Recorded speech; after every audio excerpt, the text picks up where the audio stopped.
You're not yet. EWC Play is your all-in-one platform to compete in fantasy, pick'em, and quests for a grand total of $300,000 in prize pool. Build your dream fantasy team in 5 different games and track your score with live results tables. Predict the winner of every game, every group stage, and every tournament. Complete daily and weekly challenges to earn boosters that help you climb the global leaderboard. Got what it takes? Join EWC Play now.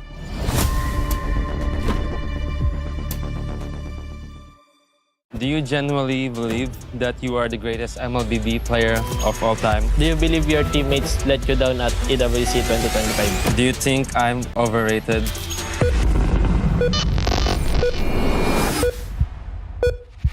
Hi guys, I'm Carl TC and I play for Team Liquid PH. Hi guys, I'm Kyrie and I play for Onyx Esports. The Esports World Cup wanted us to ask some of the internet's most asked questions. But to make sure we tell the truth, we have connected ourselves to a lie detector. So if we lie, everyone will know. Do you genuinely believe that you are the greatest MLBB player of all time?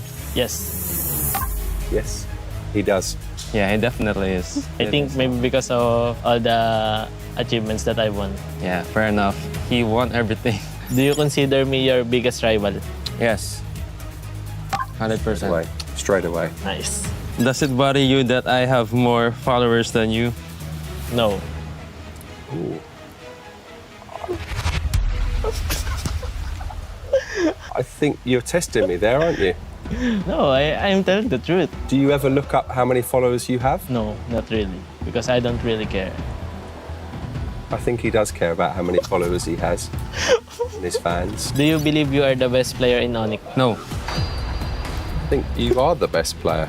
You believe you're the best player. I think I am one of the best players. I mean, I think I am one of the pillars of Onyx. Is there anything I do better than you?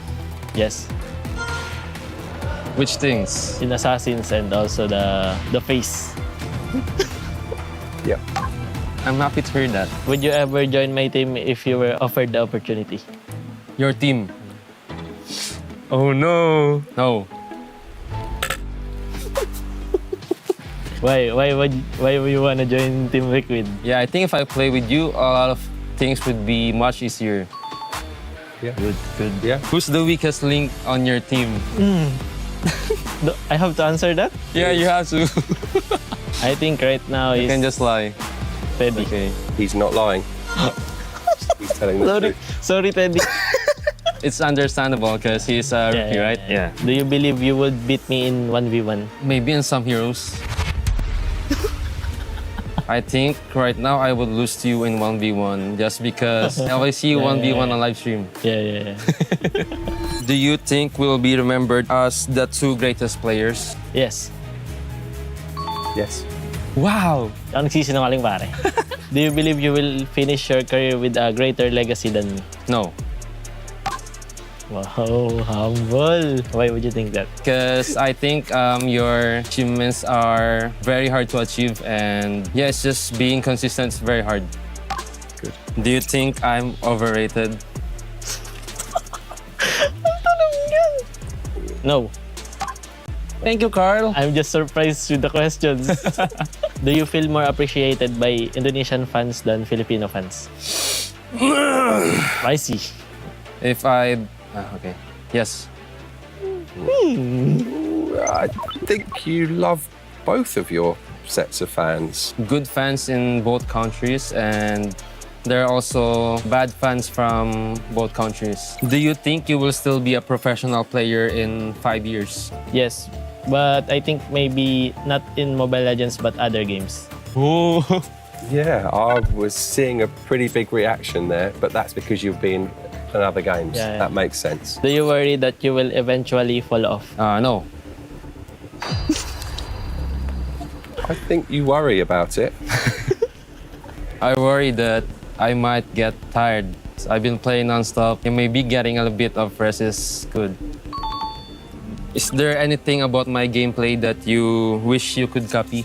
Yes. Which gameplay? I won't tell you because you might use it against me. Okay, fair enough. Who receives more unfair criticism, you or me? Me. Yeah. Why? because I have already won a lot and I think they're still comparing us. Yeah. He's doing very well, isn't he? Tell him the truth. Yeah, he doesn't lie. Straightforward. Have you ever sent a negative comment about me to one of your teammates? Yes. What is it? Can I know? I always used to say that I'm better at Assassin's Creed more than you, but they would always say, you're better than me overall. Do you believe your teammates let you down at EWC 2025? No. In which part did they let you down? After losing, it's just I see the flaws of my team and I just couldn't help but compare my teammates to TLPH. Yeah, even though I trust my teammates, but yes, you just can't help it. Do you think your team this year is stronger than last EWC? Yes. I think I know why. Febby? No, not Teddy. I think, kind of Teddy, and I think also because of our new coaches, they improved so much. Okay. Do you believe this is the year you win EWC? Yes. Why? Because he's not on your team. But there's also a lot of strong teams, but I do believe that we can win. Okay, that makes sense. Yeah. Last question. You need to focus, Carl. Yeah, let's go. Do you consider me a friend outside the game? Yes. Those questions were not easy. I'm glad it's done. It was very tough.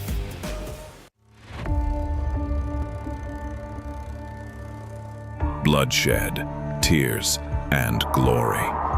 The Land of Dawn calls for contenders once again.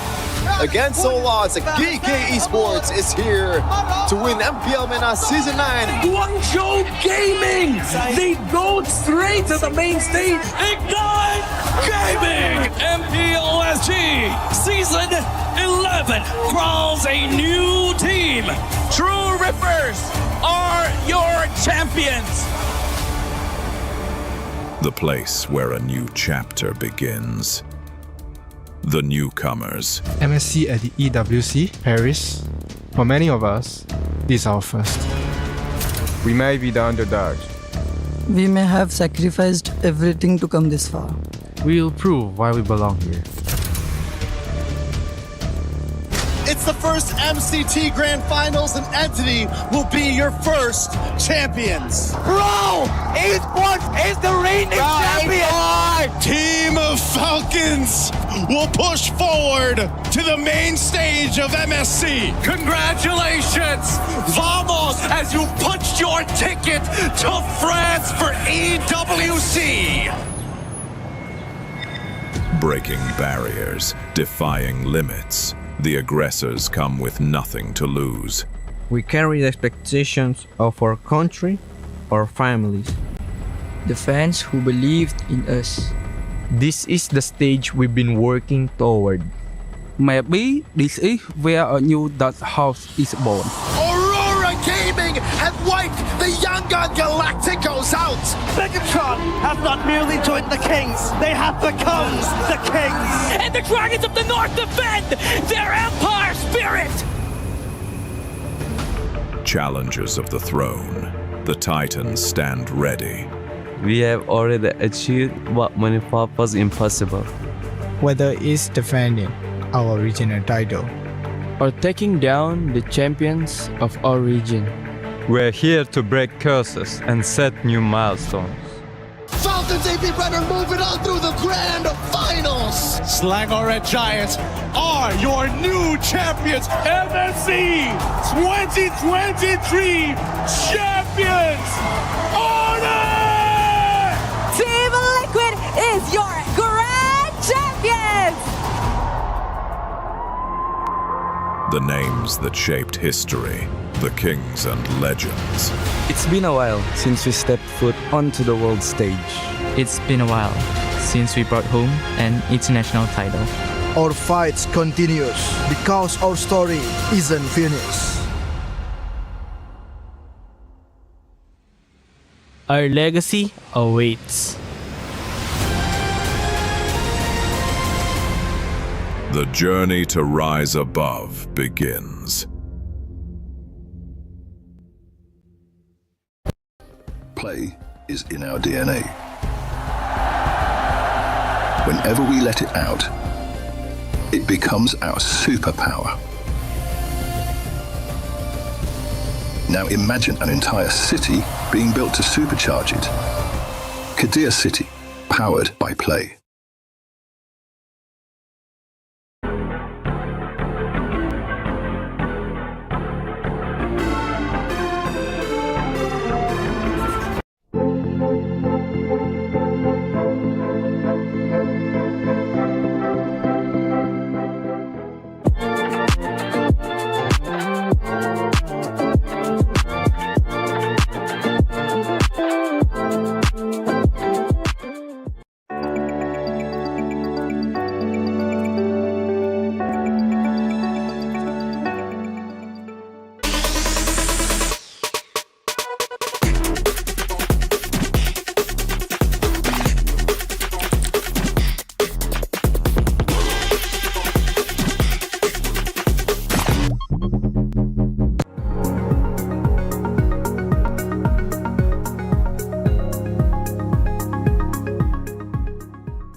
We booked Esports World Cup up.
What you doing? I'm busy doing my pick'ems actually. I'm on the Esports World Cup website. Okay. Picking the winners for today. So I was thinking SRG probably going to take game 1. SRG, yeah. Up against GK. Yeah. We got that. Yeah, I think that's right. Yeah. Yangon taking on Pro Esports. I'm thinking a 2-0 there as well. Actually. For who? For Yangon Galactic. What? No, for Pro Esports. I think Yangon. What? I think Aurora take down Onyx. I think it's an Aura matchup, but I'm thinking Aurora. I'd like to say it's Onyx, but seeing their performance, I think I have to agree. I think 2-1. I know you've been doing this a while, but just listen to me. 2-1. Last game, it's Liquid. I'm thinking Entity. 2-0. There's no chance. Did you see how Liquid played? There's no chance. They learn so fast from their mistakes. They're the defending champs. They have the GOAT, Kaltizi, they have JP, my GOAT. There's no... Trash. No. Trash. What? Did you just... No. Change it. Did you just submit it? You're not... Chris, what? Chris! It's day 4 of EWC MLBB. Chris! Let's get into it before she kills me.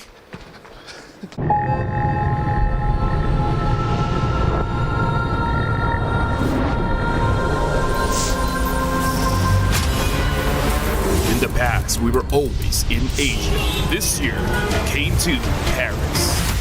What stories are still left untold? Kami sudah membuktikannya, tapi ini baru permulaan. Tiada siapa akan ingat siapa nombor 2. We need the win. Bukan sekadar keinginan, tapi tekad. Hindi ang pag-abot sa tuktok ang pinakamahirap. Ang corona ang mahirap ipagtanggol. What happened last year became fuel for us this year. This time, we bring it to Paris and finish it.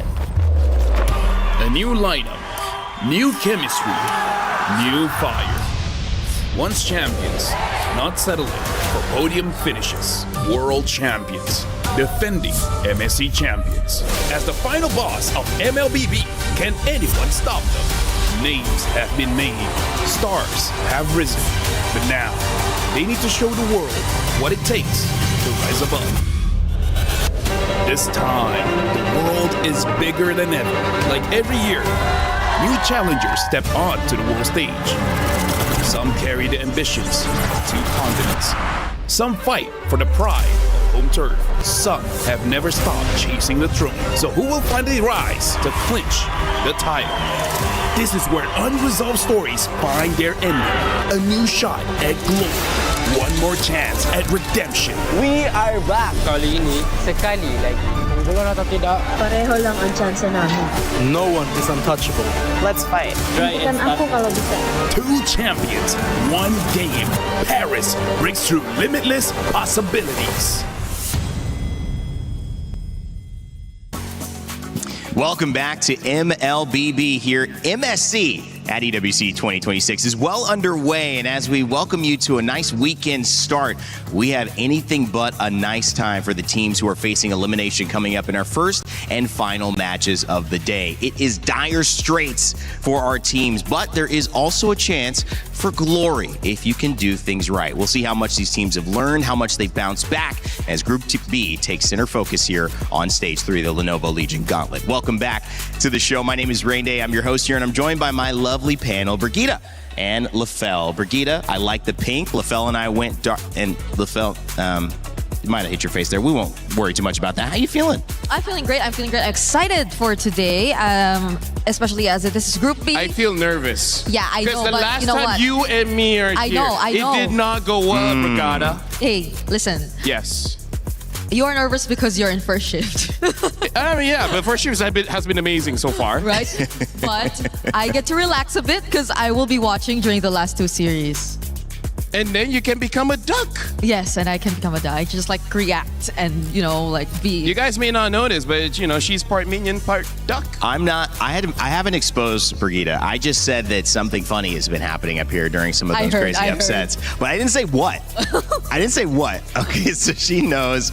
I'm gonna let her reveal it if she wants. Otherwise, just know we were getting hype up here. Let's take a look at the SDC rewind from yesterday. Speaking of games that have already happened, it was again more fanfare. Maybe not as many surprises. Might have gone a little bit more traditionally, but the meta has evolved. Brigitte, you were over there and obviously casting and talking about this. How did you? She had an amazing time, especially the last game. I know. Bro, so much energy in that one. I know. Okay, now that you pointed out the last game, I might have to focus on the last 2 series we had yesterday. Because if we're talking about the meta and what else we got to witness yesterday, it's probably the Melissa that really stood out to me the most, because we saw very drastic performances on the Melissa. One where it was very efficient and one where it kind of struggled.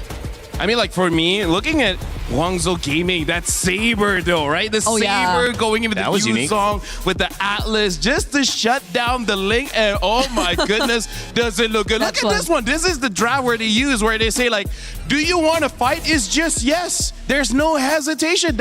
Dude, I love Guangzhou's draft yesterday. Yeah, they sent, their competitors home. True Rippers representing India, their first time at an international stage. It was all GZG, though. May was happy about that. He talked about his emotion coming up, not just for losing, but getting into MSC, talking about what it means to win, carrying the shoulders, all the work that has gone into it. GZG stays alive. They'll face competitors as we rally out our bracket, as we fill out our bracket later on today. And then, Vamos goes up against Team Spirit. Yeah. Talk about a surprise. Because we were like, okay, Vamos is strong, but are they strong enough to defeat Team Spirit? Which, by the way, hearing the rumors, apparently Team Spirit is doing so well in scrims that this, for the teams that know, is considered as an upset, because it's not just a win, it's a 2-0 win. Yeah, it's a strong win, Brigitte.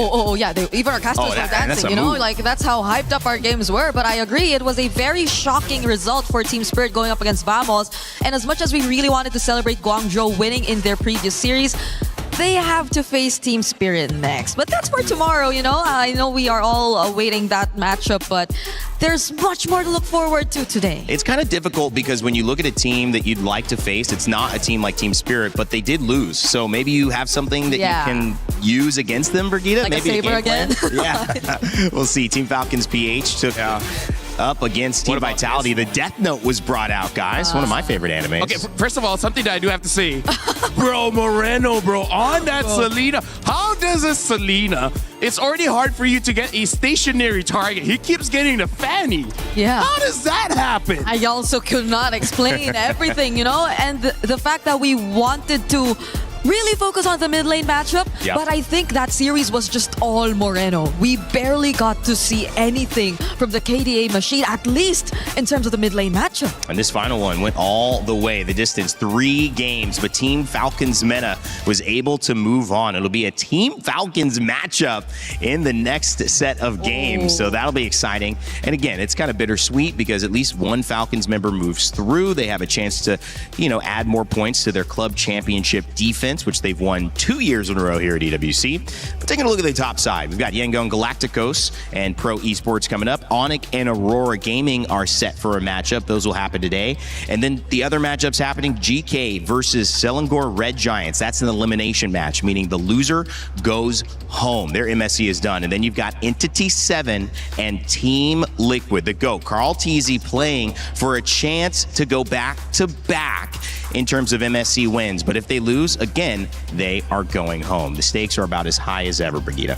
I know, it's feeling like probably the longest day we're actually going to have, just based on the upper bracket matches. If we were to focus on that, because I still could not believe we're actually seeing our previous grand finalists in the lower bracket. I like the fact that we color-coded so that it has nothing to do with any of the teams. I do have to say you're close because pink and red are pretty close. But honestly, Rainy, when you were talking about Selangor Red Giants, Brigitte looked at me, elimination match, and then when you said TL elimination match, I was just looking at her. Because here's the thing, because the meta is so crazy, it's evolving, I really don't know whether the grand finals of 25 can actually adjust and adapt, because it looks like the fundamentals have changed just a little bit, right? Because before this, you scale up. This time, you might not have the chance. That's a great point. Malaysian Philippines representing MLBB so well over the course of their tenure in this competition, in this game.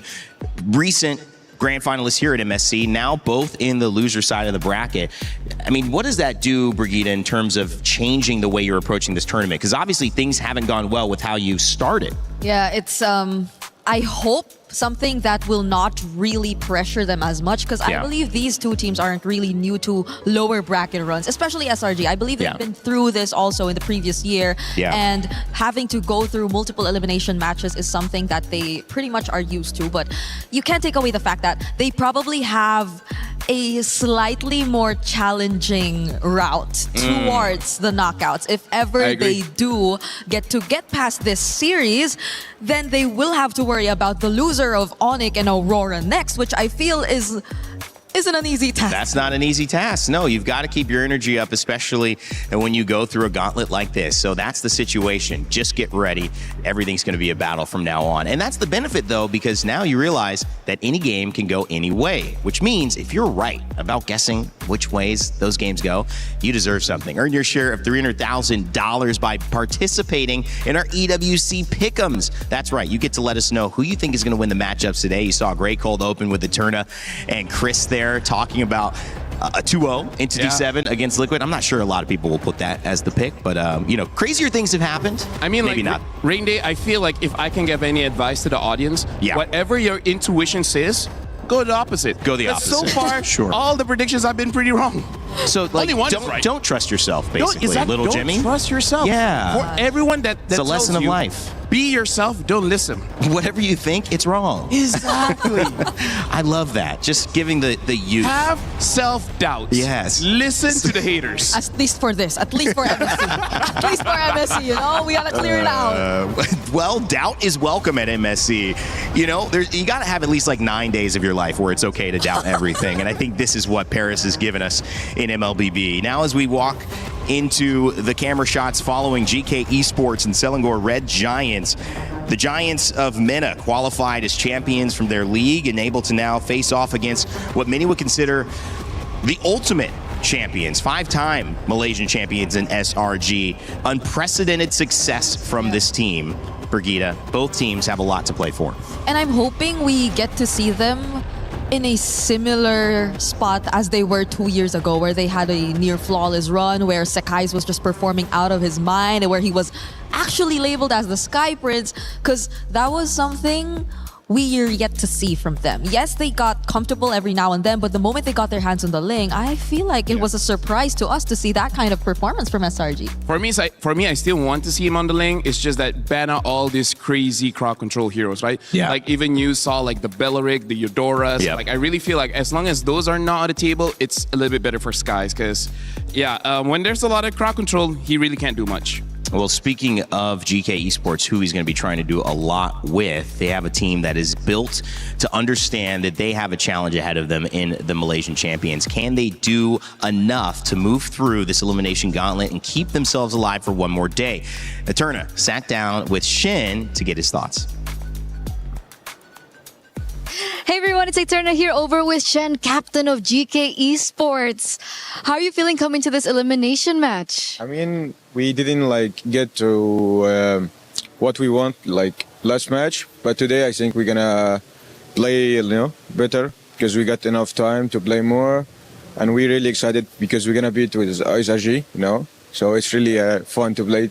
Yeah, we're all anticipating this next match. Yeah. And were you surprised that SRG ended up in the lower brackets with you? Yeah, a little bit, but I think this meta, it's there's no really you can say really team gonna beat everyone or something like that. Oh, okay. Yeah, every team has a chance, Every team has a chance. It is a very interesting meta that we're looking at right now. And earlier on, you said that you had a little bit of time, right, to prepare more and so on and so forth. So did you think that was one of the main reasons why you lost your previous match?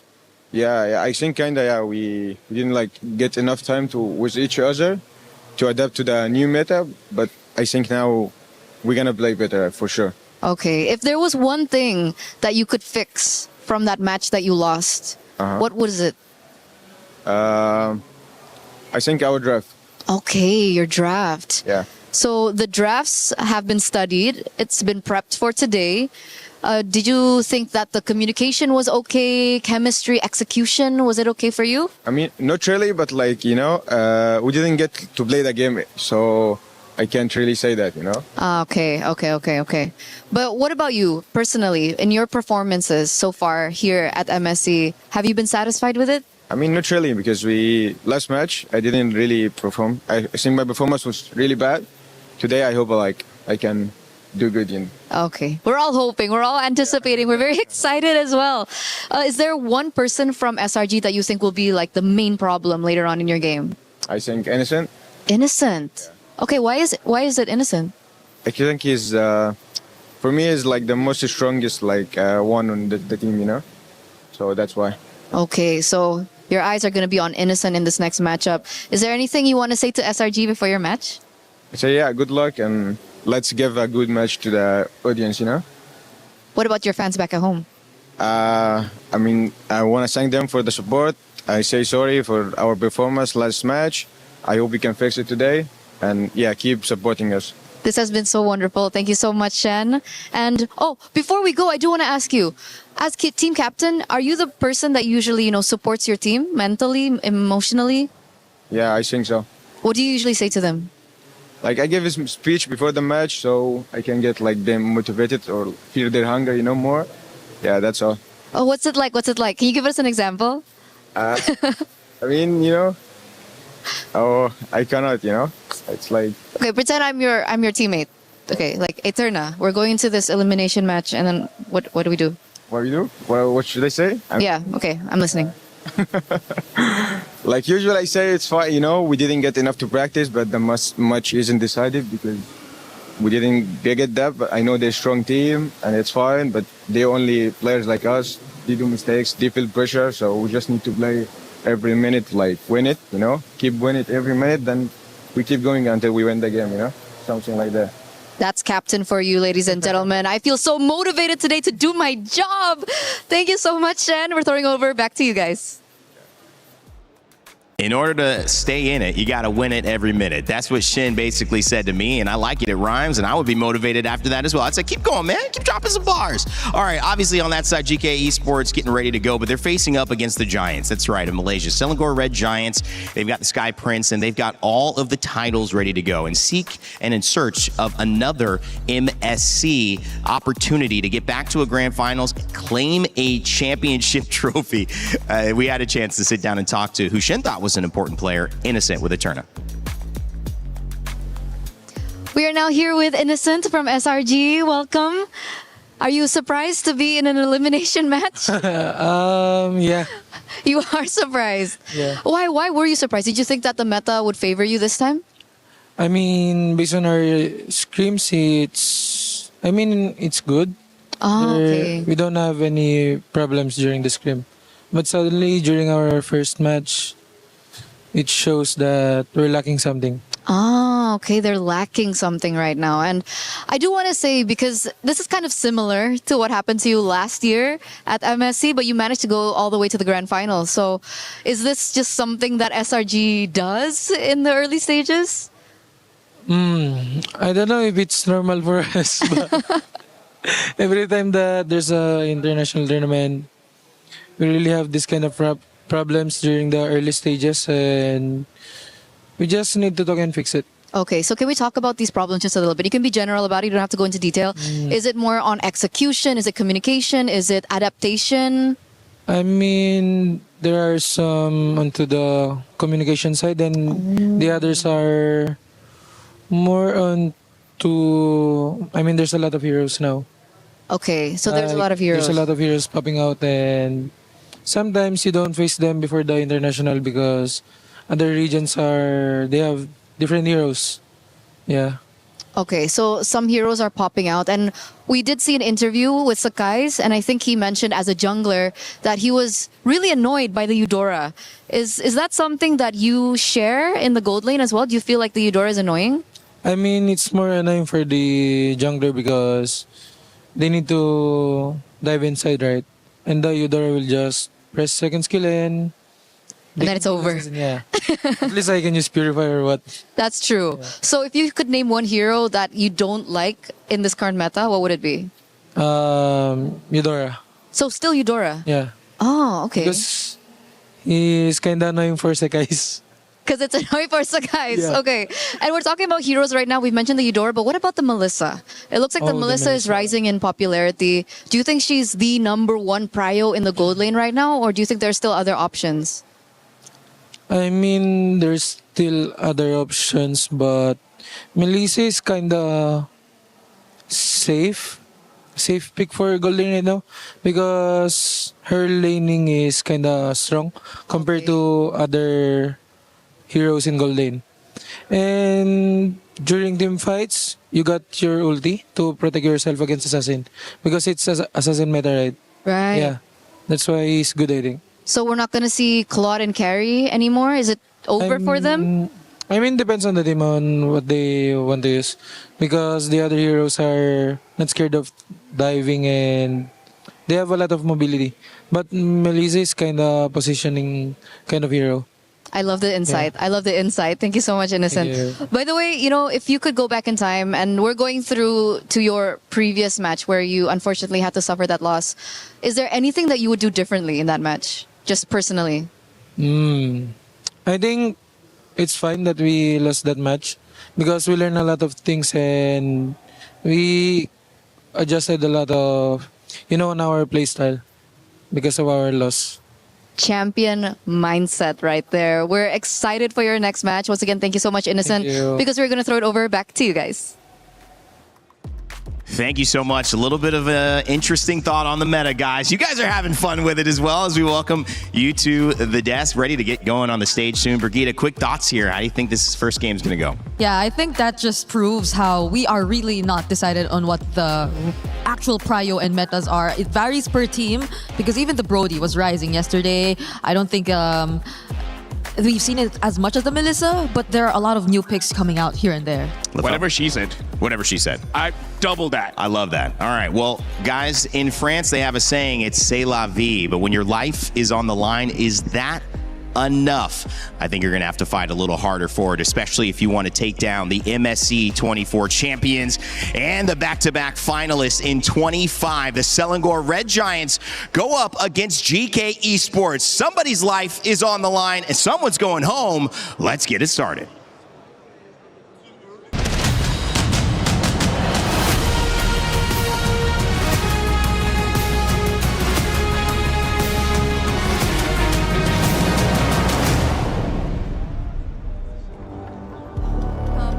To the fourth day of MSC at EWC 2026. It's Rose and Milosh here again for another day.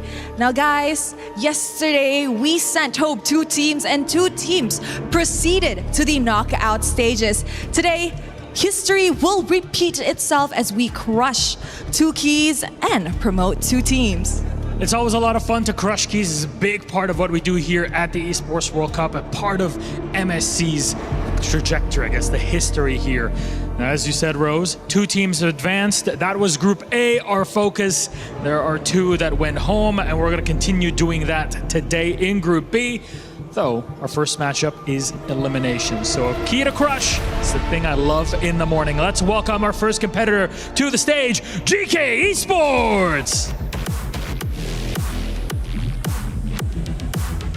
1-minute representatives survive to fight another day. Can GK make their own dream come true? A rough ride in day 1 against Yangon Galacticos gave a big set of lessons to learn from. Can they apply them when the pressure is on? Yeah, that's definitely the toughest part. Being able to perform with pressure, and of course, their opponents. It is none other than Selangor Red Giants.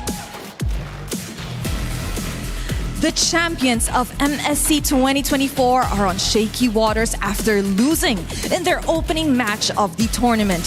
Have they got what it takes to keep the Giants in the game and attempt to reclaim what was once theirs? It's crazy that already champions from 2 years ago are standing here on the cusp of being eliminated. And by whom on the other side? GK, the Plucky Mana team that's looking to make a story of their own at MSC. This is what you watch MLBB for these sorts of storylines and international games. And I don't think it's time to push us too far. Please, Selangor Red Giants. Please, GK, my friends, you may place your keys. Take your seats, players, captains. You may shake hands because this matchup, once more, is about who stays at MSC 26 and who gets to go home. Let's break it all down and get ready for their desk.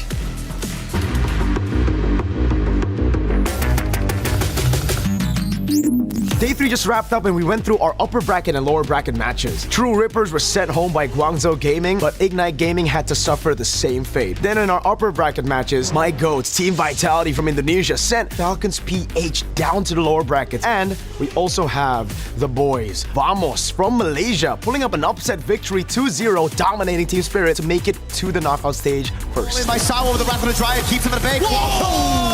Tempest Blade Seal gets him away, error!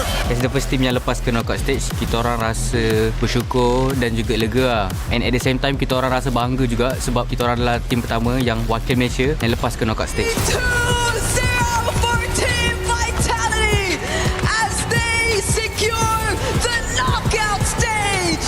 When we make it to knockout, we're so happy. I hope this is the chance that Team Indonesia and Team Vitality to win this tournament MSC. Team Vitality winning 2 against Team Falcons Philippines. I'm pretty confident that Filipino teams can survive the lower bracket because we are so confident and at the same time we know how to bounce back and we can handle the pressure. And there you have it! Day 4 will continue with another brutal 2 eliminations and 2 promotions to the knockout stage for top 8. We'll find out as Aurora and Onyx, Pro and Yangon also face off for that top 8.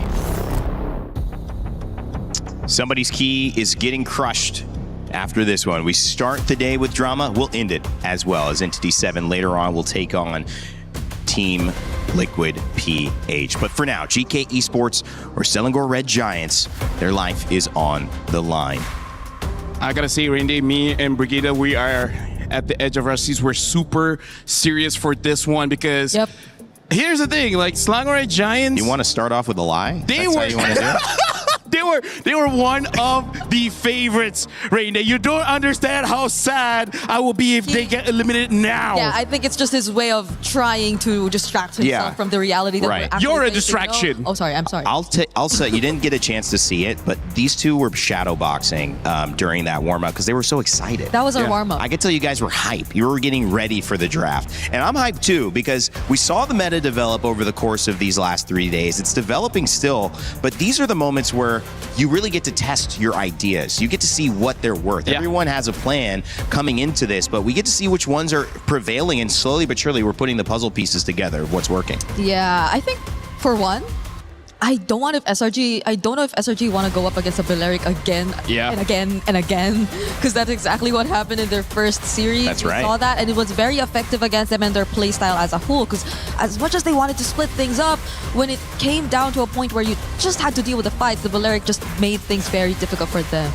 I mean, like, that is one of those things that's like overlooked, because when it comes to like the draft, you really want to pay attention to like the win conditions, right? But sometimes there's just way too much win conditions. You can't ban them all, so you gotta ban out these activators, you know? Well, if you want to pick your dual champions and win 50,000 diamonds, you can do that. Pick 2 champions and 1 big prize. A grand diamond prize of 5 winners, each getting 10,000 diamonds each. You can get some exclusive skins, and you can scan that QR code with your phone, your tablet, or whatever device you have that has a camera and get access to it right away. The event ends July 27th. It's currently live right now, so go check it out. Let me just say, Reindeer, I feel like this has gotten more and more difficult. Like, before the tournament starts, I'm pretty sure a lot of people said, oh, Team Liquid is going to win. Vitality. I thought you were talking about the My Champions pick. But now they're like, wait, hold on. After like 2-3 days, and this is just groups, and already like I would say the power rankings be damned. Yeah. Everyone's power rankings has just scrambled after 2 days. Yeah, I mean, you saw the intro. You saw Eterna and Chris. They had a mini debate over there. What a team is trash. Mini debate. We're not sure what you guys agreed, right? Feel. Trash. Oh, Trash? wait, what? Oh, no, it's just Brigitte. Oh, okay. No, just hey. Brigitte, right? Okay. No. That makes sense. I was like, what are you saying, bro? Wow. But that was me, you know? Yeah. I was supporting them. But either ways, jumping into this draft, the interesting thing, it really is, if you have an identity, that's good, but at the same time, your opponents will know how to counter you.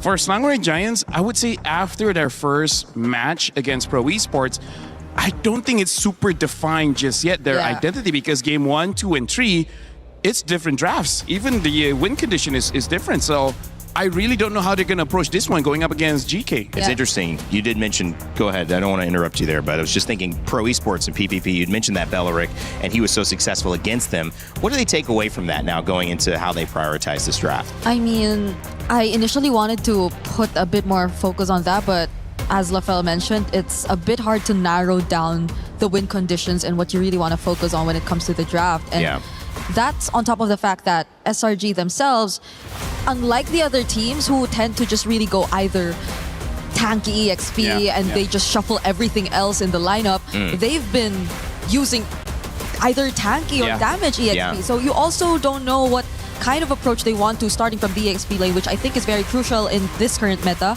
So let's see if they get to finally establish it here now that they're in a very dangerous spot. Expanding River and maybe expanding conversation of the assassin meta. 2 characters, 2 heroes that have made the biggest impact in that, at least from an eye test. It's been Harara and Ling. But they have a very different win rate. Over the course of these last few days, we got some stats in the green room. Harara, 73% win rate. Ling, 43. And these are 2 of the Harara Ling assassin users that you might think we might see that matchup again, Lafel. So that could be a big thing on the ban list or not. Okay, so we're already starting off pretty interesting here. Slangway Giants, they are on first pick blue side, GK second pick red side, and a Harley ban. That's rarely a first phase ban. But just to expand on the conversation of Ling as well as Harara, I'm looking at a Eudora. Either ban it out or first pick, because at this point it's 100% pick and ban. And every single, I would say most junglers, they're like, yeah, we don't like to go up against her. Yeah, but I kind of wonder about the Harley ban. What could have been the idea behind this? Is it just a jungle matchup that they're trying to avoid, or is it a different hero that they're planning to put out and would rather not go up against the likes of a Harley? I see 2. One, either they're going for a marksman pick, right? So you don't want to deal with the Harley. or Eudora a ban. nice Eudora ban. The other thing, Break, you remember Aurora? Aurora Gaming with Mr. Big Brain Midnight? Okay.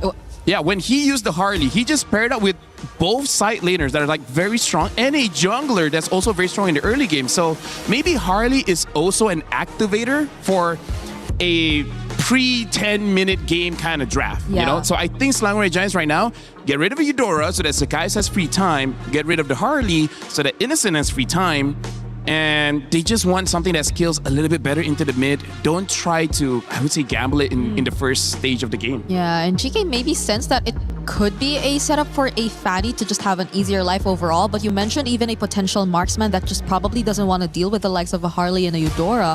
What if SRG, as pointed out by Eterna in the interview earlier on, have plans of maybe putting out a marksman like the Melissa later on? Because I don't think the Melissa would really want to deal with the likes of a Harley Eudora, but that's the thing. We're not entirely sure just yet. We're just somewhat, personally for me, I feel like Melissa fills a hole that is currently there in terms of the draft, which is there's not a lot of siege because look at all the mid so far.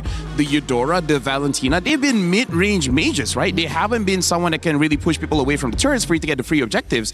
And even the Atlas ban. So this really is just saying Slangoray Giants, they don't want to deal with any crazy instant crowd controls kind of thing. I think that's smart because we've seen Atlas punish teams quite a bit. And I think you also need to even consider leaving Eudora open if the bans don't go that way to make sure that Atlas is banned, because I think we've started almost see some things that can deal with it. We brought up the Vexana as well mid that was okay against the Eudora. Maybe there are ways to deal with that. I haven't seen a lot of answers for Atlas, but there's the Freya.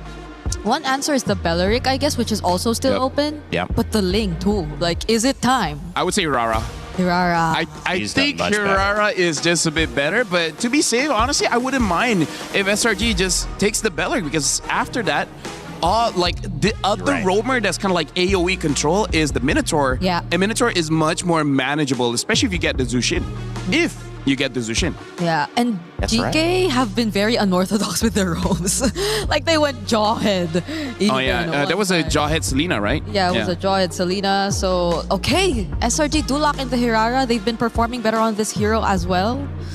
And the fact that they did take out a couple counters too will make it much easier. But GK, on the other hand, do they lock into Belleric, which is somewhat a really good pick?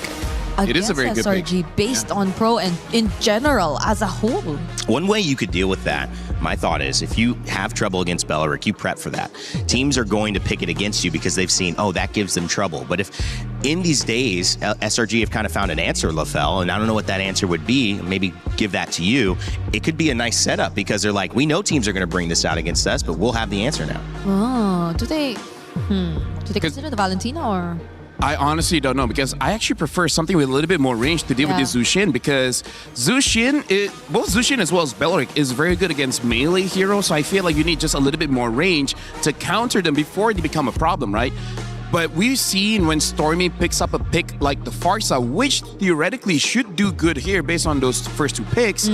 The problem is there's still a lot of junglers as well as EXP laners that can deal with the Farsa. Like, for example, the Yuzong's still up, so now they pick up an Eve, a much safer long-range hero, and they even pick up the Moskov just in case if GK does want to go for that Ling route. Yep. I'm liking SRG's opening draft because this is more honest, but at the same time, it's just very strong heroes. Yeah, and it feels less like them just willingly handing over some of the picks you would just really expect to be prioritized as power picks, as in contrast to the way that they drafted during the first time that we saw them, wherein they were letting go of picks here and there. And that's a Ling which they also did let go of this time, but it's not like they gave up on it. Right. They had the Hirara, which is stats-wise a much better performing jungler here currently in MSC.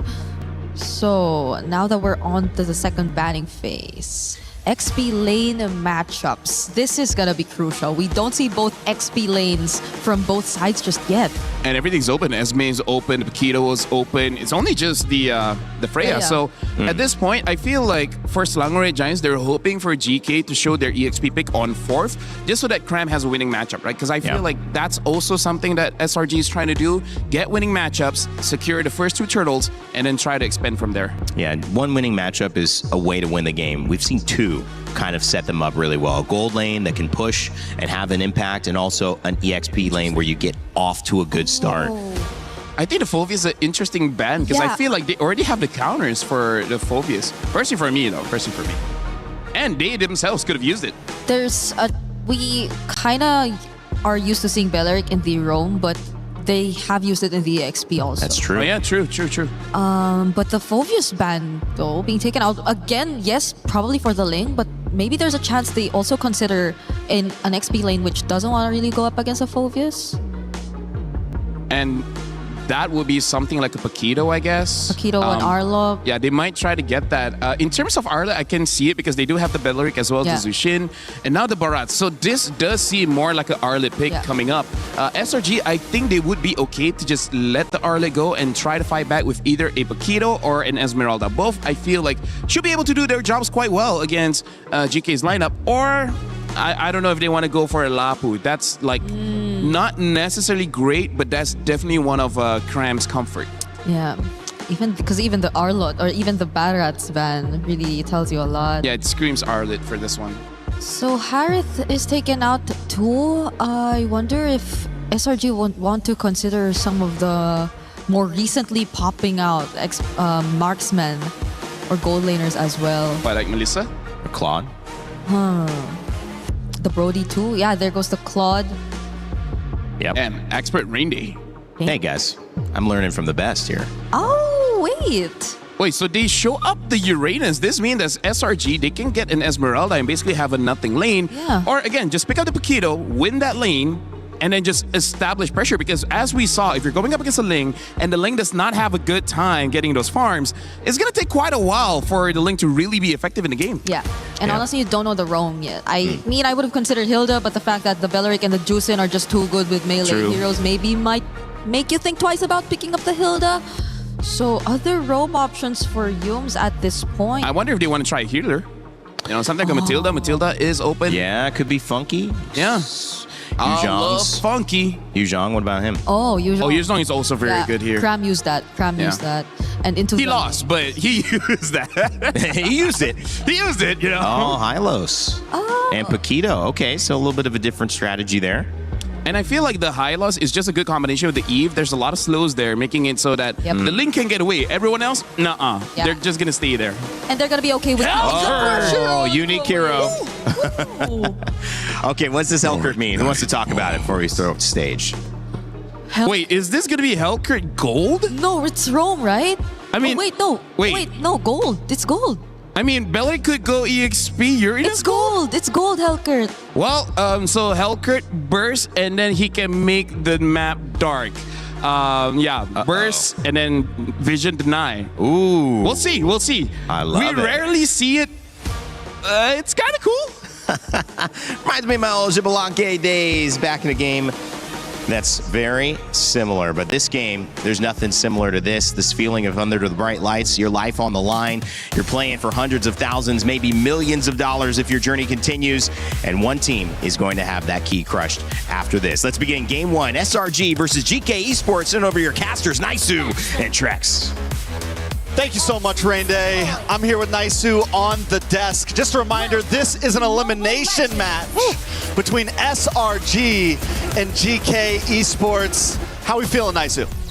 And you know what? It's weird to start the day with an elimination match, man, but that's been the course of things for the past couple weeks for all the journeys that we've made it up to this point. And now to think about a Hellkurt being placed in the gold lane. If I haven't been vocal enough about how much I love the meta right now, man, this is why. Because we're seeing even this come to play in an elimination match.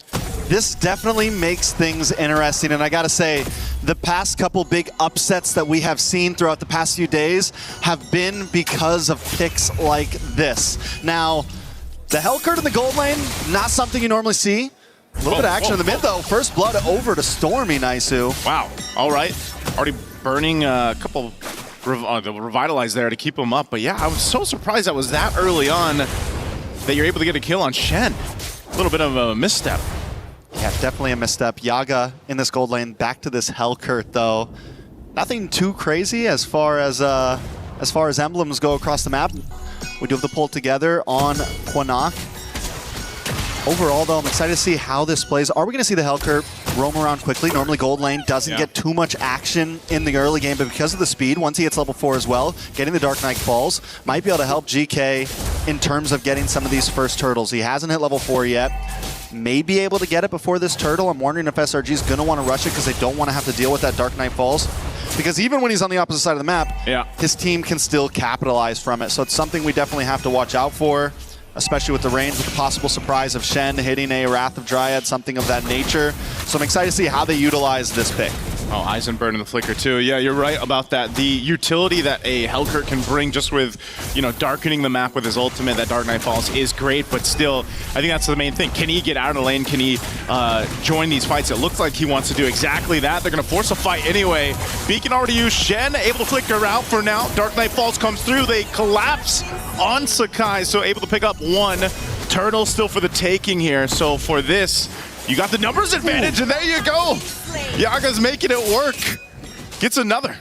Yaga. Things already turning around for the side of GK. Looking good. They take a death early on. But we're already seeing the possibility that Sakai's is going to have to be careful going off on his own, even if it looks like he can secure a kill, because at any point, Dark Knight Falls comes down, Yaga pops up, helps gets the kill. He is an assassin. He's still squishy. And that's what I feel like is going to be the target. You add that up with Stormy as well. We haven't seen Yve work out too well for a lot of teams. I feel like in a lot of drafts it looks nice, but the fact that there's things like Lings now being highly popularized, some of these assassin picks who can jump onto you, and the lack of movement from the Yve once you drop that ult, you are just a sitting duck. So Stormy, the big win condition for SRG, I think, is going to be positioning and timing on that RWM. Yep.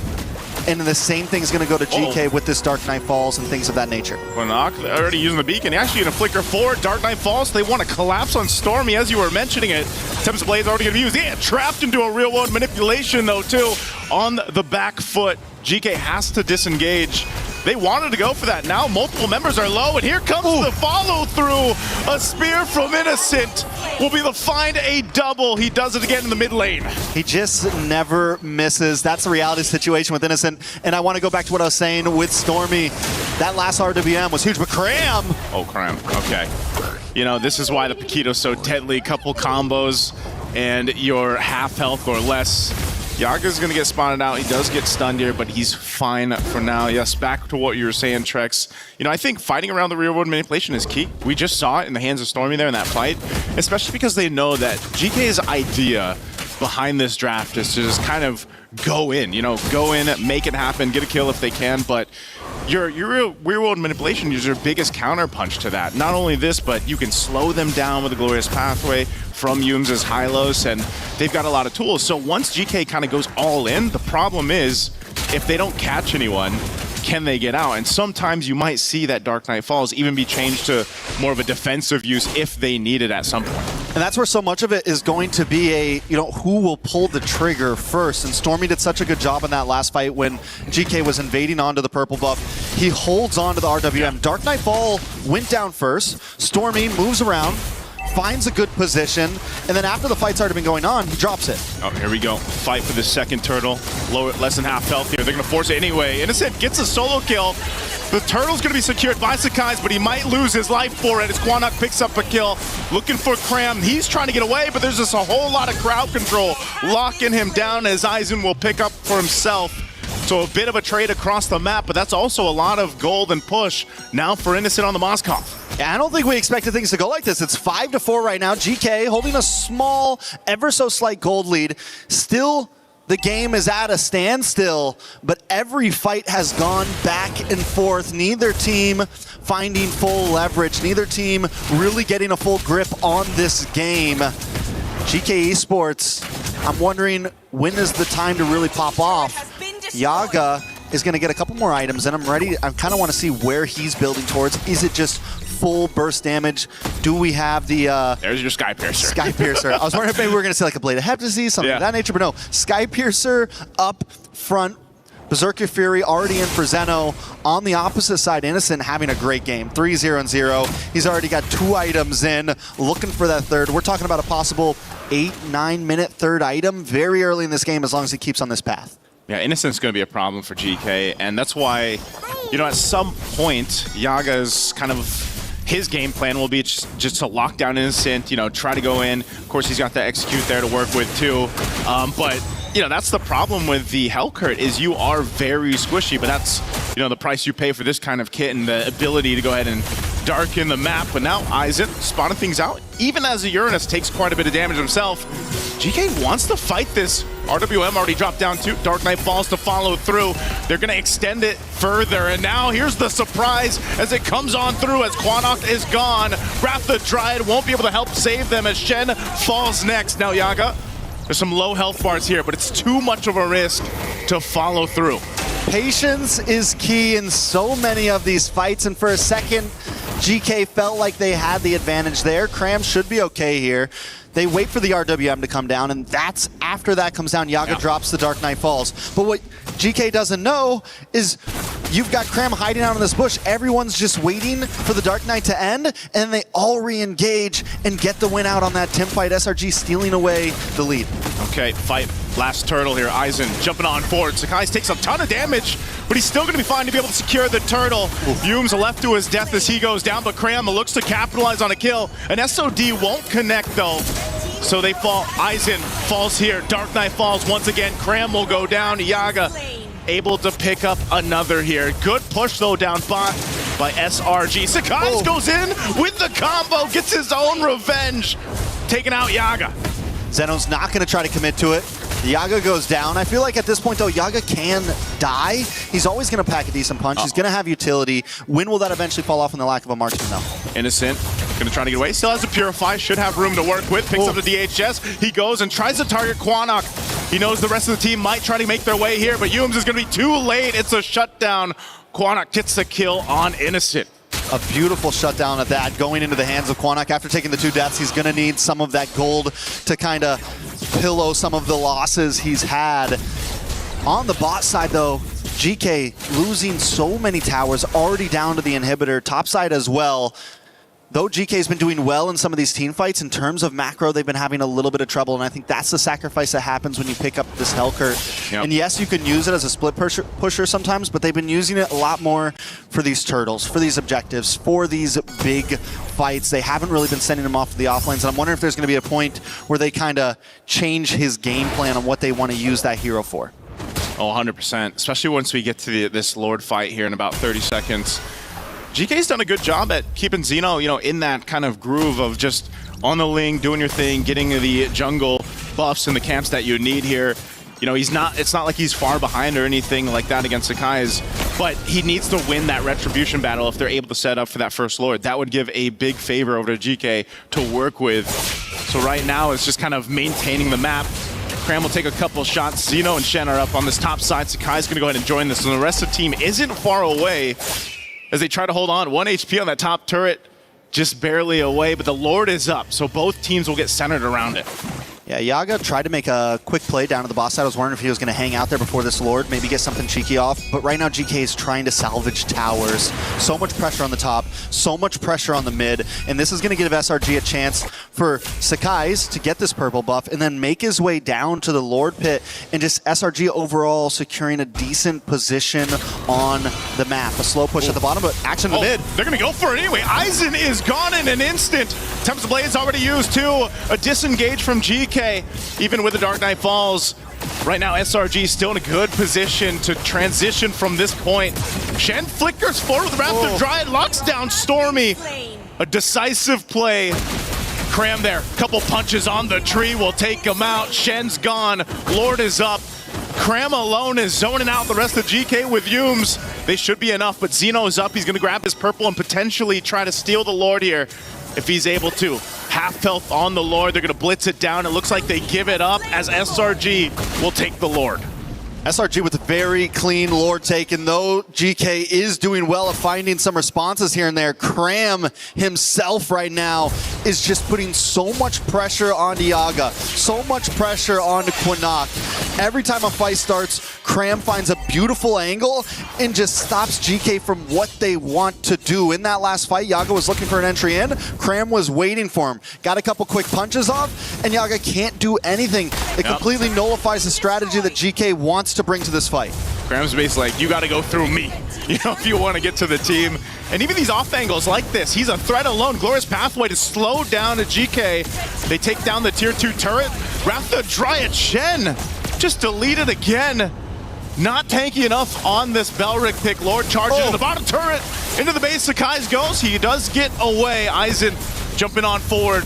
Might get locked down here, but the rest of the team will clear it out. Shields pop in mid and bot. Oh my lord. Again, Cram just showing the amount of damage he has, but can he go 1v3? He flickers defensively. Dark Knight Falls comes through. Yaga on the hunt. Not sure if he wants to follow this through. It's a bit too much of a risk. He sees Sakai's though. He's gonna go for him. The pincers, they come through. And that was probably worth it for Yaga, but not for the team. I mean, there's some value there. When you're getting pushed on, when you have a 4K deficit, a trade is a trade, especially if it's on the opponent's jungler. GK got the best that they could, honestly, out of that big defense. A little bit of action on the purple buff. Whoa, Zeno so close. Whoa! I'm not sure why he went there. Another SOD. Here comes Innocent. The Spear of Malaysia again lands it. Finds Quinnock. Aizen's tanky enough, but the turret, it'll get shredded down a little bit further here. They don't have the waves pushing in up top just yet, so they'll clear him out. A big play from SRG off of the interesting decision there from GK. Yeah, Zeno should not have gone for that. GK definitely choosing to pick fights at a lot of the wrong times. The fact that they were able to keep their inhibitors was good. All right, they've only got a few guys left, but they're gonna lock it down. Shen trying to keep them at bay, clear out the minion waves. Top base turret's gonna go down here. Bottom one is left. They're gonna go focus on this next, but everyone from GK is up. They should be able to clear out the minions. That they do, and SRG has taken pretty much what they can for now. Yeah, the fact that SRG still ended up getting those inhibitors is because of the huge mistakes done by GK. And SRG's been capitalizing on every single one. Fine, you want to come too deep? We got an answer for you. And that answer has been Cram. That answer has been Stormy and Innocent. When it's time for GK to run away, somebody always gets caught by the Spear of Destruction. Somebody always gets caught by the RWM. And this is what we were looking at from Stormy. This is what we were looking for, at least, to hold on to those RWMs and make sure the timings are correct. And instead of using it as a big team fight mechanic, he's using it as the net, right? He's using it as something. Yaga. Oh, Dark Knight Falls, but Innocent, he spots him out. It doesn't matter. Innocent picks up another, and the team fight is getting decimated in the jungle. Another SOD. He doesn't miss. And Zeno falls. Aizen could be next. Last one for GK. And they just get wiped off the face of the map with SRG. They don't need a Lord. They got a wave of minions coming down the mid, a 7,000 gold lead, and death counter's too high. Too high for GK. They're going to have to scrap this one up and go next because SRG came through in game 1 in this elimination match. Definitely a tough start to that game for SRG. Another pick to throw them off their balance, but they held it together. And as the game went on, the lead got out of hand for GK. Things got a little too crazy for GK, and SRG kept their cool and took the victory. Again, man, there was an attempt there, do something unique in the draft. Interesting in the draft, gold lane Hellcurt. You could see where it could work. There was uses for it, but essentially you have no way to even contain Innocent. Whether it was Innocent or not, if it was just a Moskov has free reign to do what he wants across the map, and you have to kind of deal with that. The macro threat that Moskov had in comparison to what was going on as a team just was too much to deal with. And again, when you have someone like Innocent who's, I don't know what his accuracy is on those spears, man, but they just seem to hit 9 out of 10 times. We need a percentage on that, honestly. Something like that. And, again, you have tankier heroes on your side for GK between the Uranus and the Belric, but it just wasn't enough. A lot of the times they were initiating into this fight and they would just get decimated more like quicker than not because of the firepower that was packed in to this lineup of SRG. So go back to the drawing board for game 2 because this didn't work. The early game was better. I feel like they were actually able to maintain, the game and not lose this crazy lead, but GK's got to come up with something else here, Trex. I mean, I get it, right? Game 1, you try something because if that something works, it puts you in such a huge advantage for the rest of this series. It's a mental game, and GK was not able to pull it off. But even more of that, SRG was able to keep their cool through it all. Let's see what our panel has to say about that. Rain Day, take it away. Thank you, Trex, and nice, great cast on the first one. This was an interesting game, but you got to say GK Esports had moments where they looked much better. 5 kills after their time with YG, who got 55 kills against them. Now they added 11 to the tally, so technically doubling their overall efforts and effectiveness, but it wasn't enough against SRG, who I feel like, Brigitte, this is just my take, I want to hear yours, just had a win condition in the Moskov and in the Harara, and their team fights really came together very well. Yeah, and on the other side, it was very specific for Yaga, who had to go up against that win condition you mentioned, which was Innocent on the Moskov, because I feel like Yaga and what he's been through in the first series, in their first showing here in MSC, was something they do not want to go through against. Yeah. So they picked up a very aggressive gold laner, a very unique gold laner at that. And you saw the intention, you saw it work to a certain extent at the beginning, but again, for a more sustained team fight or for the long run, I think they lost sight of how they should have played around this certain lineup. Yeah. LaFell, I mean, when you go to that matchup specifically, it is kind of tough because, Helkert wants to get in and wants to stop Vision and kind of reap through the chaos. But Moskov, if he's your person you're trying to shut down, one knockback and now your whole plan is like delayed, and that delay could be it doesn't work anymore. I mean, the crazy thing is we'll have some time with the Telestrator later because in this game, funnily enough, the thing that I got to talk about the most is actually the map because that's what Selangor Giants used to defeat GK. And here's the thing, it's not that GK does not have ways to stop it.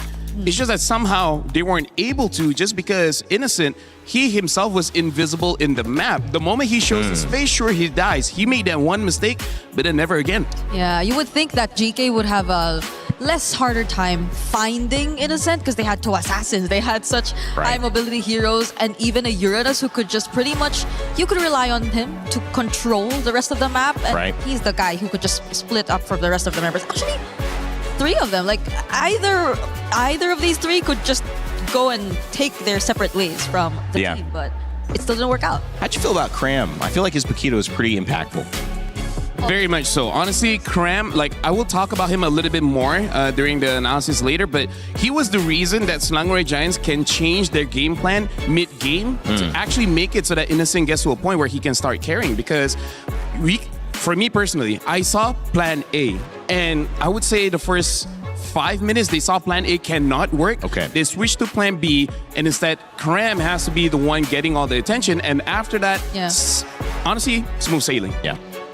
Cram just did not hold back that game. I feel like there was this one instance, even when I was watching, that he was already caught by 2 members. They were trying to poke him down. They were trying to threaten him out of the lane, but he stood his ground. He just stayed there, hid in the bush, and was ready for a potential re-engage if ever GK actually wanted to go for one more round. And that's the thing about Cram. He's a very aggressive XP lane, and the Paquito, I think, allows him to really play the kind of playstyle that maybe we've been missing in that first series that we saw from SRG. And it was really interesting to see the results of yesterday's performance, or not yesterday, but the day we saw Selangor Red Giants fall earlier on because the Belleric gave them so many issues. GK prioritized the Belleric this time around, guys, and it doesn't give them any issues. And I think that's just SRG know we need to have an answer for this. The Paquito worked really well to give them the space, but LaFell, I want you to break down what you saw in that game. All right, Brigitte, I trust you for this one. So we're gonna be looking at it. I'm just gonna stop. We're gonna look at the draft here, and I'm gonna take some time because we're gonna be looking at GK's draft first, where the idea of this Hellcat was to shut down the Moskov because based on previous matchups, they know that the Moskov will win against Link. So they need an immediate answer, and that answer was this Hellcat, which this is why we're gonna see in the game how it really changes. But before that, we gotta talk about how Selangor Giants approach the draft because they have 1, 2, and 3 independent laners, meaning to say that when the game goes above 5 minutes, you can have them solo lane, and then that can attract a lot of teams. But in this game, Sakai's was not a solo laner. He was the one actually starting the fights. It was more on Cram as well as Innocent to be in that lane. We're going to be looking at some clips here where in the first clip, we'll talk about how great the Yaga on this Hellcurt is, which by the way, it's a very toxic Hellcurt, you know, with Master Assassin, Rupture, as well as the Execute, just to make sure he actually gets the kill. Because as we're looking at the positioning here, you can see that Sakai's is supposed to have a flank angle because his job is to actually have and engage with the stun. And then look at the rest of Selangor Red Giants. They're just trying to establish some kind of box just to make sure that Sakai's is out of this box and he's dealing with everyone else. But you can also see that Zeno and Yaga, they're off to the side, aiming for Sakai's because they know he's going to be the disruptor. And then eventually, they will go for Innocent. But first things first, it is going to be Skies. We're going to be playing the clip just to see how they execute this. Kill Sakai's because they know his positioning is going to be outside of the square of influence. And then after that, even eventually killing off Yumes. This is where the draft works really well. And then we can see in a different clip here, this is where I want to show actually the minimap. As we're looking at the minimap here, you guys can see that okay, never mind. You can see that Cram is all by himself, right? And he's been doing this for the good 10 minutes of the game. Yep. He's all alone, and every single time again comes up to him, he never dies. That's the big thing, because we're looking at the minimap and see that the rest of the team, they're always together. Look at Innocent's positioning on that Moskov. He's close to the Eve, and even Sakai's is close behind. So the entire game, they made into a 1-4 split where it's supposed to be the Moskov. But remember, Moskov did die that one time, so they changed the plan. Cram is the one going for the solo lane. And then after that, we can see here, this is where we start to see Selangor Giants win when they split up the fight. And that's why, Rainday, you were talking about the Belleric. Belleric is good in a big fight. So don't have a big fight. That's right. Separate it. This is where Innocent had that lucky win, where he found Yaga before Yaga was able to take him out. And then we saw in the team fight, things got much easier. Look at this. Already the Wrath of Dryad already been used, but Stormy is already out of the way. Even though Aizen is chasing him, but this is the position that Stormy wants. As long as he's not captured, he is not chain CC'd, he's able to deal the damage, because in this position, he's the one with the most amount of damage in the team, where the analysis is done. But if we look back into the items, we can see that Sakai's was using Queen's Wings, so his build is not full damage. He's built more like a fighter, surviving as long as he can. So his job, look at this Sakai's build. He has 2 Spell Vamp items with the War Axe as well as the Queen's Wings. He's not about assassinating people. If he gets it, great. But if he doesn't, that's not his main job. He's just there to distract. The damage is coming from Stormy, Cram, and Innocent. Yep. SRG were just so efficient. I think this was the most Thank you, production, by the way. That was amazing. Hey. Great job. Great job to you and Brigida. How about the mic holder? You are the She's best. barely almost sweating right now. Yeah. Later, I'll make sure that you don't have to stand up and that you'll just have to sit down while doing it. No, you stand up after this. Okay. No. Oh, wait, hold on. Okay. Oh, that's too much.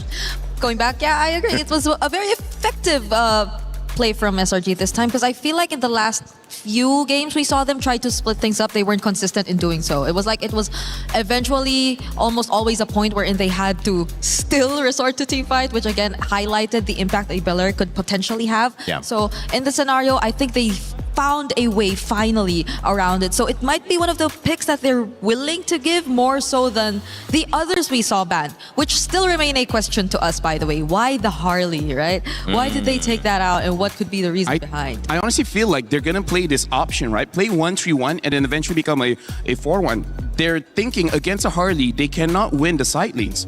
Right? Against a Link, they can outplay that. So I think that's just going to be the strategy coming in from Selangor Giants. They're going to play the map instead of the straight up team fight. That's a really good point. I mean, they've obviously come in with a plan, and sometimes taking a loss gives you the most amount of information. We talked about it. Even when you look down to Entity 7 and Team Liquid PH coming up as well. A lot of people surprised at some of the loss, but also there's a good chance to learn something valuable, and you might say invaluable, if this is the beginning of another SRG run to finals. Because if you're going to give it up, you need to know how to deal with it. They certainly definitely found a way to deal with it, but the question is now in game 2, will they give it up? Will they go back to the same? Will they let GK Esports switch it up, or will they have another plan of attack? I mean, here's the thing. I feel like GK kind of read into it with the Hellcurt as well as the Link pick. It's just that the execution wasn't there. So I do wonder if GK wants to change it up just a little bit. Because Langway Giants, for better or for worse, they're showing that they're not interested in team fights. They're going to be playing the side lane. So I think more and more teams are going to catch it. And this is going to force Langway Giants to basically adapt. But here's the thing. This is an elimination match. Yeah. The fact that if you lose this or the next game or the next match, you're eliminated. So this is actually a pretty tough situation for both teams, GK as well as Langway Giants. Yeah, especially for GK, because really, you pointed it out. I'm not sure if they want to go for a similar approach in terms of just picking a very unorthodox lineup into SRG to potentially catch them off guard, or probably, you know, like shock them to a certain extent. Did it kind of feel like they were maybe trying to catch SRG in something and go versus playing to their own strength and finding a win condition? Kind of, yeah. Because I think it was something they observed. But that's the thing, like you get to observe it from one team, but you have to also acknowledge that that team is definitely going to learn from it. Yeah. So they're less likely to replicate the same mistakes that you saw from them, though you could definitely consider it. SRG this time showed that they were not the same team that we saw 2 days ago going up against Pro Esports. And this is my question, and they answered it already. You got to ban the Moskov or deal with what made that first thing do. But again, it's reactionary to what has worked. We'll see if that continues with the Fanny and, of course, the Marcel band on the other side of SRG. Honestly, I like the ban here coming in from GK because they're betting out the Moskov. The other gold laner that can play the strategy that Langway Giants already did was the Claude. Those are the only real two marksmen that can go play the side lane. They can go for a fighter. There are quite a few fighters that can handle the long lane well. But right now, with this Moskov ban, with this Harara ban... Interesting. Freya might eventually be let through. The Paquito will get through again. So, yeah, SRG, they're banning out the Harara. Do they just go all in and ban out that Ling as well? I think you have to ban Atlas here. Who Atlas is also a pick you got to consider, Because they're also leaving the Eudora open, so there are just so much trades that they could play around if ever they do leave that Ling. And if they hand over the Atlas, then maybe they can also consider the Beleric for themselves. So I think there are just so many trades on the board right now. Yep. SRG might even consider a throw ban at this point if they just really want to let all of these things open. Keep something open. Yeah, because at this point, I feel like it's either Ling or Eudora, because I feel like the rest you can kind of deal with. Yeah. Even if they pick up Atlas, you can pick up Beleric, Valentina, and then suddenly you're looking pretty strong, vice versa. Or maybe even try to ban out of Valentina and then ask Harley, the question. It's Harley. I mean, like, in a way, it opens up the draft. And it does keep them... You mentioned the only other people that could do that, maybe the Claude. Claude's still open. That was actually banned by SRG to prevent a counter to the Moskov that they wanted it to go. But now that they've revealed that's what they want to do, they're going to keep it open. Maybe they can do that since the Moskov is banned. Yeah, the only thing here is GK. I kind of feel like out of all the picks, I'm actually feeling that Eudora is probably a very strong early pick, but instead they go for the Ling. Might be a mistake. Eudora Atlas. Yeah, exactly. So Langway Giants can go Eudora Atlas or Eudora Beleric, whichever is their pick. Yeah, whichever they want, honestly, because either the Atlas or the Beleric, I feel like would be really great tools already. You have so much ways to force out a Purify, and then GK might settle with just a Purify gold lane as well, which... We're not entirely sure if they will revert back to a marksman gold lane either. True. Earlier, again, you already saw them going for an execute Hellcurt in the gold lane. So, honestly, the fact that Innocent was able to survive for such a long time is actually a, I would say, proof of his skills as a marksman gold laner. He just doesn't miss the SOD. No, I was saying that immediate play that we saw, I was like, that was amazing. They skipped the Eudora. They go Valentina instead. I'm not sure how much I like this. And I'm guessing I don't. Why is that? Because... Nothing to steal? Or does it stop something from being picked? It's the Occam's razor. Sometimes the most obvious pick is the right one. And the obvious one here should be the Eudora. Right. And the fact that they did not pick it up is very interesting. Because as of right now, they don't have a real way to stop the Ling. I mean, like Atlas, if you can catch him, sure, but you can't. It requires skill and luck. Are they opening up something on their side? I mean, how the glue comes in. Must have a plan in mind, right? 'Cause Yeah. I think if the Eudora does get locked in by GK here, which they don't, okay, Take then the that's when Claude. they might have to change Ooh. something. But Yeah. even GK just let go of the Eudora entirely and say, we have something else in mind for our mid lane pick. This is very interesting because GK right now, they're drafting in a way that Selangor Giants wants to play. So they're asking Selangor Giants, do you want to fight fire with fire and play a 1-3-1 comp? Or force Selangor Giants to play a team fight comp, which they have been avoiding for quite a while. But no matter what, they at least need one. So maybe the Paquito gets picked up again, handle the long lane, either deal with the Ling or deal with the Moskov. Deal with the Claude. Yeah, because I think it will enable like whichever option SRG wants to go for. If they want to go split, if they want to go team fight, the Paquito works Or both pick up ways. Nolan. Barats is available still too. Yeah, to help out in. Yep, they pick up the Paquito. Makes sense. Because again, they need someone to deal with the silent. Because if Paquito gets banned, I think the only other option might be a Benedetta, but that one has so many room for errors. Like, it's very easy to mess up that lane. Could get punished real quick. So now we at least get to see the XP lane for SRG, and they again have not revealed to us the jungler yet. So GK might want to really focus on narrowing the hero pool here for Sakai's later on in the bans. But SRG, Yeah. what mid lane picks do they not want? Eudora. You know? Yeah, ban out Eudora probably. I have a thought here. We saw that build. I mean, it was assassin pick, but it was pretty utility. Yep. So is a utility jungler a thought here for Sakai's to kind of mix it up? I was considering that if the Eudora was locked in for GK, but they didn't lock in the Eudora, and honestly, maybe. Yeah, honestly, that's a very good insight coming in from Ring. They might opt for something like an Akai instead. Yeah. And letting Innocent to perform. And I feel like GK, they're reading into it. That's why they're not becoming the Eudora. They're even betting out the Brody. So, hey, you might be onto something here. This could be interesting. We saw Barat's jungle once, still not banned. Akai was used really well also. Yeah, though there isn't a Mathilda really, but I don't think we're seeing the Mathilda as a requirement to the Barats anymore. And still Melissa. Oh yeah, Melissa is also there. Surprisingly, again, like I said, we had a 13-minute game where the Melissa did over 100,000 damage. Yeah. That's way more than I would ever anticipate. And they're still not banning. If they don't ban the Eudora, Okay, now they ban. There's Eudora. Maybe they're just messing with the head of Costa Rica. Be like, hey, we may pick it, we may not.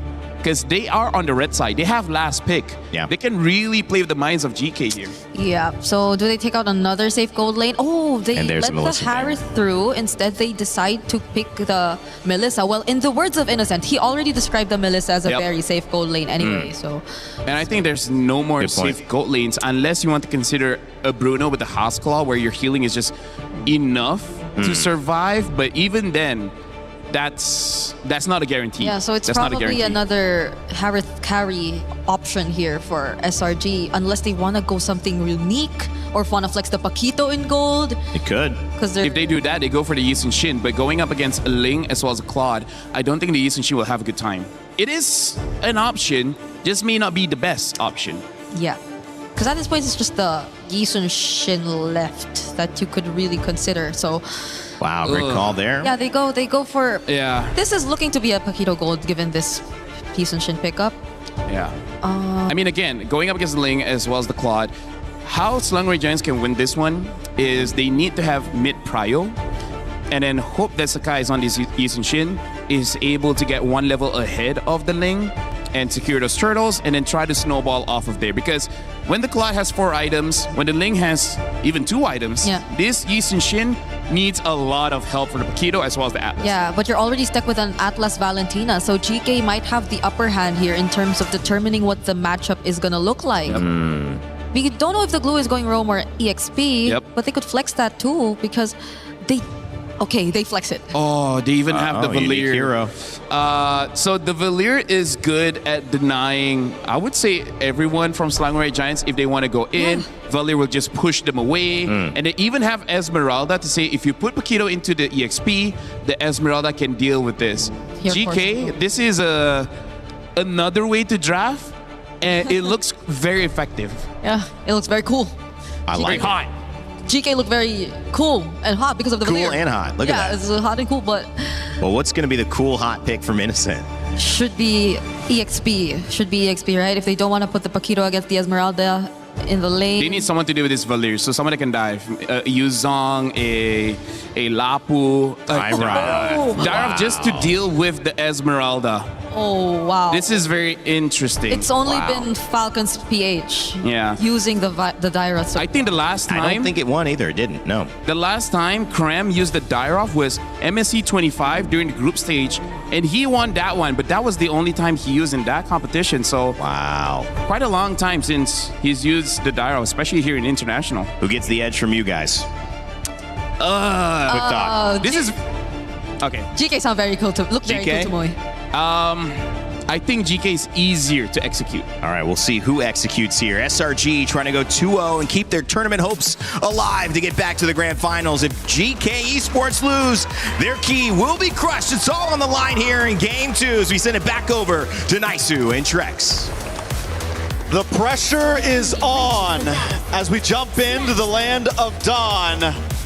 SRG 1 game away from securing a victory and moving forward. GK just trying to tie things up here. This is Trex and Naisu bringing you the live action in this game. How we feeling, Naisu? Well, you know what? It's pressurous, Trex, because GK also already burning a flicker early on from Shen. We know how this mid lane goes. Obviously, as a glue, you can go ahead and heal some of this back up, but yeah, I think the pressure is there definitely at this point in the competition. GK is feeling it, but I like that they're still willing to bring something unique to the draft. Now, we saw that in the last one. You know, the Hellcurt kind of worked for a bit till it didn't. But now the Valier. Valier solves a lot of the points here that SRG brought to this draft, and I think them themselves bringing out the Dyrov, who, you know, as our panel, our studio mentioned, hasn't found the most success, but it still makes sense, especially against this matchup against Aizen with that Esmeralda. This is, you know, one of those picks that ends up working real well in terms of that matchup. But now, when it comes to the team fights, how can that help things out? He's really putting pressure there on Aizen, but, you know, first turtle is where we see just that threat. Yeah, what's going to be big for Kram is keeping this pressure up, maybe securing a kill in this early phase.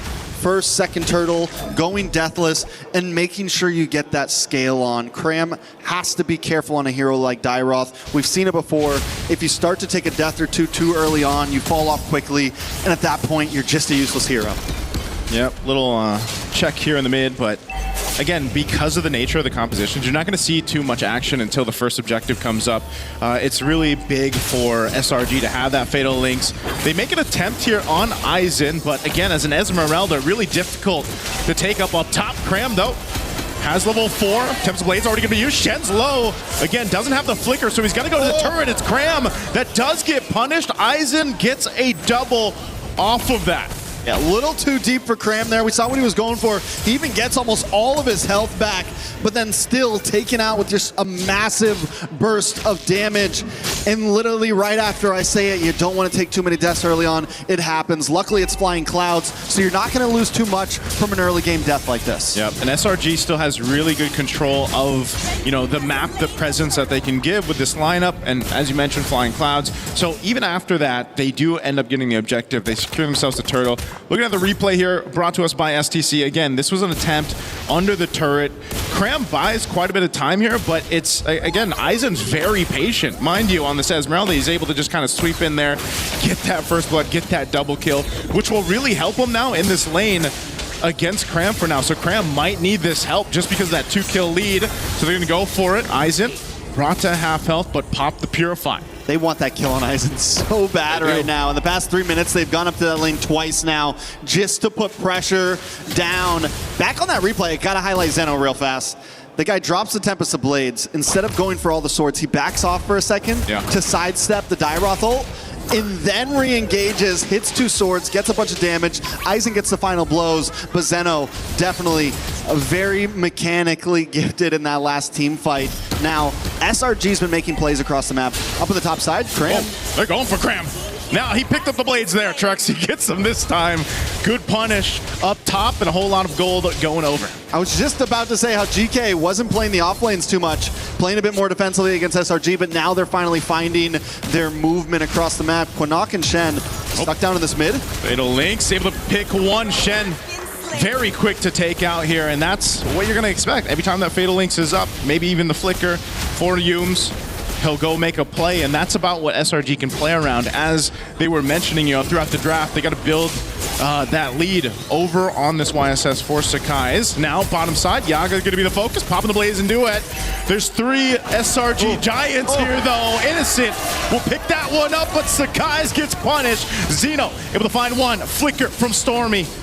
Safety to the turret, and now Innocent should be able to get away here. The ultimate's already popped. He had to pop the flicker, though, and Yumes, he'll have to be there for safety, but this is going to be a turtle fought for GK. Yeah, without that flicker, Innocent may not be able to do much to help out. Zeno will get that turtle. Right now, both teams just looking for pickoff after pickoff. Oh, Shen.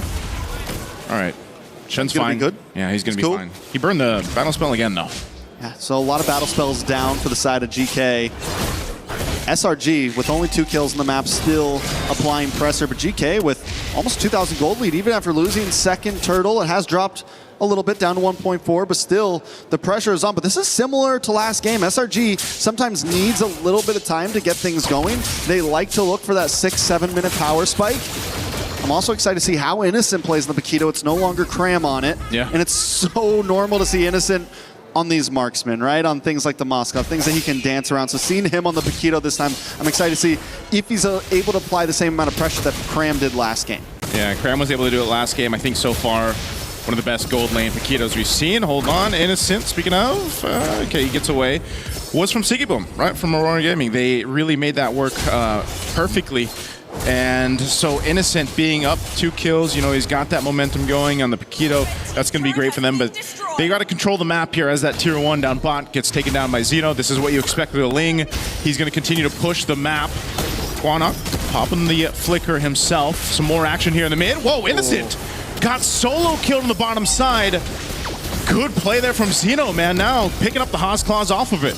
As Zeno has been on fire, even in the last game that they lost. Zeno still made some amazing plays. A couple bad ones too, but here in game number 2, he seems to have gotten some of the rest off. He's finding solo kills. He's able to lock down Honest Innocent on the top side. Cram, not going to be able to escape this one. Yumes, too late to the party off that flying cloud. GK has found the footing in this one, Trex, for game 2. They've got a composition that's really hard to play against. SRG looking to lock down Shen, popping the flicker. So he's still going to be fine. This last turtle's up, though, and right now GK will make their way for it.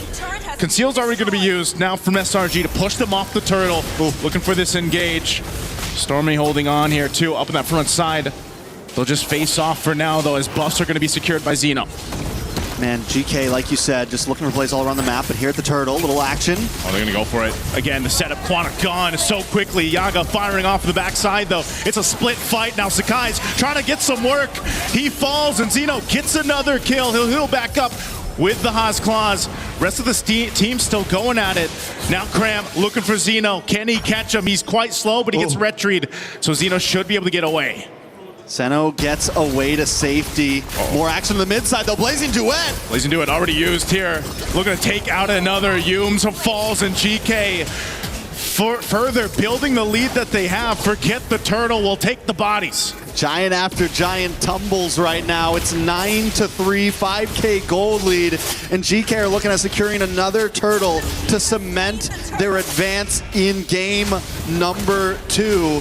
Last time SRG was able to keep things at a minimum, but this time the tourniquet is gone. They're bleeding out. Is there an opportunity? Innocent, we got to see something from him, but the problem is it's a tough game for a Paquito. You got the glue. Eisen's there. Okay, he canceled the recall. He's there to go ahead and supplement Yaga here. Falling Star on use. Oh, Zeno! under the turret. The rest of the team's gonna get caught in the jungle. They'll fight. GK wants to take it to them as Sakai's falls. Cram trying to get away, but there's 4 members here, and Aizen leading the charge. Meanwhile, Zeno will push mid. GK Esports has total control right now. All right. A little bit of a Fatal Links used on to Aizen there. Does pop the Purify, but at this point... Popping that Purify. GK... Shout out to Leo. GK, shout out to Leo. Pop that Purify. GK making their way in, making their way downtown. And it's not looking good for SRG. Like I said, Innocent's going to have a tough game, man. I was about to... It went right Wait for the there. Lord. Wait for the Lord. Wait for the Lord. So as I was saying, we wanted to see Innocent do great things, but you know, we can't count him out completely because the problem is this is a tough game for fighters. This is a tough game for the composition that SRG brought. The moment we kind of called it, we said, big chance YSS could come in and then they go for a double fighter-fighter. But the problem is before they even did that, they lock in the YSS and then the Quinnock comes in and we just know, ooh, this is going to be tough for a big fighter composition. 100%. You see the Valier, you see the glue. Those are things that are just going to give Cram and Innocent a hard time in this game. And it doesn't give the space for Innocent. It doesn't give the space for Stormy. And at that point, how do you even counter this? And every time that someone's been on their own, GK has been all over the map. Zeno's been finding the 1v1s. And the rest of the team is finding pickoffs as well. So SRG's is getting slowly backed into this corner. This has been amazing kind of recoup that GK has done in Game 2. I mean, they really had to go back to the drawing board after Game 1's win with SRG. Now for Game 2, this is a bigger lead than what SRG had in the previous one, and GK has total control. Now, if you're looking at this 9,000 gold behind, if you're SRG, you know, you're almost in that attempt where we just got to go for it because it continues to slip through. And even so, even being down this much, GK will still take things at ease. They'll slow it down. They need that purple buff for Zeno, and they'll just wait because if SRG overcommits into a fight, Trex, they could get destroyed really just because of the economic lead right now for GK. I gotta say, this is something so many teams have really stepped up to the plate on in terms of this MSC. I haven't seen that many super big brawly matches. A lot of teams have been willing to take the Lord slow, been willing to dance a bit, play the macro game, even when they're 8,000 gold ahead, right? Yeah. They weren't trying to rush things. They know that at any point, SRG is still a threat. Sometimes a dog backed into the corner is even more dangerous than one that's on even footing right now. Think about a giant backed in the corner. Exactly. GK respects that. They know what they're dealing with, they know the enemy, and they know they have to approach this meticulously. Right now, they'll have to do that on the defense. Once that Lord comes up, it's going to come down the mid. They still hold on to maintain their shields right now in the base, but those are definitely going to pop here, if not all 3. So they're going to have to hold this on. And, you know, when you look at this composition, you got to think, too, how good is that base defense with this kind of composition for SRG? And it might be okay, but it's not the best. You know, you have to expend a lot, so they go for a play. Anyway, this makes it better. They take out Yaga. And now Lord will charge in the mid. They're preoccupied here on the bottom side, though. Quinnock throwing out the fireballs to slow them down and burn them slowly. Lord finally goes down, but not before it takes out the mid base turret. So GK, that might be all they get because they lost Yaga. The Flicker are going to be burned too. SRG, do they want to go for this fight? Quinnock taking a ton of damage. There's an Abysm Strike. Sakai's able to find him, but they get caught in the jungle again. They forgot about Zeno. They forgot about the rest of the members of GK. And they're still here now, focusing on the bottom base turret. They're going to lock down on Innocent with a 1-2 punch in the shields, but they get shredded through anyway as GK picks up another and a base turret. Once Yooms misses that Fatal Links, SRG had no reason being there because now GK's at their base. Stormy tried to clear it out, but not enough. GK will hold on to their hopes for MSC and take us to a Game 3. The pressure continues to build. SRG is stopped in their tracks. GK brings it to final game match 3, and they do it cleanly. It wasn't just a, it didn't even feel like a close game, honestly. GK completely just has control, and I think it all started in the draft, personally. The draft, I feel like I don't know if there was a last-minute call to change things up, over for SRG's side or what exactly happened, but the Valier was also just a big part of this. Aizen, mind you, too, on the Esmeralda was phenomenal. When we first saw Aizen, a couple years ago when he was back on Lil Gun and, making a name for himself, I remember he was one of the players to stand out, and in this game he standed out for GK with the rest of the squad here to follow through, just because, again, they had to come together as a team, play around the Ling, supplement that so that Xeno can do his thing, and, this was really a team effort for them to get to a Game 3 after how quick of a game and devastating a Game 1 was against SRG. So, and now Trex, it comes down to it, when you got that one game left for either of these teams to move on forward for MSC, I don't know, do you still bring something new out or not? There's a lot to question here. A lot of questions. Hopefully the panel can give us some answers. Rain Day, how we feeling over there, guys? That was a good one to leave to my experts, because Brigitte Lefel, this was a game that, wow, had the emotion behind it. It also had the impact behind it. GK Esports knew they were going home if they didn't win. And so guess what they did? They won. Now it's a best of 3, turned into a best of 1. Next game, continue or you're out. Welcome back to the panel. My name's Rain Day. And Brigitte, I will leave this to you. You kind of like GK's draft. It proved to be more impactful. What was the difference that you thought, and then how did it show up in game? It's funny because I just said, their draft really looked cool. Yeah. But there's a deeper meaning to that. Yeah, honestly. yeah. It's mostly because of the way that they managed, I think, the mid-duo matchup, really. It mattered the most because it was something revealed to us very early on, and I know that there was still a flex factor in terms of SRG's lineup. We still didn't figure out that the Paquito was actually going gold up until the later portions, but it was just, I think, the moment they brought out the Yi Sun Shin, that's about it. Like, that's all GK needed to really wrap up their draft and secure a winning matchup for them that could really favor them in the long run. Lefel, I want to know your initial thoughts as well. Are you surprised by that, or kind of went the way you expected? I was not surprised, because when you were asking which draft looks good, and I said that, well, GK's draft is easier to execute, and that's kind of a way to say that. I would say SRG, they overthink that. Like, how do you make that work, basically? Because here's the thing. You know that there's a wall in front of you, and yet you're trying to charge against it, right? Yeah. Because it's not that GK hides so many good picks. They already shown the strong heroes that they have, but then Slang Rejai is like, you know what? We can deal with that. We're gonna use heroes that lose against your heroes and hope for the best, and that you just can't do that here in MSC. Yeah, too good, high quality. It's like your counter is on the other side, and then you pick up that hero. Like, what? Yeah, even a lot of missed opportunities. Yeah, even longing in the Daira last pick, I feel, hurt this lineup much more than they could have picked Eudora. Yeah, because what? They could have picked Eudora. Oh yeah, that too. Earlier. And even the fact that they went for another damage XP lane was just really focused on matchups and winning lanes, when in fact they needed to buy time and create space to farm, because they settled with the Yi Sun Shin, which is a scaling jungler, and Lefel was very vocal about him not liking the idea of the Paquito being flexed just to make room for a Yi Sun Shin. So it demanded so much more win conditions for SRG to pull off. It demanded that Sekai's actually got all the space in the world, which obviously GK did not hand over to him. And you have Cram, who has such a good game on Paquito, and you kind of draft towards this idea, but the reality is it would be better if you probably had Cram on Paquito again and you figured out a way to keep Innocent feeling comfortable. And it's not like they didn't have options. The Harith was available. Yeah. I mean, like, here's the thing. Rain Day, this is an interesting fact, but Slangoray Giants only has win on the Moskov. Wow. When they don't have the Moskov, they haven't won a game. You know what? That makes a lot of sense, though. Yeah.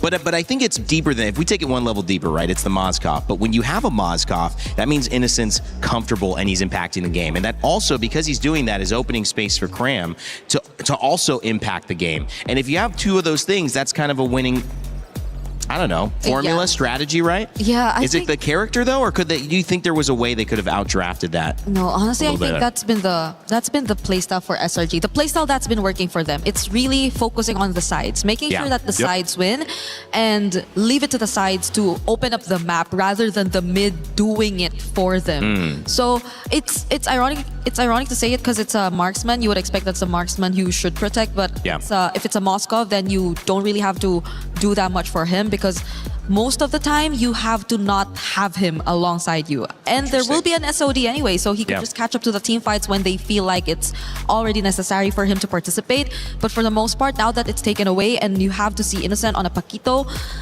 technically it is similar because you kind of can do it in terms of the same approach, but the fact that they had to focus so much of their attention on just Sekais, and Sekais being the sole carry of the game, I think really hurt them a lot because that was shut down by GK and they had no other fallback to resort to.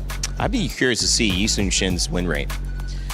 Hasn't been great. I think it's quite low. I'm not sure if I've seen him win, actually. I don't think so as well. I don't think Yi Sun-shin has won as well. Part of the reason is because he needs time, he needs item. Because he's basically a marksman, right? And we see in the current meta right now, if you need time, there's not enough time for everyone. Yeah.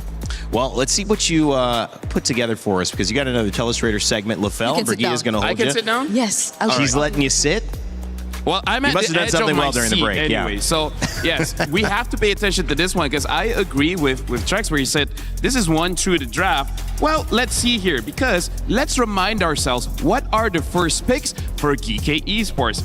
Ling is pick number 1. And then later on, they picked up the Claude as well as the Glue, pick number 2. So this is no longer a surprise, right? So let's talk about why the Ling as well as the Claude pick is good. Well, just like SRG, they like to play the side lane. So this opens up the map for them, which we will see in a clip later on.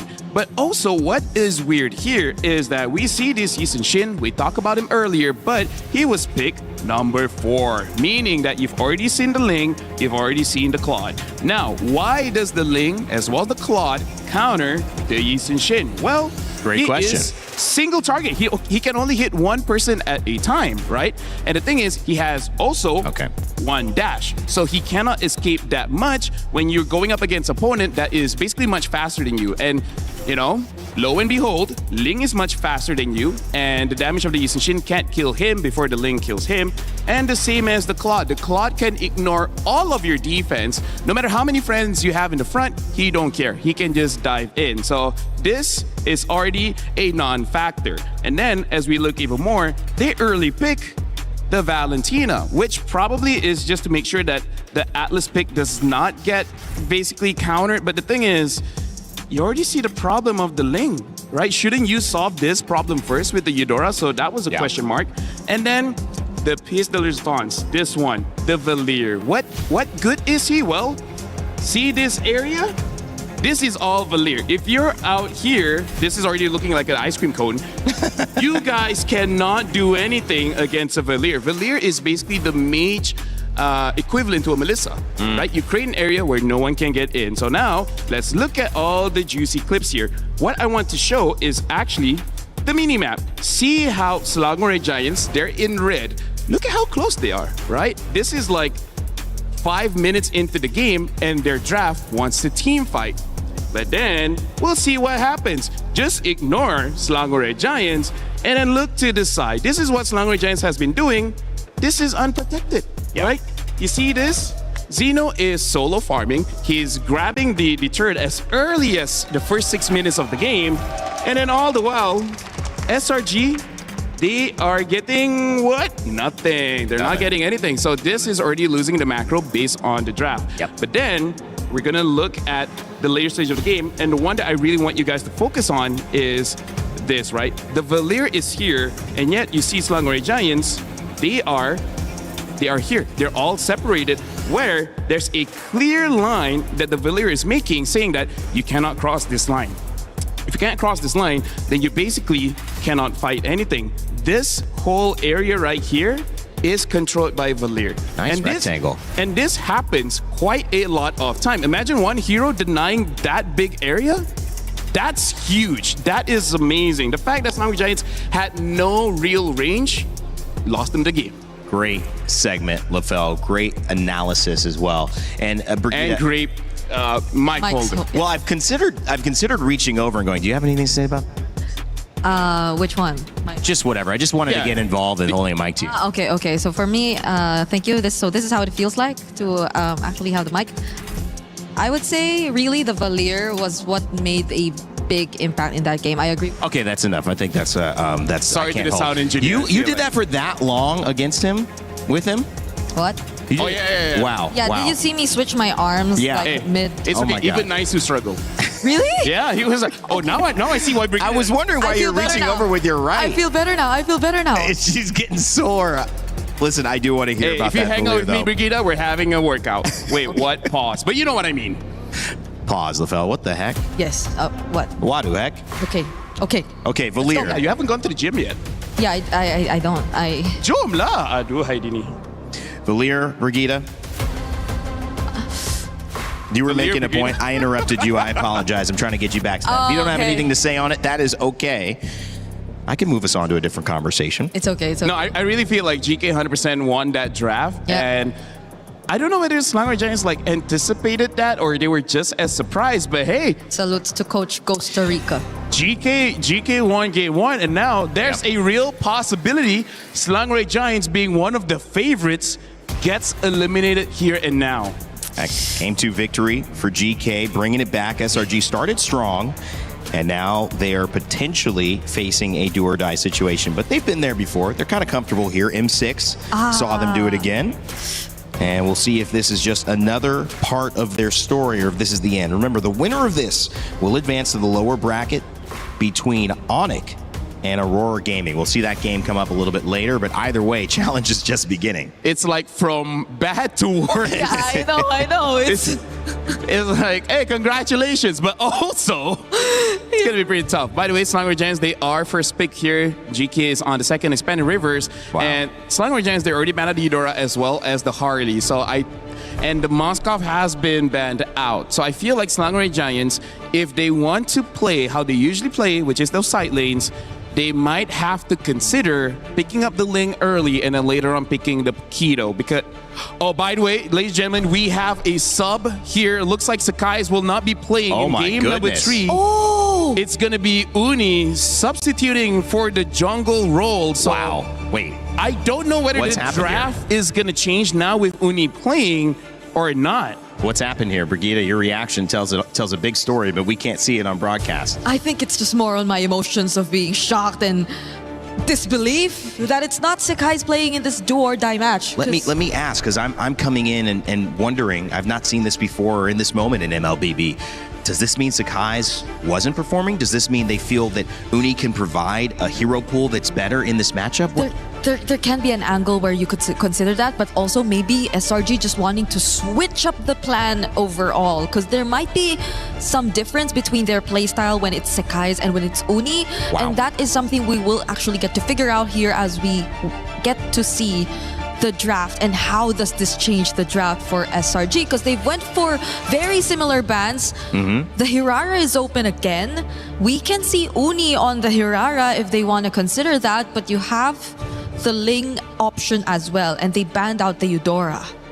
Yeah, at this point, it really is your own flavor, because Uni can definitely... Well, I haven't seen him use the Hirara because it's still a very new pick, but you know, when the Ling was meta, Uni was pretty good because in Malaysia, Sakai's is the #1 jungler and Uni was the second. But honestly, after MSC, it looks like Air 44 might be taking the #1 spot. We'll see how Uni performs in this one against GK, because again, this is elimination. This is very serious.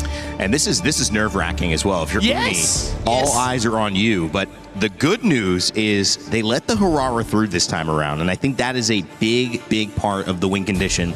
And remember, 73% win rate. That went up in game 1 as they won with the Hirara yet again, and the Ling lost. So now, we'll see if they can improve upon it with a response pick of the Freya finally let through, and on the side of GK Esports alongside Zushin. Yeah.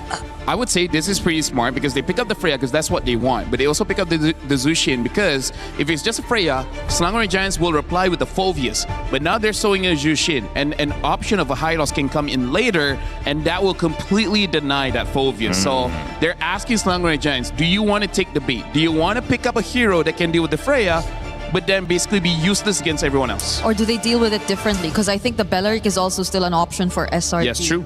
So if they just don't want to match it, which SRG have been doing even in game number 2, right? They went for a Dairoth into the Esmeralda.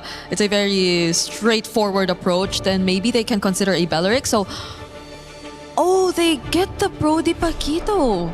Well, they want to win the lane here. Brody is one of those, and I think the Paquito is also a takeaway because I think Brody, there are some tanks that he can deal with or fighters in the gold lane that he can deal with. A Paquito, not so much. So what we're waiting to see is that Brody, kind of just like Moskov, he has a stun with his second ability, and if he wins the lane, level 1, level 2, he can freeze the lane, deny a lot of minions, and basically win off economy at that point. So Selangor Giants, this is a different way that they're drafting right now.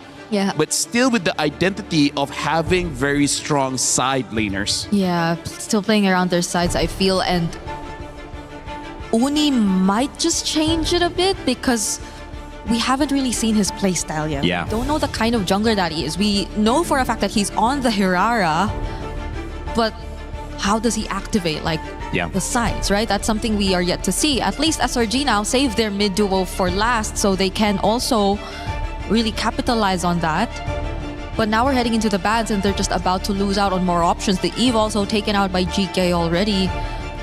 But SRG can respond too. There are still roam options they probably don't want to go up against. The Belleric we also mentioned, they might want to consider that taken out. But they focus on the Esmeralda. Yeah, you don't want to add more counters to your lineup. Valentina, most likely not. I mean, my thought is, I haven't seen Valentina have the same impact that I think the players have been hoping for. I haven't seen her be the win condition. She's a good pick, and she's good on paper, but I've seen so many other picks be the difference. I'm curious if they let her go. Both teams, she's been picked before in game 2. I'm curious if they let her go here and they look for a different mid option. I guess, mostly depending on what the 4th pick for GK is gonna be, maybe, because at this point it's just really nothing that you get to take your ultimate. Right? More so, the range is also gonna be lacking again to a certain extent. Although you have the Brody, and honestly, Brody is probably one of those marksmen who just really thrives when it comes to range.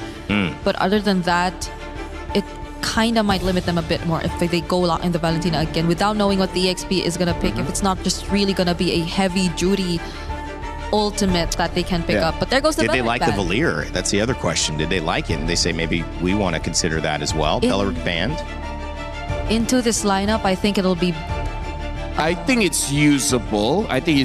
But I wonder if they want to go for something else because right now, Selangor Giants, they have the damage, right? They're not lacking in that department. They just need utility. They need some kind of crowd control. And ultimately, you want a mid laner that can survive a Ling as well as a Freya. I think that's going to be the more difficult puzzle to solve. Like, you have picks like the Valir, which can honestly help you against GK's lineup. But once you use your ult early and you don't have your flicker, then most probably you will die. I agree though. It might be one of the safer picks like the Valentina against the Ling. But I think there should be much more considerations other than that.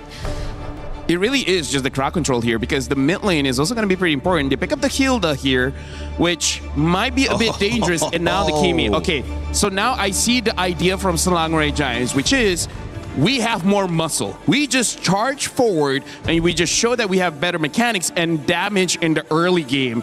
But now you know that you're going up against Freya in the gold lane. That's going to be tricky. We'll see whether Selangor Giants will gank the gold lane a lot or try to help out the EXP. Either way, they have a side lane that wants to win that and destroy the turrets early. Selangor Giants, high risk, high reward kind of draft. But I would say it's much easier compared to game number 2. All right, well, you heard it from the panel. I don't have to say much more. You know the stakes. A best of 3, now a best of 1. The winner moves on at MSC. The loser, their key is crushed. It's GK Esports and Selangor Red Giants ready to battle for one last time here in Paris, France. And let's send it over to your casters for Game 3, Naisu and Trex. This is the final move in this game of chess between SRG and GK Esports. Let's jump into the land of Dawn as the pressure builds. Naisu, the final sub, the final draft. Uni comes in to try to make things work for Selangor Red Giants. Thoughts on this? I don't know, man. I think everybody probably reacted the same way around the world watching this. When it comes down to that one game, you know, sometimes you have to take that chance. Sometimes you have to take that risk. As amazing of a player Sakai's is, you bring in someone new into this lineup to make something happen when it comes down to one game. You can already see the aggression coming out from SRG just to take a camp. Quanok gonna deal with some damage sitting at half health. He's gonna be fine, but SRG more aggressive to start things out. Wow, flicker burn too. So it's still going for mid. Yeah, I mean, I'm not... Ooh, Uni actually able to still get that. The retry was a little early from Zeno, and he's able to get his own camp, but I'm not against completely the aggression that SRG is bringing. Sometimes in a game 3 like this, both teams take it slow, but SRG says, no, we're gonna hit the gas, we're gonna try to catch them off guard, and that is how they are playing this right now. The Kimmy pick, another throwback to old metas along with this Hilda. And the pressure's on. I've been wondering when we're going to see the Hilda. I'm wondering if they're going to use it in your typical way of let's harass Zeno, let's harass this Ling, let's try to get in GK's face as much as possible. I think especially if you're SRG here and you're trying to take something from the last game, it's, you know, how do you contain or at least get rid of Zeno? Because, you know, last game he was able to go ahead and scale up so well on the Ling. And, you know, the panel mentioned this too. It was so interesting to know some of the facts between those top two. I feel like they're the top 2 pick jungler heroes right now. That Hirata being at 70+%. You know, the Ling sub 50, I believe it is. But hold on, mid lane, there's some action. Yaga taken out of this. And they'll able to go ahead and pick up a kill. It's a bit of a trade, but the objective for GK is the focus now for the first turtle. It's going to go over to them. And so Innocent actually gets the solo kill onto Yaga. Down in bot lane. Stormy goes down in the mid side, so a trade for trade. Let's take a look at that replay down on the boss side. Yaga gets ganked by Yums and Innocent. So even with losing, ooh, very close call, but even with losing that, still it's 1-1. Turtle goes over to GK. Small gold lead. Yeah, small gold lead to work with. Either team, you know, they can't let this gold lead get out of hand once we get to that mid game. And you know, if you're looking for picks across the map, that might be some of the best cases that you can go for if you can't fight for the objectives yet. An early kill too, going over to Innocent does help, of course, with that Brody. You know, you get the Blade of Hepsies locked in early. You can start to go ahead and build on that. It is going to be a bit of a difficult lane for him, just because, again, you got the Freya to work against. For Yaga, you know, he's running that Warcry emblem, so that's why you want that space to work with. That's why the hero that Brody helps really deal with that. All right, so things have kind of slowed down after the initial few minutes of aggression, or maybe not just yet. A little bit of action in the mid. Everyone should back off. Nothing too crazy to happen, but no. Oh, they're going to go for it anyway. Whoa, the beacon was gone, and Quanok next. Shen, the next to follow. Zeno's here, though. Tempest Blaze dropping down.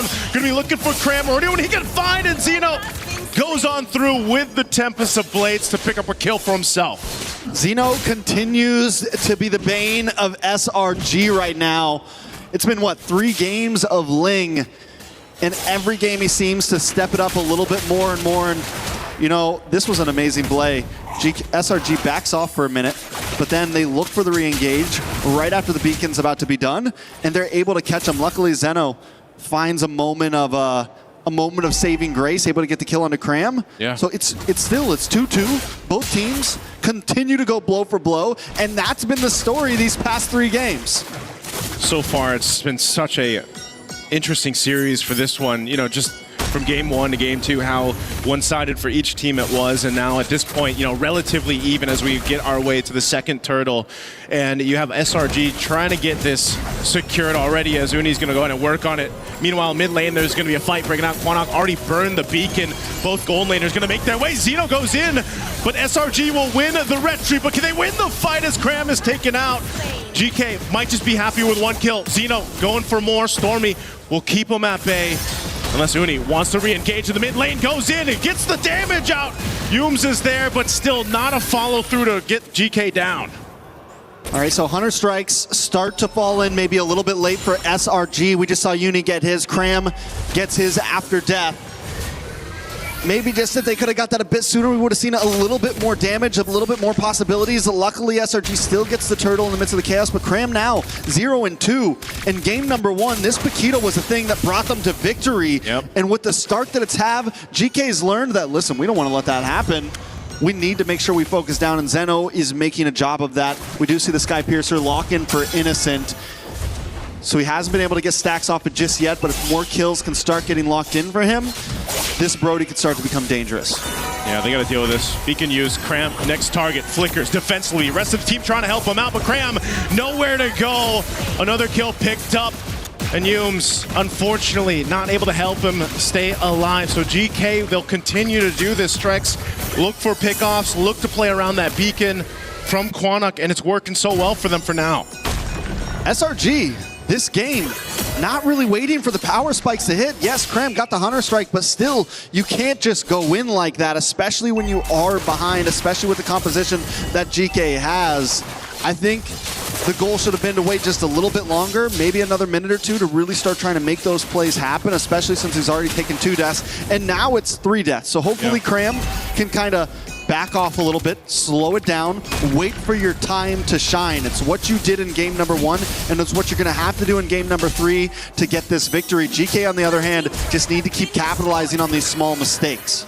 This is one of the difficult things, though, to do, you know, when you are a Piquito that is, you know, you've died a few times, you're trying to figure out how do you bring that value to these team fights and, you know, turn the tides of them. And unfortunately, when you're down, it's a little bit harder to be able to do that when you have the lead. So now, some ultimates being thrown out here. Turtle's up, and you don't have a traction pulse now for Stormy. They could still fight even without it, but it's going to take some master fighting here from them to be able to pull this off. GK's really been playing around their ultimates really well, just like they are now. Hume's really low. Zeno waiting for that window of opportunity to jump in. Might just try to go and steal this turtle here. Goes in and makes it happen. And now Stormy on the run. The rest of GK just happy, staying disciplined, takes the objective, and goes elsewhere. Even though it wasn't exactly straightforward, SRG backs off a bit during that turtle fight because they know Aizen is coming with that Throne of Ruin. And if they stayed for that turtle, getting caught by that would have been detrimental. Could have been an end game type of fight. Oh no, they're gonna collapse down here. They're looking for a kill on Aizen, but he's able to get away. Now Zeno joining the fight in the mid, gonna go for Uni. Uni trying to use the iframes to get out Temps of Blades too. He's on the run, and now mid lane, Cram finally will take one down, and they get a second as Shen falls. SRG finds some breathing room. SRG right now is just the perfect example of punching your way through your problems. Even, I mean, seriously, they're behind. They take that fight. Exactly, they take that fight, and I'm like, guys, what are you doing? But somehow they just keep on hitting and hitting and hitting, and eventually they do come out on top. This fight didn't look good for them at first, but Innocent is now involved. They're a full 5-man, and that's what they needed to win. Back on the main screen, another fight, and they're coming out on top. They get the kill onto Yaga, and GK is finally getting pushed back. Oh man, SRG off of one team fight somehow find a swing in their favor. They're now approaching these tier 2 turrets of GK. It all happened so fast too for GK to deal with, and now they're trying to scramble here. Shen, half health, he has to watch the tier 2 fall, and you got 19 seconds for that lord to come up. All right. SRG now with a 2.5K gold lead. In just a matter of about 45 seconds, they have completely took this game into their hands, and it's looking reminiscent of game number 1. And Cram continues to show that on this Paquito, even with a death or 2 or 3, I can still pack a punch. And Innocent was the sleeper build all along, hanging out in the gold lane. Yeah. And we were waiting for that moment for him to get involved in these fights. And now the damage is there as well. He's got the Sky Piercer. He's got two stacks on there. 2 kills worth of stacks on there. Yep. He's feeling himself right now. And SRG, this is going to continue to scale upwards and upwards. Yeah, those stacks really are something to worry about. They're going to blitz this Lord, going for it. A Gleams comes through. Uni, SRG gets the Lord. They're going to be able to collapse down on the fight. A couple flickers on the defense from GK. Cram looking for the reinitiation. They're going on Shen. Shen has nowhere to go. Another stack for Innocent. And they find a double. Add another one to Innocent. Sky Piercer. 5-0-1 on Innocent. Shen sacrificed himself to make sure that Zeno can get the purple buff, but the fact that Quinnock falls after that might be a little bit too much for GK to hold on to. It's a 5K gold lead, and a Lord is coming soon. Oh, this was worked so well. Again, they blitzed it. They tried to go in for an attempt. They're knocking on the base turrets now, too. Back in the live cam. Traction pulse already thrown out, sending GK back to heal up. They got to defend this Lord push. SRG with a swing in their favor. Uni jumps in, bringing down half health bars for GK. They're going to collapse down anyway. Cramps in the base, punching, looking for Yaga. Finds him as well. Takes out Aizen. SRG, they brought out a new Titan. No, a new Giant to the mix. And they move forward for MSC, keeping their dreams alive. SRG continues to brute force their way through this bracket. They take some losses, but today they move forward on to their next opponent, GK Esports. They put up a great fight. They tried their best. They brought the Giants to game number 3, but with a quick change, a quick flex, SRG take the victory. Hey man, that was a risk in itself, but it paid off. And it felt a little dicey there in the early game, mid-game. GK, hats off to them, man. They really put up a fight against a team like SRG, you know, who's accomplished so much. And again, a lot of people probably question the switch in to bring Uni, but hey, it ends up working out. He played this Harara really well, allowing the team to shine, allowing Innocent to get the stacks that he needed on the Brody. And, you know, it just ended up working out so well for them. Sometimes that's what it takes to move on to the next stage of the tournament. You know, when things aren't clicking, things aren't working, where do you go from here? I mean, this was such a great initiation, too, from SRG and the team. Mind you, how much Cram dealt with in this game, how, you know, he has 0-3 at one point, but still punches on through this game, and they punch on through to move forward. That has been what this MSC is all about.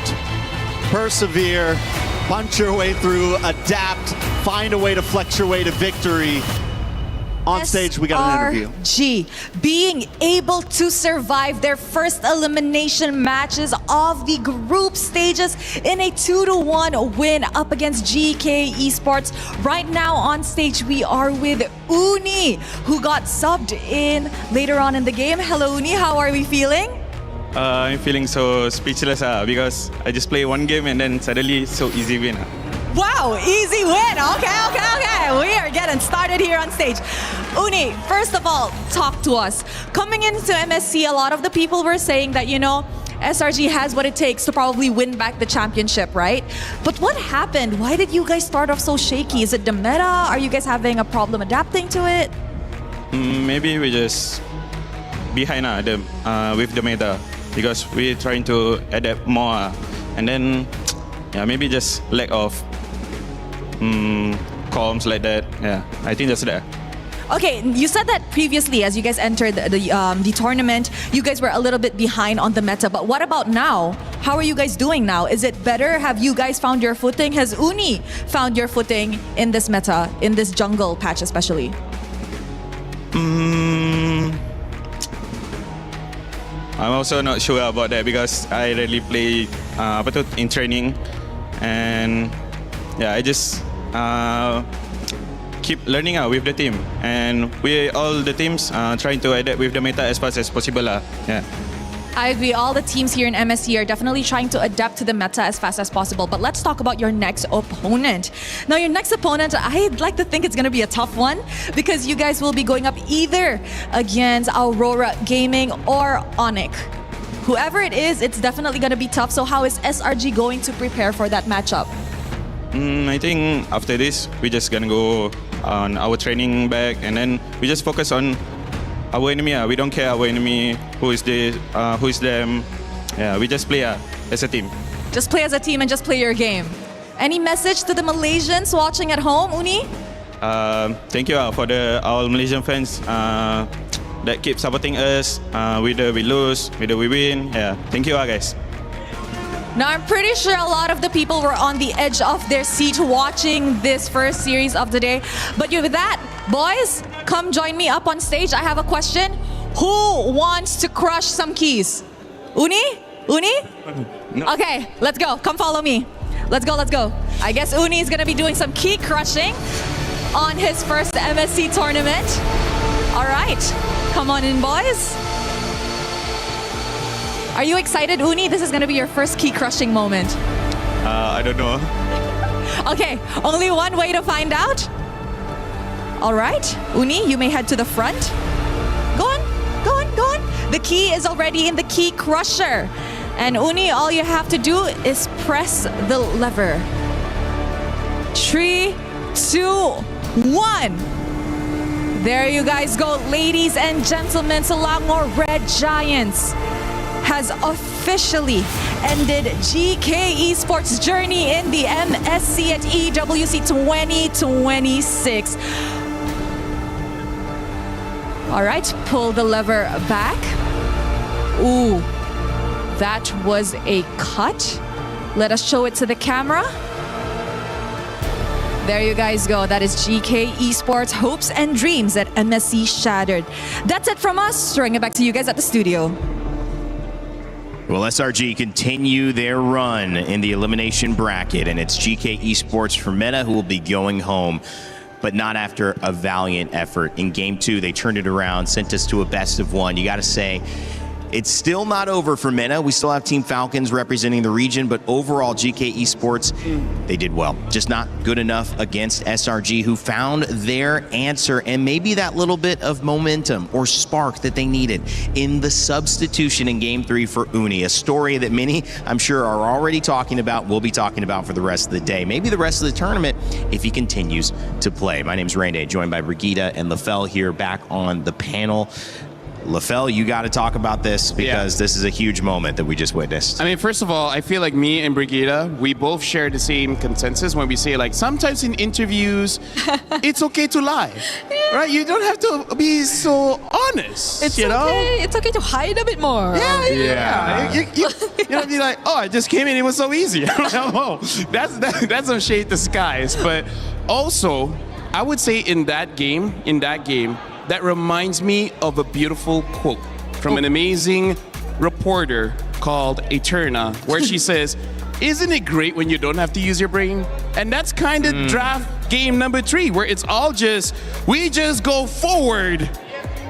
And that's the best plan we got. And then just keep on pushing. It's nothing you have to overthink about. Exactly. Nothing you have to overthink about. Just go. You see bad guy, you hit bad guy. You go bad guy. You see friend, help friend. It started with Stormy on Kimmy as well, which was super cool to see. I mean, here's some stats that are pretty interesting. When you look at Paquito, 2-0 when Cram played him. 2-0. Won both games on Paquito. The second game they played Paquito, it was on Innocent. And Innocent, when he's on a marksman in that gold lane, he's 2-0 as well. So the fact is they found a way to, I think, change what went wrong in Game 2, get everyone comfortable again in Game 3, and that ended up making a big difference. Another win for Harara as well. Yeah. Oh, by the way, let me just very quickly, Selangor Red Giants has to hope so hard. Yeah. They're not going to fight against Aurora because we see that their early game is not there. Yeah. Right? And they, like Team Liquid, like to scale up. That is Aurora's specialty. Their early game is the best in MSC so far. Yeah. So if somehow, some way, Onyx wins, Aurora goes down,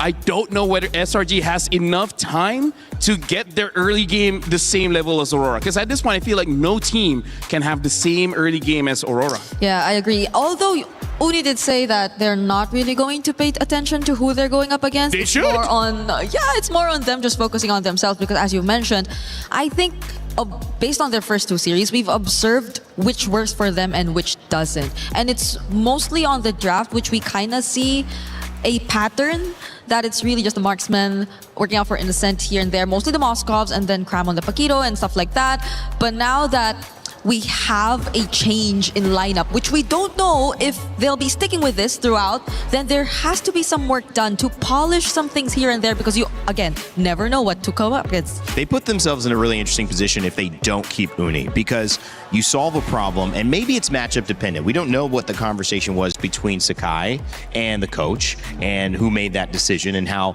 they said, well, maybe Uni just needs to come in for me. Maybe Sakai volunteered. We don't actually know. However, I do think that when things work, you have almost, in my opinion, the onus of responsibility to try to keep it working. You don't want to stop your momentum after you found it. And it feels like they did have a very easy time on the Harara back when Uni was there. So if that's the meta, if that's what you're going to be playing, it may be nice to see. And as you look at these damage stats as well, I mean, no wonder, second in damage, I believe overall in the game, only to Stormy, who was on that Kimmy. I do have to say, like, outside of the game, the difference between Uni as well as Skies, I would say Uni is a better shot caller. He has a very good idea of how the map looks like even when it's dark. And then in game, Skies is the guy that's willing to sacrifice himself to get 3 kills. But Uni, he will play it more safely, which we saw in that game where there's multiple times GK went all in onto Uni and he was able to escape death multiple times. And maybe that's where GK really like, wait, hold on, this is not what happened in game 1 and 2. The jungler dies here, but this time they don't die. And then you're like, wait, what's next, right? That might be just enough to throw GK off. Yeah, because honestly, I think at least for the lineup, SRG might have read through what GK wanted to do every single time. Like the approach that they had during a T fight more or less started with Aizen. Yeah. It always had to be off of a really good Throne of Ruin from Aizen and then the rest of the members eventually going in. But if it's not for that, then they more or less have been read by SRG, I feel, because I think it's been Uni who's been a bit more creative with the angles. Again, with the Hirara, I think it's something you can really afford to do because you can just go in and out and also through very unexpected corners as well. But I guess GK was also able to read through that and prepare for this potential switch up that SRG eventually showed us. When you have moments where a team has your game plan, typically, and I relate this to the football world, the soccer world, I played that growing up in my life, and that was football. Yeah, just sure. Want to let you know. Sure thing. Football. All right, football. Especially in France, how can I not? I think the interesting thing is you need a little bit of creative individual brilliance to break through it. And at the same time, when a team is packing it in and they don't want to let you score, and that's their strength going for a tie, the second you do score, that changes what they have to do. They've read you, but now they're struggling because they have to play offense when they wanted to play defense all game. I think Uni might have come in and had a little bit of moments getting in, getting out just barely with individual brilliance, and then that opened up this team fight that maybe shouldn't have been opened up with SRG's lineup. Yeah, bowling is amazing, man. I do like to bowl too. Hey, that's great. I have my own bowling ball. Do you? Oh, really? Yeah, No, I don't. I have two. Custom made and everything. My favorite sport is Mobile Legends Bang Bang, you know? More pay, please. Guys, is that a sport? I mean, it's e-sport. I'll say that. Yeah. Although I do have to say, again, Slangway Giants, they won, but they're not out of the fire because there's so many things they got to fix, Brigida. I agree. Brigida. What? Brigida. Brigida. Yeah, thanks, Leifel. I don't know if it's enough time, though. I don't know if it's enough time. Okay, It's, we'll see. Less than 24 hours because I think they're having their next match tomorrow. Like all other elimination matches are happening tomorrow. So let's hope for the best. Hopefully, though, this has been enough learning experience for SRG moving forward. We'll see. It certainly was an experience for GK Esports. Maybe didn't end the way that they wanted, but of course they found a way to bounce back. Got to hold their heads up high for that game too. We had a chance to have an extra interview with Shin talking about what it feels to have his key crushed and what this journey meant to them. We're backstage now with Shen. What happened in that match?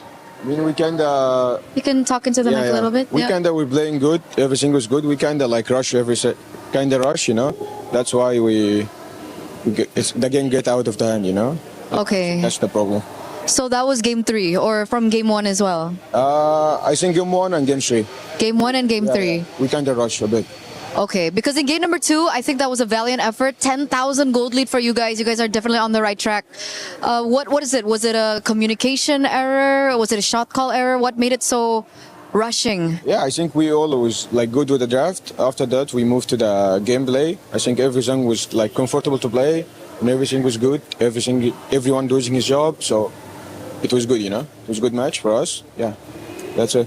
Are you okay? Yeah, I'm good. I'm good. Is everyone fine as well? Yeah, they're fine. They're fine. They're fine. That's sad because we could win, but yeah, I mean, it's fine. You were very close. You were very close. What lesson did you learn from this match about you guys? I think to be more calm, you know? It's like we don't rush everything. Like we just play, we just fight when we need to fight. That's it. What did you think caused it? Was it like the adrenaline rush? Yeah, I think it's like, you know, we're winning and we like want to fight. So it's like, kind of like this. There's definitely a lot of things that you can learn from this match, and obviously we're very excited to see you come back onto the international scene. That was a very valiant effort. Thank you so much for being here. Is there anything else that you want to say before you leave? Sorry for today, guys. I hope you enjoyed the game. And next time we will do our best, to make you feel better, Okay, once again, thank you, and we're throwing over back to you guys. We appreciate you, Shin. Not easy to do those exit interviews. Obviously, you're feeling the emotion. You haven't even had time to process it. Then Eterna is making you nervous when you're in there, so I understand it.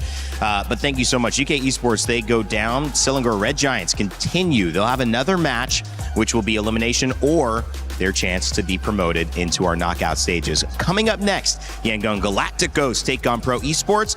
Nobody's going home here or with Onic and Aurora Gaming. These are the 4 best teams in Group B so far, and they are looking to prove who are the best 2. So there'll be a lot on the line just on the other side of things. A win in these games means at least $100,000 going in your pocket after MSC. So you could be happy about that. Again, Entity 7, Team Liquid, one of those teams going home. Lower bracket game to end the day.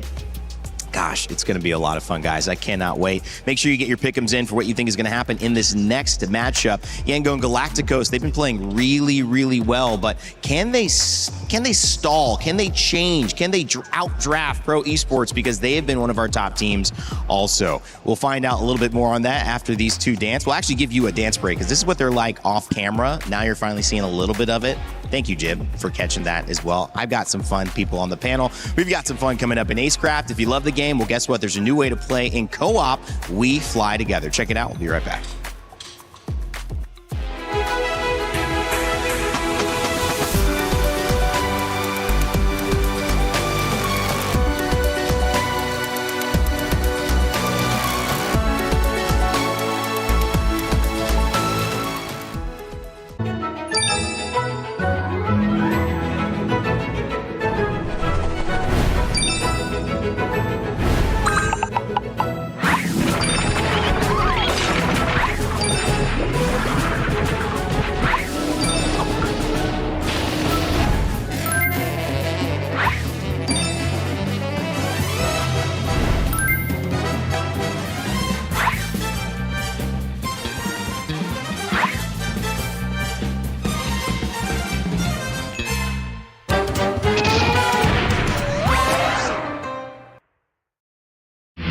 A lot of people are haunted by their past. I'm inspired by it.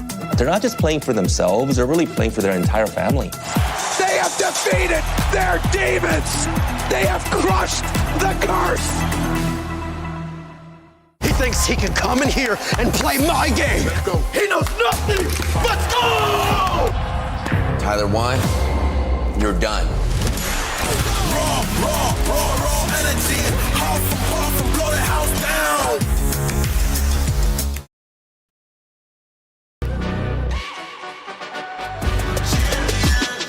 This ain't no regular thing. I came for the ring, you know what I mean. You see my name in the lights, better get right, I'm champion.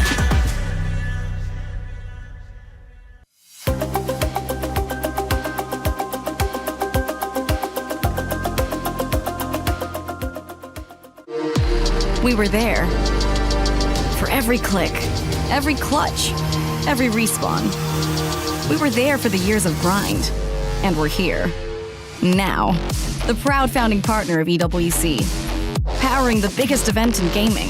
Shoulder to shoulder with the world's best. Making history. Greatness deserves a stage. Lenovo Legion. Reach your impossible.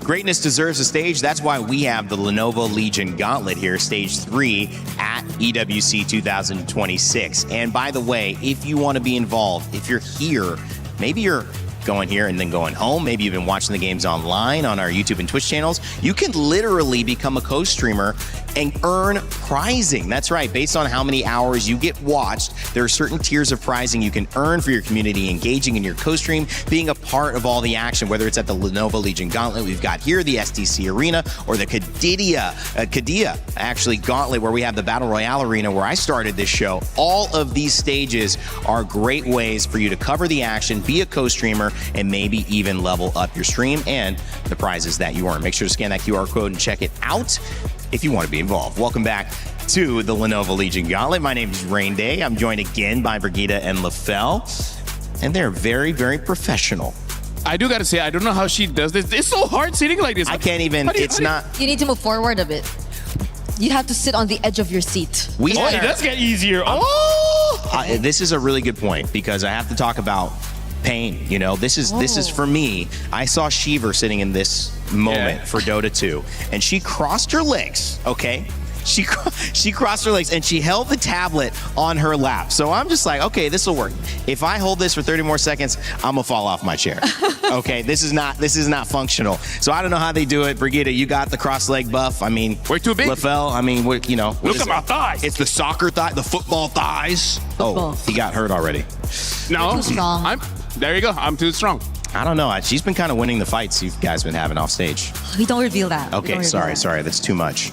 Well, can we reveal a little bit of how this is going to work as you guys continue to do the Macarena? I'll take over from here because we have a very important dynamic to be determined.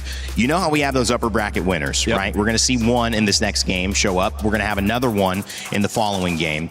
When you reach the upper bracket, you are going to be ranked based on your ability to go 2-0 and have a total fastest game winning time, which means if you won every game in 10 minutes, well, 4 games, 40 minutes, that's going to probably be the fastest time. But let's say one game was 20, one game was 15. Well, another team who also qualifies, if they have a lower average time, will beat you. Now, let's say there's a crazy scenario, guys, and they have the exact same time in terms of winning every single match to the second. Well, then we will have the single fastest match victory be the time. That will be the decider if it goes there. I can't imagine it going there, but that is how you'll do it. And what's the point? You get to choose in that order who you play against. And LaFell, I know you've been at other MLBB international events. It's working differently. You can choose from anybody in any group. I do have to say though, based on just my memory, I feel like the fastest should be Aurora. They had a game below 10 minutes, and then even after that, it's like only in the teens. So I feel like if they're able to get a quick win over Onyx later on, they'll be first pick. And I gotta say, they keep it up. I gotta say, having first pick to choose who your opponent is gonna be, that's gonna be a huge advantage. Huge. Wait. Huge. Yeah. Huge. I agree. Huge. You know why? Why? I don't think you want to choose anyone, honestly, from the lower bracket. You don't want the Group B ones. Yeah, the Group B's. No, maybe not, right? Whoever gets to advance, honestly. So, like, any choice will be difficult. Yeah. Either way, you'd probably want to choose where you feel would be more efficient. How? Rain Day, I love it. No, I will say something here. Game 2 coming up. Let's start moving our way into it. We're having a lot of fun today. Yengo and Galacticos, they're going to be jumping on with Pro Esports, and this is the rise of the challengers. 2 dark horses, one will rise above. But if you've looked at the way that they've played, Brigitte, they don't look like dark horses. They're not playing like them. 2-0s for these teams. They have been dominant in their showcases so far.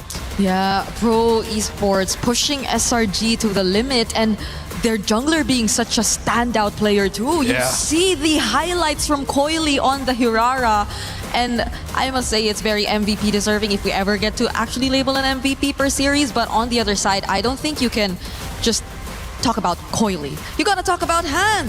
Han has also been an exceptional jungler, especially in the current meta.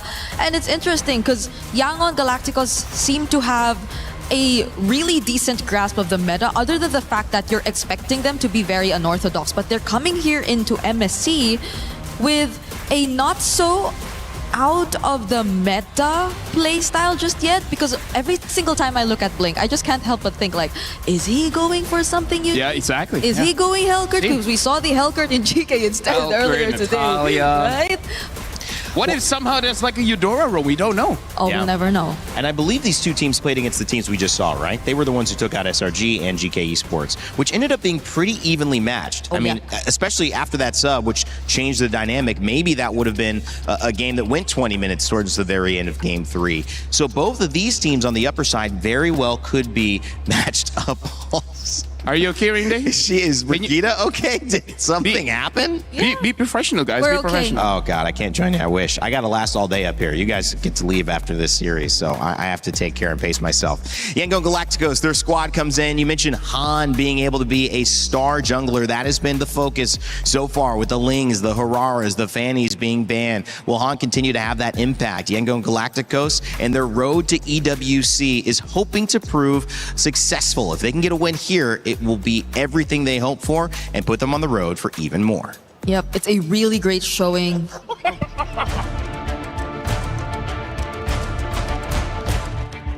We start Young Galacticos on MSL Season 1. After we lose in M7, all of us, including the player and the coaching staff, decided to do better. I think we can win this one because of the mindset we adjust and the maturity of all the members of Young Galacticos. They are expecting to be a champion. If we achieve top 4, it's mean a lot in terms of the pride of Myanmar, because back then on M2, Myanmar is one of the top teams. As now, Borbing schools, have they done it? They have done the unthinkable, and now they make history. The first Myanmar team to make it towards the grand finals of the M2 World Championship. Bringing the Myanmar back on the top 4, it's mean a lot to the people. As a foreigner, what makes me decide to stay on Young Galacticos is because of the dreams of the players. After losing on M7, I think I am accountable for their dreams. I really want to show them that esports can change life. I feel like such a great showing for Myanmar, honestly. If you take a look at the performance from YG so far, why are you laughing? Oh, no. Okay. No, because honestly, right? You see the games that they've played, they've all been very dominant. On top of the fact that I need to take off my glasses. Ying and Kaize. Yeah. Still deathless. You know what? Yeah, that was a really good point. We love you, kind of a long point, Never too. change. You might not have caught all that on broadcast as well, but I said a lot. It was special. We do have a chance, though, to talk a little bit about pro esports as well. This roster setting up Coily against Han, but you've also got Sorry, I'm Felix, which I love that one. He says sorry before he jumps in and has to kill you. That's a great matchup. We'll see. Their road to EWC also was lit with fireworks, and it's landed them here at one of the biggest tournaments in MLBB esports. We'll see if they have what it takes to move on past their opponents. You want to say anything about this? Pro Esports start in MPL KX Spring Split 2023. We qualify from Challenger Cup, and I joined since the beginning. And after 6 seasons, we finally become the champion of MPL KX Season 10. Coily! Triple kill though, Lin! Maniac! The grand final! Pro Esports is the reigning champion for MPL KX! When we win MPL KX, of course we are excited because we've been having this dream for many years already, and it's our first time winning, and we qualify to play on international stage, which even make me more happy and excited. Your mastermind! Live the trophy! After we winning, I feel so impressive to come back to EWC because since last year I didn't make it. Right now, back to the EWC feels so impressive. See you soon! Now on to Kenji! It's a double kill for Seoul, and it's a 2-0 clean sweep for See You Soon! The Cambodian Owls will fly onward again. Because last time I come here and I just make it to top 5 and top 8. So for the best player that I had, I think we can make it to the grand final. In Pro Esports, we are like a family. We have a good bonding. So I'm pretty confident with them. They always talk out to me like, it's okay, don't feel pressure, just enjoy the game.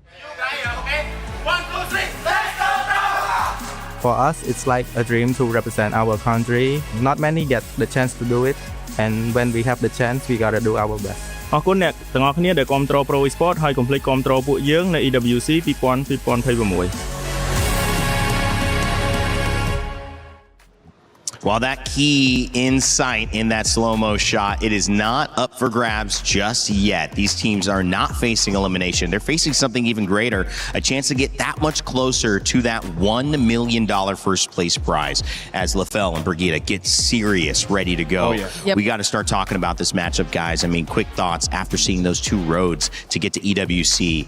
You know, Cambodia representing their country, Pro Esports said. I mean, that's a big deal. I agree. I think for the longest time we're so used to seeing Thank you. CFU on the international stage, but it's always been a struggle for them to make it far. Though they did get some upsets and on very close to getting upsets a couple times in the previous internationals that we've seen them.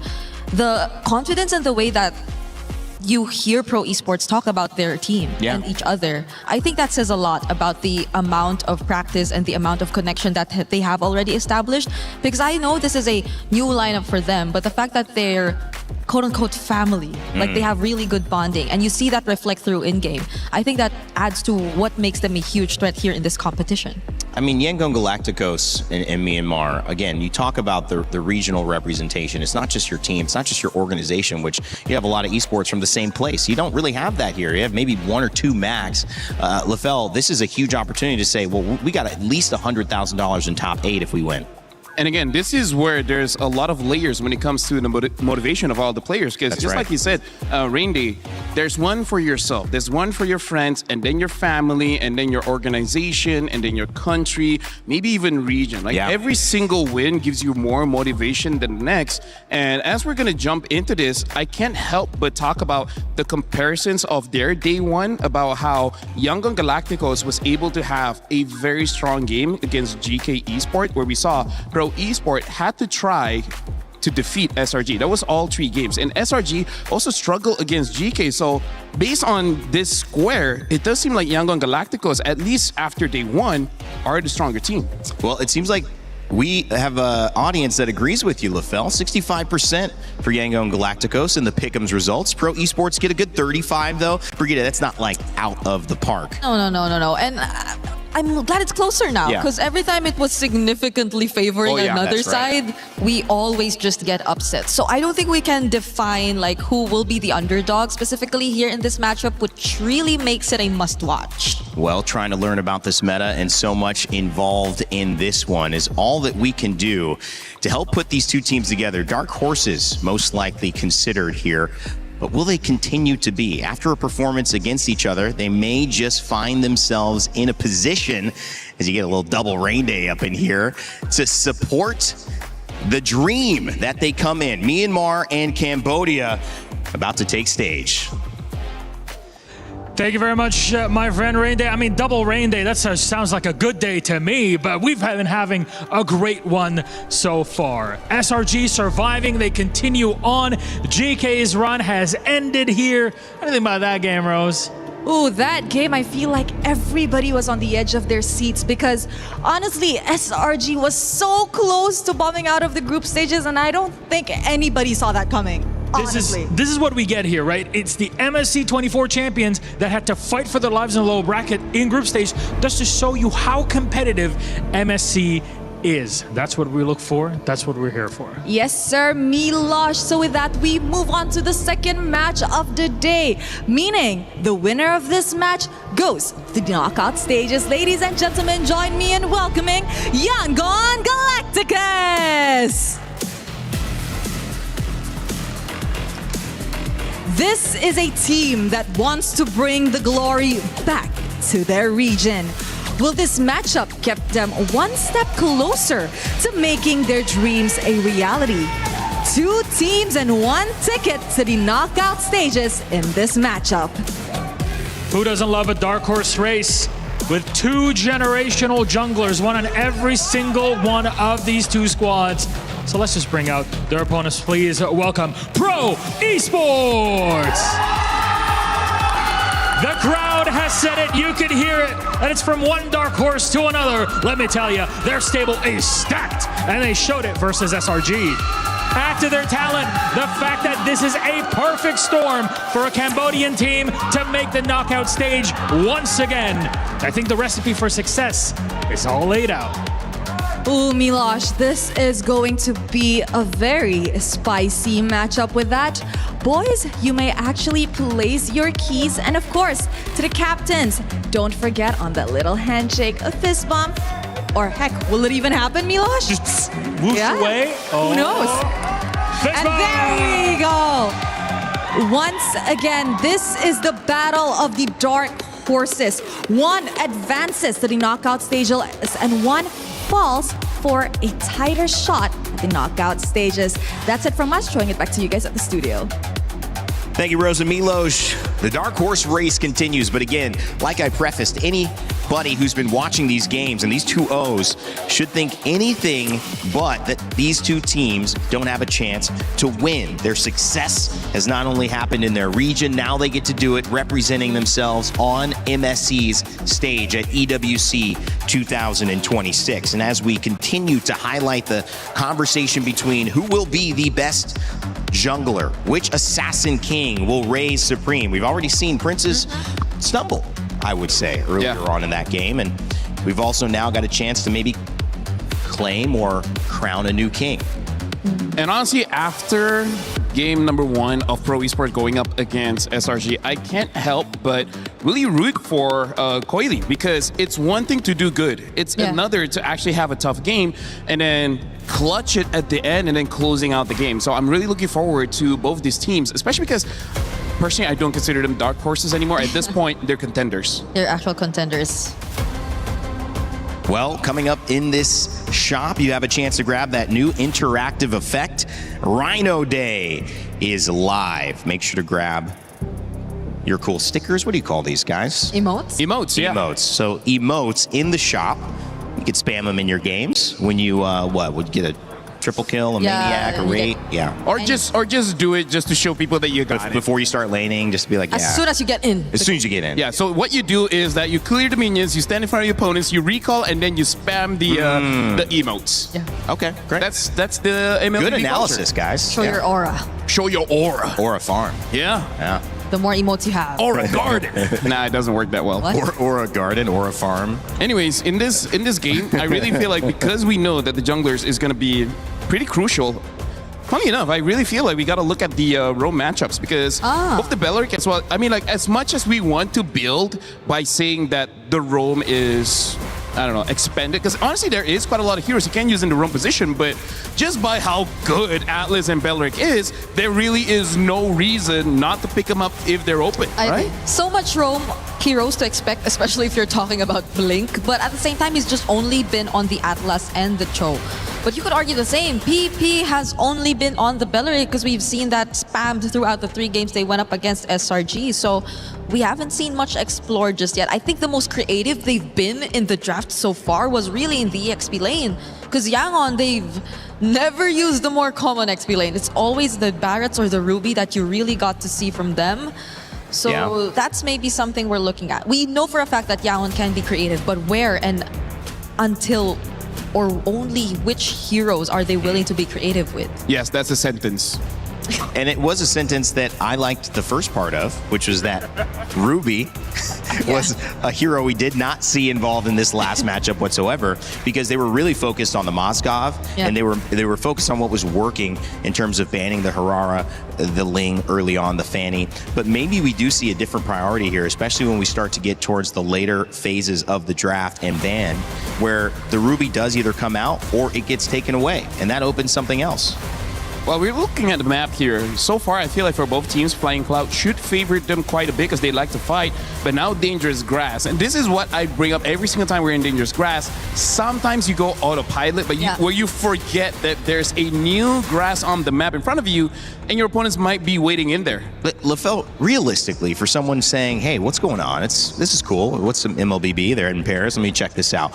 Dangerous Grass, like, what does this really do in terms of changing your draft or your pick? Do you ban around it, or is it just something that once you get what you want, you play around it? It's something that you can utilize an advantage in the draft. For example, you have burst heroes. Since there's more grass, that means there's less vision. With less vision, some people might forget that someone's hiding in this bush, and you immediately kill them all. So picks like the Eudora is good. Picks like the Hilda, where she gets advantages when she gets into a bush, also does pretty good. Catching heroes like the Saber, the Chos, the Kadidas. Pickoffs. All of these pickoff heroes love dangerous grass. I love that.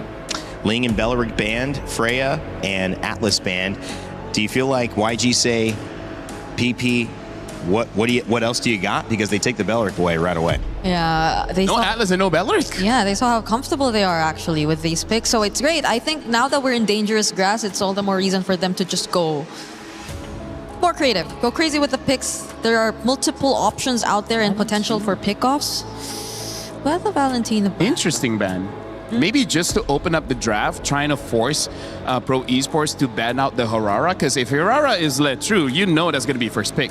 So it's both the Belleric Atlas and the potential Ling Hirara banned out. Actually, no. Maybe YG just picks up the Eudora first and be like, yeah, I dare you to pick up Hirara. That too. That's a good way to do it, but I feel like this sets up a good thing for YG, and this is where you want in this part of the pick. Because obviously, if you get the Harara, great. If not, you get the Eudora, most likely to counter. So they feel pretty good. I think that the question is, if you give Han the Harara, you still have a Fanny you could prioritize. Oh, yeah. Oh, I forgot about that. On the side of Coily. But that was Yangon who also used the Fanny recently. Oh my Mars, God, we forgot. I mean, rarely picked up, right? So now they can pick up a Eudora +1 plus the Fanny. Oh. And the Phoveus. That's very interesting. Didn't thought the Phoveus would get picked up this early, considering that there's quite a lot of EXP that can fight against a Phoveus. Yeah. Like the Alice, Uranus. You just probably be a bit more careful with the gold lane pick, given this. You already have a Phoveus and a Fanny to deal with, so... Wow. That takes out probably a Harith option here for YG. Or play double fighters. But they can do that too, honestly. Right? They can play double fighters if they want. But if they go double fighter at this point, then the jungle options are... I think a Hirara is still fine, but maybe the mid. It needs something like a Kimi or something. Whoa. Maybe no double fighters. Hero. Whoa. Coming up, it's the Fredrin. This feels very pre-patch. Yes, that's the best way to put it. This feels very pre-patch. Pro Esport already having a proactive kind of draft, and then YG, a lot of control. Like basically every single hero here has a way to start the fight and control the fight. When it comes to a Pro Esport, just like, I'm cooler than you. Yeah, I think a Lilia looks Patrick is here. cool. Oh, Glue. Yeah. Why did that? I thought you were shouting out Patrick. Patrick. Hey, you know what? Patrick Production is also cool, all right? Coolest guy ever. He's the kind of guy you buy ice cream for. But he means the SpongeBob skin, Patrick, that Glue gets to be in-game. Well, they banned out the Arlot still. Well, again, weird, it's Arlot Fredrin, yes, but... I mean, like, they already have the counters for it, so... I feel like they should have banned something like an Atlas, right? Atlas, Uranus, because they do well against the Phoveus. Ruby's still available, but not necessary now at this point. Yeah.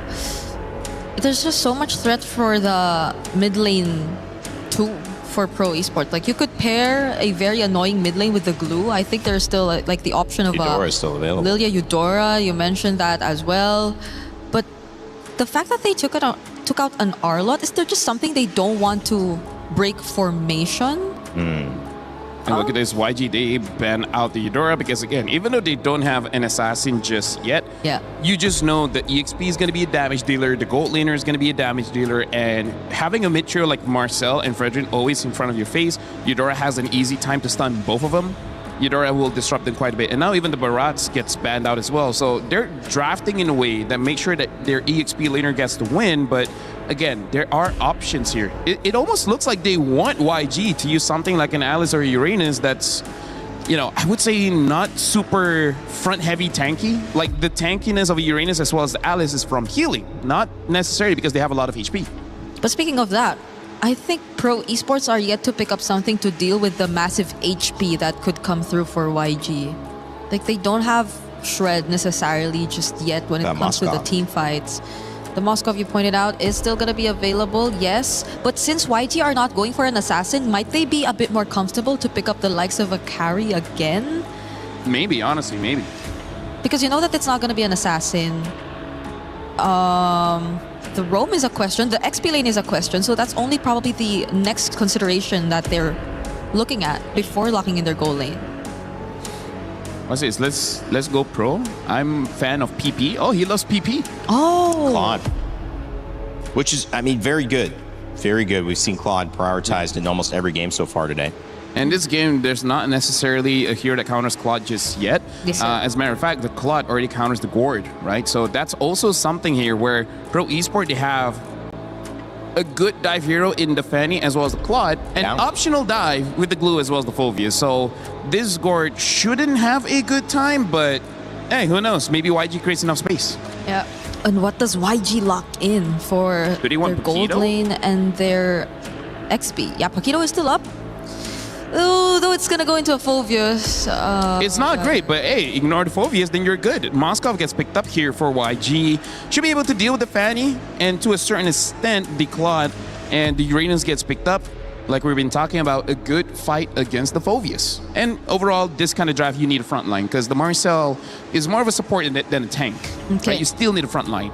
Pro Esports just need their mid laner. I think there are just a multitude of options out there. The Lilia still there. If they Lilia sounds great. Lilia sounds great in this lineup. Even Valir is going to be super annoying. Yeah. Previously they used Vexana. I don't know if they want to go for that again. Vexana ban. Oh. So yeah, I feel like Lilia and Valir are two very good anti-tank options that they can go for. Honestly, I'm good for either. If they want to increase another unique hero, they could pick up an Aurora. Oh. I like me an Aurora. Has not been seen for years at this point, but they pick up the Zetian instead. So unique. They want some scaling when it comes to the late game in case the Fanny doesn't work out. Guys, in terms of execution, who do you think leans towards it being a simpler job to get it done? I don't know if I'm just more used to seeing the Fred and the Gourd and how simple the lineup of YG is, but I feel like definitely mechanics-wise, it's also the easier to pull off lineup compared to Pro Esports lineup right now. I agree. It's just that I would say Pro Esports, they're scaling. Maybe they're able to outscale, but that one is more of a matchup in the gold lane. Well, after the last 3 international tournaments for Cambodia, they've got a new representative who's looking to finally make it into the knockout stages. But will it be Yangon Galacticos from Myanmar, who shut down their dreams and maybe have a little bit of a story to tell for themselves? We'll find out as we begin game 1 of our second series of the day. It's all upper bracket for the next 2. Let's send it over to your casters, Naisu and Mirko. Thank you so much for the breakdown and welcome, ladies and gentlemen. It's our second match of the day here. This one, not an elimination match. It's to find out who's going to move forward to get to that knockout stage. Will it be Yangon Galacticos or Pro Esports? Both teams, Mirko, have been looking darn good. These drafts, though, a little bit of a throwback. I feel like now that we've been through so much versatility and flexibility in the draft, this looks a little more standard. It does. It looks a little bit more of what we are accustomed to, right? Yep. I do think it's kind of weird, though. I mean, the panel already pointed out, but the fact that Pro picked up the Phobia, still, though, banning out the Arlen. And YG really seems like they're going back to comfort, something that they used to win MSL Myanmar. Back again, it's Han on the Fredrin. Fredrin in the jungle is just a very different change of pace, you know, from what we've seen so far. A lot of assassins duking it out, but now you get a Fredrin, which, you know, makes sense with the lineup because you can play around that durability that this gives you.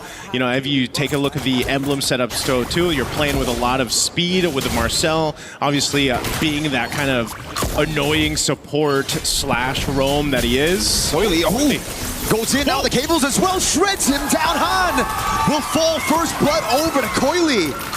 Whoa! Oh yeah, I guess is that a statement of, hey, you're gonna pick a Fredrin, well I'm on a Fanny. This is the assassin meta. Is that where we're going right now? I guess. Coily straight into the orange buff set up by P. But dang, I didn't expect that damage, bro. Yeah. Straight up, walks up, well, flies through, and gets, even though Han was able to secure level 4, he wasn't able to tank up that damage. Now trying to steal this away from Coily. At least he gets a bit of compensation. Okay, yeah, you know what? At least something. Turtle's up though. Both junglers have those retributions ready. They'll get in position for this one, but Young Galacticos is going to go ahead and get that space to work with. There they go. Mystic Gush going to tear PP down with Han. Locking him down. Coily forcing to flicker out. Now Han's going to get caught by the Phobius of Felix. It's everybody disengaging. Ying still holding this angle. Back to level on the board. All right, so a bit of a trade. No one going to get the turtle just yet. Jungler is going to grab their buffs for this one. We'll take a look at the replay by STC. Great setup here, you know, to go ahead and capitalize that Mystic Gush, utilizing the Fredrin kit, but you get a lockdown, and you can see how dangerous it is for Han, though, because if he's, you know, in this vicinity of the rest of the team fight, he's actually shredded down quite quickly. It's just not tanky enough just yet. We gotta take a look at the items right now if we were talking about how Han can actually like deal with Pro, right? He's on the way to the Dreadnought armor. I feel like he should have just rushed that straight up. He went for the Ares belt first, a bit more HP, trying to play around with the passive and then Praetor's Wrath. Let's see if it works out. Felix on the turtle. Yep, just walking up. This should be free. Yep. No purple buff on the hands of Coily. A straight up red tree now is Sa. Has to flicker out. Good taunt though. Brings Felix in for the shoulder bash. The Dark Wave lands and then Praetor's Wrath is right there, but Felix is able to sustain for a bit as Coily jumps into the back again with the cables. Tears through Kaiser. He gets another with the cutthroat. Big double for Coily. Han isolated and it will be fed over to Kuzin. It looked like it would have been okay for YG on the way they went through that. Oh, sorry, Felix. Ying? Okay, he doesn't have enough damage, but yeah, the idea was there, but you always have to remember when you're up against a Fanny that being caught in those choke points around the walls, around the jungle, is not where you want to be. And, you know, just after getting that objective, that turtle, then all falls apart here. This was going so well, but then look at the back line. Coily has all the room to work with, just lines them up, and is able to go ahead and swing in, pop that damage out, while everybody else gets cut off from each other. So that's really good game sense coming through from Pro Esports and the rest of the team. Also a bit of a whiff from Blink. That golden hour was supposed to keep Kaiser from getting initiated on, but it only found Kaiser. Gave Coily the opportunity to just wait, go for those cables, and find the double. Yep. This is the reason we don't see too many Gords, too many Yees now in this meta, right? It's just, if you don't have Flicker, you're dead. They had their moment, you know, and I guess that's one of the things as we gone through the days here for MSC is that development of the meta. And yes, some heroes that just feels like just weeks ago were doing so well are obviously struggling in a sense, but this is something that I would say Young Galacticos, if they get to, let's say, a late game and you get a little more durability to work with, if you're able to go ahead and play around the golden hour from Blink, then, you know, that's one of the cases. Plus the Moskov, still a power pick in that gold lane, able to move through. You do have generally a safer laning phase to deal with that Fanny, you know, from Coily approaching. But that's the thing. It's more so of Young Galacticos really trying to hold on. You can see Brute Force Breastplate now picked up for Han. That's going to help him a little bit to deal with that kind of burst physical damage that's coming through. Second turtle up, though, as YG gets space to go ahead and work around this. Coily in the base can go ahead and swing in here anytime he's ready, but it's just a stare-off for now between both, fighting for this space. One thing you got to take into account if you're Pro is Sanji in the bottom lane here on the Moskov. He's chosen the Bargain Hunter for a reason. He knows his job this game is just to farm out. No pressure here. Han's going to be able to take this for free with Retribution. It's going to be the Mystic Gush now on P, but he's able to flicker out now as Kozin gets caught by a ton of big bonk as well. Great Fury of the Phoenix in the bottom lane's a 1v1, and it will be Coily to pick up the mega kill to stop Sanji from scaling on the Moskov. You got to give it to Coily and the rest of Pro Esports. They know that, okay, objective, Turtle's going to go over to YG. We might as well find something else. It looks like he's going to be able to get the turret down nearly. Yeah, should go down here. They trade out a kill and a turret. As we look at the replay, once again, this was a really good decision from Coily. Again, he has all the room to work with, even pushed back by the Spear of Misery. It doesn't really matter. He's able to go ahead and find the kill. I was looking up top, the taunt landed on Kuzin, then we saw the Fury of the Phoenix. So in our eyes, it was like, oh man, Sa popped that a bit late to save Kuzin. Turns out it was a call from Coily probably down below to go for that kill on Sanji. That's why the Fury of the Phoenix was tying for the pickoff on Sanji rather than to save Kuzin up top. Blink though. Golden hour, the SOD lands as well.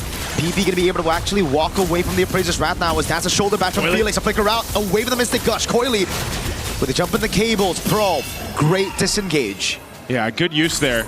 Again, to keep him at bay. Coily had an angle to go for, gets stopped in his tracks. Golden Staff here picked up by Sanjit as they continue up the top. Here the Phoenix appeal for Kuzin as he gets away with BMI, and Felix fights to pick up a Ying. Dives on the turret, picks up the kill on Kuzin. Now he's taken very low, still able to sustain. Again, the missing projectile saves him, but Coily walks up, finds the unstoppable now with the cables onto Blink. It's Han with the flank on top. It's a big bonk, and that's going to be 2 for Han. Coily, though, wants another. A triple responded over for a double. Kai's here with a missing projectile and the gush onto P. What a bloodbath from that top lane. Both teams able to get multiple kills as we take a look at the replay brought to us by STC. Again, Fury of the Phoenix is great. And look at both junglers. They have their moments here. Han cleared out that mid lane. He makes his way up to the top. He sees multiple health bars low up on this tier 1. He sees his moment because he knows Coily's having his own. So might as well go in for this. Gets that double, but essentially will go down. And also really good response from Kaize to come back and get P down with that Mystic Gush. So this trades across the board, which will all ultimately lead up to setting up for this first Lord here now that it's up.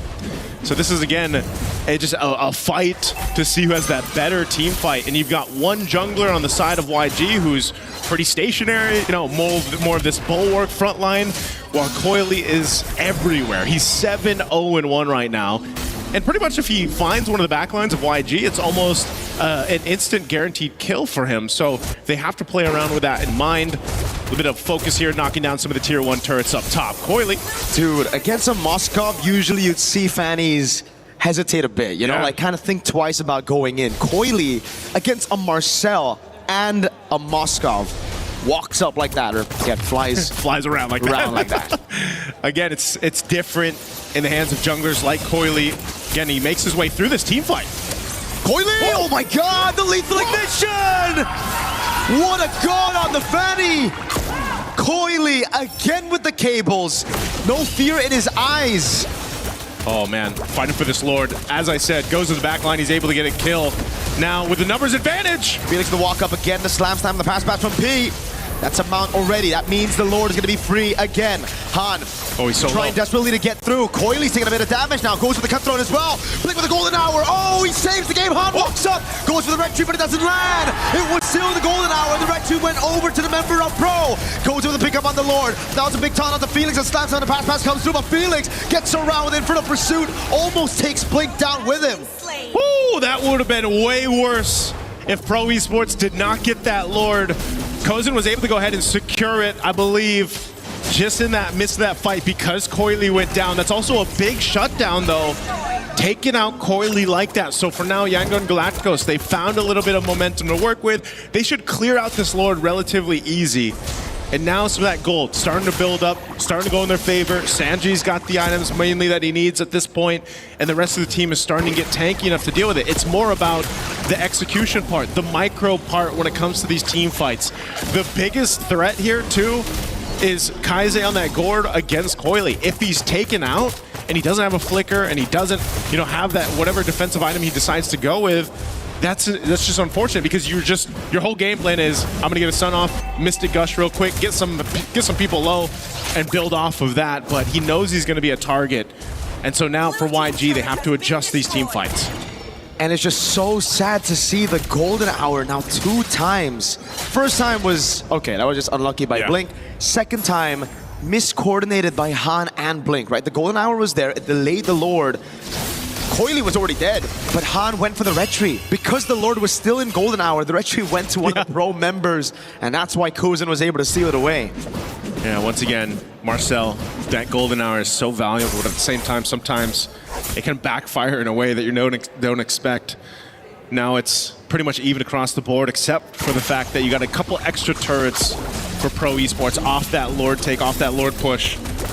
Helps open the map a little bit for them, but they still have plenty of time to go ahead and find something here. You've got some pressure on this purple buff. Uh-oh, they're gonna all in on P. Flicker out of the Appraiser's Wrath and a Mystic Gush already. That's gonna be Coily with the damage. Oh, the mount as well. Big Fury of the Phoenix. Onto a choke point. Han with a taunt. Onto 2. Ying still trying to buy some time as Han pops P. Okay, they fight back again. It's been trades all game long for the past 12 minutes here. And you're seeing it too. Now because of these items falling into place for Yangon Galacticos, you can't find whoever you want, aside from the Gord, Kaize, for Coily to go ahead and get, because just again, you have enough durability at this point, and you have to start to rely on your both gold laners to turn the tides of these team fights. But you'll see it here. This is a team fight comes through. P surviving this is also crazy. Good use of the defensive flicker, staying alive, and then he mounts up and brings back into that Fury of the Phoenix blink. So really good timing there, but Han also gets his revenge. Again, he had a tough start to the game on this Fredrin, but so far he's really found footing. And the gold lead is non-existent for YG versus Pro. We should have expected this coming into this matchup. YG with a dominant game against GK to make it here. Pro with a crazy upset victory over Selangor Red Giants. Both trying to fight for that qualification to knockout stage. Han holding on a neutral objective, jumps on P. No flicker, Mystic Gush, and then Brazer's Wrath to take him down. Now Felix gonna get caught by the taunt as well. Sanji clearing out mid. Kozin doing the same thing, but the wave up top is good for Pro. Oh, they're gonna fight for this Lord here. It's at half health. They know they're down P. They're gonna just blitz this Lord though for YG. Han's trying, the Golden Hour's placed down. Oh, Felix! With a steal on the Phobius! With the help of the Fury of the Phoenix, how did that just happen? Was that just a dark wave? Like, no way, we gotta get a replay on that. What? We have to see it. Again, that Fury of the Phoenix really helping. They're trying to hold on to this mid turret, but man, another Lord. Uh-oh. I thought he was gonna pay for his sins, but no. Flicker, get out of jail-free card, Coily. Oh, he's here. He gets caught in a frozen moment. Oh my God, it went a crowd. Perfectly timed by Kaize. A fade away. Coily wants part 2 with the cables. This time trying to bait out a battle spell. That's actually pretty big though. The Winter Crown being down at least is something as they approach the base. That's what they want to play off of this Lord here now that everyone's going to be up. But again, at least for the Gord, at least for Kaize, he still has Flicker. He can just kind of post up in the base, help clear things out. The fight for these buffs though, man, P taking a ton of damage too. Kozin trying to take down a tier 2 turret. Lord makes its way up top now. Oh, Coily gonna be stopped here. Clearing out the Lord. This might be all they get. They do get some damage done to that top base turret, but still, YG's base defense and their composition will clear things out relatively quick. So, I mean, based how things have gone for the last couple Lords here, it's got to be the retribution for the next one, man. It's going to be so important for either team to go ahead and secure that, to get this momentum as we look at the items coming into place. There's even a big difference gold-wise between the XP laners, but Sarion Felix is actually doing a really good job of just kind of being that front line that he needs to be on the Phobius. This is why even after those nerfs, the Phobius still finds itself at a pretty good spot in the draft, right? Still prioed, banned in the first phase, especially with the Assassins coming back into meta. Felix, though, he's had a tremendous game on the Phobius so far. That Phobius steal, it shouldn't even be possible. Again, I would have loved to see the instant replay there. How did he get his hands on it? Because it didn't really look like Coily was in a position to steal. Han had a free retry, it almost looked like. Yeah, again, at this point, that retribution battle needs to come down between the two junglers here for this next one. But both teams have been showing that they will go for pickoffs if they can.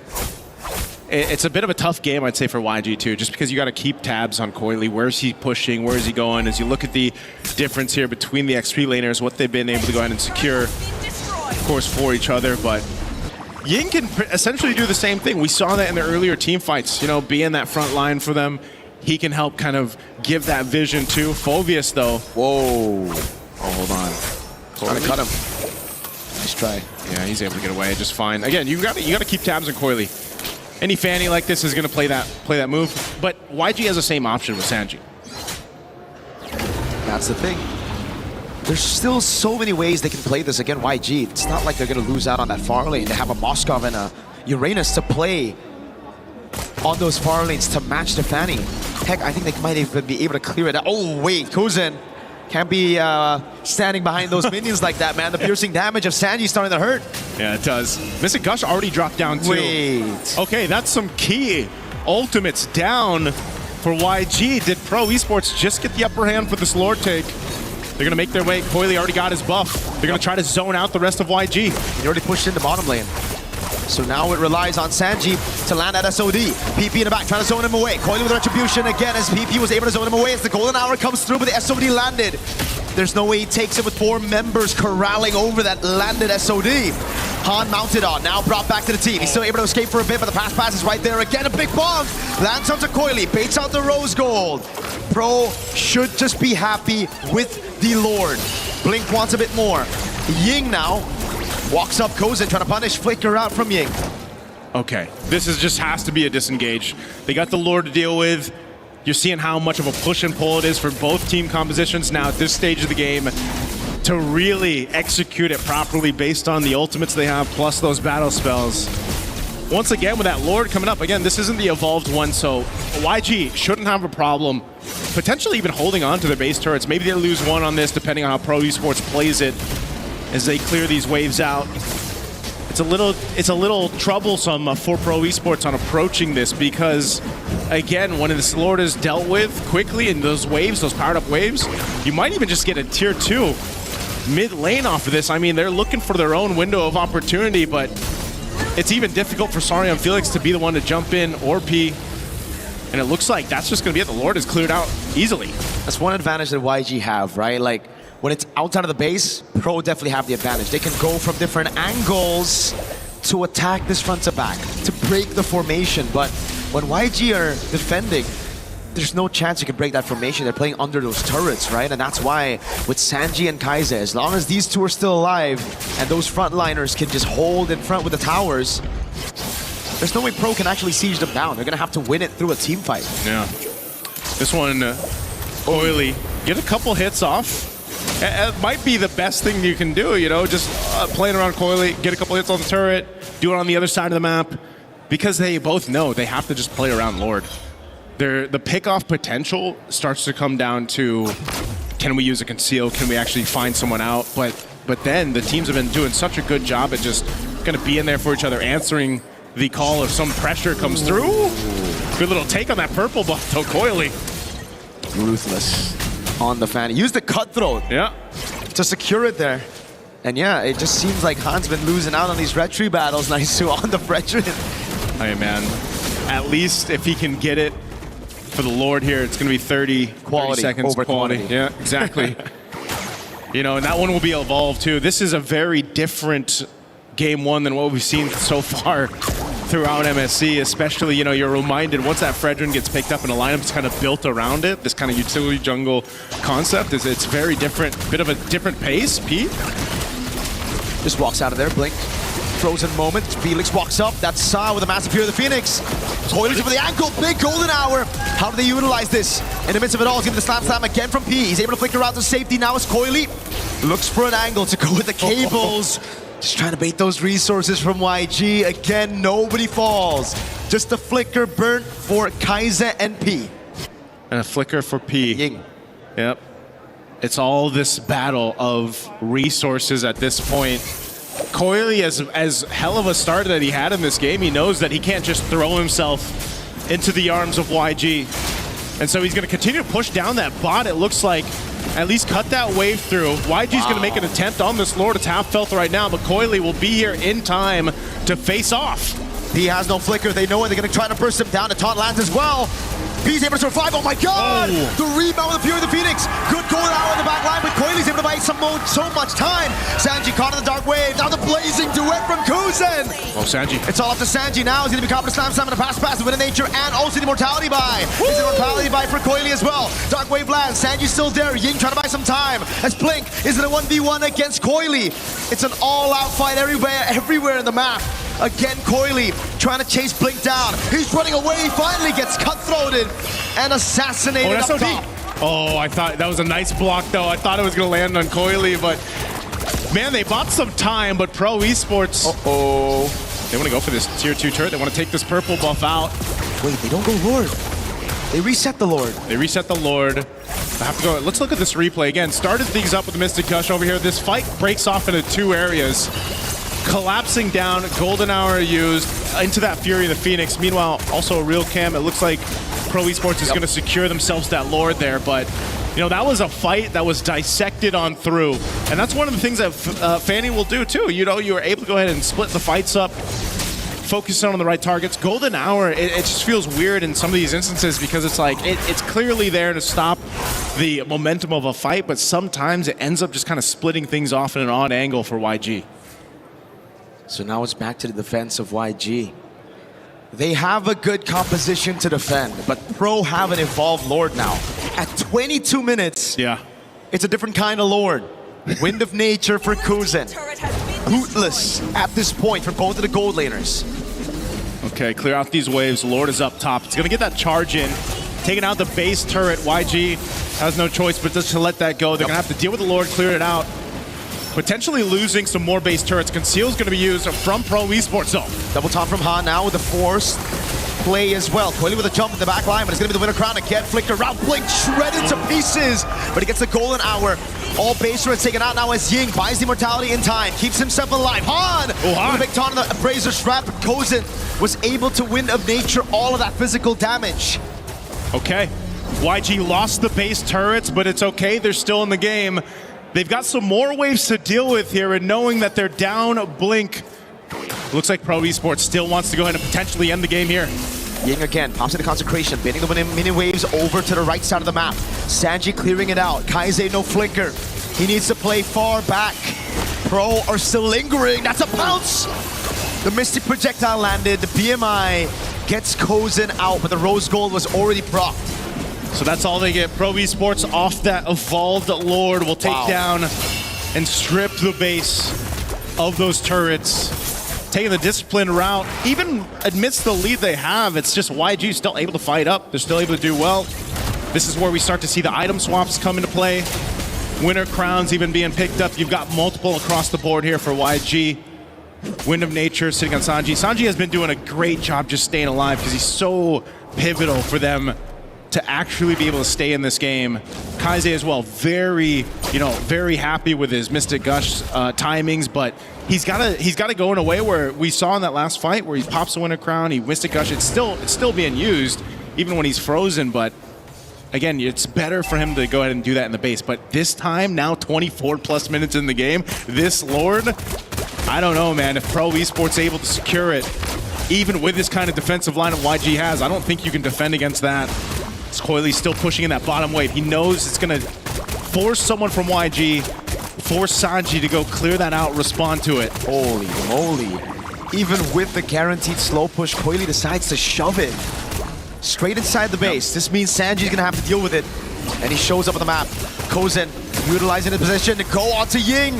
He has a bit of crowd, pops in Consecration. That's the Fury of the Phoenix, baited out already by YG. This could be the angle. They've reset it, and Sanji has cleared out bot. Yeah, he's cleared out bot. He's handled the waves really well. YG, this is a Lord dance as ever. Still half health on it. Fury of the Phoenix still on cooldown, so they don't have that right now. And Han's tanky enough to go ahead and sit here, like we've seen so much before on this Fredrin with an immortality to go ahead and just tank up the shots. Blink jumps in. Golden hour doesn't land on anybody. Felix is able to evade right now as he lands a dark wave, but Coily's gonna go up top. Mystic Gush and a big appraiser trap. Coily in the base. Blink trying desperately to go back into the base to save it. He gets there in time, but Coily has a few minions on it. Now it's gonna be the SOD that lands. Sanji gets Coily down. His first kill of the game, and it's a massive shutdown. Both junglers though will be taken out. A last-ditch effort from Coily to try to make something happen, knowing that the Lord was secured by YG. Really good timing against Sanji. Might have been his first kill, but it was an important kill. Might be the one to potentially win them the game here. They've got a really strong, evolved Lord to march down this mid lane. Now, 45 seconds for Coily to be up. Can Pro Esports delay this further? And without Han, the same thing. Is Ying going to be the guy to go in and tank this, lead this, or will it be Blink? He's got a golden hour that he can play around with. The game plan here might just be to knock down some base turrets. Mystic Gush already on Felix. Golden hour catches 3. No follow-up though. Felix is able to escape. That Fury of the Phoenix from Sa buying them a bit of time. Now can they clear this Lord? Base turret I think will surely fall. Sanji's on it already. But hold a second, after that charge, it doesn't seem like YG have the resources one hit to push in forward even more. It's just going to be the base turret taken by the Evolved Lord. Pro, again, able to defend through the wins they got all the way from the start of the game. Those base turrets on the side lane, nice. Yeah. So Pro Esports, mind you, again, they were up quite a bit, 7,000-ish gold. Again, at this point, it's more about switching the items, but they did lose that lead that they had. They also lost a base turret off of that. So YG now in a position, now in a seat to actually go ahead and be in a better position to win the next Lord fight. The biggest thing for Yangon Galacticos is literally just dealing with whatever Coily is going to do. He's the only guy that can push the opposite side of the map. And Sanji so far has been the guy that YG has counted on to deal with it. Oh, dude. They This is a very squishy Patrick in the face of Mystic Gush late game.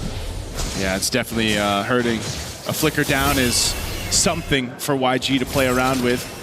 Some big waves down bot that they're going to have to deal with too here, but it's just playing around each other because they just know that if Coily jumps into this backside, even on Kaise, and gets a winner crown, that's value. Everything comes down to pop in battle spells or defensive items now that we get this point. You're going to see these potions being picked up now too. 28 minutes, man. This has to be, if not our longest, one of the longest so far for MSC groups. Fighting for this Lord up. It's going to take some time to go ahead and take this one down as both teams get in position. A whole lot of immortalities to play around too. Sanji clearing up that bottom side. Conceal's going to be used. Pete pushing out Han here.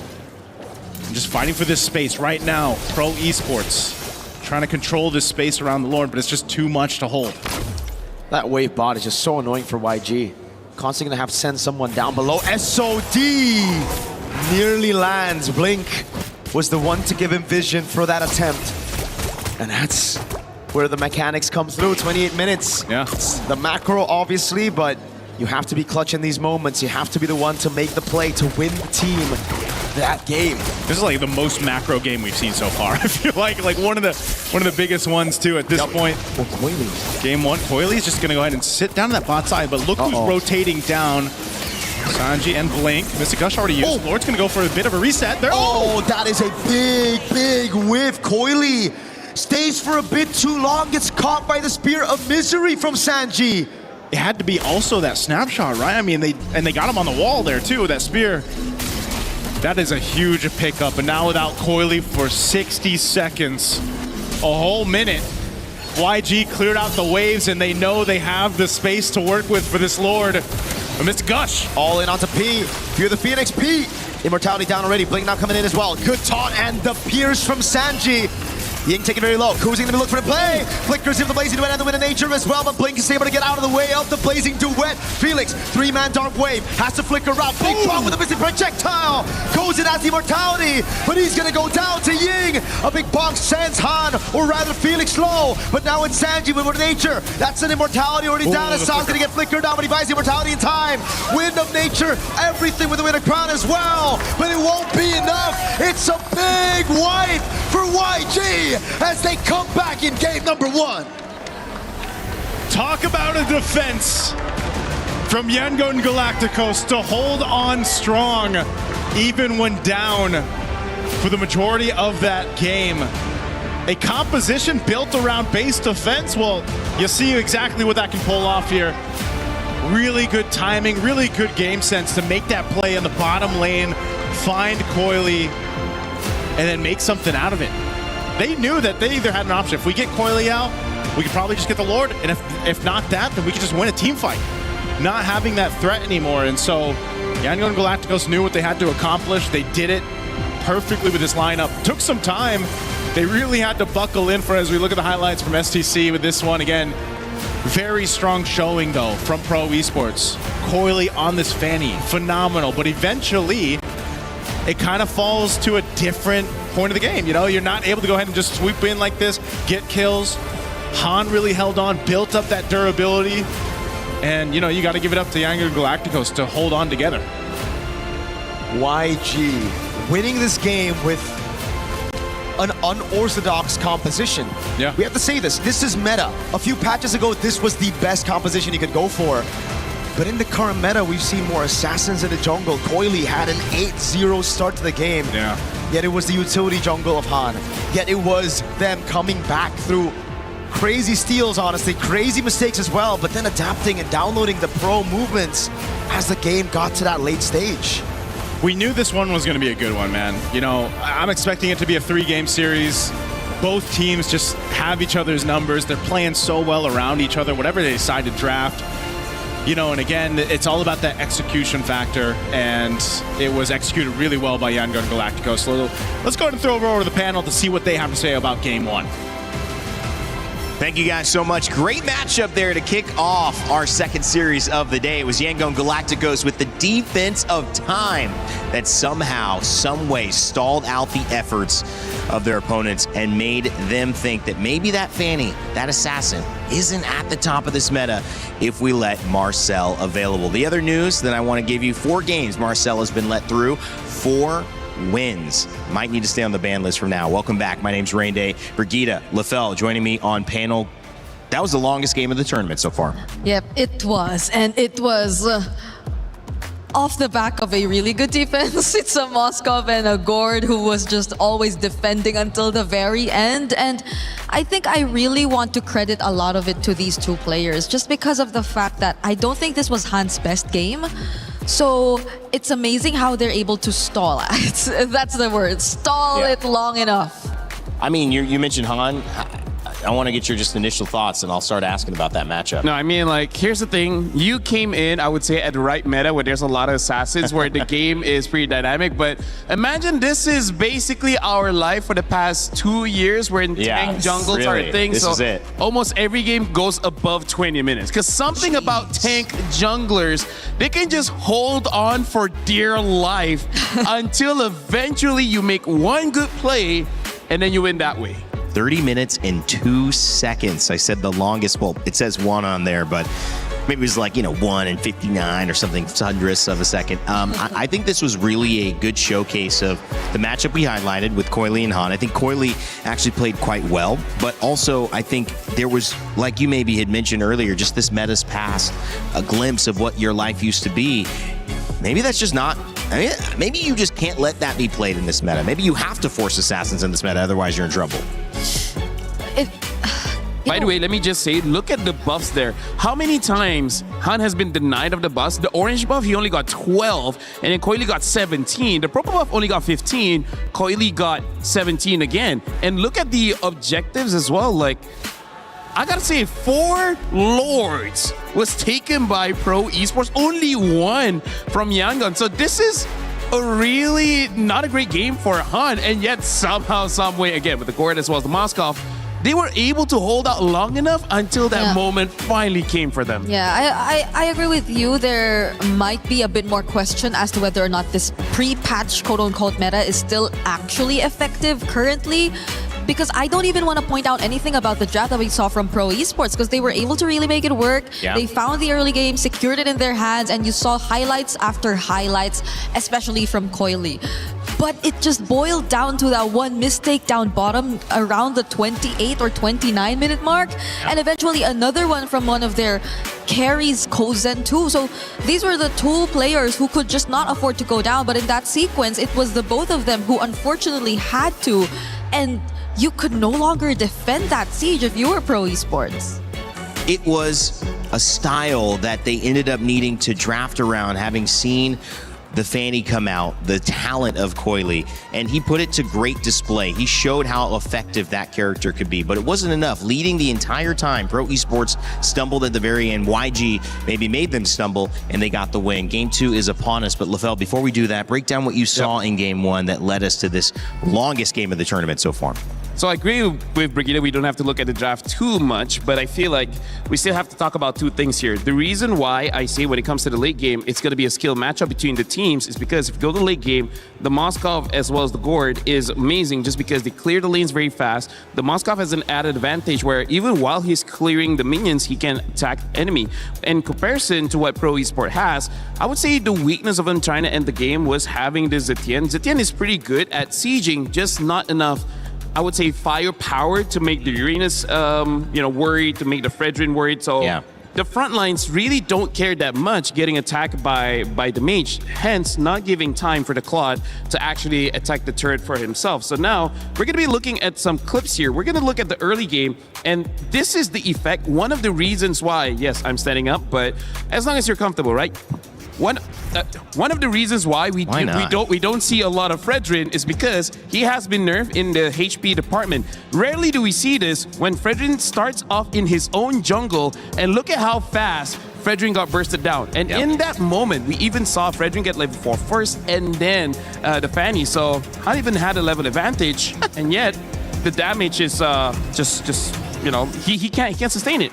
And then going for the second thing here, this is honestly just glazing the Fanny of Coily, because look at this situation. I feel like for all of the Assassin players, they know how difficult it is, where if we're going to be looking closer into the minimap here, you can see that the Gourd as well as the Claw, they're protected. They're behind a wall. They're close to the turret. This is a situation where you don't really see Assassins going in for the kill, and yet you look at how Coily uses this entranceway. Like, there's not a lot of situation where you can go through here and be safe. The only reason why he is safe is because the rest of the front line are here. There is zero protection down back. All of the damage dealers are here. Thank you very much for illustrating this for me as well as Brigida. Look, he just goes. There's no protection. And this is why that sequence was amazing. But then as we go through, some mistakes start to creep in, where this is, I would say, the first mistake coming in from Pro Esports. We have to zoom, and we also look at the highlight circle here. Look at how low Coily is. Yeah. He should not be anywhere close here, because the thing is, the Lord does true damage. Even though this is 9 minutes, the Lord doesn't hit that hard. You still got to respect it. During this time, the golden hour was used trying to stall, but this is where we got to say, unfortunately, Han, not just Han, the entire team does not utilize the golden hour very well, because they use most of their abilities during the golden hour, and by the time, you know, expires, it kind of doesn't get used anymore. So this is the first mistake coming in from Pro Esports. They do things differently here. They could have ended the game much earlier. And then this is basically the final one, where this is one of the rare times that Han finally gets a win around the Lord, and that's like 25 minutes. And then at this point, this is where winning really counts on skill and a little bit of luck, because Coily was trying to end the game here. But then as he's reaching forward, he got hit by the SOD. Man. Look at how perfect that hit really was. And then Coily was next to the base as well, so he will get stunned up if the SOD did not hit. I don't know about you, Brigida, but do you feel like Coily could have ended the game? I feel like he can. Thank you so much, Rain Day. There's a world where he can, especially as you could see. What is that? You could see how it's just taking a bit more time for Kaiser to go in. He doesn't have the Mystic Gush either. Yep. So he can only rely on basic attacks. He honestly could have ended the game, and I would say those are the two mistakes that happened for Pro Esports, which is the Lord at the 9 minute of the game, as well as at the end of the game, they just don't have enough firepower to actually end it. She couldn't let her card fall. I get it. It's okay. It's okay. Thank you. We're moving and grooving over here. You know, this could have been a standing. Hey, this is our whole stage. This is our home. We can stand if you want. We sit, we stand, we do it all here at MLBB. What a fun, game. We're a fun bunch. Again, this is such a fun bunch. You guys are obviously fun, but this game is so fun. It's so great to dive into it. I've loved the, coming from Apex, right? We're so focused on the game and where the game goes, how it evolves, how it grows. We are fans of that. We want the best for that. This game, just the sky is the limit. Obviously so big around the world and so many great communities who are involved in it. Games like that, if you're a fan coming in and saying, it's EWC 26, I want to check out MLBB. Maybe it's my first time checking out this game. That is one of the reasons why you say, wow, this is fireworks, and I can just jump on this right away, maybe play alongside, grab your phone, grab your tablet, jump in, bang, bang, let's do it. I love it. Become a bang banger. Yeah, become a bang banger alongside us. Let's go, man. I'm having a blast. I know you guys are as well. Let us know in the chat if you're having fun as well. Any co-streamers also. Hopefully you guys are enjoying this event. Flying Cloud will be where we set up the stage for our second matchup. It was all Pro Esports until the very end. And I guess that's my biggest question to start with this second draft. Yep. Did it go right and you executed wrong? Do you try to keep up that playbook and say, listen, there's little ways on the Lord fights, on these little moments where we could have won that game, so let's not deviate. No, if I'm Yangon, I would really get a big takeaway from that game. Even if I didn't, even if I won. Yep.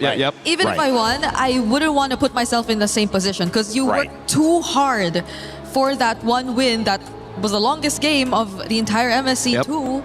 And I think that's enough to show you that it's not going to work against the lineup that Pro Esports could potentially put out. But this Look at the change. Yeah, well, you're still seeing respect from Pro Esports nonetheless. They would rather not have them pick up the Fredrin again. Yeah, but the thing is, there are other tanks. I mean, not that I want to see it, right? I want to see the Assassins. Yeah. But also, I do want to say, like, for Pro Esports, in terms of answering what Rainday is saying, it's kind of like the only mistake they did was not ending the game. Right. Everything else was perfect, right? Right.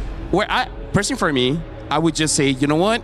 Glue and Phoveus, you guys don't matter. Dive into the turret. If you die, you die. But let me end the game, because that's, I would say, one of their mistakes. They should have just been brave enough to sacrifice some of their members and then ending the game. But again, going up against a Moskov as well as the Gord, it's kind of difficult to end the game. But now, the Freya does get banned out. Hirara is still open.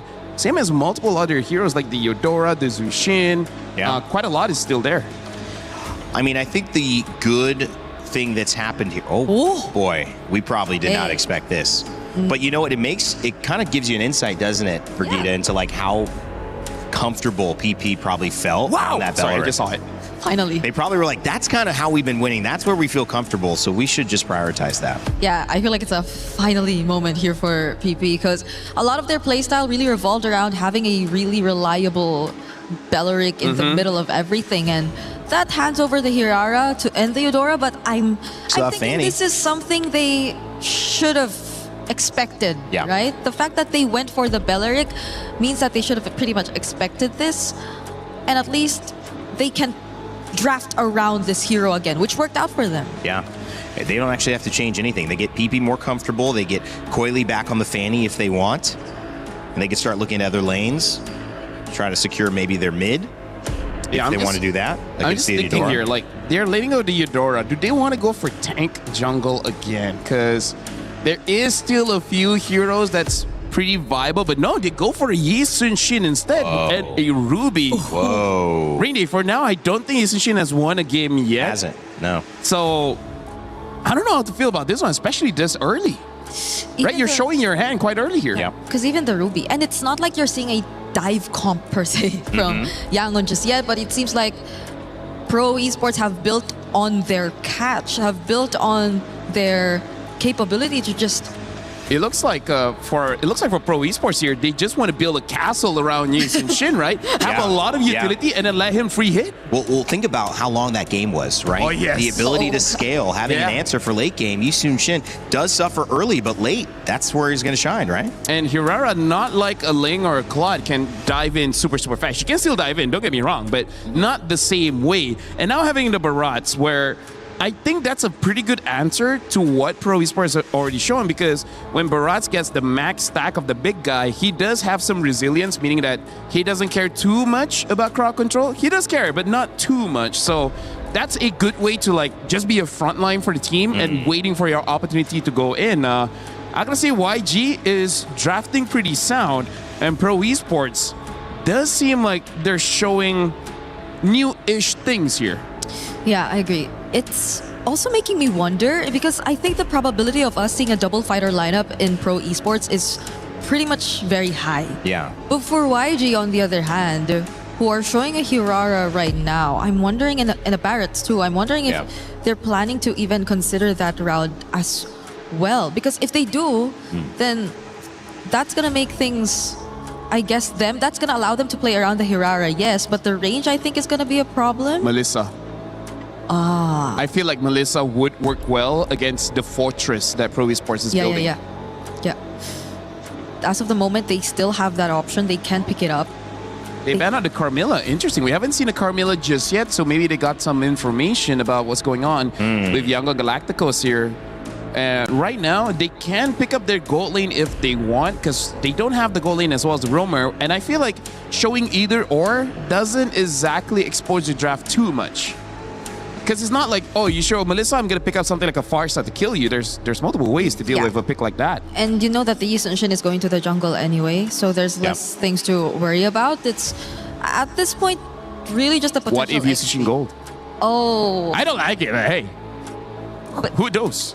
Oh. Ixia. Okay, Unique hero. Another new pick again. Okay, We're going deep here. if they're going double fighter, then the other fighter has to be a backline. Yeah, like a Lapu, Benedetta, Yeah. Yuzong. There has to be someone to reach that Ixia because, well, it can I also think be the CC mage. is okay. I think CC is okay. Yeah. If you want to put CC gold, but Ruby EXP against Barats may not be a good matchup there. Or if they don't want to do that, then maybe the mid lane too can compensate for the range, for the reach. Eve probably is the safest. Yeah. We don't see much Farsas currently, so We see one loss, but we've seen one. let's see. Oh, All right, they pick up the Vexana as well as the Uranus. I feel like Vexana. I like this. Vexana has one win. But do you remember how I was mentioning that she is pretty tough against Eudora? In my limited experience. I mean, you're not wrong. But I'm just saying it's like a matchup that does okay, which it means you're not going to get behind and you might be able to pressure her out so she doesn't get ahead. Another element to the fortress. Just add a Lord as well, right? This is a clear fortress for Yi Sun-shin. This is a, I don't know, walking battalion? Walking? Not all of them walk even. It's a strong vanguard for sure. Last pick coming in from YG. it's all for Coily now. Synonymous with Myanmar at this point and trying the to do another Matilda. historic run. The Matilda. Wow. So another unique hero. A lot of defense coming in from Pro Esports and Yangon Galacticos. They have a lot of ways to approach the fight. I gotta tell you, Brigida, I do not know how to approach this draft. Yeah. So I'm gonna look at this like a fan. This seems like a fun game to watch. Yes, it does. I think it's just very specific for Yangon. They can go very specific with their targets, but Pro can go a little more heavy on team fights for this game. Well, I'm the pro analyst. I know exactly what's going to happen. Vexana's going to beat Eudora in mid lane. I can't believe you guys don't know it. My Grandmaster rank games, I already figured that out. Okay, let's send it to two guys who have a better idea of what might take place here. Game 2, trying to tie it up. Nice, Mirko, what's going on? 5 seconds till the enemy. Hey, we appreciate that, Rain Day. You know, I see you climbing the ranks there, but let's go ahead and jump into this one. It's me and Mirko to bring you the action right now. Again, it's interesting drafts across the board. Another unique pick. Yangon Galacticos, last game paid off with patience because they turned the game over on its head, got the victory.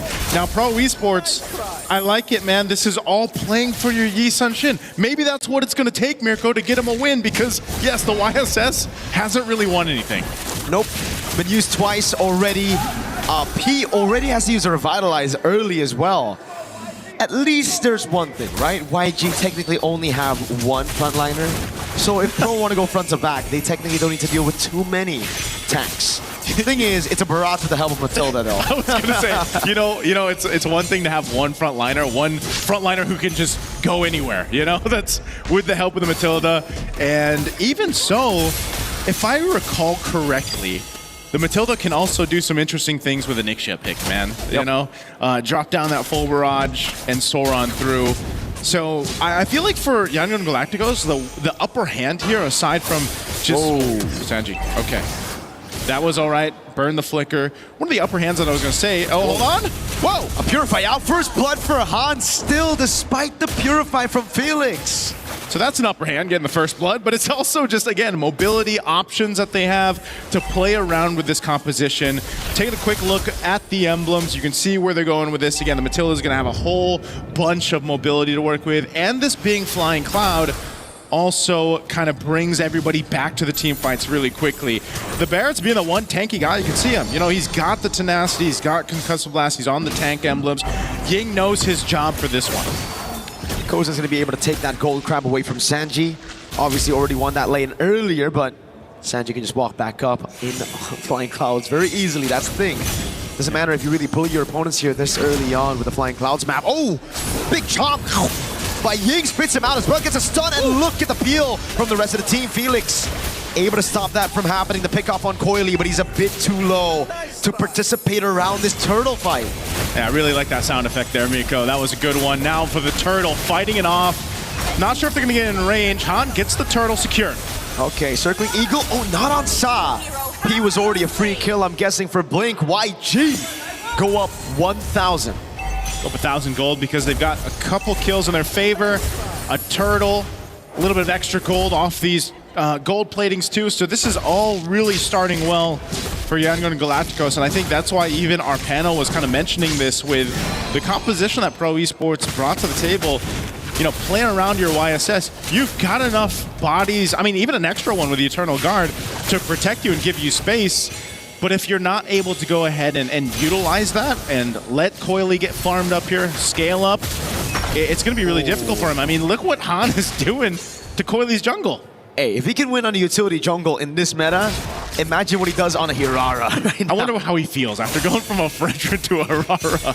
Hey, to be fair, I think Han's just chill with it, man. Like, I don't know how many heroes he has in his pool, you know? Like, we've seen him on a Fanny as well, and then the Fredrin, and now it's going to be the gank onto Kuzen onto the bottom lane. Oh my god, the full barrage as well with the guiding win.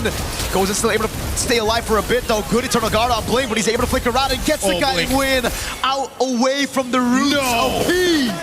Able to get away off of that, too. I mean, that's dirty to see, but yeah, makes it work.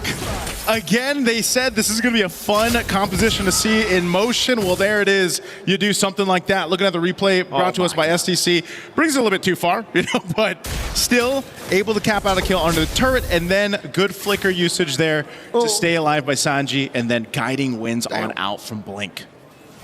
That's a tilter, bro. That is. After losing that close 30-minute game, this is usually what happens, you know, after you lose a close 30-minute game, it might be a quick one in game 2. We saw the Burmese fans earlier. Yeah. Up on stage. I got my sound effects approved, by the way, by the king. the king yourself. The young man from the Philippines. Yo, shout out to the king, man. Shout out, man. We'll see you really soon. And now for this second turtle. Up here, Pro Esports has control of it, but they wait for Coily to get in range here. Little poke back and forth right now. Both teams, Ying playing up that front side. There's the Mount Shocker. Pulled in the Dino, the Eternal Guard as well. Bull Barrage comes around. The red tree is good for Coily. Dives onto Han, untargetable for a bit. Able to escape with the help of the Flask of the Oasis. So it ends up being a big win for Pro finally. XP and Turtle. Yeah, that's something they needed. At least get the objective secured. You don't want to let this scaling happen even further for YG. Up 2,000 gold at this point. That's a Sky Piercer also picked up for Han. They're going to go ahead and just keep Kozen back here. You know, one of the things, too, speaking of this, hold on, Circling Eagle. Oh, stun. Oh, God. Oh, God. Yeah. I was going to do the cacaw, but... Welcome to the Thunderdome. We need a Thunder effect, man. I don't know how it's going to work. I don't know if Leo's going to approve that one, but that one's not. He'll come up with something better. But that is the interaction that you can expect. One of many that Yangon and Galacticos can go ahead and play around. And so for Pro Esports, you know, that's one of the hard things about it is like, what way is YG going to approach our fight? You know, or they more so just kind of have this universal, straightforward approach. We saw it where they're able to go ahead and bully off Yangon and Galacticos off of an objective. But even so, if that ends up being the case, you know, once the Lords come to play, the approach is going to be different. So Pro are just going to take it slow, but YG scaled pretty well as well with the Ixia, right? Yeah. So, I mean, we're just going to have to find out again. A 2,000 gold lead for YG. We've seen massive gold leads turn around in very, very good games like yesterday, Falcons Meta against IG. They held like an 8,000 gold lead. IG were able to come back through forcing Falcons Meta to make mistakes. Seems to be the case, you know, whatever team makes these mistakes kind of gets punished on them. The teams so far that have been competing throughout MSC, they all do that really well. Once they see an overstep from the opposing team, they're able to go ahead and punish it. Now this is also just the nature of the compositions you have, you know, with Eudora. I mean, there's a reason why the Eudora is picked up so much. One of the top picks right now in that hero pool. Last turtle, though, again, playing around that stun that you have, the mobility that Matilda brings, YG will wait for their own moment. Kozen. Oh, the chomp missed. I think he's going to be pulled back as well. Oh, great taunt to read the flicker too. But it won't be a kill. They're just buying time right now for Coily to get his hands on it. But Han walks up. Great CC from the Circling Eagle of Blink. To steal it away now, Han locking him down for Sanji to get a few shots on that full barrage. PP with a walk up, a taunt that doesn't land. And it's the combo, but it's It's a Belleric. He should be able to get away from this, right? Hold on. Revitalize. Taunt. Oh, he picks up the kill with a basic attack through the CC chain. How many stacks does Han have right now? Can we take a look at that? I mean, I know he picked up the Sky Piercer, was it a couple kills ago? Let's take a look at the replay here. This looked like it would be so good for Pro Esports, but Blink with that Matilda coming through on the circling eagle, and then Han able to swoop on, get that, and then capitalize a kill. You know, this is one of the things you got to watch out for. We've seen it before where Hirara gets like max stacks on the Sky Piercer, and next thing you know, you're gone, you know? And so Pro Esports, even if they want to buckle in a little bit for this, it might be one of those cases where you don't want to wait too long just because of the scaling that's happening here with YG. Now, bringing it further, you can see, okay, couple stacks. So 2 kills off of that when he picked up that Sky Piercer, but it's that threat now, that threat of just kind of almost lining up the kills too easily for YG to capitalize on. Even then, when they're trying to buy some time for Coily to get his hands on a neutral objective, it's just so difficult because they don't really have CC on on Felix. So all he can do is really just stand up front and hope that YG get intimidated by the aura of a Uranus. All right now too, look at this pressure. Ooh, again, no CC from Felix, he can't chain it. So I can drop down as much CC as he wants to. Yep. But as long as it's not going to be followed up by a Mountain Shocker, an I'm Offended, or a Don't Run Wolf King, Han's going to be good, bro. Yeah, Han's got a lot of space to work with, just by himself, basically. Han. Yeah, and Han can do this. Han can do this. As this Lord comes up, they get in position. Again, some of the ultimates were used in the previous fight, but they should be back up for this, depending on how Pro Esports stalls this out. Whoa. Oh, Mountain Shocker used. Oh, good usage. Welcome. 1v4. Oh, spits him out, gets on top! Now, I'm Offended coming through as well. Response over, goes in, flicker through, but Han's able to pick up the kill. Now he goes back in. Onto Kuzen! A double for Han as he outplays Pro completely. Oh, man. Sorry, I'm feeling it's going to survive P as well, but 2 members going down for Pro Esports, and Yangon Galacticos will make their way to secure this Lord. A little circling eagle here to keep Coily back again. There's still an attempt, it looks like, from Pro Esports. How do they want to play this one? Kuzen is down. Coily doesn't have enough damage. Han gonna go in. Wait a second, Han. Oh, he baits him everybody into the full barrage. PP taking a little flicker in from Sanji. And Han with the red tree now as he walks back up again and he picks up the godlike. YG up with 5,000 over Pro. That was such a good bait from Han to go ahead and utilize that. They know they have a full barrage in the hands of Sanji. And so just line up Pro Esports into it. And you know they want the Lord. I mean, look at this replay here. Again, Han popping that winner crown. What a bait. And just following through the full barrage and then comes in, help clean up. After getting the Lord, that's a whole lot of value for YG off of that fight. And now Lord in the mid lane, they're knocking on this tier 2. Full barrage. Oh my God! Kuzen just got bleeped out of the game. Welcome to the Thunderdome, basically. Lord charges in. Oh! Okay, Purify used. There's the shields. They're going to pop in mid and bot. Asanji is still down there right now. Down Kozin for 10 seconds. Pro Esports just has to let these turrets get whittled down here. Han's walking in that wave up top. They're trying to hold on to this one holy defense shield. This is such a problem, man. I mean, even alone, if you go too far forward, if you're Pro Esports, you're going to get stunned. Or you're going to get Circling Eagled, or you're going to get Daytona's Welcome. Like, this is what I'm talking about. There was so many options that YG can play around with, and that's what's gotten themselves almost this 9,000 gold lead. And it just seems like the Yi Sun Shin might not be it in the meta, bro. Yeah. Like, he's done... it's not Coily's fault. It's a pick. He's done nothing in this game, right? Farming up. Oh, whoa. Finds him, as we were talking about, throws him back to 3! Ying, what a play on the barrage! And now it's Han on Kozin, trying to find the kill, the stun lands, and it's a basic attack that gives Han a double. Now on Felix, can he get it? His hands on the 80 stacks of the Sky Piercer! Han with a triple to send Yangon Galacticos to the knockout stage of MSC at EWC 2026. What a dominant game 2 for Yangon Galacticos after an endurance test in game 1. They just came in to this one with a different game plan, and my oh my, did they execute it well. Talk about draft diff for this one, and just execution. Again, Yangon Galacticos, familiar names across the board for the most of us here that have watched international MLBB, and they are a team that just does it so well in so many different ways. And they're definitely going to be a force to be reckoned with in the knockout stage, man. Again, that mobility that Matilda brought to this, and I mean, to make an Ixia work, Mirko it's insanity, but it's the insanity that I'm really liking with our meta. No front line except for Ying, but that was already enough. And again, we saw those moments come through again. Nice zoom. Full barrage, pulled back by the guiding wind.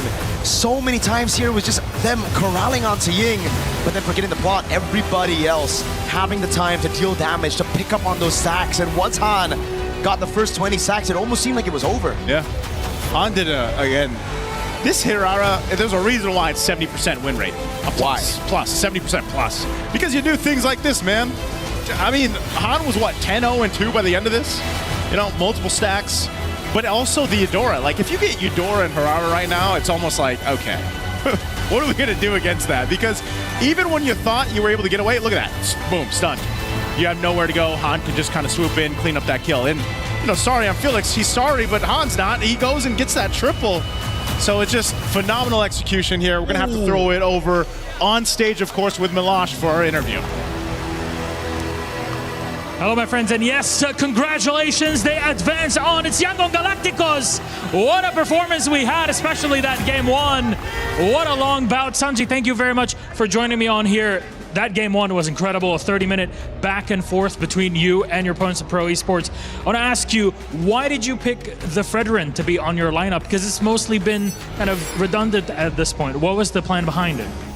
Sanji အရင်ဆုံးတော့ဂုဏ်ယူကြောင်းပြောလိုပါတယ်ပထမဆုံးပေါ့နော်ဒီ Pro Esports ပေါ့နော်ကိုယ့်ရဲ့ပြိုင်ဘက်ဟာလာဒီလောက်မိနစ်30ကြာခဲ့တဲ့အချိန်တာအရှေ့ကြာဆုံးပွဲပဲဒီမှာ Fredrin ကိုဘာဖြစ်လို့ရွေးခဲ့တယ်လဲဒီအနောက်က debut ဟာပါလဲFredrin ဘာလို့ရွေးခဲ့ဆိုတော့ကျွန်တော်တို့ ਨੇ ပို့ပြီးတော့အဆင်ပြေမှထင်လို့ပါကျွန်တော်တို့ player ဟန်လဲသူ Fredrin မှာ confidence အများကြီးရှိရဆိုတော့ကျွန်တော် Fredrin ကို pick ခဲ့ရပါ The reason that I picked Fredrin was this one will be match for us, and one of our teammate Han experienced a lot with this Fredrin. It worked out really well for you. Now, this was the longest game we've had so far here at MSC, but how do you bring it back? Because there was so much back and forth in that game. How do you bring it back given the pressure that there is in this game on you?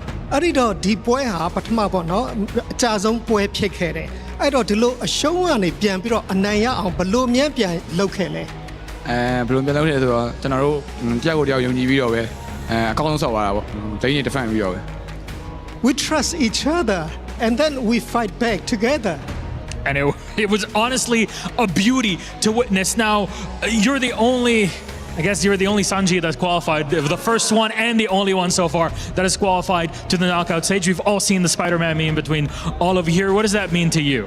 အဲ့ဒီတော့ဒီ Sanji တွေရှိတဲ့အထက်မှာပထမဆုံးပေါ့နော်ဒီ qualify ဖြစ်ခဲ့ပြီးပြီအဲ့ဒါဘလို့ရှိပါလဲဘလို့ရှိပါလဲအရင်ပြောပါလေI'm so happy. Should be, definitely. And on top of that, you're the Myanmar representative. What does that mean to you also as a representative of the region? အဲ့ဒီတော့ဒီ data အတွင်းမှာ Sanji တွေရှိတဲ့အထက်မှာဒါမြန်မာတဲ့ပထမဆုံးတစ်ယောက်ဖြစ်လာတာအဲ့တော့ဘလို့ပြောချင်ပါလဲဘလို့ပြောချင်လဲဆိုတော့ကျွန်တော်တို့ကအခုနှစ်ပွဲနိုင်သွားပြီးတော့အရင်တက်သွားတာဆိုတော့ကျွန်တော်အရင်တက်သွားတဲ့ပုံစံမျိုးပဲအဲ့လောက်ပါပဲ I would like to say that we have won 2 games already, and then so I'm the first one who is in the next match. It's a great thing. Is there anything you'd like to say to all the fans that are watching you right now, and also for all the teams that you'll be facing off against in knockouts? အဲ့ဒီတော့ဒီ knockout team မှာပေါ့နော်အစစ်မှာဘာတွေပြောချင်တယ်လဲနောက်တစ်ခါဒီကိုကြည့်နေတဲ့ fans တွေပေါ့နော်သူတို့ရောဗာမြန်ပြောချင်ပါလဲနောက်တွေ့မဲ့ knockout stage မှာလည်းကျွန်တော်တို့အကောင်းဆုံးရှိမြန်သွားပါမယ်ကျွန်တော်တို့ဆက်လက်အားပေးပါအောင်လို့ပြောချင်ပါတယ် I would like to say in the next match on the knockout stage and keep supporting us. Thank you. Thank you very much, Sanji. Once again, qualified into the knockout stage, it's Yangon Galacticos.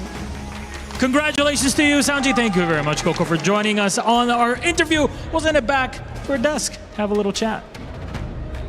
Thank you so much, Yangon Galacticos. Make it through, and $100,000 at bare minimum for them as they advance to the knockout stages. That's going to be a fun one, but we'll see who waits to join them as we have another one coming up in just a moment. Welcome back to the desk. My name is Rainday. I'm joined by Brigitte and Lefel. Brigitte, that was a game very different than game one. Yeah. Very different. But Very. the same result for YG. Yes, I'm happy to see and hear from Sanji. Because I can still remember your joke about rumor has it still goes on. It's still going on. It was that funny. She's still thinking about it. Yeah, I'm still thinking of it. And it's great. It's a great showing. I think whatever we were thinking in game number 1 about YG and them probably struggling or having a slight misunderstanding or being behind of the meta, I could just disregard all of it now. At this point, I'm just thinking it's mind games. I told Lefel, I think it's just mind games. Yeah, it might be, Lefel. Yeah. Fantastic analysis. Thank you. Anyways, honestly, like, it's nice to see Hein going on that assassin again. Because on that Frederick, I think even he was like, Coach, no more. First time, last time. And then the barrage though. Let's talk about the barrage though. It was so good. It's close to a quack. It's close. It's close. Hey, you know what? Technically, it's a giant chicken, right? Oh. Because it's a dinosaur. Yes. Dinosaurs are giant chicken, and chicken are like ducks. Is that how it goes? He always does his research. Wow, that must be proven. That's got to be proven at this point. Because the T-Rex distant ancestor. Yeah. Because the T-Rex doesn't have skills. It has feathers. Oh, well, we just figured something out. And at this point, you can hear the crowd excited. Yes. I think that's a Kelra excitement as Onyx takes the stage. He's mogging is a word that was used to describe him, and certainly I would agree. This one, though, maybe mogged in game. YG 17-2, a 12-minute game. A big important thing about this, guys, that we have to consider, that's a short game. That's going to help them get a higher seed in terms of picking. And, if they, obviously, however, guys, I think it's also balanced out by the first game being 30 minutes from now. I don't think it's going to help as much. One of the shortest and also the longest, so it's moot. I mean, like, here's the thing.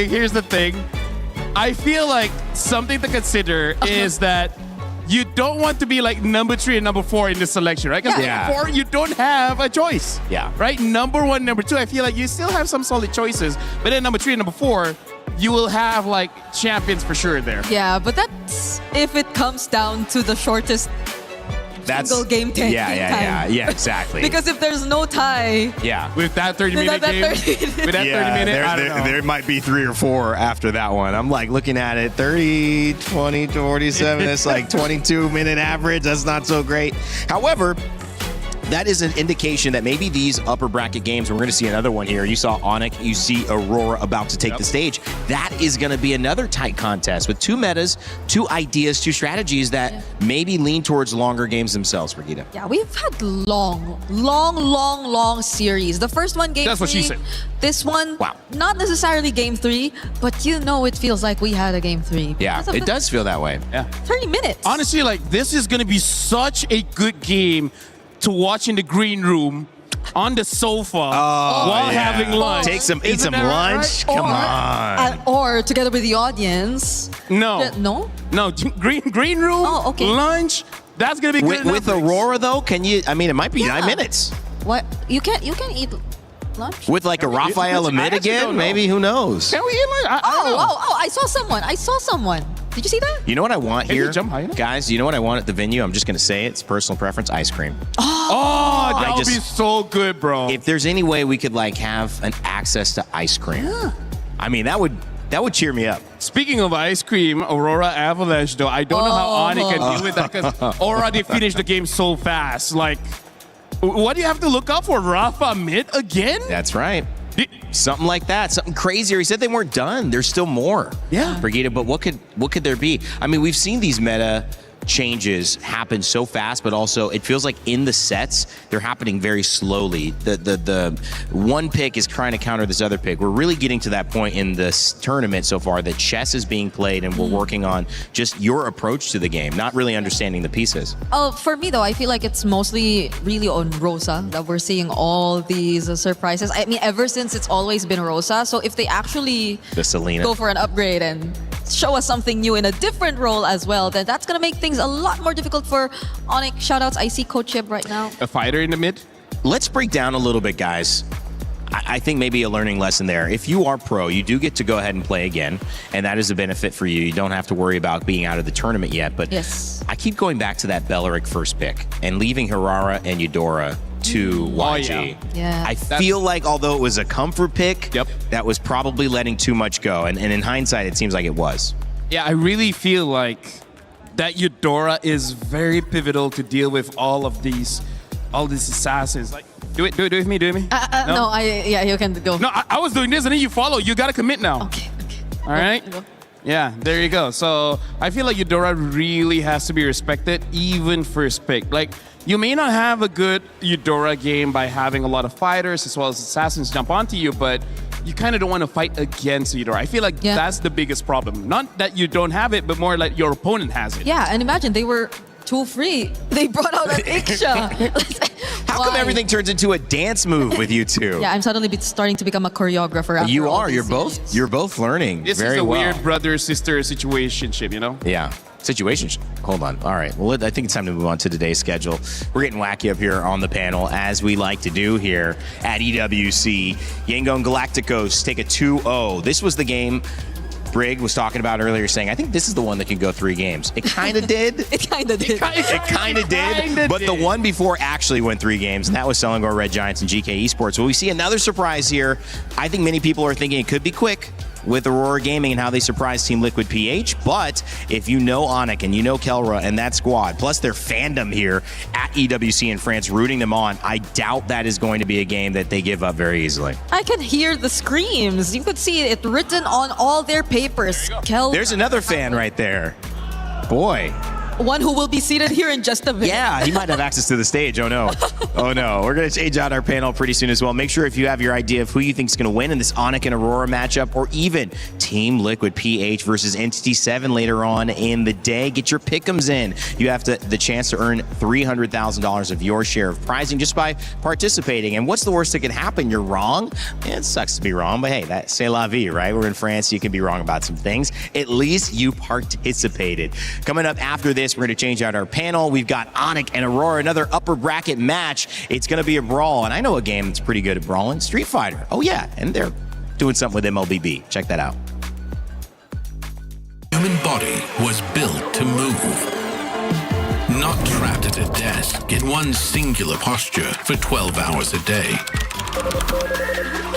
It's time your chair evolved. This is Secret Lab Titan Evo. Ergonomically engineered for you, gamers, hybrid workers, artists, backing your every move.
thinks he can come in here and play my game.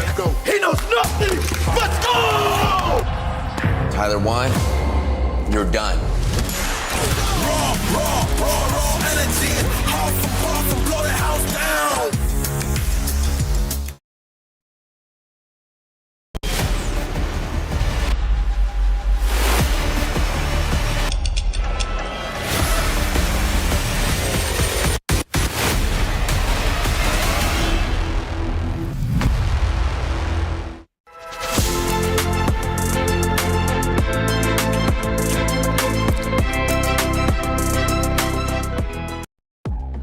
Welcome back, ladies and gentlemen, to the Lenovo Legion Gauntlet here at EWC 26. We've got MSC action all day long. 2 series down, 2 to go. And this one's another upper bracket match, which guarantees the winner of a spot in the final 8 and also $100,000, something that you can be very happy about leaving Paris, France with. For the loser, they're still alive, and they will face off in an elimination match later. But of course, I'm joined by 2 amazing panelists to talk about all the storylines that'll be developing. Renmar and this time, Gideon, my man, off the desk, joining us on panel. I'm gonna start with you. How you feeling, brother? I'm feeling really good. You know, these past couple of days have been really interesting, seeing some of the highest highs for some of these teams, the lowest lows at the same time. So I really got a good scale to what's been going on, at least on the ground, for a lot of these players. Renmar, too, this has been a game where we've seen developments across the scene, these 2 series. Yeah. I mean, that first game between YG and Pro, 30 minutes, longest game of the tournament. We've seen some mistakes. We've seen some great drafts. A lot to talk about. Oh, yeah, definitely. And still the meta is so wide open. Like, a lot of people were wondering, hey, could we get, like the global ban and picks? We don't need it in this meta. There's so many options, so many permutations to consider. And at the same time, it translates to some really great action as well. It's not just all about the picks, it's all about the drafts. Teams are balling out this MSC.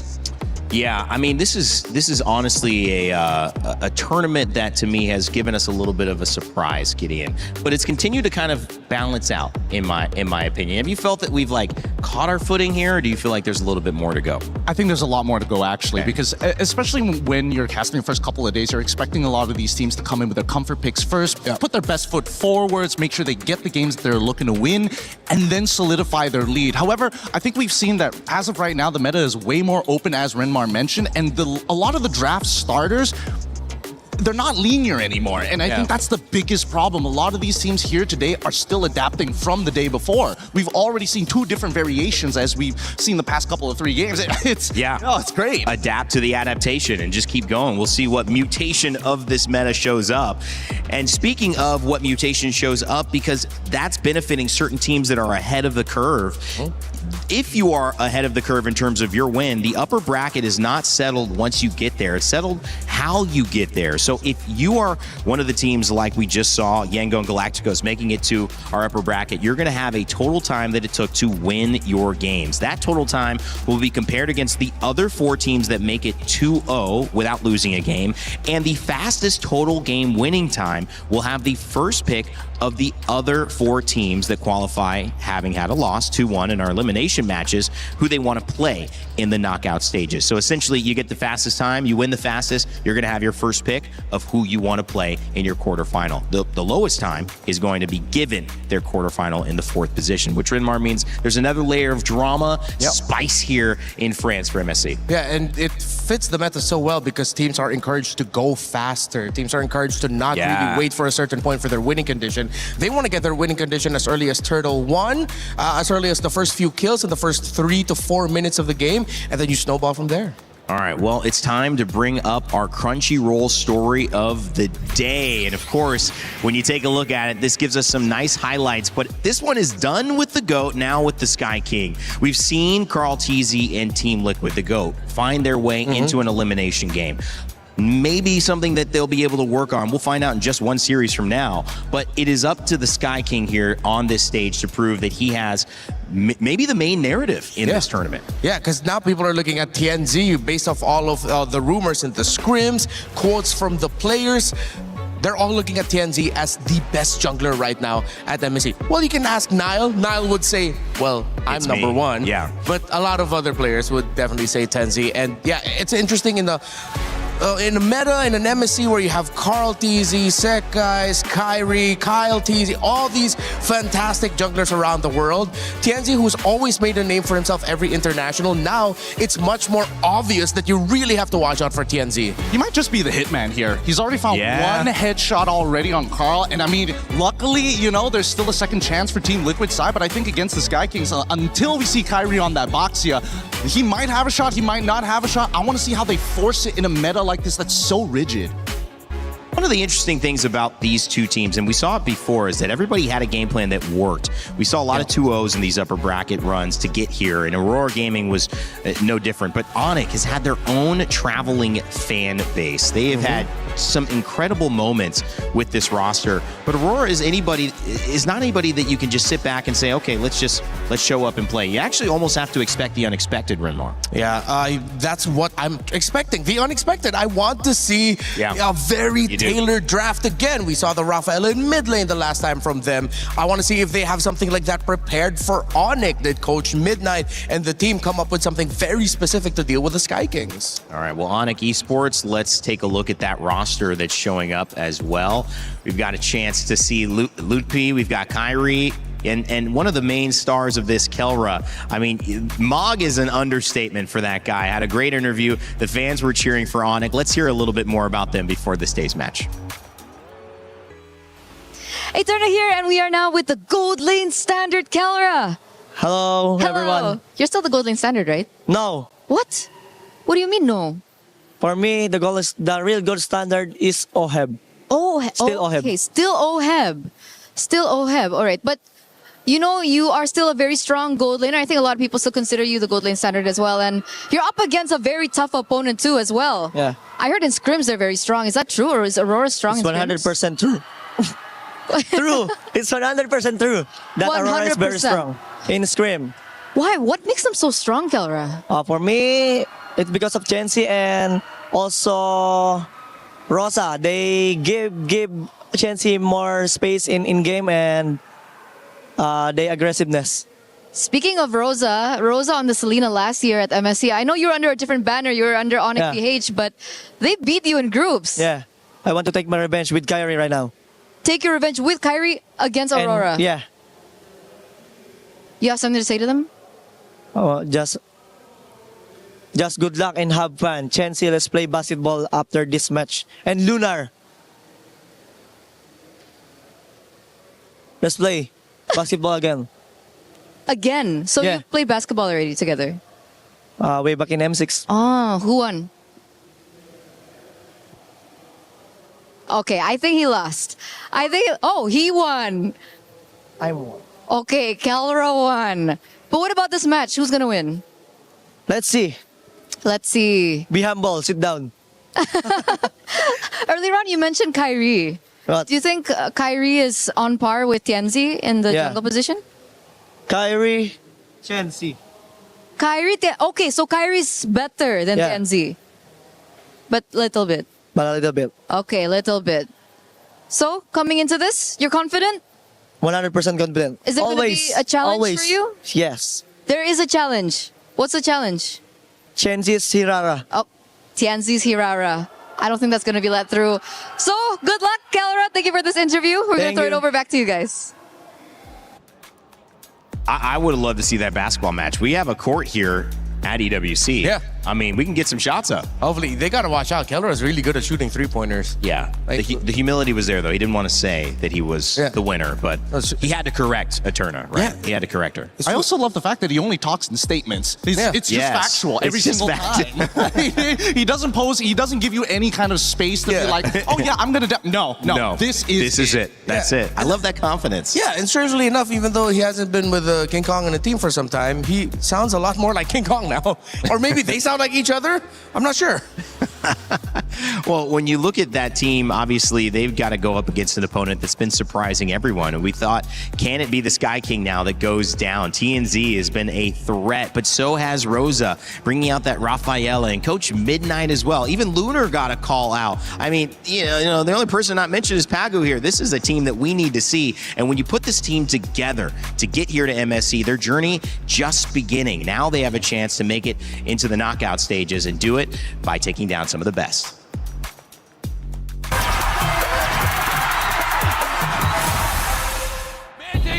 2017 Türkiye şampiyonu Aurora Esports oluyor. Daha fazla. O zaman şampiyon Aurora Gaming. We are Aurora Gaming, 3 times champion of Mobile Legends Turkish Championship. Selangor Red Giants throw Aurora Gaming down to the pits. Bu zamana kadar katıldığımız tüm turnuvalarda birçok güçlü ekiple karşılaştık ama açıkçası beni en çok oynamak istemeye teşvik eden ekip SRG şu anda. Çünkü yaklaşık 200 senedir sürekli onlara kaybediyoruz. Hiçbir şekilde win alamadık. For us, it's hard to beat SRG because they used to adapt a bit better than us. I hope this time it will be different.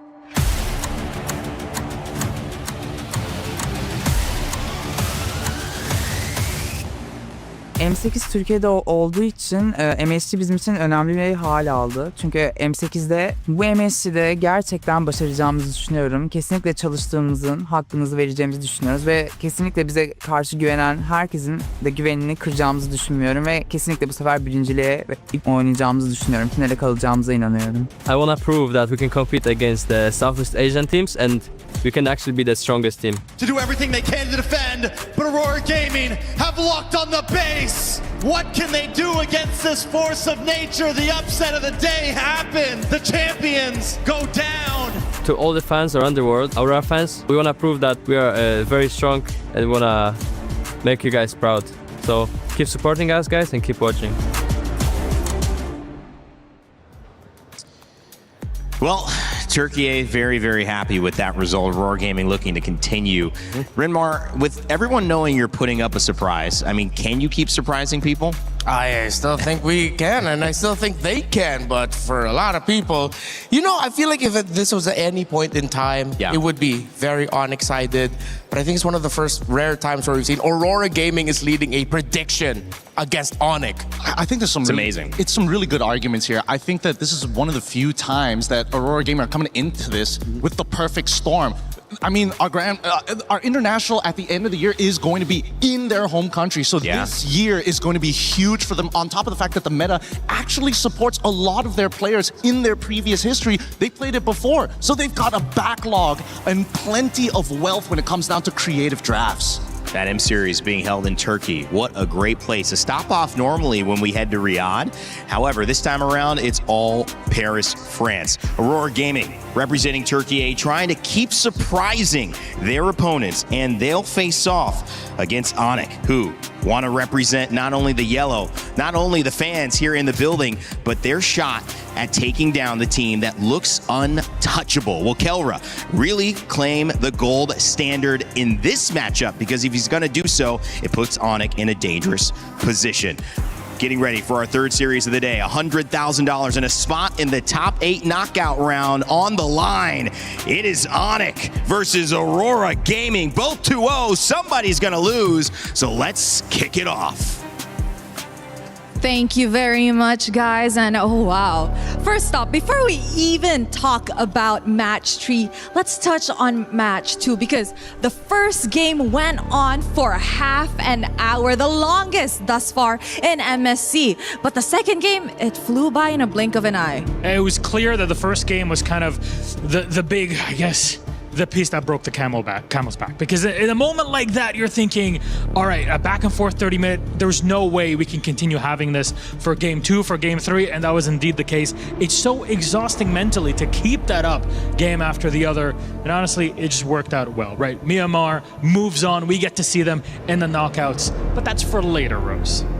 Because now, in the present, we are gonna be watching the third match of the day, where we will see the Sky Kings going up against Aurora Gaming. So ladies and gentlemen, join me in welcoming Onic!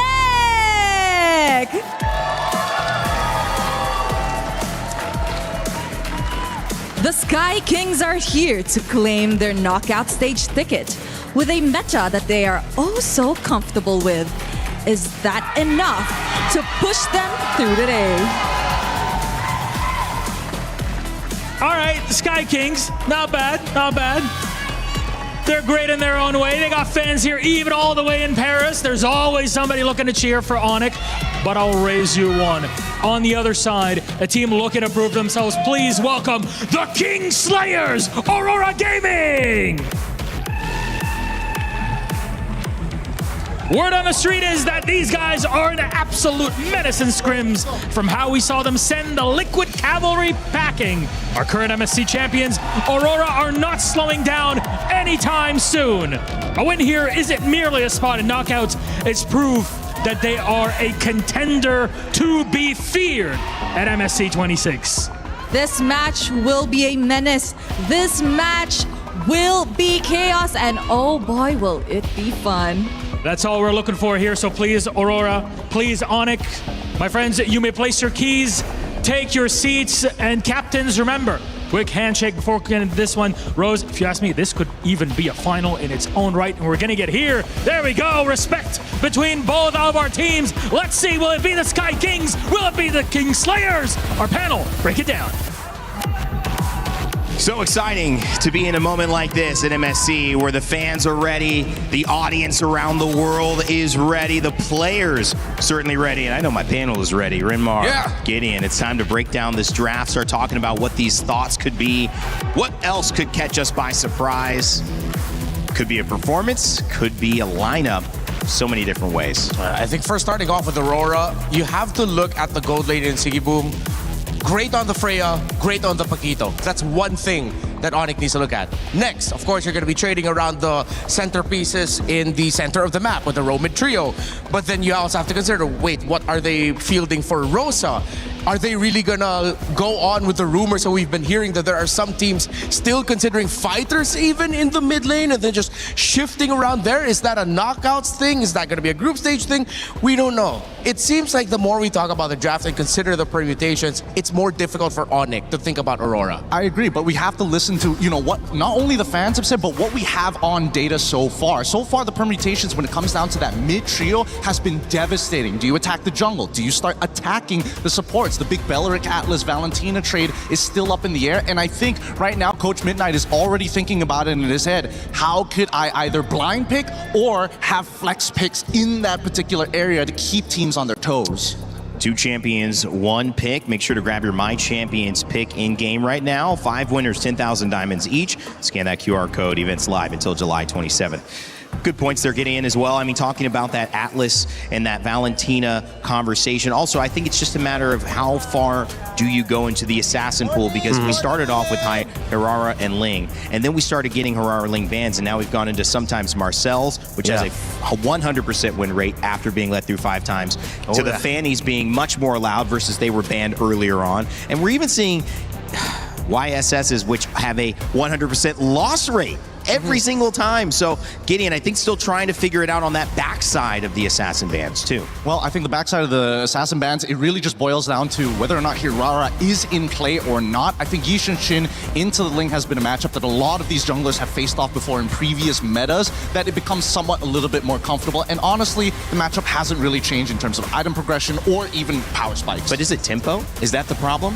I'm glad you mentioned this. I'm looking at Remar. Both of us agree. It's all about tempo. That's why everybody is looking to pull yourself together on that flicker just to make sure you're just 1 second faster, just 1 moment quicker to catch you off guard. I could be in the club, though, that is asking, may we no longer see Claudes in the YSSs? I don't know, it's just not doing it for me in this meta. The YSS feels cursed. The Claude has less than a 30% win rate right now with multiple picks, and there are 2 very talented gold laners in this matchup. You have Kellera, you have Sigiboom. I know they could do a fantastic job with the Claude, but I feel like in this meta is such a dangerous spot for him right now. Hell, even Onyx was able to bring back a Granger and make that work. I'd rather see that right now instead of the Claude.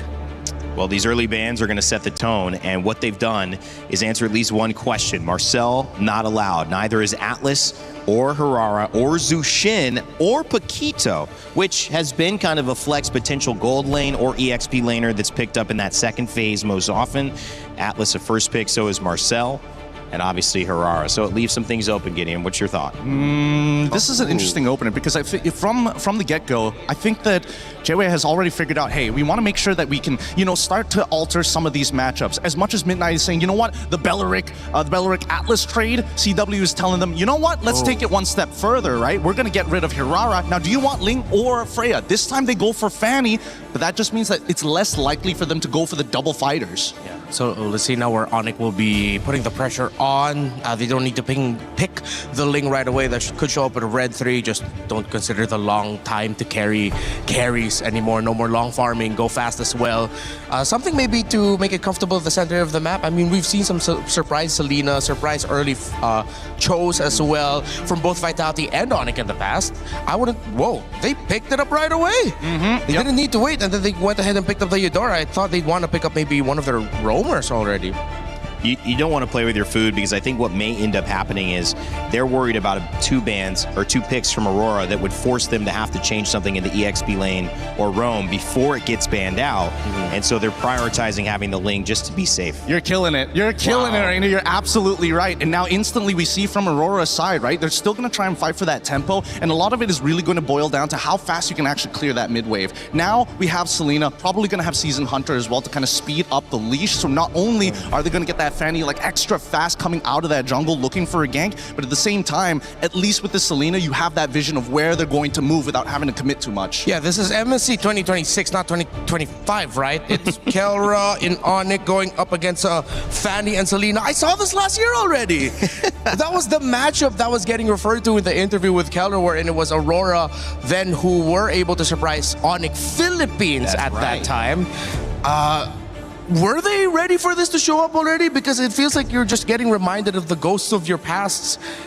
There we go. I like that. Coming out early, Badang. So what I expected that might come out earlier, well, I thought it would be the Cho, this Badang with all the dive. Of course, we saw how great the Badang was up against the Fanny when it was picked up by Vitality against Falcons PH. Great pickup. Yeah. And I mean, it's so much has already been shown just from the intentions in the banning phase, right? Again, we've seen a lot of red sides not actually go for the Paquito ban, and not to mention that Midnight is taking the authority of saying, you know what, I will be the one who bans on Marcel. I will give you that free ban on the off chance just to make you go for this Eudora. Because he went for the Fanny straight away without hesitation. Yeah, so now you have to look at the gold laners.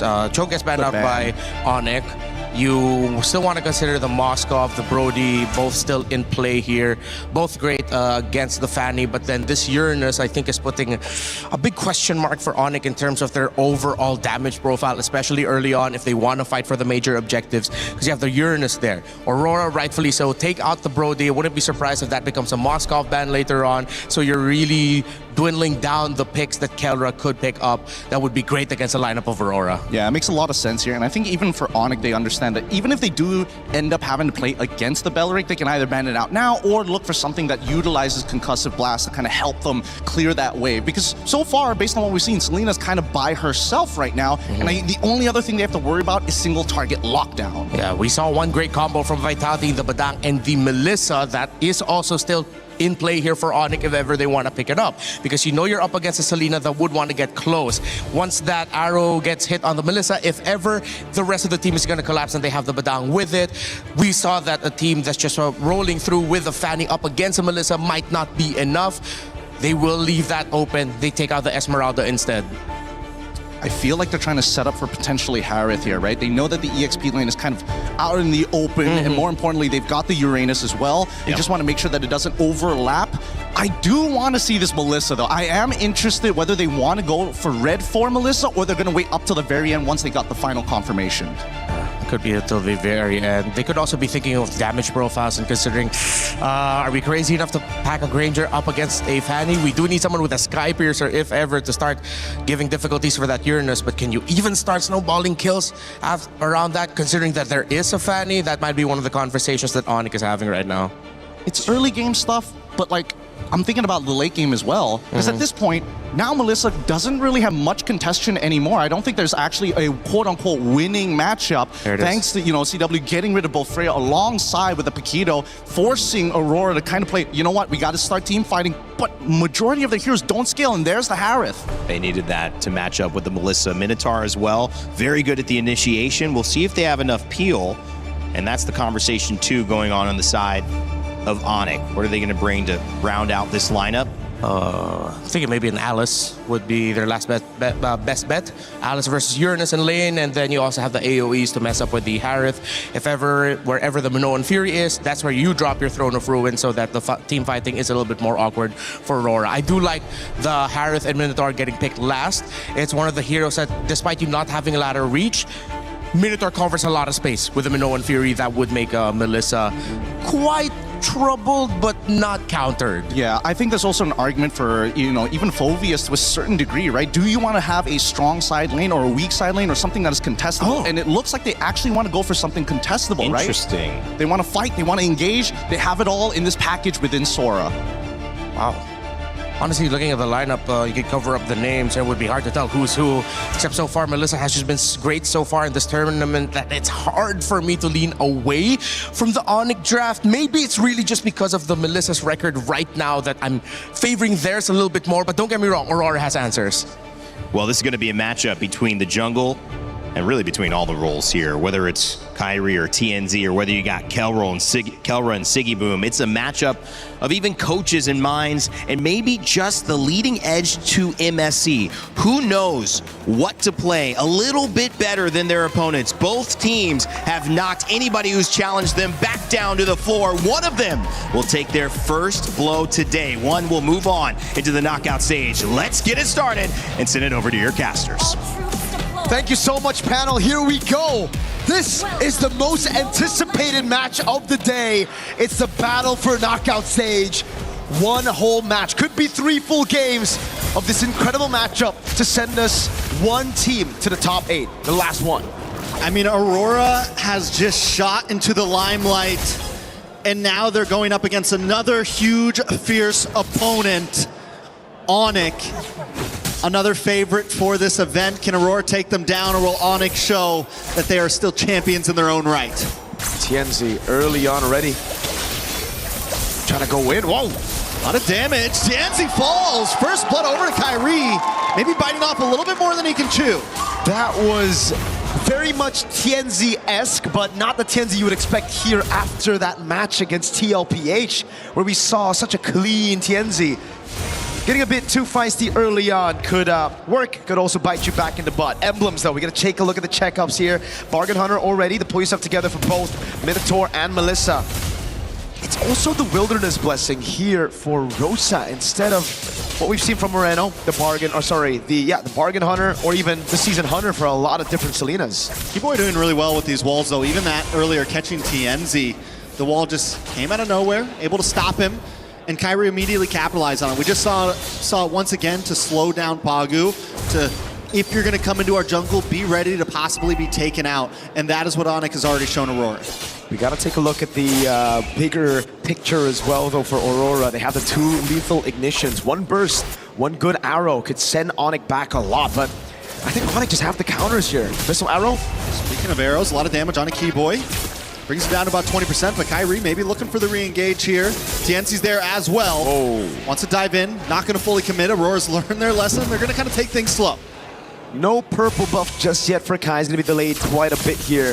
TNZ should be able to get it before Kyrie, and you can already see Rosa here trying to maybe force out a retribution, but knows that it's a bit too risky to go all in. Arrow lands. Oh! Rosa takes the purple. Very well done, but Lunar taking a lot of damage. Loopy able to get the kill. TNZ wants to engage as well, but look at the damage. Keyboy tries to stop him. TNZ can't be stopped. Gets the kill on a Loopy, but now Pagu in a little bit of danger under the tower. Kyrie doesn't want to let him get away. Tempest of Blades does come down. Kyrie in a bad position though under the tower. Has to back out, but Keyboy wants to chase it as well. The response, Keyboy bites the bullet for diving too deep. No purple buff on the Ling, and you can see instantly a massive mistake, I'd say. In those blades, he couldn't catch all 3, or even couldn't catch 2. Caught 1, and that was about it. We take a look at the skirmish again. Early on, it was TNZ going in a bit too aggressive down the bottom lane. Live view. All right, TNZ doesn't go for the kill. But then it starts off with the purple buff being stolen away here. Keyboy as well wanted to go for the pick, but this is why the Minotaur is so good at making him miscalculate.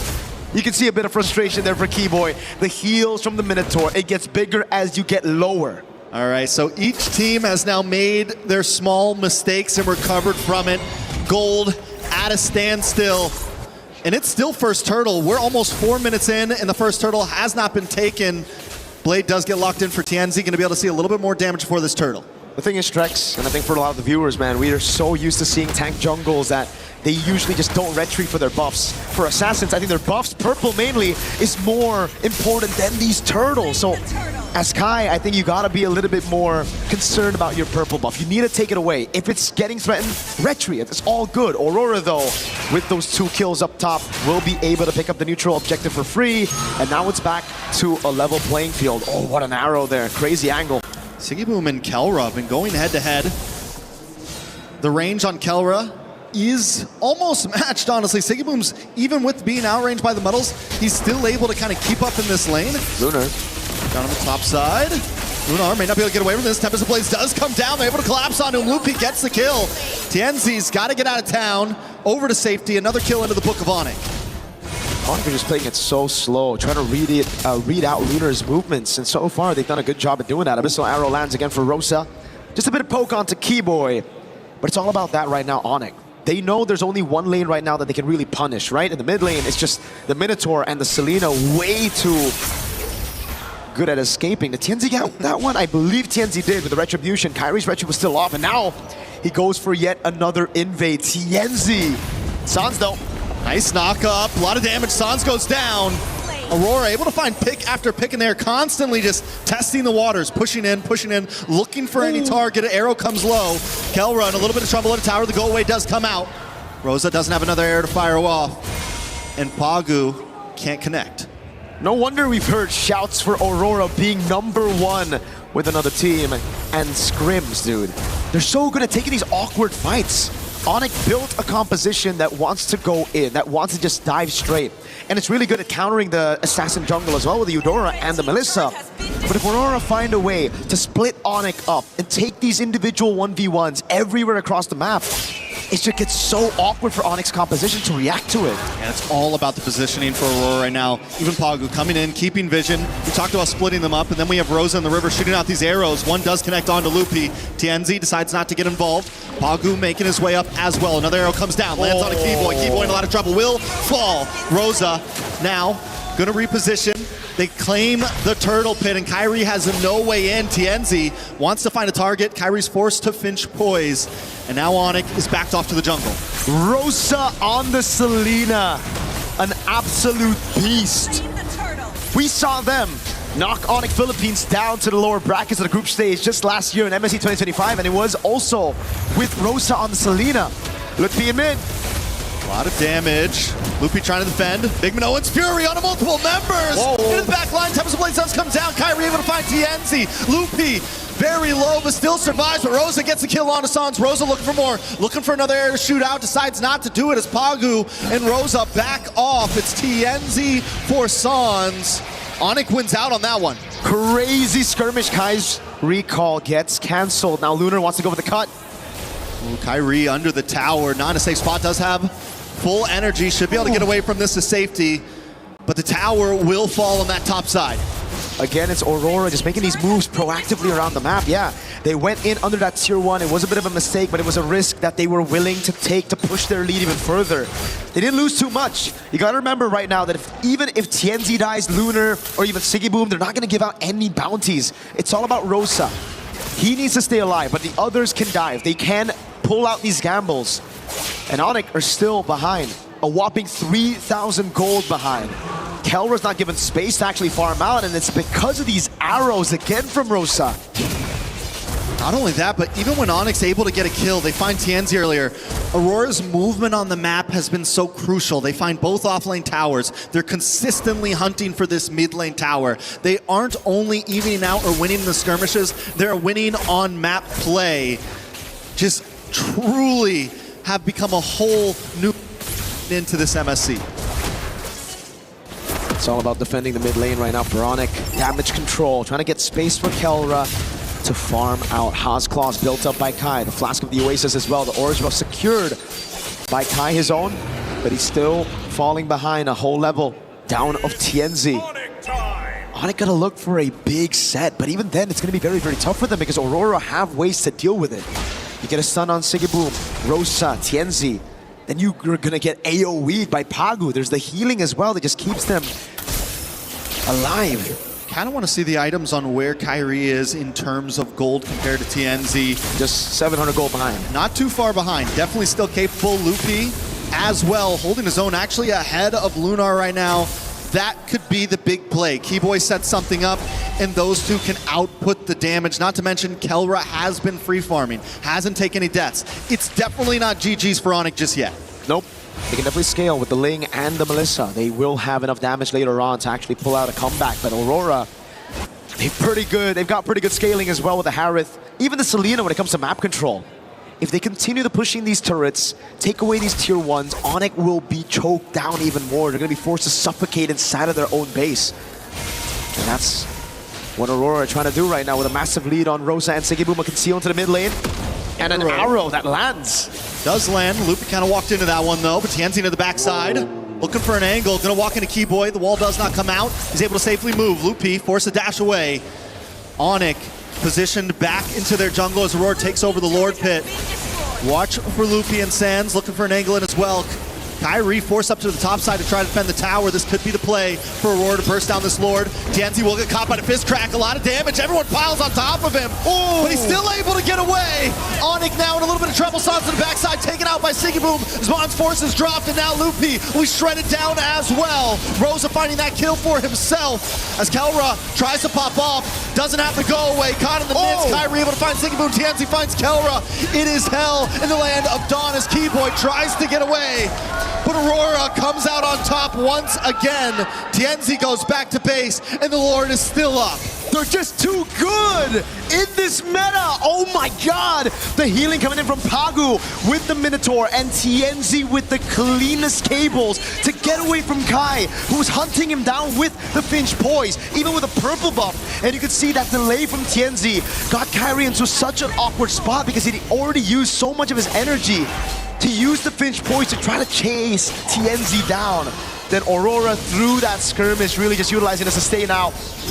Oh, these guys. Live game, thought we were still in the replay person. These fights have been phenomenal. Great steal by Kai though.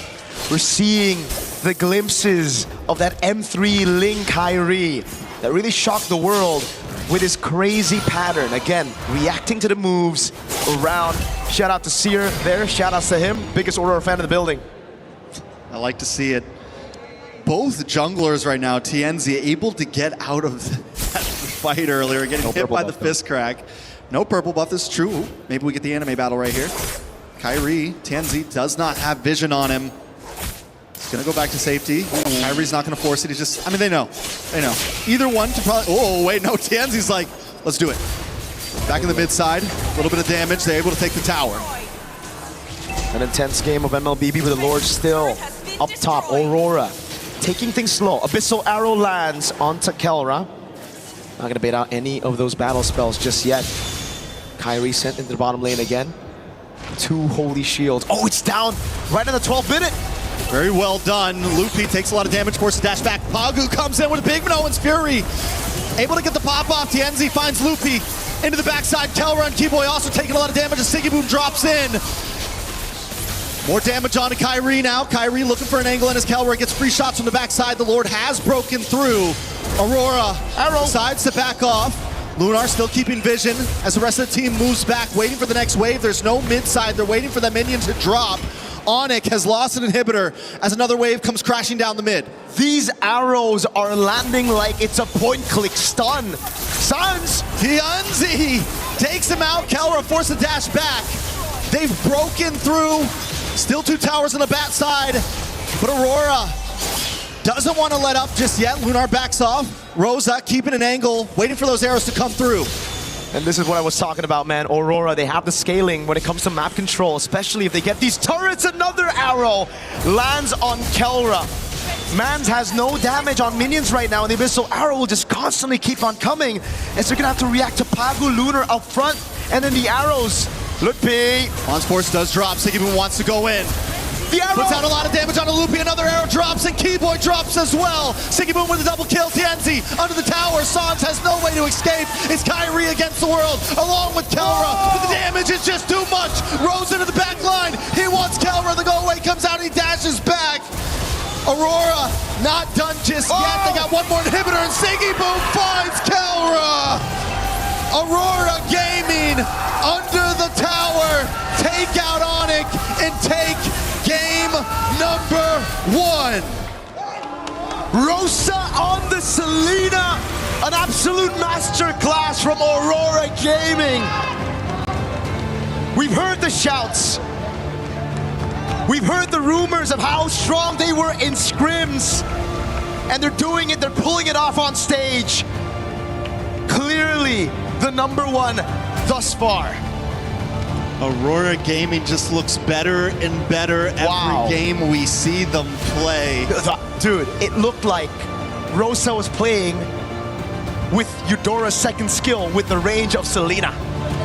It's definitely disgusting at this point. And every one of them, you've got Rosa, Siggy Boom, played an amazing game up against the gold standard.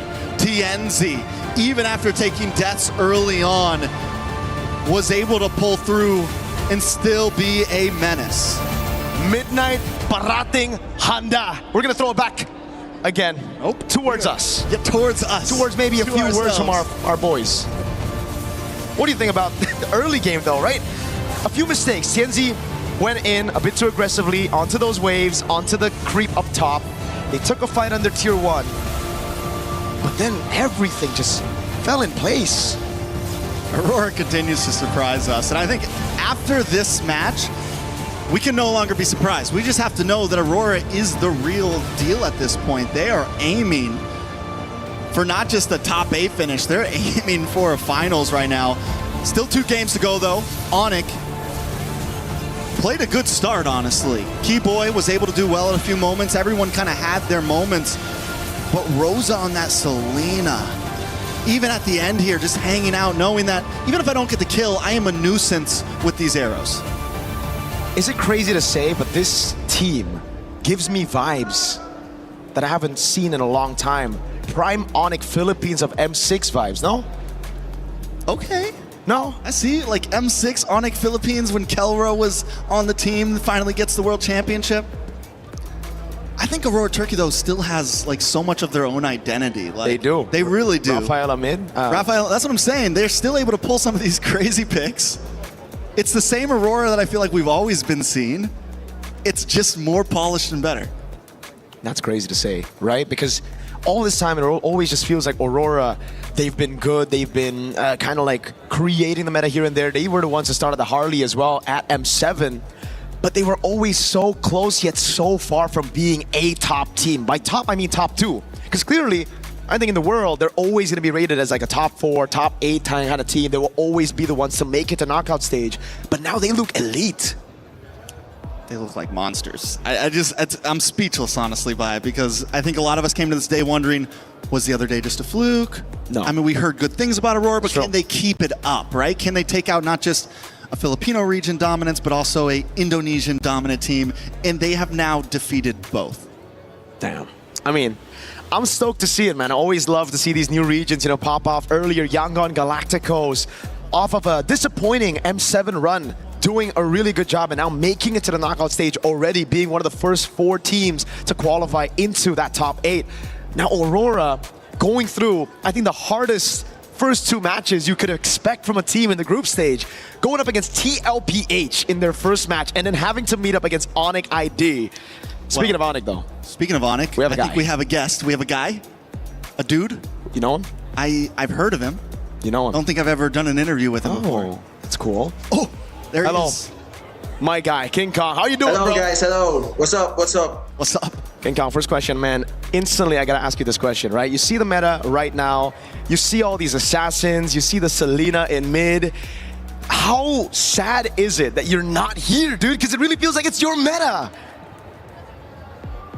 Very, very sad. I bring that up first. I gotta bring that up first. Playing assassins.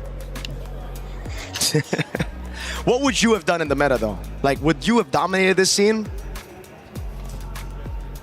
I don't know. I guess we'll never know. I guess we'll never know. Any tips for the sister team, the brother team, Onyx? Did you watch that game? How we feeling about it? What went wrong? Oh yeah, I watched. Give us your I watched viewpoint. Game 1. Advice? Maybe just be aware of Aurora's early game dominance, especially the first minute of the game. Earlier, I think they were aware, but it's just that Rosa's Selena, mind blowing. It is mind blowing. You know, you played with a very, very good Selena as well, one of the best in the world. You know, any advice to deal with a Selena for Onyx, or maybe just for Onyx? Advice for Selena, maybe. Let me think. 1 second.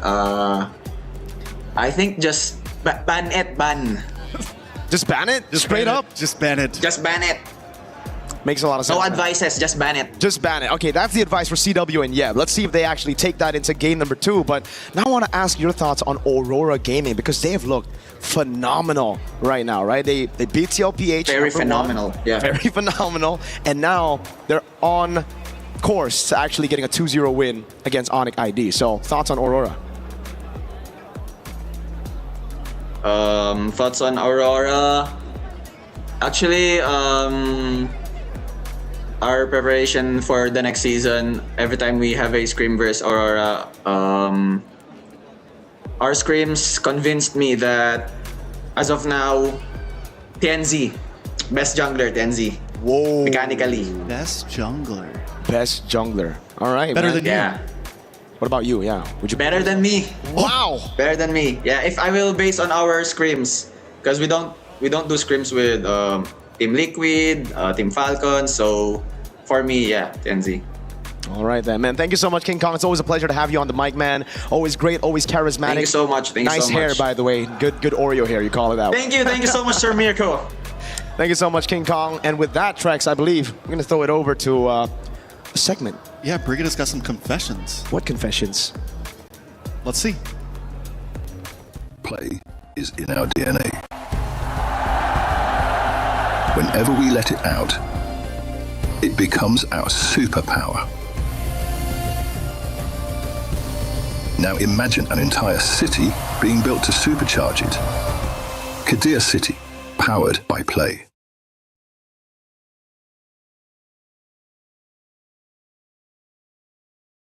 This is Confessions with Brigida. Brigida, I have been told that you are the nicest member of talent, so I've got to go easy on you. Is that just is it all just a bit of is it fake, or are you actually? I don't think so, or it's probably because I'm a bit quiet, honestly. Okay. So they probably associate it with being nice, but at the same time, I think I'm nice. You seem nice to me. I've known you for 3 days, and you seem lovely, which makes this even harder. Okay.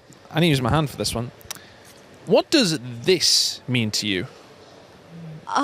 This means a little. Like when you try to use body language, right? You say, "Oh yeah, it's a little." But does it not have reference to something in particular? Yes, it does. It does. It's I think referencing a birthday greeting photo I made with someone. Yeah. So I was making a pose. That's the reference, Chris. But what did I don't understand why. What did this have to do with anything? Same question. I don't know how it got so big. It was just a birthday greeting. Right? Right. Right. Right. Right. So I hear. I heard Khalid has a new name for his ultimate as well. What is going on? Where are these questions coming from? No, he did not change his ultimate name. It's still Raging Sandstorm. Check it again. Make sure you got it right. Raging Sandstorm. Okay. Okay. Who's your favorite minion? This is so... Okay, my favorite minion right now... it's See, Bob. I don't know them. You're going to have to explain. Bob. Or maybe Henry. Or James. Since the new movie just came out, guys. Please check it out. Wow. We're not promoting movies. Okay? We're not doing that. Okay. It's not what we do. I heard you're a big BTS fan. No. I'm not. I like girl groups. I like Twice. I like La Seraphim. I like aespa. I like ITZY. I like Eugene's. Says that you look like Momo? Do I? I probably hasn't checked. I don't know. Yeah, but that's an honor to be considered someone who looks like her. She is my bias. So I probably try, or my makeup is probably inspired from her. I maybe need to start redoing my makeup to make me look like somebody. I can do it. What kind of thing do you think what would work? Maybe eyeliner? Bit eyeliner, yeah. Eyeliner? That's for the next one. We'll try. We'll do that for the next one. Do you normally open the MLBB chat on stream? No. I don't. Whoever made these questions, I am going for you, I swear. You will have your chance at revenge, don't you worry. Okay. You will have your chance. Thank you. Brigida, thank you so much. Are you still going to be the nicest member of talent after that, or? I still am. Good. We always stay good, we always stay nice. Nothing can change that. Good. Keep it that way. A lot of people are haunted by their past. I'm inspired by it. They're not just playing for themselves, they're really playing for their entire family. They have defeated their demons. They have crushed the curse.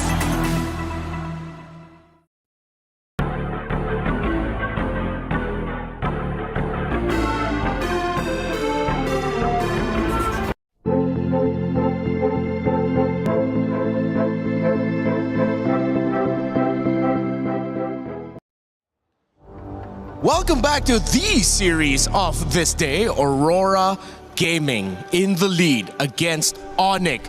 1-0, dominant and undeniable.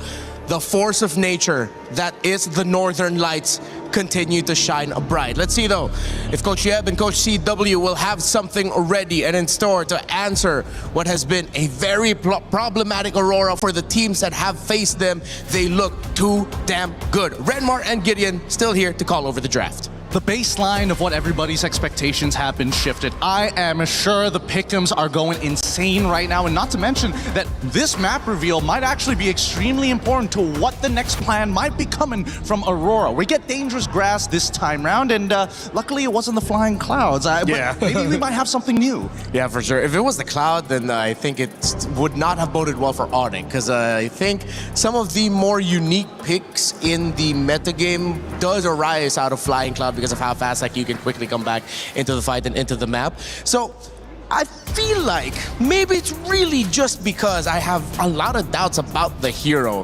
But I think it is warranted to deprioritize the Eudora, because when you rush it too early, you end up going up against a Uranus that you won't have enough damage for, or you're lacking reach. And the problem for Onyx, they didn't have enough damage for Lunar's Uranus. Look, I think, of course, Lunar's Uranus was going to be a little difficult to get through, but that early game actually went exactly how Onyx wanted to go. But this time around, the adaptations are starting to come on in. They're still going to get rid of the Paquito, but of course, they're putting Selena as a priority here on blue side. Yep, that is a very worthy ban. I think Rosa's impact in the previous game was undeniable. Arrow after arrow, and you were pointing it out to me behind the scenes, the trap placements were perfect. Constant vision reading. And I think maybe that's why Onyx just couldn't get a footing in the game 2-3 minutes into the game. After the first minute where they got the kill on Tianzi, good.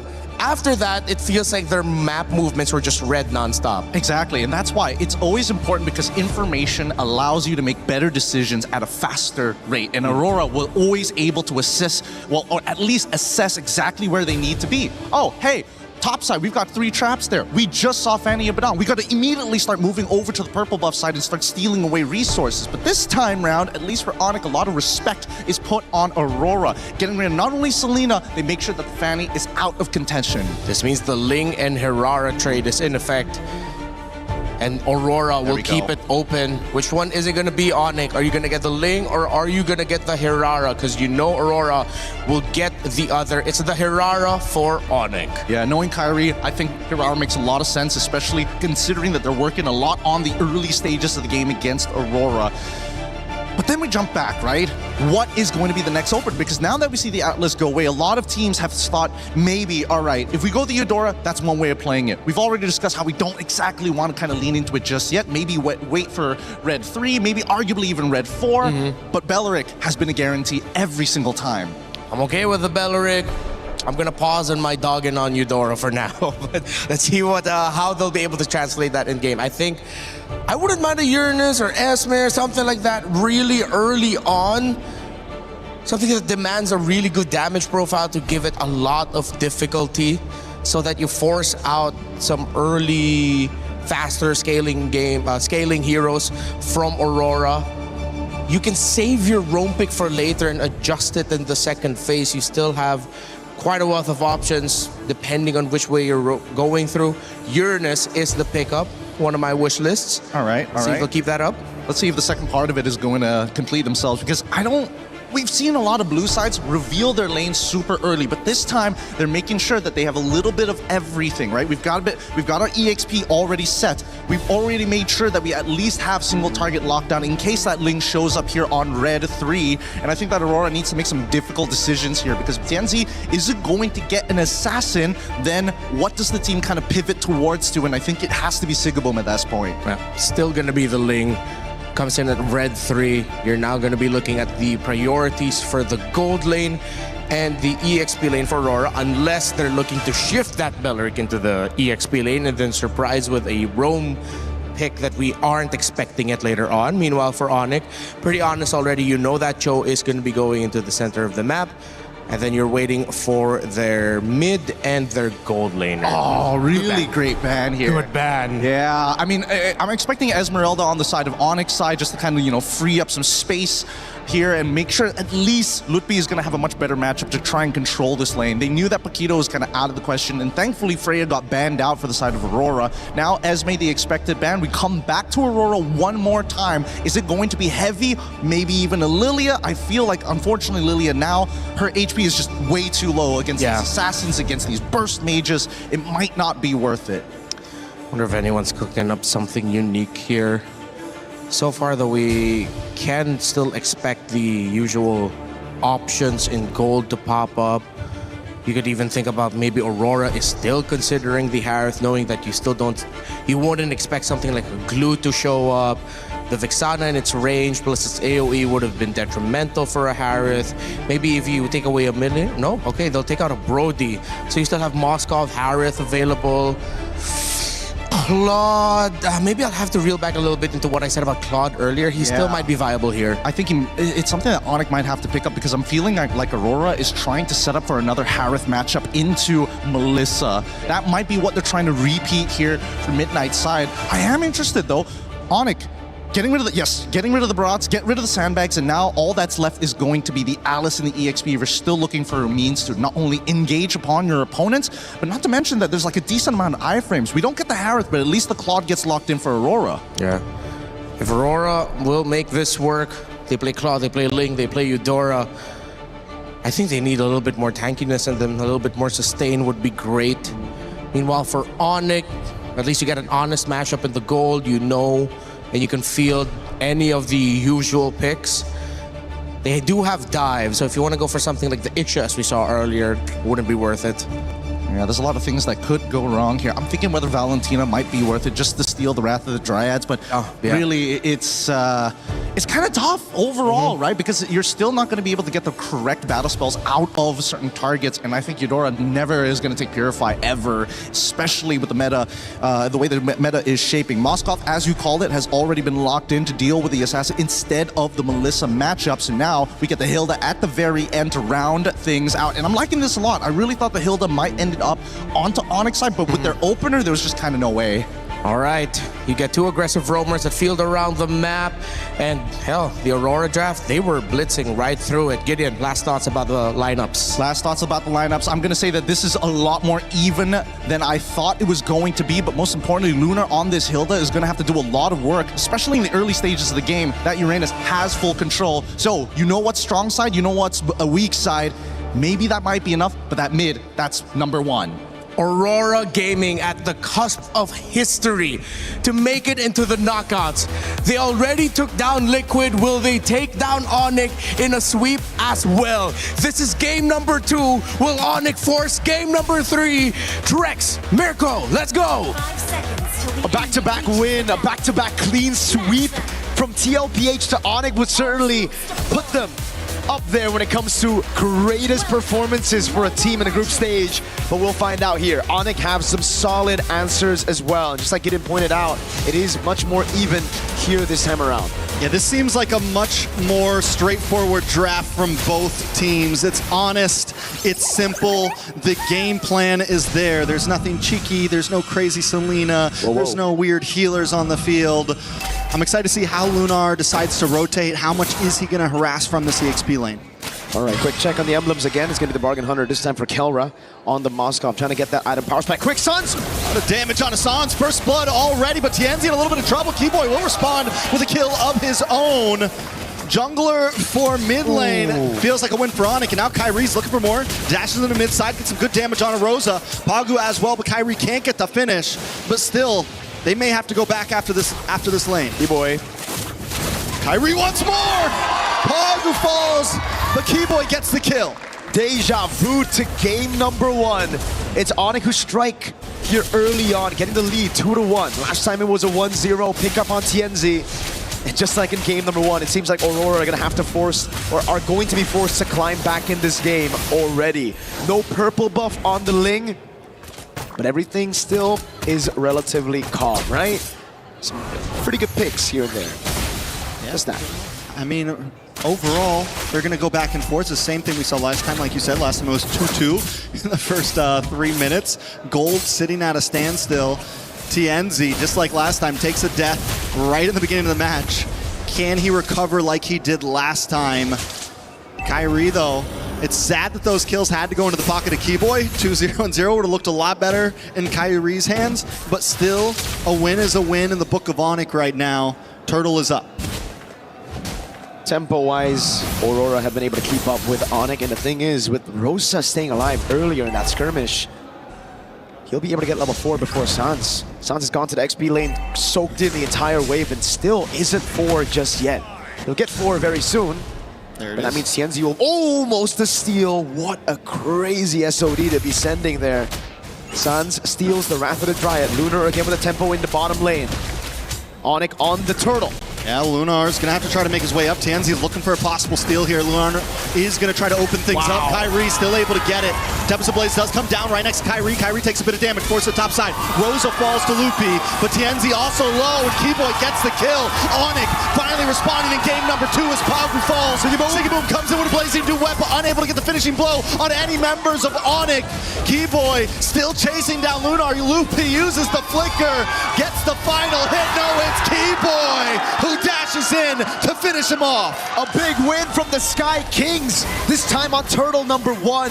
They learned from their mistakes. It was an insane utilization of the untargetable by Kai again to react to Pagu with the Wrath of the Dryad flicker combo. Then he outplays the situation, gets away, and baits everybody into this skirmish. Kyrie with the retribution and the play. And now it's Onyx who are leading with tempo and gold.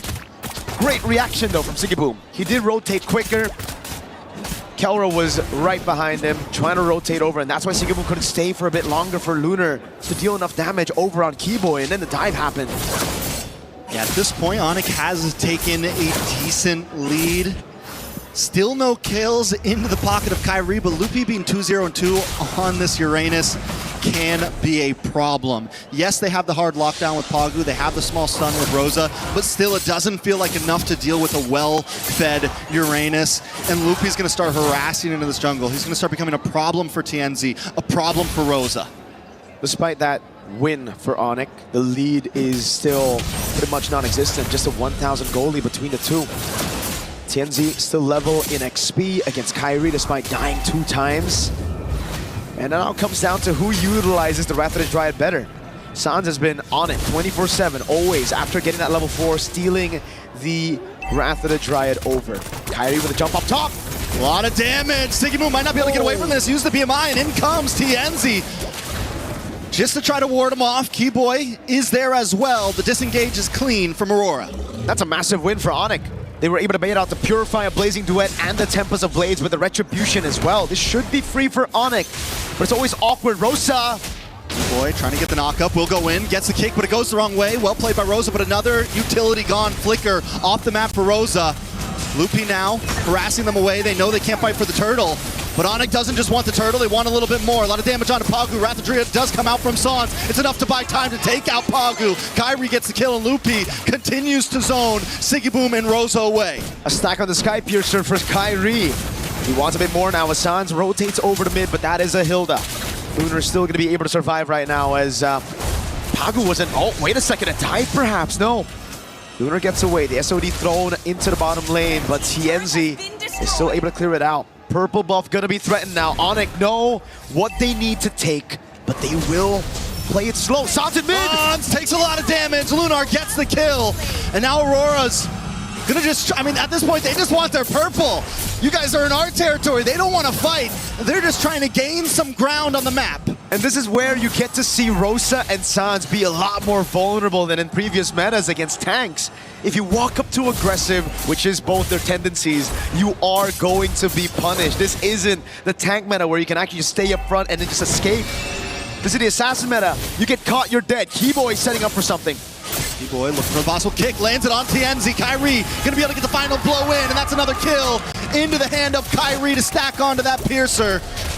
In the mid side though, Loopy taking a little bit of shots. Whoa! Kyrie goes down, Sigiboom able to get the kill. As Loopy tries to move in, but Kelra with an SOD into the back line, forcing them under the base. Loopy flickers in, and Rosa goes down. Kelra getting the kill, and now Lunar's in a bad spot. Keyboy looking for the knock-up. Pagu also hiding under the tower. Onyx are moving on to that tier 3 in the boss side as they push Aurora back once again. Oh my god! It's so beautiful to watch.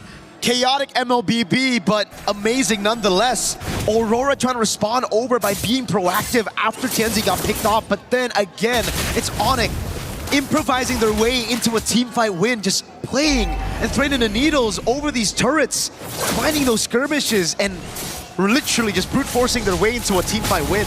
And that's what it's been for so many games. We saw it in the last series, SRG able to brute force their way in, and now Onyx showing that they can go toe-to-toe, play the same type of game as the others. Last turtle on the map, Aurora probably won't even be able to fight for this. They just want to go for their purple.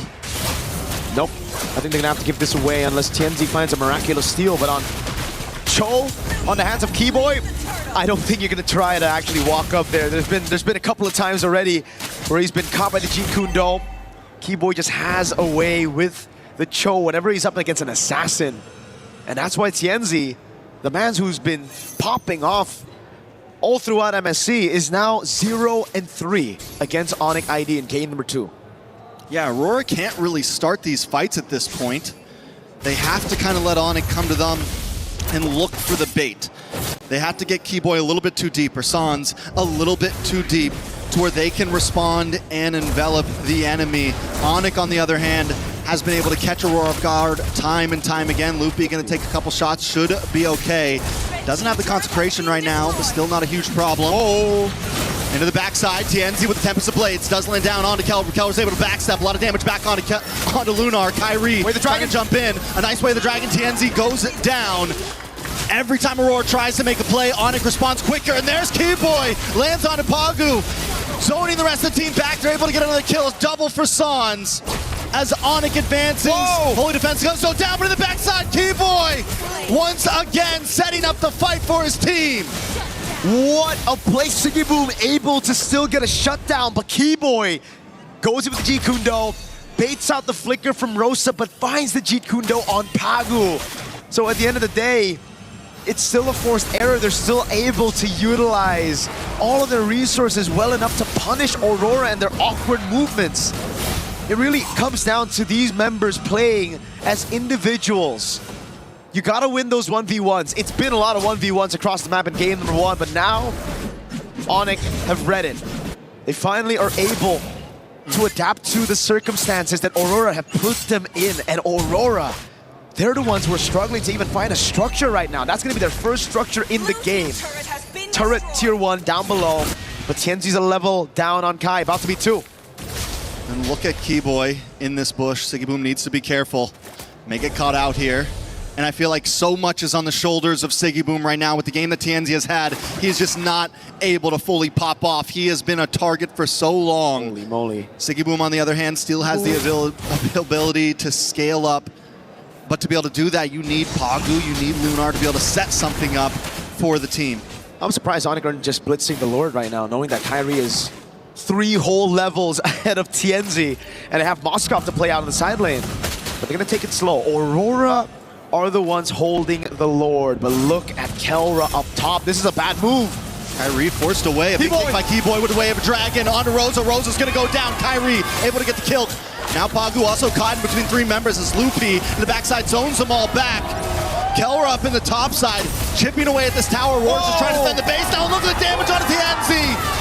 Tempest of Blaze comes down, but it's just not enough. Songs into the backside. Lunar, Aurora are scattered as Onyx close in onto the base to tie this game, tie this series. But they got to wait for another wave. It's Lunar, 4 seconds on the clock for Rosa, 8 for Pagu. Can they bide enough time? Can they hold the defense? Onyx knocking at the door. Another wave of minions comes out. Pagu's there as well. Doesn't have a Wrath of Dream, but look at the big stun. Look at the damage from Rosa. Aurora Gaming live to go another day as Lunar dashes in, gets pushed back. And Onyx has to run away at this one. That was a bit of greed from Onyx. They got everything. Yes, good plays by Aurora, but Onyx stayed too long when the Lord was up as well. They could have backed off, went straight for the Lord, but instead they tried to double down on the end and they got caught. That's the thing. That's the beauty of this meta. Doesn't really matter if you're 8,000 gold ahead. One mistake can set you back, and it almost did. What is that damage? It's a whole 1,000 gold difference in the mid lane, yet Rosa was able to burst down these squishy members of Onyx. Oh, Aurora really wished for Tienzi to be up right there, dude. That would have been the dream for the burst to come through, Tienzi to respawn just on time, getting the pitch poised. But even then, Onyx still have an 8,000 gold lead. They have that far lane control, and they're going to try to burst this Lord. Even if Pagu had the Wrath of Dread in that split second there, he was still waiting on cooldown.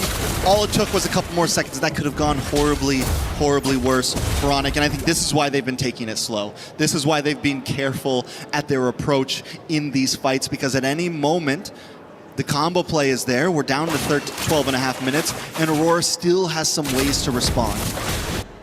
So now we got to talk about the wave clear. Honestly, not too good for Aurora. In a way, usually when you have a Ling, you can actually split these minions apart. You can stagger the waves just by clearing the side lane. But with a Moskov on Onyx's hands, with a 9,000 gold lead as well, don't really think that's going to happen. Onyx are going to be able to handle all 3 waves. So Aurora, they might have to lose all their base turrets if they want to survive in the game.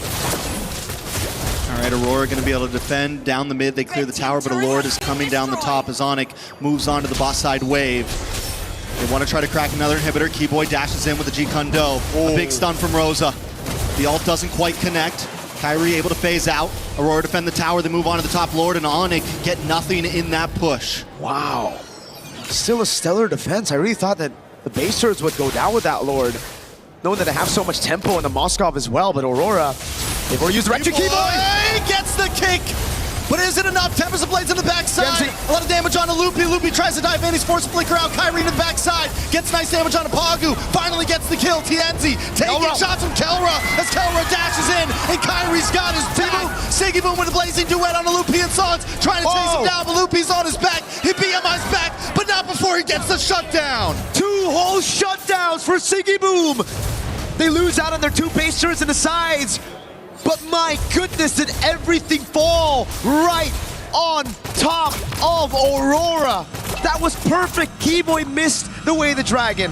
He didn't get the right target, didn't get the right angle. But look at this crazy move by Tienzi. I mean, a tad bit of luck, obviously. The fact that the piercing spears didn't get him. Oh my God.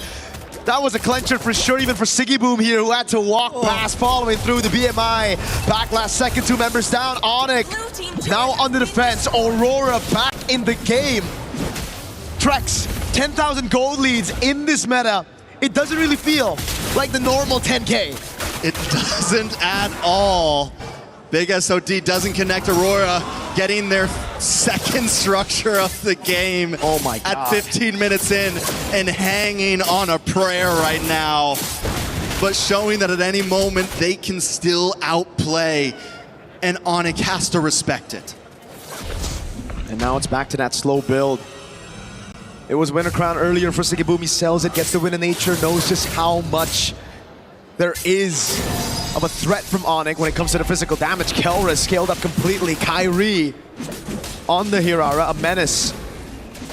Shut down, but still a menace. Not as many stacks on the Sky Piercer, but that survivability of his. Now Aurora, the key boy. Do they read it out? Do they do housekeeping properly, right? Pagu's done it. Doing it, but it's already on Rosa. He's already looking for the kick. Rosa flickers, stops him. D-Boy makes the whip, but it's an SOD from Kelra. Able to still find it in the back, but wait, Kelra's in trouble. Oh my God. Able to wind of nature, very clean. He backs up, he sidesteps, but he's still pushed against the wall, and he finally goes down. That's not worth it. Kelra for Rosa is not worth it. In trouble. Lunar, maybe in a bad spot as well. Kyrie able to pick him up. It's two members down on the side of Aurora. Pagu, Siggyboom trying to defend. Sans moves on. Pagu goes down. A double kill for Kyrie. TNZ, where are you? They need you. You gotta get back to base. Up top, Siggyboom clearing out the wave. Final baser of the game gonna be falling. Keyboy. A lot of damage. He will go down. Keyboy finally gets the kick. And it's Siggyboom. 6 seconds on the clock for Rosa. Siggyboom may not be able to do this alone. He doesn't have the blazing duet. He doesn't have the damage. He's trying to defend. The base is low. He's cleared it. Rosa's back. And Kyrie's down. No way. Aurora still holds on. The iframes are there, but Onyx wants to end it. Can Rosa do it on his own? And Lunar's back up. The base not down yet, but finally, Kyrie and Onyx tie the game. What a game! What a series to the end of that push. Rosa keeps everybody on the edge of their seats. Onyx still though, holding on, utilizing the leads and pushing through with the iframes to touch from those Suns. Kyrie said it in an interview. This is our meta. And to level this series 1-1 in a battle from a promotion to knockout stage, yeah, that's exactly what we needed. That's exactly what we anticipated. My goodness, what a good game of MLBB. What a good series. We still got one more to go at this point. I want 4 more of those. Yeah, just give me the best of 7 at this point. Let's just keep it going. Oh man, God. That was just beautiful, beautiful, beautiful MLBB, man. From both sides, even Aurora defending for that long, trading off. Rosa comes back up, Siggyboom hangs on, but Onyx did not want to they didn't want to turn around. This is all or nothing right here. We're either finishing this or we're losing this. There were no breaks. They took it out, right? There was a nitro button and they definitely put it on. The gear from 1 to 6 as well after that first turtle. And it was Aurora playing on the back foot for such a long time. It's impressive, honestly, how they were able to turn things around for just a bit. Especially here. It just came down to hero plays after hero plays for Aurora to stay in the game. That game was only, what, 18 minutes, something like that? It felt like a 25-minute game. Dude. It felt like that game had me on the edge of my seat throughout the whole thing. And I mean, so many great plays. Siggyboom here, able to save the base. This is when they had a slight entry back in, but here's the end. Rosa up, Kyrie gets the immortality, Winter Crown's back, able to get to safety, iframes out of the shot, Keyboy Loopy re-engage, and iframes the Forked Lightning once again. The SOD landed. We're gonna throw it to the panel to dissect this game and break it all down. Man, that was a fun one. Onyx tie it back up, and we go again. Best of 5s coming up soon, but best of 3s for now. So we turn it into a best of 1 to tell us what the story will be, who's moving on, and for a match that has about at least a minimum, if you win versus if you lose, $40,000 on the line. Oh boy. That's kind of the way it should go, huh, Rimar? Yeah, I love the show that we are getting. Yeah, clearly that was a one-sided on the game, but Aurora on the defense.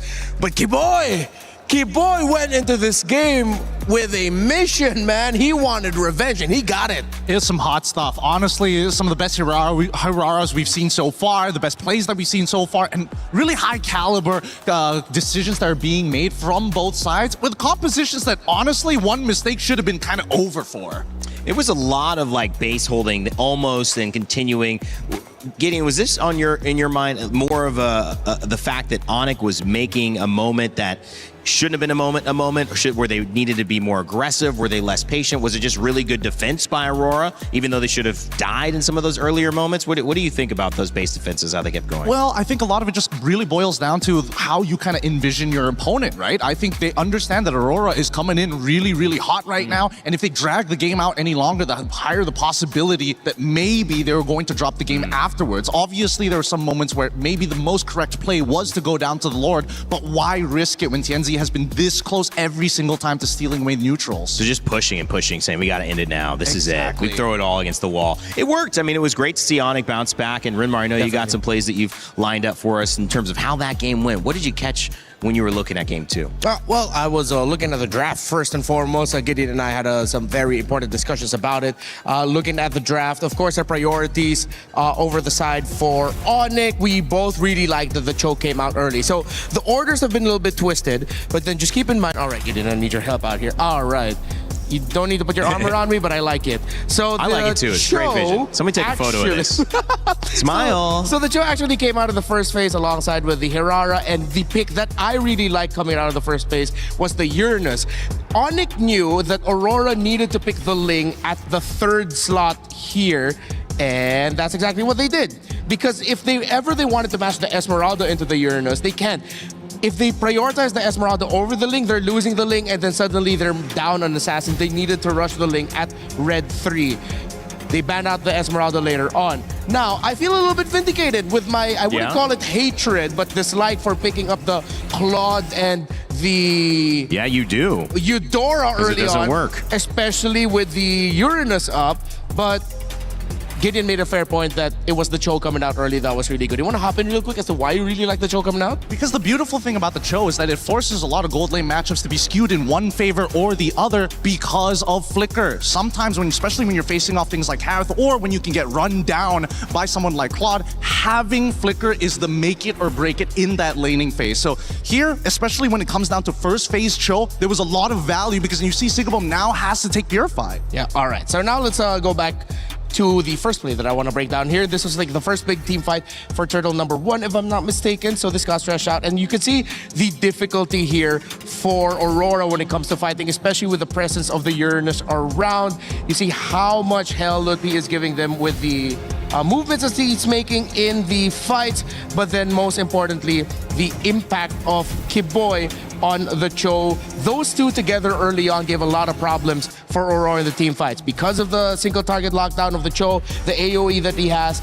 and if ever Aurora miss their timing, miss their opening in the team fight, it's going to be the Uranus slowly punishing them with the creeping damage that he provides. And the final play that I would like to break down, if ever we don't get to see the really awesome final fight in the Siege, is this one. This was the dagger fight that solidified the lead. See, Kiboy, again, starting it out, marking TNZ, marking Aurora really well, and that forced Aurora to respond. But with Kyrie holding the bush, he would get spotted out and AoE'd, but watch out for Sans coming in with a Valentina ult to get the kill there onto Sigibum, and then Kelro landing the SOD in time to join the fight and deliver the dagger. That was the win that solidified the lead and the win for Onyx. I hope it was Onyx, otherwise we're here for no reason. It's a 2-0 to Aurora. Just kidding. It's Onyx. They tied it up. It's 1-1. And, that was a great breakdown, Rinmar. And also, you mentioned Mozkov, and that's SOD, and the fact that he has played such a big role in this tournament. It feels like it's been the decider in so many different games, whether it's been the main thing or whether it's been that extra thing that just pushes them over the edge, especially with the Hararas, with the Chos, as this instance you said. Valentina worked out pretty well in mid as well and kind of like stabilized for them. And, I just wonder, what do you think? The lane continues to go down in win rate.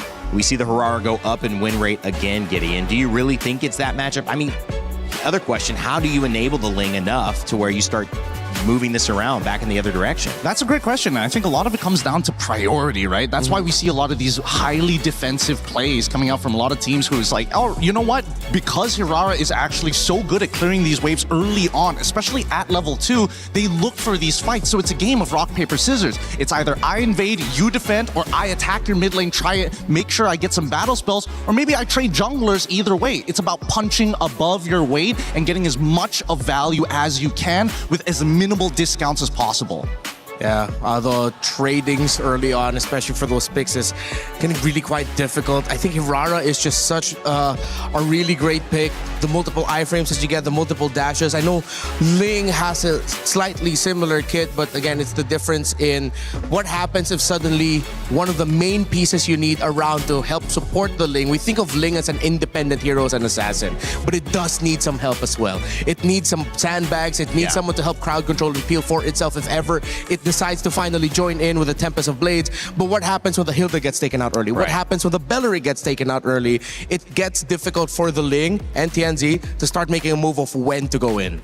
It feels like it just has a higher floor than the Hirara, right? I mean, in terms of being able to execute it, I would say. I think I might have reversed that in the way that I was trying to explain it, but you need more elements to make sure your Ling is absolutely dominating the way that a Hirara feels like. If she's a first pick, there's so many different ways that we're seeing lineups built to exploit what she does well, and she's getting the job done. I mean, you can't have a 75+ win rate without that, right? You have to be flexible. So it seems like maybe that could be a priority going into it in terms of, even though somebody gets Ling, somebody gets Hirara, is it really an even trade anymore? Yeah, I think it's the acceptance of, I'm going to play for the later stages of the game and Hirara wants to play in the early stages of the game, right? It's very clear identities when these jungles have to actually battle against each other, because even so, there are some pros and cons, right? Despite Hirara having 4 abilities at level 2, Ling can cross the map in less than 3 seconds, right? You're giving away pressure for extra strength when you are playing this Hirara. So that's why it really boils down to that mid lane. And I think that a lot of teams have started to recognize right now, hey, if we can influence the lane with our picks, Cho, very good example of this, to force people to take out Purifies, I think then it starts to open your mind to what other options you have of what truly is strong side and weak side. Yeah, so we might need to revisit the importance of showing up Cho a little bit earlier in the draft, as Gideon pointed out. For me personally, the type of mid laners that you have and the damage profile that you have, looking at the opposing EXP laner. If Eudora's up, I really don't like to pick it up if the Uranus is around, if the Barretts is around. Yeah, Onyx coming back from that first win. We thought Aurora was going to continue on doing what they did, early, quick success, and now Onyx has forced Sigiboom, and the first time Aurora's coach, Midnight, to come up with another plan. This is their first loss of the tournament so far. I think at this point, maybe they just go for the trade. They go for the Ling Hirara trade. They gotta ban one of those options. Ban one of those out, pick it up, and then force the other to play a different kind of assassin? Exactly, because so far blue side first picks have been very interesting when it comes down to like whether or not you're going to get one of these assassins. So the 2 predicaments that we're currently in, the Hirara Ling, on top of the fact that, you know, Atlas, Bellaric, and Valentina are still highly contended. Now that we're adding Cho to the mix one more time, I think now, especially with both of these teams who heavily depend on both Ziggaboom and Kelra, there's more priority for the supports to go up. With the Rivers being the map that we're playing now, you're gonna have to commit abandon to Freya at some point.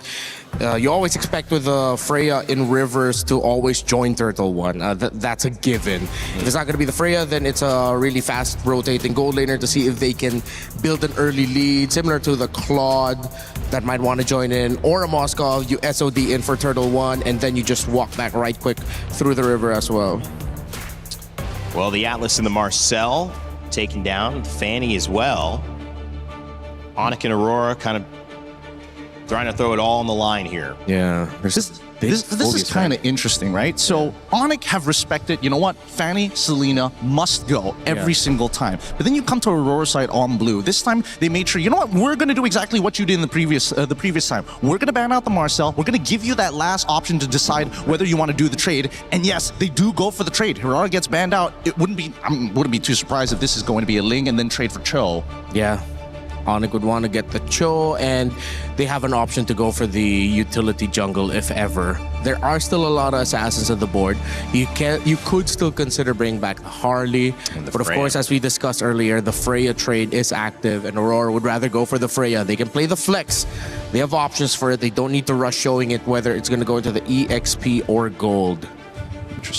Interesting. It just means that they're more confident in that in comparison to giving TNZ an option or trying to expand the pool just a little bit more, which means that Onyx at this stage need a decent amount of peel. They could go for traditional counters, but that might reveal too much early on. Yeah. I think it's going back over to the Eudora once again. You think Aurora is going to be crazy enough to go again with that Raphael in mid, Barrett's XP, Freya gold? They could set it up. They could set up for it, but they need something that like hard scales in that jungle, and without the Harara early on, I think now they need something else to kind of fulfill that position. Ooh, Pack. Ooh, an early Paquito. Now that's interesting. So I think they're also opening up their options as a flex in the gold. So if ever that Freya goes gold, then you send the pack on over, and then at least you get a fighter trade in the gold lane. So that means the Esmeralda, Ruby, Trigger Fingers need to be there. So let's see whether we find any of those indicators in this draft. Then, if you're already getting rid of Zushin, I would have imagined that they would look for something a little bit more peely, right? Or at the very least, the Cho at some point of time. It makes a lot more sense now for Aurora than earlier, now that they've shown the link. But even so, I still think that there's a lot of value in it. It also makes sense to take out the Jushin if ever you're going to be going for like a full dive, because you guys do not want to get like all crowd controlled up in the air by Jushin. So that might have already been a tell by Aurora that despite this looking like a flex, this could be a close to mid-range style of composition for Aurora. And yeah, here we go again with the Uranus coming out early. They get the Belleric. I wonder if they're trying to bait out and signal to Onyx like, hey, commit a ban into the Rafaela in the second phase. We did it before, we'll do it again. It's a tanky lineup right there as well. A lot of front line and presence. We mentioned Rivers rotating will be on the docket. Yeah. And the interesting thing is that they're trying to... I feel like they're trying to get in the head of Onyx because within the draft lobby itself, they got Rosa to pick up the Uranus. So it's like sort of telling Onyx, hey, maybe you want to consider that this might actually be going to a mid lane, and then we're going to be pulling out a lot more surprises. So draft lobby in-game, interesting mind game stuff going on right now by Aurora, potentially. Yeah, it's putting Onyx in a pretty awkward position because last time they didn't have to worry like too much about certain things, and they were also actively banning out the Paquito. Now they kind of have to take it away to deny options. But now, once again, you get this Eudora, and the same problems are going to occur. It's great when you're trying to peel away this Freya from you before her ult gets ripped, but even so, that pressure we've seen many, many times, you lose that out fast. It is a question of sticking to what is good, what is available, and trying to make it work, but also it's a question of how can we not get surprised. Eudora is certainly not a surprise, which means maybe Aurora expected this. You would have probably thought, okay, Eudora Ling available, so that's probably what they'll go to, but do they have an answer, something sneaky? I'm thinking whether or not this could be a potential Kimmy angle as well.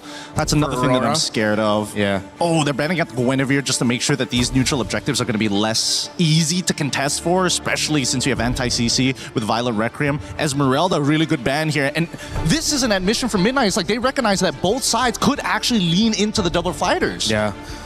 So now, that might actually be a bit of a reveal of where the Uranus is already going. Because if you ban out the Esmeralda, it makes a lot of sense that the Uranus is going EXP, the Freya gets sent to gold, the Belleric is at Rome, so now you're just waiting for mid and jungle. Because I was thinking, I wonder if Aurora drafted something that would be so... a surprise. Yeah, exactly. Like, is it crazy flex that the Belleric could still go XP, that the Uranus could still go jungle? That's what I'm thinking, like, is Uranus jungle going to be up to speed to the lane? And then I realized, no, it's going to be way too slow. Is Uranus, Rome, Belleric XP, Freya gold an option? Uranus, Rome, a little bit kind of funky. It would be Belleric XP definitely good. Oh, they banned out the Rafaela. I love it. I love it. This is a position that Midnight wanted them to at least say, hey, recognize me, look at me, right? Get rid of the Rafaela. And now that you've committed to it, I want to see what the conversion is going to be at the end of the day, right? Because, again, Midnight's got a lot of plans, and at the same time, he's shocked us in the first couple of days. If he's got something else in that pocket of his, I'm interested to know why. I do like this. Double Fighter's been talked about, but we'll see if that ends up becoming a reality for either of these teams. Still on that final ban phase for Aurora. What will they take away? they get rid of the carry. Their thicker lineup is going to be a lot more. It's going to be real hard to get through. And now that they've already locked the Eudora for themselves on the side of Onyx, they don't even have the option of Gord to lean into after to try and deal with the frontliners. What does that leave us with? There's not a lot of good support options here as well. I mean, you can sort of go down just to like slow peel stuff, but after game number 1, I think that Keyboy is gonna have to take a step back here as they get the Barats. Yeah. I wonder, are they crazy enough to send that Uranus to XP? You pick up. No. The Ling is throwing me off. I'm thinking if there's any room for a surprise, like Mathilda somewhere, an X-Borg somewhere, but then with the Ling, you're gonna get slowed down in your jungling if you try to go for something cheesy in the jungle. I'm gonna be honest with you, Matilda is looking real good for either side. Really? Yeah. Oh, they go for the YSS. Man, guys, a little controversial here. Oh, the Low Yi. And Wait a not minute. a unique hero. Here we go. Interesting. So they want map pressure to be able to kind of, if we're a little bit slow on the turn, the Loyi is able to teleport multiple people at once to a target location. Yes, it is reveal, big whoops, but it's still a way to kind of maintain pressure. Oh, I lose priority? Doesn't matter, I'm still there. This could be an interesting approach and a different way of thinking for Aurora.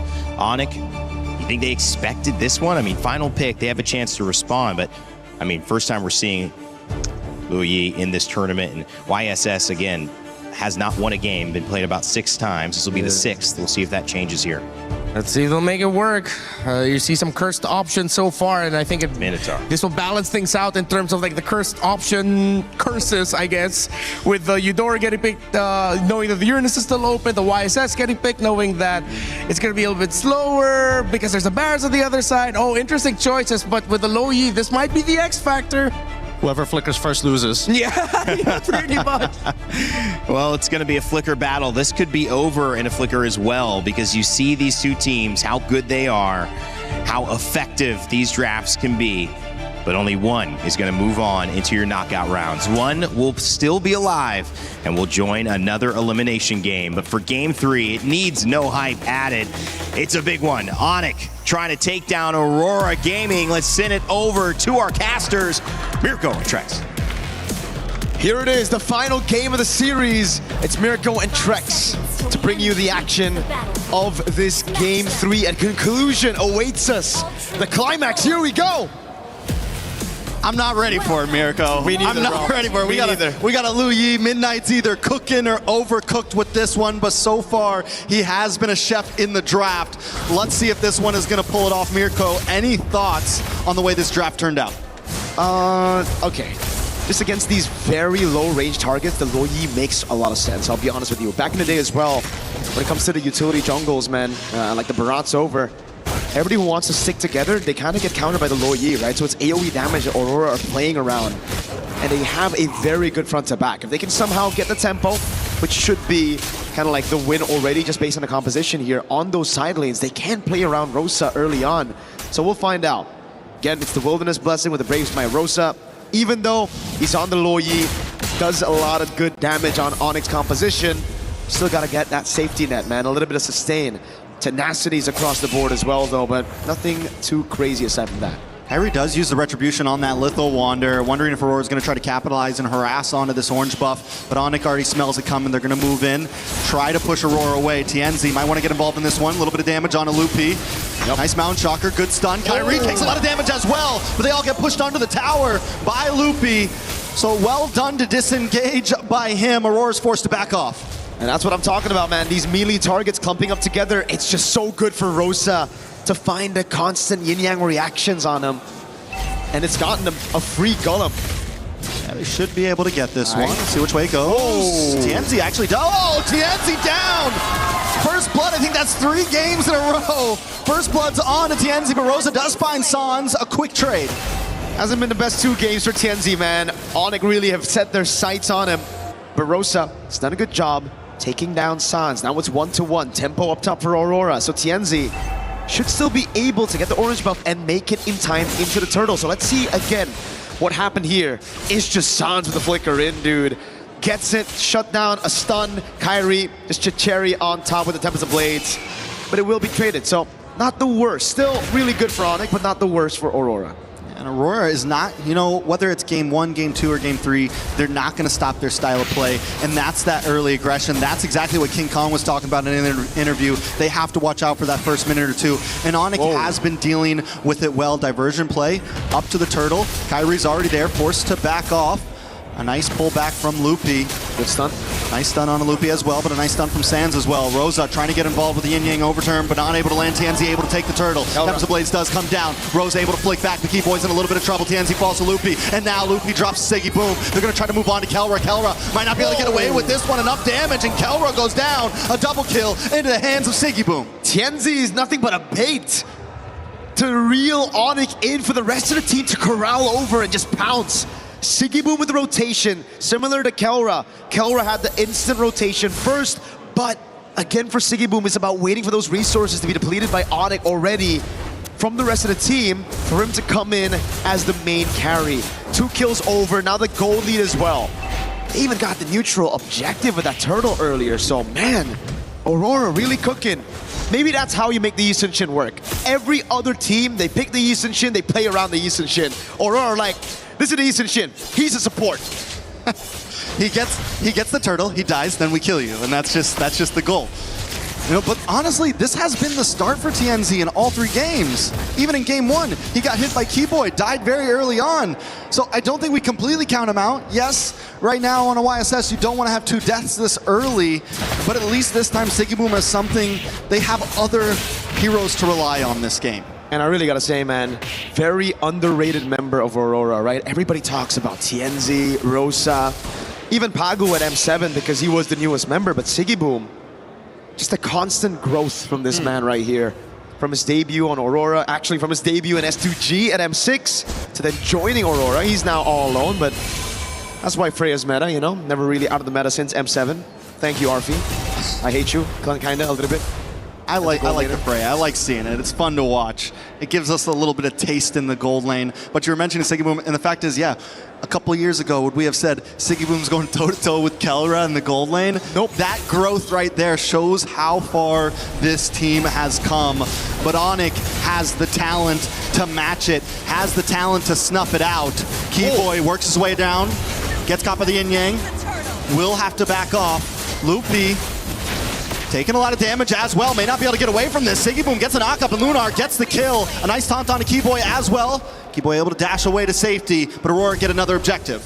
And the diversion again, sending them over to orange buff. Kyrie isn't even gonna try to contest it. Wow. They know there's no chance. Hey, it's just so good from Aurora. Dude, they're, you get reactions! That's it. Bada bing, bada boom. Sanz just got cooked. Again, he's been getting cooked. Kyrie gets an orange buff though. He steals one back. So Kyrie's constantly being proactive on the map. Now, Siggy Boom up against Kelra. Siggy Boom up against Kyrie. Siggy Boom up against the world. Looking for the next target. Kelra might not be able to get away with this. Siggy Boom along with Lunar now. And down they go. He buys the time. Who is this man? That man, Siggy Boom. Really puts the boom at MSC right now with the Freya 3-0-1 in a 2v1. He likes those odds, just go straight through Onyx. Lunar with the backup, immaculate. Now another diversion, tier 1 in mid, tier 2 down below. They're moving, they're flowing, they're grooving. They're in flow state right now. Aurora has achieved perfect flow state. They're 4K ahead, it's game 3. And normally in a moment like this is when teams start to crumble. But Aurora's just getting stronger. No way. Rosa, able to flick back. One more shot. Kyrie, can Lunar chase him down and at least even the playing field? Lunar doesn't have a flicker. Kyrie should be able to get away. He gets out. Wait. Oh, was it close? You thought that was a seal, bro? Hey, wait, no, that's Keyboy. That's Keyboy. Looking at how chaotic the game has been, how many flanks we had in the last game, I don't blame you. For a second, even my eyes deceived me. I was like, yo, is that Who's that? Is that Belric? No, it was Keyboy, just to conceal to help him in case the chase went a bit too far. But Aurora, 4,000 ahead, TNZ gets away. Onyx trying to tie Keyboy. Ooh, Keyboy does dash in, but TNZ's on phase because of the Traceless. Keyboy now, Siggy Boom on to Sanz. Keyboy gets the knockup. but Siggy Boom doesn't want to let him stop him at all. Keyboy will fall, and now Siggy Boom's under the towers. Loopy's taken out up in the top side. Bring me back to the other tower. What do they do? And Lunar finds Sans, and Siggy Boom goes back to base safely. Not even close, baby. Siggy Boom. Wait, Kai. Kyrie with the Tempest of Blades looking for TNZ. Kyrie still steals the turtle, but he loses his life. Was it worth it? I don't know. I don't know if that was worth it. He took the purple buff as well. They got the turtle. It really comes down to how Aurora are able to convert now off of that kill. Because Kyrie got the purple, I guess there's not much resources in the jungle to take away from him. That very clearly should have been a free turtle for Aurora. So I guess if we look at the conditions, sure, it's pretty worth, right? All right, it's the only thing they can get. It's the only thing they can At least get. you got something. They got something. That's what we're looking at. Fair enough, fair enough. Lunar on the Uranus this time, you know, Who's last gonna time. deal with this guy? Nobody. They have they got a little quick sun from Sans. They have the big knockup. They do have crowd control, don't get me wrong. But are you going to waste all of that on Uranus when you got Siggy Boom jumping around? Nope. Uh-oh. No purple buff this time. Yenzi. Kyrie with the back and forth will not get taken down, but Siggy Boom's there. He's forced to jump off the wall. Pagu not going to chase him down. Back in the mid side, Onyx just trying to defend. Tienzi is up in levels, 3 whole levels up against Kyrie. Remember, folks, this is a 0% win rate Yi Sun-shin that he's on right now. No other team has made the Yi Sun-shin work. I've seen worse odds. You've seen worse odds, yeah. Again, Onyx, it almost seems like they have the good seal from Pagu. San's gotta be careful, he doesn't have flicker. They're trying to bait something out here. Pagu's on him, Pagu's on him. Loopy won't be able to get away, but look at Keyboy with the knockup on to 2. TNZ though still finds Loopy and they're all dashed in. Pagu falls, Kyrie trying to dash back, but he gets pulled in once again. And it's a double kill for TNZ. It's a full team wipe. Aurora, the holy defense. They need another wave. They shouldn't be able to end it here, but wait, they still have the cannon minion. Lunar tanks it! This is bad. Lunar taking the shots. That saves the cannon minion. Oh my God! Aurora are gonna move on to the base. Can they finish it here? Another team crumbles. Another team falls. And Aurora walks over into the knockout stage. First it was Liquid, now it's Onyx. Aurora with a statement, a declaration as they make it to the knockout stage. Winning on a Yi Sun-shin that looked unwinnable. 0% win rate before TNZ got his hands on it. The Loyi, another pick by Midnight Parating Handa. Siggy Boom with a performance of a lifetime on that Freya. And in the backup of Pagu, the tank of Lunar. Impeccable. MLBB from Aurora Gaming, one of the best to do it. One of the best group stage runs ever. TL, then Onyx, are you kidding me? There are no more excuses.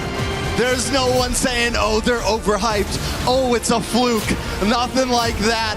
Aurora have just taken out 2 of the biggest teams in MSC back to back cleanly, performing perfectly. Wow. I mean, who's next in the chopping block at this point? I don't know, man. At this point, Aurora, it almost seems like they're not scared to go up against anybody. You meet the first 2 teams on your opponents, the first 2 teams that a lot of people thought were the favorites to win it all. Well, guess what? Coming into the knockouts, Aurora are the favorites. Let's get an interview with TNZ on stage. Yes, my friends, Aurora Gaming have done it. They advance to the knockout stage. And we're blessed to have Tienzi on the side here with us to talk. Look, Tienzi, I'm just going to lay it out straight. What makes Aurora so good right now? 2 huge wins to go into knockout. Aurora'yı şu anda bu kadar güçlü kılan nedir? 2 çok devasa bir galibiyet aldınız. Sürekliliğimiz ve Midnight sayesinde olduğunu düşünüyorum. I think it's our continuity and also thanks to the Midnight, our coach. He's been doing well given your compositions. We'll talk about that in just a second here, but everybody's been talking about it. Is TNZ the best jungler in the game right now, especially in this meta? Do you believe that that is the case? Are you the best jungle player right now? Not really. Yeah. So humble, why? Yani bence diğer jungle'lar da fazla iyi ama bu iş takım oyununa bakıyor, o yüzden iyi değilim yani. I think the others are also great, but this is also about teamwork, so I don't want to just focus on myself to say that I'm good. Very good, very nice and humble. Now, it is a team effort to advance to this level and make it to knockout. How do your teammates also play around you in that jungle to enable you to farm as much as possible, to prepare yourself for the big team fights and eliminations like we saw in Game 3 here, where you were very effective as a team? Ve burada ekip olarak çok etkili oldunuz bu gördüğümüz eliminasyon eleme maçlarında. Ve ekip seni yani bir sonraki maçlarda nasıl destekleyecek? Daha etkili bir şekilde rolünü yerine getirebilmen için. Daha iyi olacağını düşünüyorum. Böyle komplarda jungle oynarken rakip takım çok fazla jungle'a fokus atıyor. O yüzden oynaması da biraz zor. Biraz daha iyi oynamam gerektiğini düşünüyorum bir de. Yes, I think it's going to be better in the future, in the upcoming games, and I think that it can somehow be challenging to focus as a jungler in these types of games because we get a lot of focus from the opponent team on my role as a jungler. There's a lot of focus on you. You're able to clear it. Now, one of those reactions, I guess, especially in Game 3, was you bring out the Yisun Shin. Was that a reaction to something that Onyx were setting up in Game 2? Burada şimdi Onyx'in ikinci maçta, ikinci roundda yaptığı şeye bir reaksiyon olarak mı Onyx'ini seçmiştin 3. roundda, 3. oyunda? 3. oyundaki seçimine nasıl bir şey yaklaşabilirsin? The Yisun Shin specific. Çok fazla jungle kalmamıştı zaten. Ban yemişti. Oynayabileceğim en iyi hero'yu seçmeye çalıştık. I tried to select the best hero that we could play because there were not many junglers left. Very good. Very good. It works out very well for you. Now that you've advanced, right? Aurora is in the knockouts. You've took down two teams that really are incredibly tough to make it to that spot in the top seed of the group. Do you feel that you're no longer a dark horse, that people are looking at you as true contenders for the crown here at MSC 26? Evet, şimdi çok böyle başa baş geçen yoğun rekabet gerçekleşen maçlardan sonra yani senden ne bekleyebilirler? Yani bundan sonraki maçlarla ilgili olarak artık yani bir dark horse olarak görülüyordunuz. Yani beklenmedik bir şekilde çıkış yapan bir ekip olarak görülüyordunuz. Ama artık hani daha ciddi bir rakip olarak kendinizi kanıtladığınızı düşünüyor musunuz? Kanıtladığımızı düşünüyorum. Uzun süredir de Dark Horse değiliz yani. Diğer STR takımlarla birebir olduğumuzu düşünüyorum. Diyeceğim bu kadar. Yes, I think we have really proven ourselves with the game that we have played at so far. I think we have also not been a dark horse actually for a long time, so I think we are very much comparable to the other teams in that sense. There you go, seeing yourselves as one of the greats. Thank you very much, Tenzi. Congratulations, teşekkürler. There it is. It's Aurora Gaming advancing to the knockouts. What a story. Onyx, they're going to have to work through it. Panel, what do you think of that? I love it. The Turkey A representative getting ready for Turkey and the M Series. We'll see what happens all the way over there. But right now, we got a tournament that they just advanced the knockout stages in, and that means $100,000 at least for Aurora Gaming. That's not a bad game of MLBB. And I love the humility as well. I'm learning that that's kind of a bigger conversation here than, some, I'll say it, braggadocious pros that we have in other esports. Yeah. It's kind of a pleasure to see the difference, and also the fact that everybody is really focused not just on themselves, but the fact that this is a team effort. And yet, in the same face, Renmar, the second that the comment Dark Horse comes out, he says, whoa, wait a second, whoa. We're not quite, I think we're very comparable. And so, yes, hesitant to take too much of a leap forward, but if anyone puts them down where they don't belong, they're ready to correct it. Yeah, so something I'd want to share about Coach Midnight, he's the type that if he knows he has players that have an ego, he would want that ego to thrive in a healthy fashion. Sure. But he also understands that if he looks at his team and sees, okay, maybe they're not about the ego, but they're more about looking at their efforts together as 5, as 6, including the sub, like what they can do as a whole team, then that's what I'm going to be focusing on. So it's good to see that these players, historically, they have also always just been very humble as well. And to see that thrive now and be really damn good in this meta, it's a sight to see. We've seen them grow up over the years, Gideon. Yeah, no, Tenzi, he always had that jawline. It only gets sharper every single year. Same can be said about Rosa. Everybody on this squad has history, and I think. I thought you were gonna say a jawline. I mean, I was gonna say that too, but I'm waiting for the M Series so that everybody has got that cut. But overall, I think it's really unique to see Aurora in a position where they've not only gone through multiple iterations of their own lineup, but they are finally settling into themselves, saying, this is it, this is the moment, this is the culmination of an entire region working together to get to a 15-4 score pre-10 minutes against the Sky Kings. I mean, going to a third game, it's going to hurt their overall time. But I mean, if you go to a third game, you want it at least under 10 minutes. Yeah, and at least they were able to clear that out. And it was fast, it was clean. Clearly, you knew that Aurora Gaming and their conditions early to mid were clear. They can play around their Freya, they can play around the disruption of the Uranus, and Lunar was definitely a presence to be felt just to set up for TNZ and the Yi Sun-shin eventually to climb up. And TNZ was given some difficulty here by Onyx. He was targeted, his rotations were somewhat slowed down, but it wasn't ever completely disrupted to the point where it felt like Aurora had no movements. With the Freya on board, with Uranus on board, even if the Yi Sun-shin's movements are nerfed, the side lanes can flow the game, the tempo of the game so much better. Let's not forget about the logistics problem here. Oh no, my jungler keeps on dying, what do we do?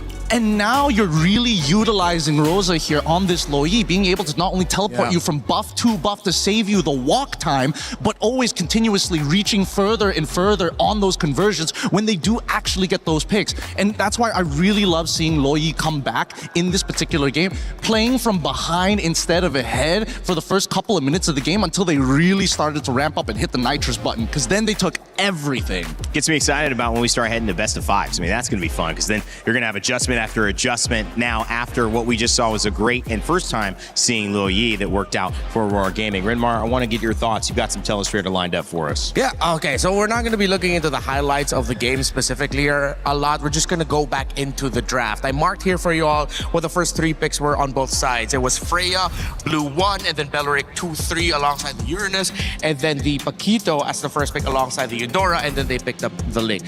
Again, okay, maybe I wouldn't once push the issue about picking up Eudora when the Uranus is open, but I feel like the pick that actually delivered the death knell was, well, two of them specifically.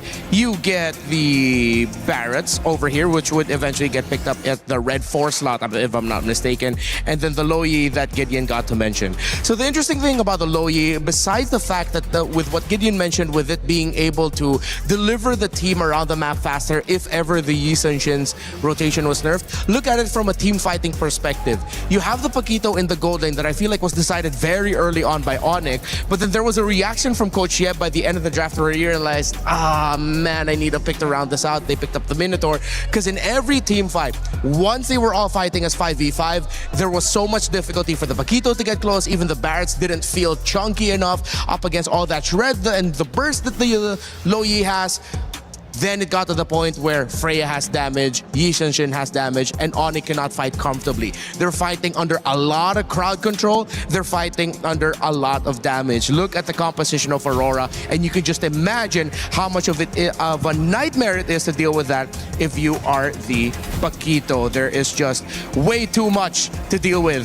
And if you are one of the main damage dealers, like I needed 3 circles just to make the point really felt that the Paquito would have struggled in every team fight. Add to that as well, if you cannot get the early game domination that you need with the Ling and Eudora, you're not going to get a good bridge into the mid to the late game. And what stops early game dominations most frequently? It's lineups that have the Uranus and the Belleric. Those are tempo stoppers for lineups that want to snowball fast. That's an amazing breakdown. Thank you, Renmar. And thank you for the attempt to hold the microphone, Gideon. He just went by himself there. He ripped it. He ripped it. He didn't like your hug before? I didn't realize that. I was like, oh yeah, I was holding my mic. Thank you, though. Thank you. Hey, man. I was in the zone. I'm just a bench warmer here. Today's schedule coming up on your screens in just a moment. We are almost done. We've got one more series, and this is not an important one at all. Just kidding. It's Team Liquid PH, who are your champions of last year, going up against Entity 7. Ooh. The GOAT, Carl Teasy, will he find a way to come back after a loss against Aurora Gaming and stay in this tournament, or will this be the end and we will guarantee a new champion?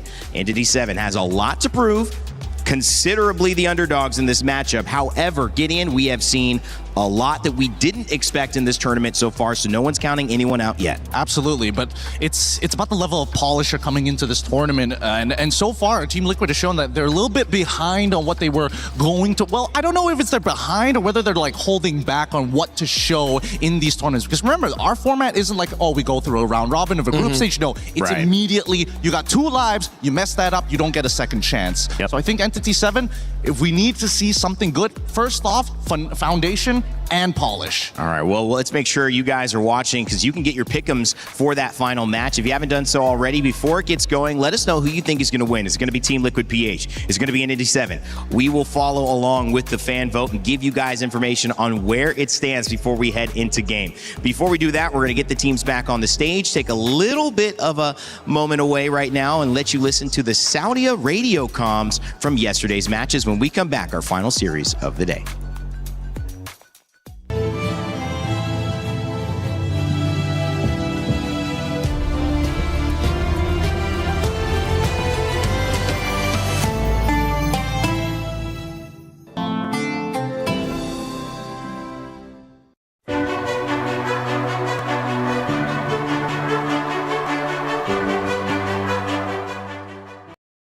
没人啊，一个瓦伦而已。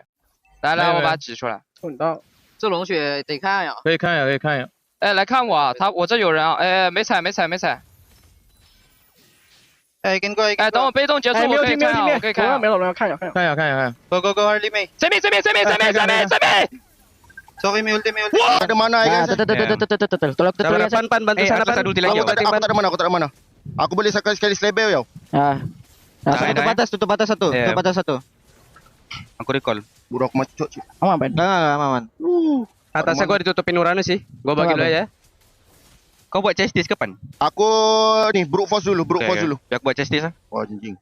Yes sure. Кайся, дальше фармите. Мид. Даем черепах, да? Да. Просто байтаймите, фармим. Я готов на ней. Чекан будешь? Не. Можешь пушить чекан, я зоню. Я понимаю. Я иду, кит. Парень, мы точно не можем? Херара, блядь, одно хп бегает. Я ответ все скиллы.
Play is in our DNA.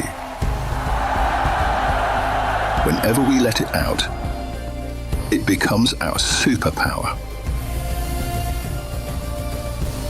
Now imagine an entire city being built to supercharge it. Kadir City, powered by play.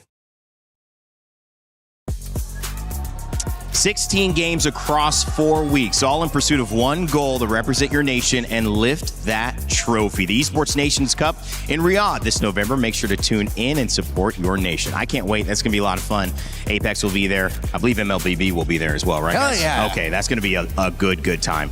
Welcome back to the panel, guys. Rain Day here with Rinmar and Gideon. We're talking MLBB final series of the day. We've seen 3 so far. It was Aurora Gaming who just got the victory, and now we turn our attention to the winners of last year. Team Liquid PH going up against Entity 7. I would say, Rinmar, it is a significant upset, despite, even great competition of Aurora, to see Liquid in an elimination match this early. But if any team has the ability and the experience to bounce back, it's certainly this team. Yeah, I mean, they've already gone through a lot of hardships over the years, and when it comes to their tournaments, of course, they do have that DNA to bounce back. And we do have this very specific thing about Liquid. We call it Galit na Liquid, which is angry liquid, right? Yeah, angry Liquid. When they come from a loss that they least expect, suddenly they bounce back in the next series looking like killers. And that is something that Entity 7 should be kind of afraid of. I mean, you got to play your own game, Gideon, but like the fact that you're going up against the caliber of players on Team Liquid PH, it's got to mean you can't just play your own game, right? You got to be aware of who you're playing against. Oh, absolutely, 100%. Especially, at least there's a lot of material to kind of look through to see how Liquid is going to play in the first place. True. And I think that, unfortunately for Entity 7 in that region of the world of the Americas,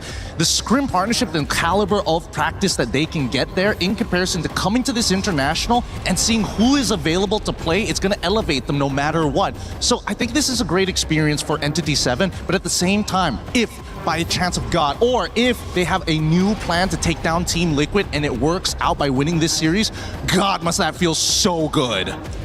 LATAM representative, even though they're representing the totality of the Americas right now, they took down the NA rep, and this is the first time LATAM has been on this international stage. It's exciting because, of course, MSC has brought us many exciting things as well.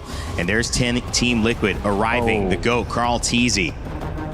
There was a lot to dissect about the loss, but there's also a lot to dissect about the history of somebody who knows exactly how to get the job done on any and all international stages in MLBB history. So, again, so many big narratives. We're going to have to somehow focus down on the little things, though, as this meta is still, again, surprising people here and there. Yeah, I wonder if Liquid are going to approach this similarly to how Falcons Men approached their previous game, wherein they forced the meta to go back into something just a few weeks back with how they got through the wildcards, trying to force to bring back those utility jungles. Will Liquid have evolved in the, 1 or 2 days since we last saw them?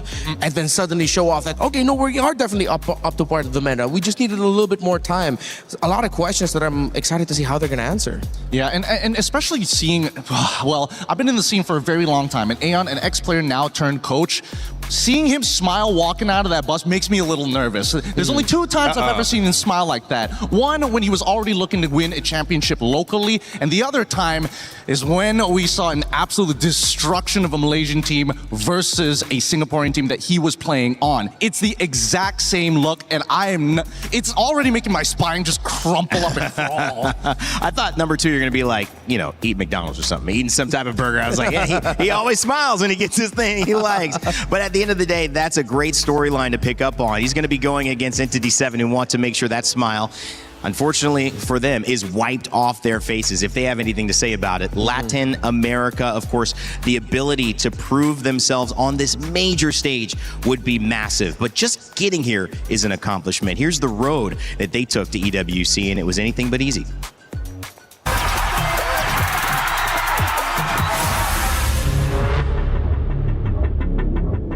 Yo me uní a Entity 7 en esta MST Amber Season 1 porque Akashi y Baggy me llamaron. Después fui con Shin y Hidden Bush. Este roster es similar al de la M7 con Black Sentence. Now just 2 members, now goes Detective, and ladies and gentlemen, we have Black Sentence. Com a junção que teve da América do Norte e América do Sul, eu acho que elevou o nível das duas regiões em si, porque a gente não se jogava junto contra. Eu acho que a América do Norte é uma região bem forte, inclusive tem players que já ganharam o MSC, então elevou o nível de todo mundo e a gente consegue chegar mais preparado para jogar o stage internacional. Este es el momento en que esa llave se convierta en de ustedes. Esa llave va a ser con la que ustedes abran la EWC.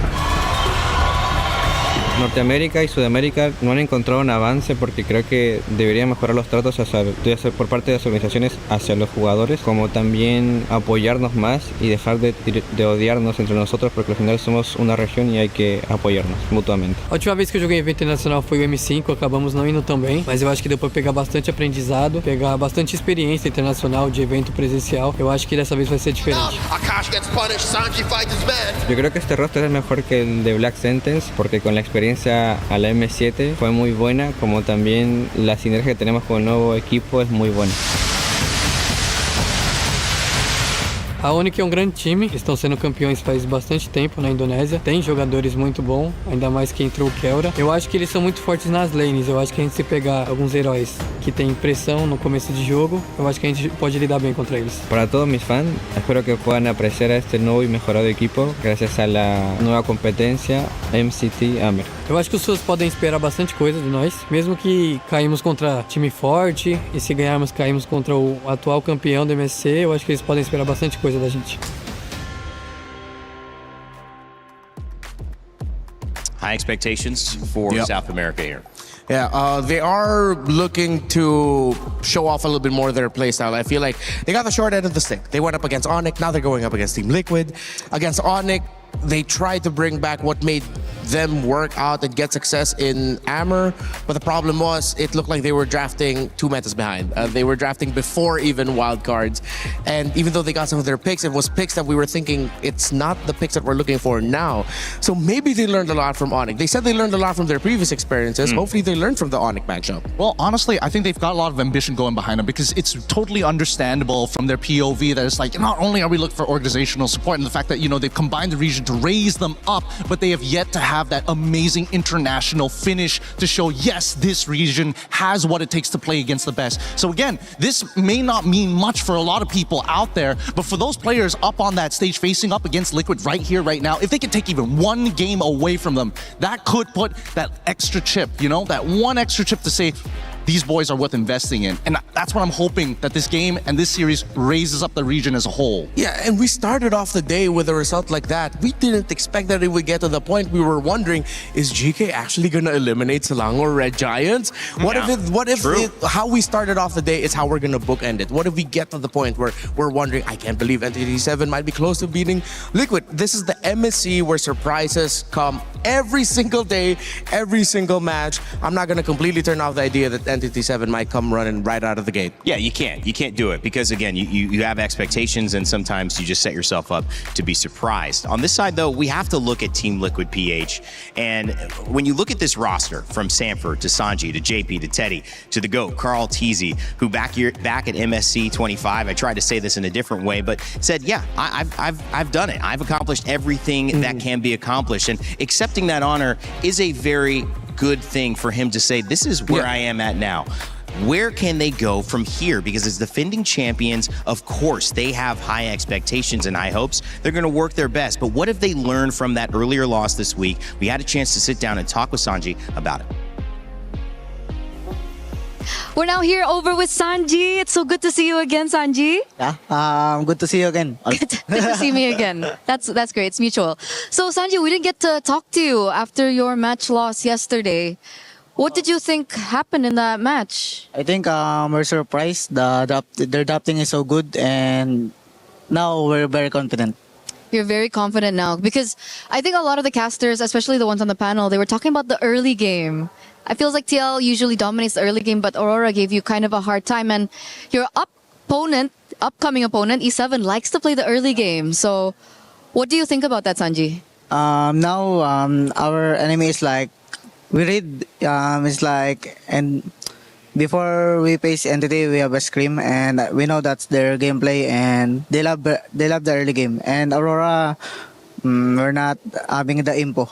That's why we lost. Okay, so you didn't have a lot of info on Aurora, but upcoming against E7, you're confident? Yeah, I'm very confident. Very confident. So talking about the picks, you mentioned some surprise picks, and I think a lot of us were also very surprised. Rafaela mid lane, Sanji. What's going on in the mid lane? I don't know, maybe a lot of heroes came back, and I think even if you pick like Angela or like Matilda, I think it's okay. Okay, so there's a possibility for those two heroes to come back in the mid lane. Have you heard about the new rumor? Fighters in the mid lane? Yeah, I heard. Is that something that could possibly pop up here in the meta? I think it's possible because of the strong mid. So that's why fighter is good also. Okay, but do you like it? Do you like this meta? Does it suit you, Sanji? Yeah, I like it. You like it? Yeah. So are we expecting some crazy picks maybe coming up from you? Not for me. I think for my teammates. Okay, we got a little bit of info there. Thank you, Sanji. But after that, obviously you're coming into this. Do you have maybe a message for Entity 7? I think good luck and have fun and give the fans the best team. Oh, Best show? The best show. The Yeah, best show. Okay. Thank you so much. This was very fun. Sanji, good luck on your next match, and we're throwing it back to you guys. Not enough info. I mean, that makes sense. I would say that Gideon is a real thing that looked like they didn't get a chance to play because they were just so in shock at what was coming at them. Yeah, understandably so, right? Yeah. Even I was dumbfounded when I saw that lineup just come up with the Rafaela in that mid lane and absolutely just dominate the earlier stages. But I, for one, have already admitted many times, especially after M2, that I cannot doubt the GOAT. I'm actually contractually obligated not to doubt the GOAT ever because I doubted him then, and from that point onwards, it has just been uphill for me. I've been so glad that I'm standing behind Carl TZ and watching his games. He is an absolute monster for a reason. I'm on the other side. Every time I predict for Liquid, something bad happens. Every time I predict against Liquid, they start steamrolling through their opponents. So maybe this is the time for me to say, I think Entity 7 is going to win. Wow. Going against the GOAT, Rinmar. That's pretty surprising there. It's just to reverse the curse. I love Carl TZ and Liquid, man. Oh, yeah. Reverse the curse. We'll have to wait and see if the GOAT, Carl TZ, and Team Liquid PH can do what they need to do to keep their tournament hopes alive. The representative from the Philippines trying to turn this early loss into some information to grant them all they need to rise up to the top of this mountain and claim the trophy, standing in the middle of the Lenovo Legion Gauntlet for MSC. All of it on the line. As Entity 7 do it for South America, can they surprise us yet again to end the day as we throw it over to the stage to begin our final series? Ooh.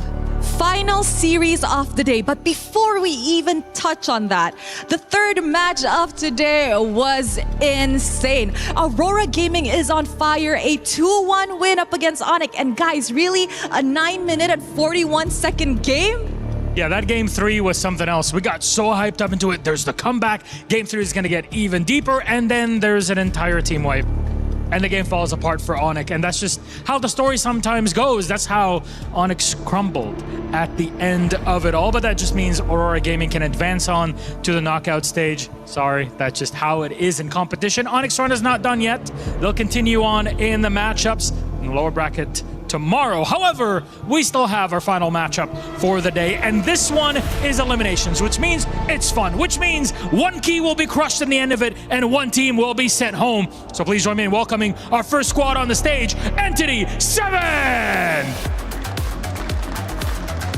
The luck of the draw put them against Onyx in their opening series of the group stage. And after the loss, it's out of the frying pan and into the oven. The top team from the Americas has gone through even tougher times. And this is the moment to evolve into their final form under pressure. Oh, yes, indeed. And now that they are on the stage, it is time to call up their competitors. Ladies and gentlemen, the Cavalry, make some noise for Team Liquid! Wow, the crowd goes wild. The Cavalry started their journey with a surprise, and now they are ready to charge and go for whoever is in their way. Whatever it takes to defend the title. Whatever it takes to defend their keys today. And really, every single thing matters here. The reigning MSC champions are in an elimination game in the lower bracket of groups. That's to tell you how competitive MSC 26 has been here at the Esports World Cup. And it means that things will only heat up from here. Though, it is time to kick things off here. Please, Team Liquid, please, my friends at Entity 7, place your keys, take your seats. And of course, captains, prepare in. One Sanji has already made it to the knockouts. Is it going to continue here? We shall see. The fist bumps are in. All pressure on our two teams. Who can make it out? Who will have their key crushed? We'll break it all down with our panel. Thank you, Milos and Rose. It's time to get it going. I can't wait to see whether we get a surprise on our hands. But either way, we're going to have a delightful final game that is, again, going to be great for one team and get all the emotions going in the right direction, heading towards a potential knockout stage spot. And it's going to also end with a key crush, which is tough to see. It's almost unfathomable to think that it would be Liquid PH. But, you know, when you play a best of 3, Gideon, there's not a lot of time to make an adjustment. I want to get your thoughts on just the quickness of this set, because we're not in that safe stage yet with 5s or 7s to really adjust to another secret strategy. However, happy Rhino Day, new in the shop. Make sure to grab your emotes. And want to make sure you guys are locked in on Rhino Day.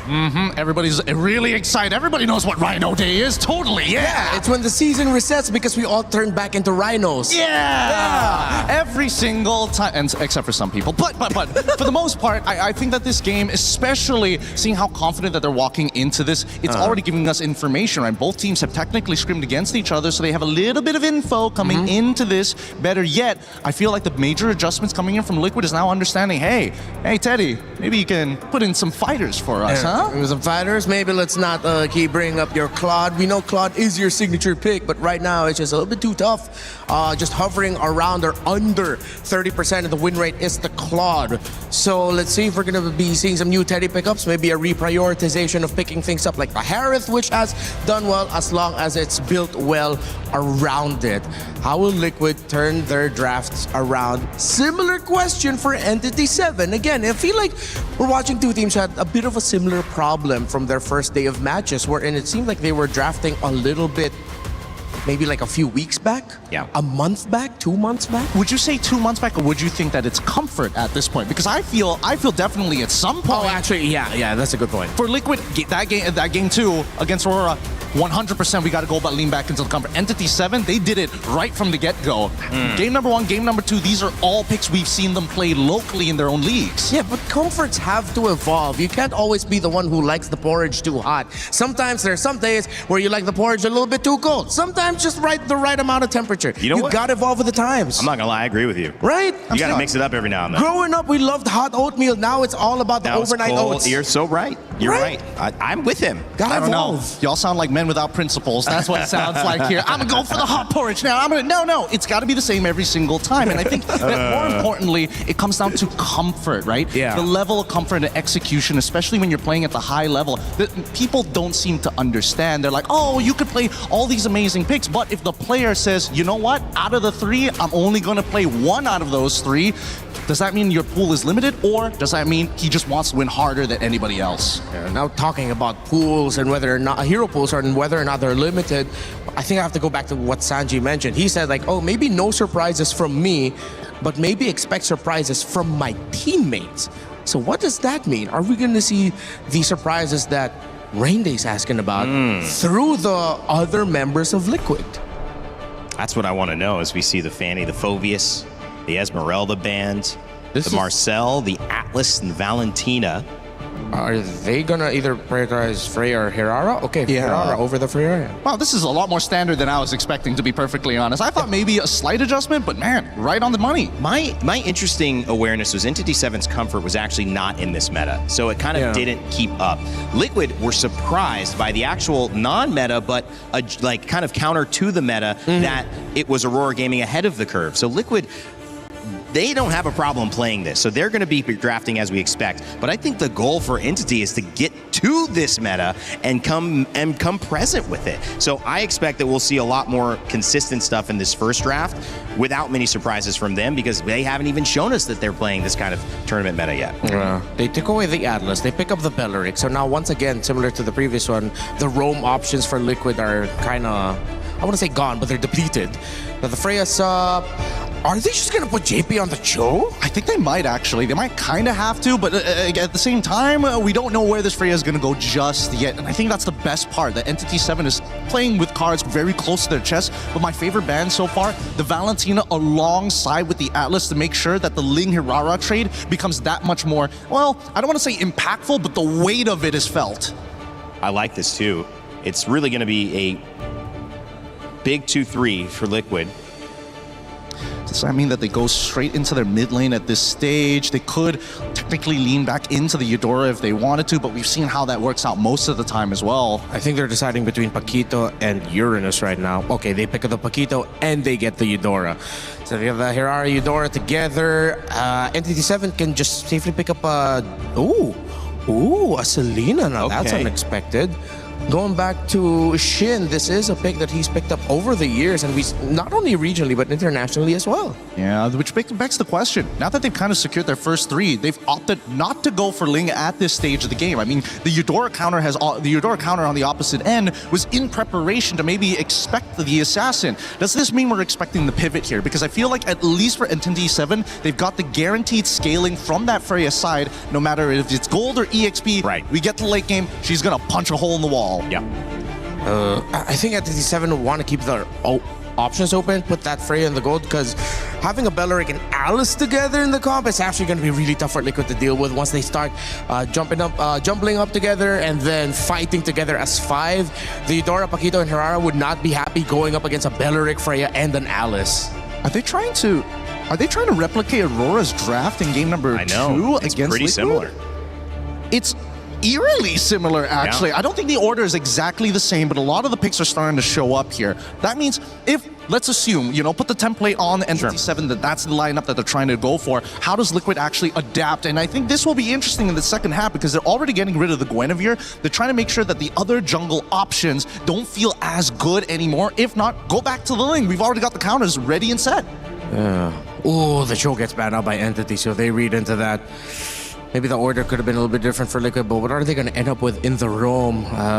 Gata Kaja doesn't completely cut it anymore. It's still an alright pick. I've seen Minotaur come out. Oh yeah, Minotaur. The Minotaur is not a bad idea. Yeah, you're right. But at the same time, it's one of those like trigger fingers. Do you want to like fight on a dime, or do you always just want to like wait for that big ultimate? And I think right now it's very flexible for Liquid, right? A lot of their heroes can go in and out of these fights. Yes, they can't fight forever per se, but the push and pull is a lot easier to pull off. Last ban. I mean, Liquid already said they were able to get info on Entity, but I feel like this last ban is taking a little bit too long. Maybe Harley? They took away the YSS, but the Ling is still open. Are they not worried about the Ling? Oh, maybe they're considering an Akai roam. Akai roam might be... That would be interesting. Yeah, that's why they're not worried. If not the Akai roam, then maybe the Grok for JP, because you don't have to worry about the Valentina stealing the tech charge. That might be the top 2 in their list. Yeah, that's actually a pretty good catch here. Considering everything that's going to happen, this Red 4, I would imagine, then would have to kind of reveal, the EXP lane. Baratz is going to try and lock that down. I would have imagined Alice would have been the pick, like you mentioned, but I think the Baratz more so just in case it's a double fighter on Liquid side. So it's also a precautionary tale. Yeah, sure. Still 2 picks for Liquid, as one more for Aurora and for Team Entity 7 in response, kind of doing what Aurora did earlier on. And now 3 more picks before we jump into game 1, which will set the tone for this elimination match in our final series of the day. Seems like they're going to be stuck with just one source of magic damage, and that's the Eudora. If they go either Akai or Grok in the Roam, it's going to be stacked with physical. Oh, they go the Uranus? Okay. Oh, they're going to go gold lane Paquito up against the Barretts, the Belleric, and the Freya. Yeah, this one's tough. This one's really, really tough. And Rainday, he's got it right on the money. The Minotaur gets locked in here. And Entity 7, I'm looking at their composition. This last pick, they played this draft real nice. Yes, really nice. And then they end up with the Moskov. Wow. This, I don't like it, man. This looks like it's gonna hurt for Liquid. Entity 7 might have walked away with this one draft-wise. Hey, it's not over just yet. There's still a lot of micro mechanics when it comes down to like the laning phase here. Absolutely. I'm most interested in whether or not Teddy on this Paquito has what it takes to go up, especially against the Moskov on the opposite side. The good news maybe is that even though they're seeing some good heroes here, not a total surprise for Liquid. So caught off guard, maybe not. And for the side of Team Entity 7, the fact that they are in this meta now and not playing maybe a meta you could have seen 2 months ago, it's got to feel good for South America. It's SA versus the Philippines. It is an elimination match. It's our final series of the day. Man, oh man, MSC is only getting more fun from here on out. Let's kick off our last series. It's Entity 7 versus Team Liquid PH. And here we go. It's our final match for today. Today's been jam-packed with quality. Let's see if this one can bring it as well. Team Liquid Philippines facing elimination after, as Coach Aeon put it, getting punched in the face. Can they readjust this quick against a team like Entity 7, who, yes, I have to agree with the panel, Trex, I like the draft from them in Game 1. Yeah, they are picking up little things that we have been seeing throughout this event and implementing it into their own strategies right now. Whereas on the side of TL, this is textbook for them, right? Yes, we do get to see KarlTzy on the Aurora, but everything else is comfort in a sense. Teddy, we had a couple hiccups the other day, right? And this time we're going to get to see him on the fighter, on the Paquito. Hopefully he's able to play through, but whoa, a lot of damage on the Begin. JP, first blood. First blood going to the hands of JP, but nonetheless, TL scoring that first kill here for the game. You know, an arrow's gonna land. Oh, good rockets too. They'll burn the flicker out from Sanji. A lot of damage. Shin able to get the kill onto Sanji. It's gonna be good for E7, able to kind of tie things up. Okay, so E7 gets one back.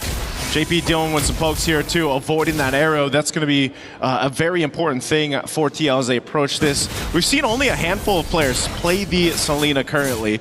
I'd say they're specialists more than anything. As we look at the emblems here real quick too, nothing crazy across the board. A whole lot of tankiness built in to the lineup for E7, even tenacity for Doom here. You know, you talk about Teddy, the struggles that he had, I'd say the same for Doom, you know, in that gold lane that he had to deal with against Onyx. So it's just the nature of the gold laners right now, and that's why back in the interviews, they had talked about, you know, for some of the gold laners out there, yeah, we like to play the fighters if we can, just because, again, this meta currently puts a lot of pressure on those traditional marksmen in the gold lane.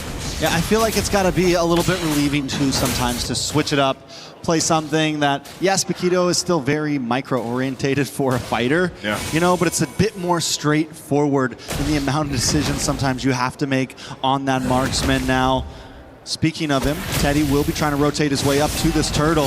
Nice knockback onto JP. Sanford in the midst of it all. Brought down to about half health. SOD does connect. Tied on Bush, able to get the turtle. KarlTzy taking a lot of damage. Ooh. Teddy on the run.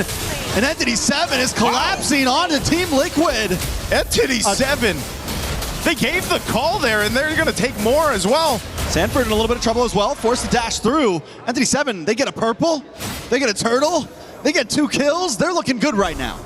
Man, what a play. I was expecting Teddy to look for that opening to go and initiate that fight. I'm not sure what the call was there, but look at the replay brought to us by SCC. Again, it looks like they're in position for this, but then they just kind of decided this wasn't the fight they wanted to take because of that tankiness up at the front line that E7's lineup gives them with that Belric and, of course, even Hide on Bush on the Barretts, plus that Freya. So, you know, and at the same time, Doom just got to go ahead and chill in his lane.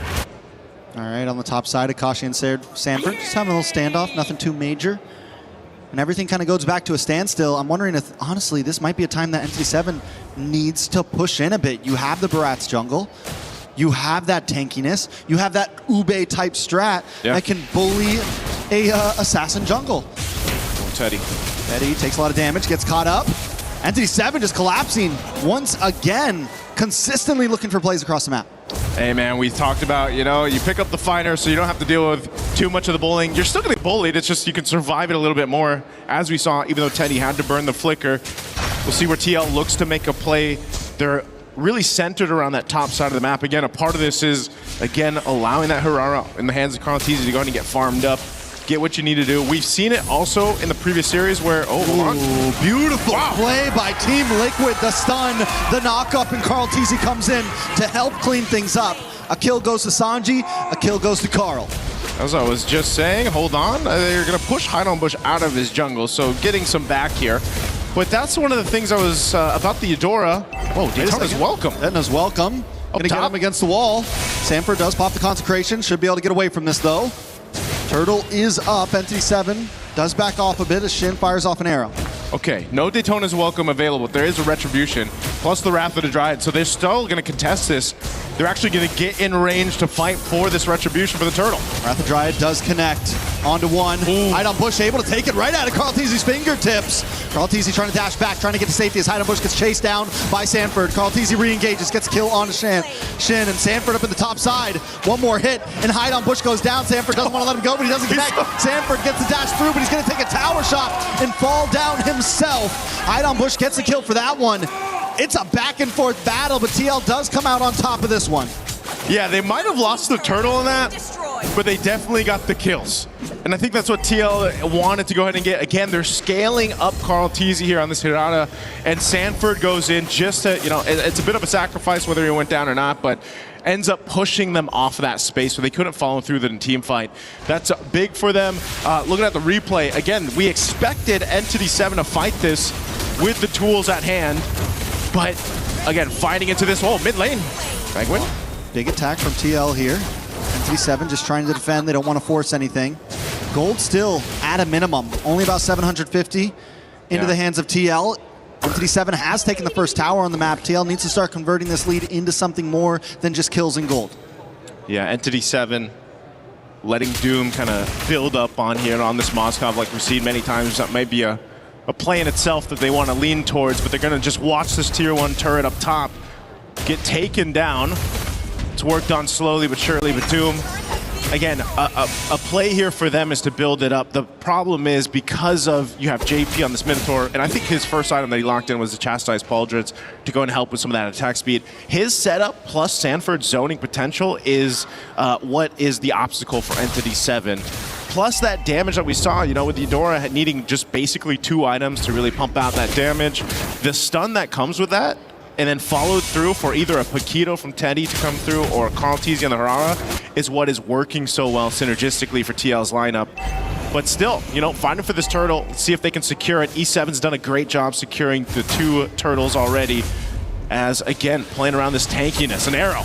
Big stun does land on to Sanford. Forced to use the Consecration plus the Purify. He is a sitting duck at this point as Carl Teasy moves in as well. Nice detonus welcome on to Sanford. Wow. But a big dive in from Akashi. But the knockup still connects and SOD as well. Doom able to get the shutdown onto Carl Teasy. Getting some nice gold as Teddy's on the run. And E7 splits up, splitting TL apart. Sanford, the last one to go down. It's nothing but JP left. A turtle, the third and last turtle, into the hands of Entity 7. Entity 7 is making it work right now. Again, give it to Hide on Bush to go and win the retry battle against Carl Teasy now. That's 3 for 3 for Turtles. And the rest of the team to fight into that team fight. Again, Doom has been farming his mind out, and then he just comes, joins the fight with an SOD, and helps turn things around. This is why they were talking about it in the draft. How good this composition from Entity 7 is, and how well-rounded of a profile for damage that it has too. I mean, the tankiness alone helps place things up. And then if you just follow up an arrow from Shin, it's almost an easy catch with the Daytona's Welcome, the Wrath of Dryad, and then to pump out the damage. Now they're going to start moving into buffs, and this is what we used to see in the days of Barat's jungle. Against assassins like this with a bulky lineup, you just slowly push forward. You slowly strangle the life out of the opponent, and that's what ND7's trying to do. They now sit at a 3K gold lead, another tower falls. This is a bit different too, just because of the nature of the lineup from TL. You know, you would think typically when you have that claw or the Moskov like E7 have, it's like, well, eventually you're gonna hit that power spike and you're gonna be able to play for that. But right now, TL's just gotta play for each other as a team to get back into this game. Entity 7 having almost a 3,000 gold lead at the 9-minute mark against a team like Team Liquid is just insanity, and it's a statement for themselves to have this kind of draft, make it work. Now, what it comes down to, Trex, in a couple seconds, this Lord is going to come up.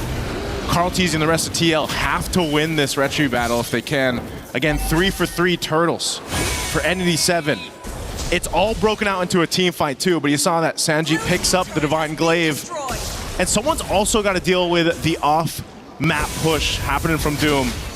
Arrows being thrown out here for Shin, giving information over to the rest of Entity 7. And so this is a tough one for TL. They've got to decide to not let that bottom wave push in and also to set up around the objective. And Entity 7 are playing the macro game well, pushing the long lane. They've got Akashi up on the top side.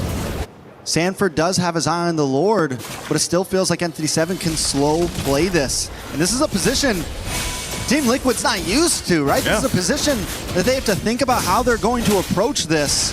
They don't have a marksman. They went for the fighter off. Teddy not having the greatest game, and how does Teddy even get to the back line right now? If he is able to get past Hide on Bush, Shin's waiting with an arrow. Doom's able to push him back. Uh-oh, Lord, quarter to health. They're going to fight it. Conceal already used. Easy makes his way in, but Vagine catches him, and the Detonus Welcome helps Hide on Bush. Secure it. JP goes down. He is able to flicker back at least, but not just yet. Will catch up Doom, but Doom's not going to let him go. Teddy's on the run as well. JP finally shredded to pieces. Carl TZ, Sanji, JP all off the map as Entity 7 forces in 5 with the Lord. Man, they get the Lord. They win the team fight. Entity 7 is now knocking on the base here of Team Liquid. The rest of the members going to be up here shortly, but they're going to lose the base shields as they're popped up top mid, and now E7 working on the base turret. They're just trying to hold on, and they're going to clear out this Lord. Entity 7 kicking down the front door of Team Liquid Philippines. I don't think anyone thought we'd be here right now in just game number 1. They're going to move on to the orange buff. 7K gold lead. Man, Trex, again, for anyone that did predictions coming in this MSC, have definitely been thrown off. Again, that Lord secured by Hide on Bush. He's been phenomenal in the Retribution battle. Doom as well, farmed up to the grit. Now just able to go ahead and shred through anyone up in that front line. This has been so amazing for Entity 7 to deal with in game 1. For Team Liquid, they've been in this deficit before, they've been down before, but it just hasn't been happening that often in their recent matches, in their recent stints in MPL Philippines or anything like that. But now that they're playing behind, we have to see if they can kind of adjust from this on the fly, because even if you get past this game, Entity 7 is just playing better right now. Begin will keep vision, and I love the placement of the traps around from Selena. This is another big advantage for Entity 7, the constant vision they have on the map. Another trap goes down. Sanford's got to keep on taking them to the face, but it's fine because they can just keep this going. Look at Akashi on the boss side, ready to help out this slow push or wait for any target that's going to walk into him. 3, 1, and 6. Level 14 ahead of everyone on the other team. I mean, Entity 7 is just in such a perfect position right now. Arrows being thrown out here. Gotta dodge those for the most part, but I think what's really difficult here too, Trex, is unfortunately with this kind of lineup, there isn't much of a surprise angle you can look for other than maybe that flicker setup from JP, maybe the flicker setup stun from Sanji. It has to be one of them, but at the same time, if they overcommit being this down, you probably are just going to lose that team fight. You know, you're not really able to go ahead and shred through for even a Barracks alone when Hide on Bush has those stacks and he's leading that front line, and then you got a Belric to worry about too. Meanwhile, how do you even catch Doom? You know, he's just been able to go ahead and free hit in the back, utilize his flicker if he needs to. Honestly, he hasn't even used it that much just because it's been such an easy sailing game so far for Doom on this Moskov. And now with Lord up, they're going to go ahead and start this one up. TL knows what's going on here, but there's the Daytona's welcome. Might have been a waste a little bit early on to Sanford. Sanford uses the consecration, able to get away. Arrow comes out. Team Liquid is forced back. Sanford going to look for the re-engage. Keep vision up. Entity 7 knows they don't have the Detona's welcome, which gives Carl TZ a little bit of freedom, but there's minions on the base, making this a forced 4v5 if TL wants to go for it. This may not be the fight they want, but Carl TZ doesn't want to give it up right here. Shin does take a bit of damage on the boss side. Akashi, along with Begin, are going to try to push TL back. Carl TZ gets a little bit of damage onto Begin. Akashi going to dive down onto Sanford, and Sanford goes down. Begin with the flicker in. Teddy's there. Looking for two, but only catches one. But a big Minoan's Fury in response. Doom falls. Teddy to the backside. But E7 aren't done just yet. They're going to move on to Carl TZ. Carl TZ dashes back. Kashi doesn't want to let him go just yet. Hide the combo. This is the knockback. Shit, it's a lot of damage. Carl TZ still under with the iframes, but he finally falls. And now it's Akashi up against Teddy, the 1v1. But Shin shows up to help the jump. Minions on the top side. 6 seconds for Sanford. Teddy had a plan, but a boxer to a Valkyrie. The Valkyrie is going to win. And now E7 looks to cap it out. Can they end it here? I don't know. Sanford's got the survivability. He doesn't have a consecration, but a Lord is coming soon. Team Liquid on the brinks of losing game one. Sanji's back up. I think Entity 7 has to make the call to back off. Oh, man. So they stay in the game. That was a really dire attempt as we look at the replay here. Teddy knew that this was the angle he had to go for. He's completely stacked up there on the combo, goes in, finds Doom, the perfect target. But again, because of the nature of how far behind they are in terms of items, this fight would have been very different if they weren't down 7,000 gold, but still, nonetheless, it's a good fight for Team Liquid to get some gold in their pockets. Again, you can still see some of the frustration across the faces here of TL, Carl Teasy especially, but they still have 2 base turrets. I think the question still stands, can they actually contest the next lore that comes up? Because even that fight was all just started up. I mean, they do get lucky with the RGN, right? Lord will be spawned on top side. They still have a disadvantage in the long lane, but it's not as bad as before. Yeah. Not as bad as it was before, with the fact that Inhibitor's gone on the top side. Sanford already kind of holding positioning, but again, the traps from Salida, constant vision. Akashi just combing out in this bush. The positioning from E7 is good. Man, you're looking at this across the board too, you know. There's not much of a difference too much across, except for the XP lane. But Sanford on the Uranus is still going to be that tanky guy to go ahead and do this. Again, part of it is given that vision around the objective. If he has to pop the Consecrate, that ultimate, it's fine. He can go ahead and sustain himself. Obviously, if he gets a little bit tankier, then he's able to go ahead and do that much better for TL. But still, most of their fights that they're going to have to win have to come through these weird angles into the team fights, or just a setup of the lifetime for JP or Sanji. But they'll buy time as much as they need to go ahead and kind of catch up on the itemization here.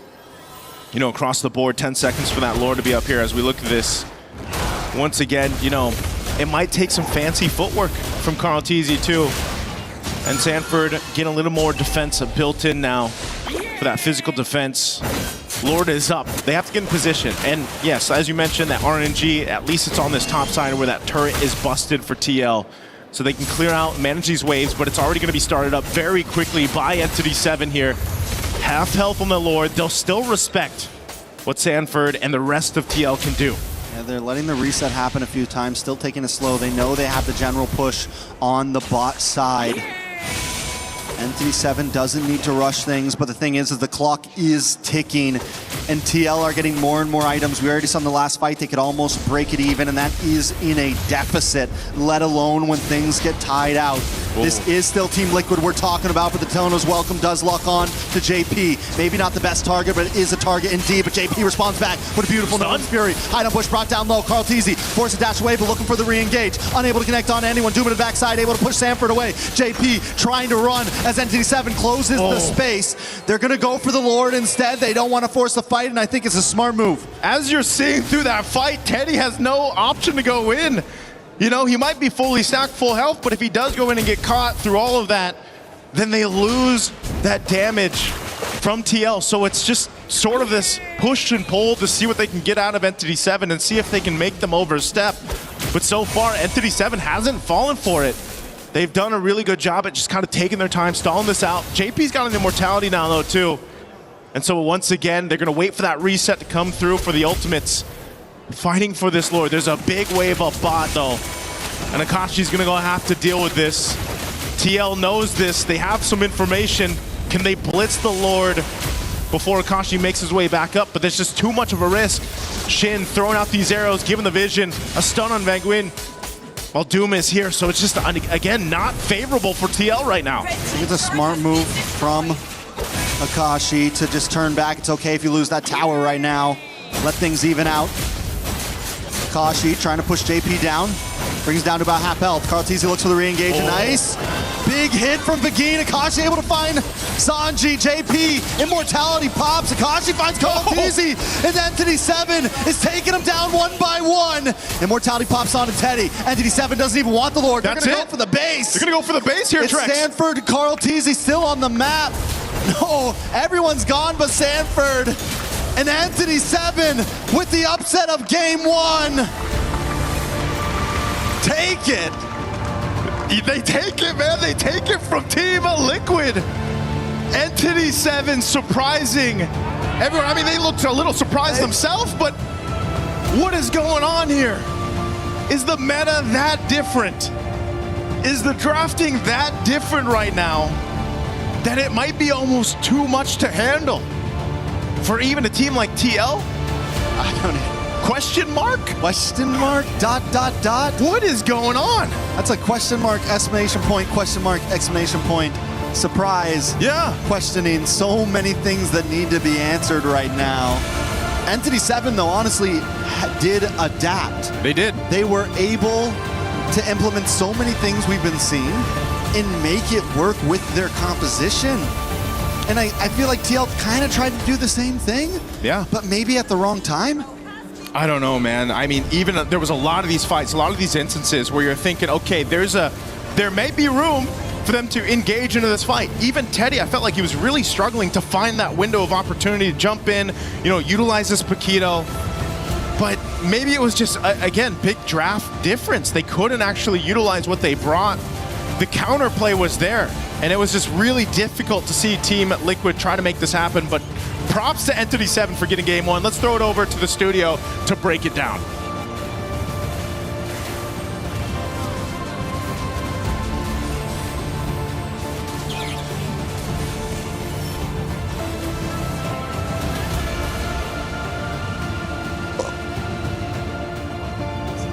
Well, with that, we see another upset. And I love how this is giving us an MSC to remember, and definitely one that has shaken this MLB world, BB world by storm. It is a Entity 7 victory in Game 1 over Team Liquid PH.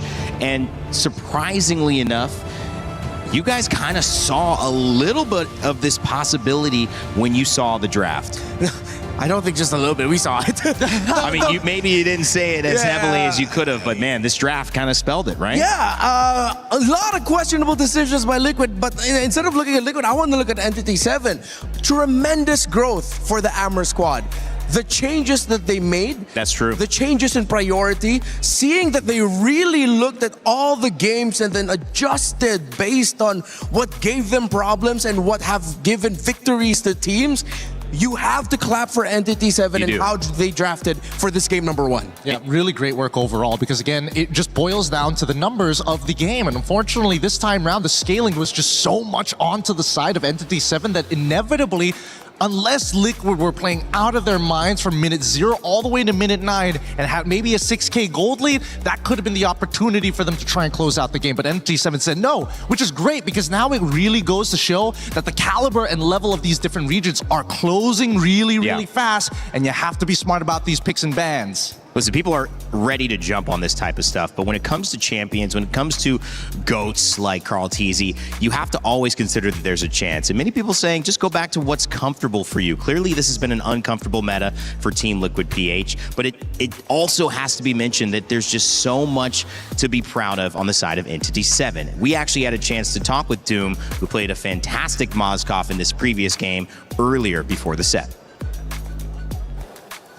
We are now here with Doom from Entity 7 before his elimination match. So we're going to get a pulse check with him right now.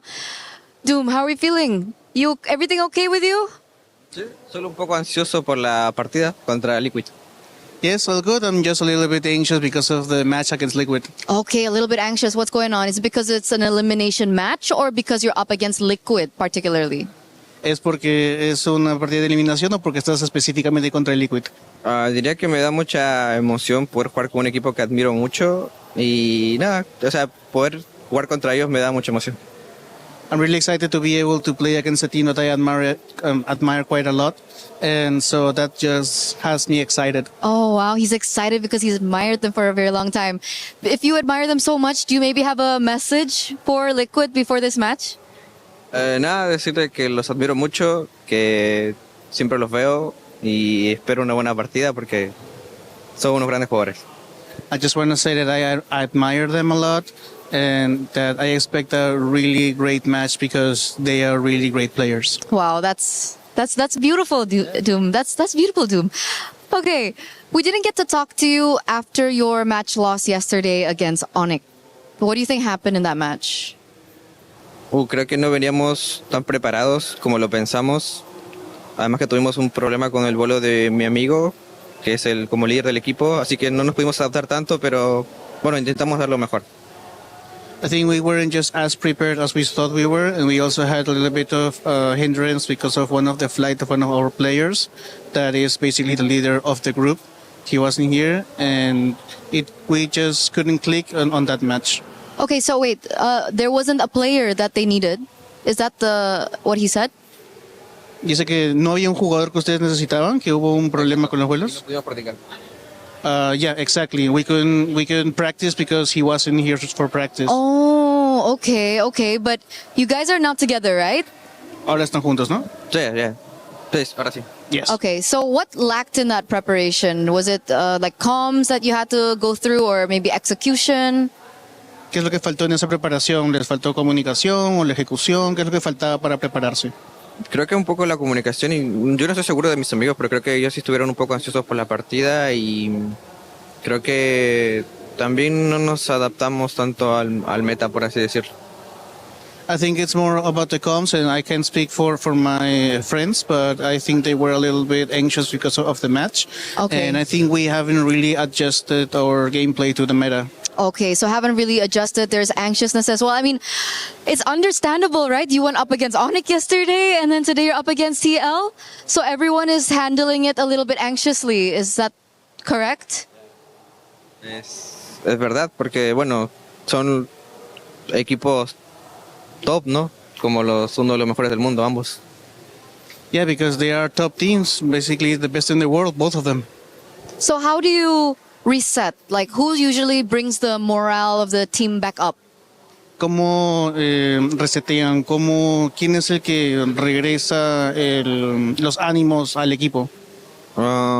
Muchas veces lo hacía yo. Actualmente no estoy de la mejor manera, pero creo que de alguna manera cada uno lo lleva a su manera, porque hay que, no todos somos iguales, ¿no? O bueno, no todos son como yo en ese sentido. Que yo sí soy como más, me adapto más al ambiente, a los temas, o sea, al ambiente en general.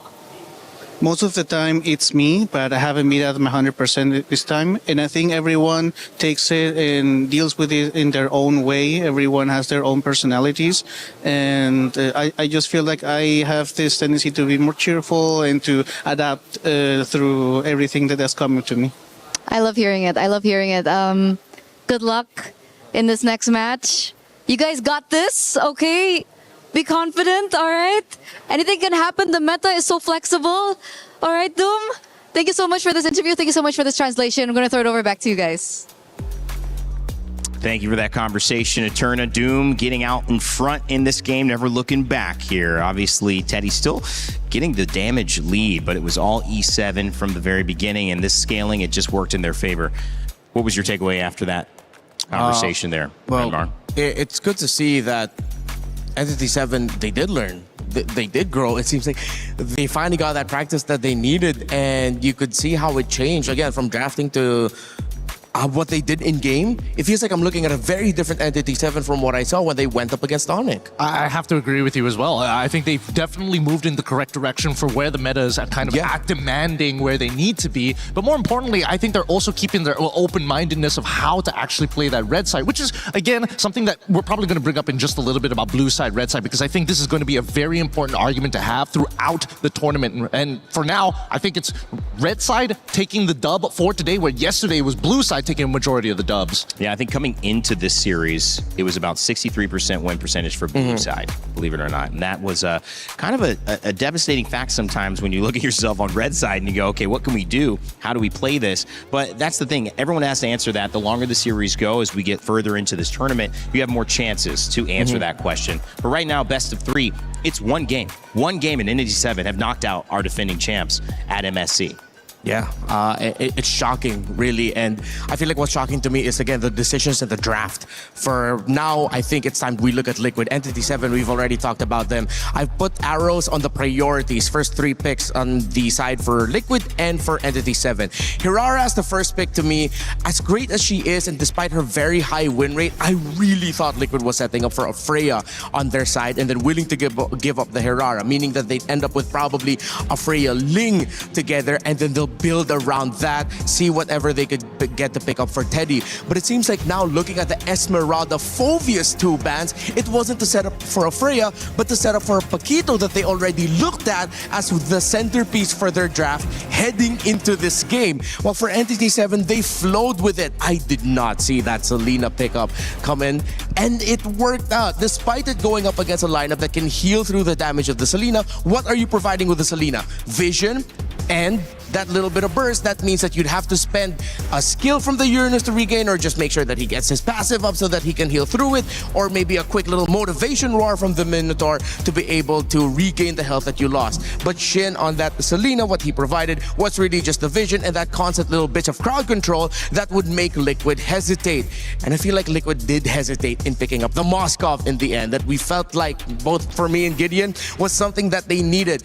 After seeing the Barretts and knowing that you're up against a Belleric, you cannot double fighter playing an assassin that isn't even basic attack based into this. You have to respect your opponents and acknowledge that at some points you're gonna need basic attack to make this lineup work. Anything you want to add, Gideon? Yeah, I also wanted to add that, the carry bank was the big indicator that this lineup was going to be so thick and beefy that you're gonna not. It's just well done, right? It's just too much to cut through. Yeah, and them banning out the Yi Sun Shin. Liquid, they banned out the Yi Sun Shin right there, right after they banned out the Guinevere. I felt like they did not see this Barretts at Red 4 coming. They didn't expect that a Barretts would be slot into the jungle instantly, making it such a difficult lineup to go up against for a lineup that has an assassin and 2 fighters in the side lanes, no basic attacks whatsoever. It is a very difficult thing to anticipate all of this, especially in this position. You have to kind of feel for Liquid PH, who got up against Aurora and we're like, okay, what is this? No one's played that at all. We haven't seen it still. We haven't seen that come back out. And then you go and you look at a situation where you don't have a lot of time to iterate. You don't have any other tests. And now when you get a test, you're seeing something a little different as well, although it's a little bit more on pace, guys. I mean, this is going to be a masterclass in one way, or it's going to be an amazing story. The masterclass side is Team Liquid PH went back in there for those 10 minutes and they came up with a plan. How we're not going to get surprised, how we're going to get the edge in this draft. And Gideon, if you're that coach, if you're looking at this team with the tools you have, what does that conversation look like? A lot of it is going to come down to how much can we scale into this game. And I'm sorry, Carl, it can't be you this time. We are dependent on the side lanes to make this happen. I'm looking at Teddy specifically here in this particular matchup. And hopefully we're not going to Flying Clouds, because maybe then there will be a time that... What'd you say? Oh, man, you know what? Never mind. I'm out of here. Check it out, boys. See you later, man. All right, Remar, what's your thoughts? Just kidding. Flying Cloud. This is not going to bode well for Liquid, knowing that Entity 7, they have the momentum. They know that they have a chance to make history here and etch themselves in the history books of MLBB as the team that eliminated Team Liquid in MSC 2026 as the defending champions. That is nuts. Liquid, Coach Aeon and Coach Snap, they are running through all the permutations. They have to get creative. We know Aeon and Snap to be very logical dudes. Yeah. They have proudly proclaimed themselves to be huge nerds for the game. But this meta is about creativity. It isn't just about the permutations, it's how creative you can get with all the numbers here presented. Not just creative, but also getting into the minds of your opponents. If you understood their top 5 list, that helps you so much walking into this draft. And immediately, surprisingly enough, Team Liquid said, you know what? One more time. We're going to go back on that blue side. We're going to contest. But interestingly enough, Entity 7 are the ones who are banning out the Freya. Yeah, they don't pick it up for themselves. They opened up the Valentina that they banned out earlier, and I think this might be a Valentina Belleric. Unless they're thinking about it, they're taking their time, whether or not they have, they don't need to rush their assassin. I think they're also considering what does Liquid have in store in their pocket that might come in as a surprise for Blue 2-3. I want to say, I mean, they're changing things up, right? So if they're changing things up, I would only imagine that they want to kind of show their jungle now, just to keep it like really, really honest. Maybe give that Valentina over to TL and then just overload them with really, really nasty ult to maybe unlock Akashi a little bit. But for now, at least they got the Eudora on their side. We'll see how that plays out. I think just pick up either the Uranus or the Barretts here. The Esmeralda's gone. No need to go for double fighter. There's the Barretts, and then you... Okay, if it's not the Uranus, you're getting... Oh, maybe they're... Oh, wait, no. Yeah, you can get a gold laner. It's fine. Get a Moskov or something like that. Or Cho, just lead them on a little bit. Red herring them. Make them take purifies. Yeah, that Cho was taken away in that second ban phase, so not available. This time it is available. Oh, yeah. The Barat's Cho. Maybe prioritize the Cho and then readjust your mid lane and gold lane picks for later. Liquid doing something. Kind of close to the edge you were looking for. Are we getting there? I think we're almost there. I think now that I like that they took the Barats away. Yeah, getting rid of the Barats is already one thing, right? But the question is where exactly he goes into the EXP, and now you also have to make sure that this is going to be somewhat of a dead lane, right? Because looking at the way that Team Liquid kind of wants to hold out is, can we get Carl back into the turtle site without getting messed up by like a bajillion different ults? I think the Valentina makes a lot of sense because Beleric is on the opposite side. Yeah. But right now, we need to make sure that at least the big ones, the Alices, are kind of out of the way, the hard divers. And I think that's why they picked up the Valentina, that if ever, depending on the pick of Entity 7 and the Alice is still open, and if you cannot ban the Alice, I'm talking about Liquid here, at least they have the Valentina to steal the ultimate of the Alice away just to balance things out. Uranus and Beleric, another very good composition for roaming and handling team fights, giving space, disrupting. You got Eudora on top of that. I like that 3. Yeah, that was the trade up. Now, what are the odds? What are the odds that we're going to see Uranus go flexed into the jungle?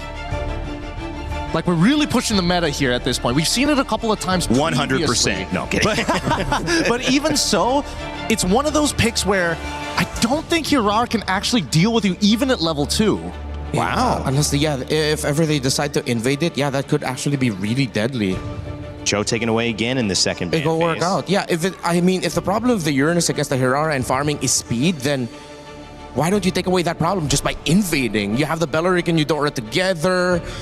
Okay, yeah, I think Liquid do need to watch out for that. Yeah, even a Paquito is kind of dangerous on either side. So this could be interesting. These 2 picks at the very end determined a lot as well, but it was already looking good last game for Entity 7 after the first 3. It still looks good, but definitely by stealing that Barrett and then having the Hirara, the Valentina, Liquid playing with a little bit more of an option in case another surprise, a spanner is thrown in the works. Okay, with the Moskov taken out, Liquid and Entity 7 still have a pool. If ever Entity 7 decides to pick up the carry, you can still trade out Melissas, Brodies, Claudes. I think you have to be careful of when you pick up the Claude, because if you pick it up too early, it's going to be an easy Brody pickup. I completely agree. At this stage, I think we're now stepping on like really dangerous territory for either side as they're looking to try and make sure that they get one over the other. Chobans make a lot of sense. I agree with the Claude at the same time, but now that we're getting rid of the high loss, it will give us an idea. It feels like Entity 7 might just be leaning back into, you know what, we need that scaling marksman just one more time if we're going to have that invade, because we know which side is strong. But if mid doesn't push out, it's not going to happen. Look at that. 4 bans towards the heroes of JP. That's 4 roams taken away. It's a lot of respect on the side of Entity 7. Are they setting for a Melissa? I feel like they're setting up for a Melissa. Yeah. Melissa with an 83% win rate coming into today after 6 games. Claude, you mentioned as a counter, actually only a 33% win rate, guys, despite being the most picked. Because, bit of a Ling Hirara conversation there. Yeah, exactly. If it's not the Melissa, then it's something like the Ixia. There's not a lot of dive by Liquid, because if this Barrett is going into the EXP, you don't have dive, and then you force picking up something like a God that got you for JP just to access it. But then, Entity 7 can hold off onto their gold pick for last. I think they just need to take a deep breath here. We need to see if this is going to be an assassin, or it's just going to be something else entirely, right? I think that's the one confirmation that we need, because the Ixia is 100% possible for TL side, plus they can add the Matilda on top of it to really tie this composition together. Yeah, EXP Barretts, Matilda, and then close it out with an Ixia. I think that's what Entity 7 is waiting for. They're trying to decide whether or not they show their jungle or their gold lane already. Yeah. It's a tough choice for them, and they're taking their time. So they're showing their jungle. Okay. So now the Ixia should probably be off the table, knowing that Link can actually just jump into the backline and take you out real smooth and easy. That means that you would have to lean into the Claude at least. Yeah. It's either the Claude or the Brody, maybe? Oh, Harith is up. Harith is should still be up. fine, yeah. But then with the gold there, no more carry. Is it going to be Liquid? All tough choices. Deny the Melissa and then get the Hilda on top of it for the extra bit of shred. I'm okay with this. They get to roam around. So the Aerith back. Get vision. Barrett's is going to be their anchor through the EXP. You have the Hirara. This is roam mid trio dependent. Very roam mid trio dependent. I wonder if there's a pick Entity 7 can pick up that can just mess everything up in the lane for the Melissa. It's not a lot can actually do that. I would say that the Harith probably is safest. Claude would also be really, really good. Just Yeah. BMI on top of her, blazing duet, get it over and done with. With such a heavy front, you wonder if Granger is viable, but then Muddles. Yeah, Granger, Skypiercer, Muddles. They're not gonna do anything crazy like a Leslie, right? No, yeah, Claude. It's Claude. Play it safe, play it safe. Go past Claude. Maybe one of the points that we prepared back in the green room before this, because of the win rate, lose rate in this case, 33% when a Claude is picked up. But ironically, Teddy had been playing a lot of Claude, helping to contribute to that. Now Teddy on the other side with Melissa, who has an 83% win rate. Will this trade in the gold lane make the difference as we send it to a Team Liquid and Entity 7 Game 2, that if Entity 7 win, they will knock out your defending champions of MSC and guarantee that MSC at EWC 2026 will have a new champion here lifting that trophy. Get ready, get excited, because we're Game 2 here. History could be made. It's Entity 7 versus Team Liquid PH. History is already in the process so far with this one. After Game 1, surprising and shocking everyone around the world watching this one. Entity 7 gets Game 1. Now for Team Liquid Philippines to move forward. It starts here with Game 2. They brought a draft that I think it looks better, at least for them in this Game 2, Trex. They got to get it, and it's a Melissa. Yes, that has a high % win rate right now. I like it better than the Paquito for Teddy. Yeah, definitely better than the Paquito for Teddy. It gives the possibility to defend these big pushes. It gives some range. It adds a little more dynamic to the draft of Team Liquid. Entity 7 also comes straight forward this time. They pick up the Ling, hide on Bush on the Assassin. The only game he's been able to win so far has been on a utility jungle, and that was the Barats that he played last game. So things are going to have to definitely be a little different this time.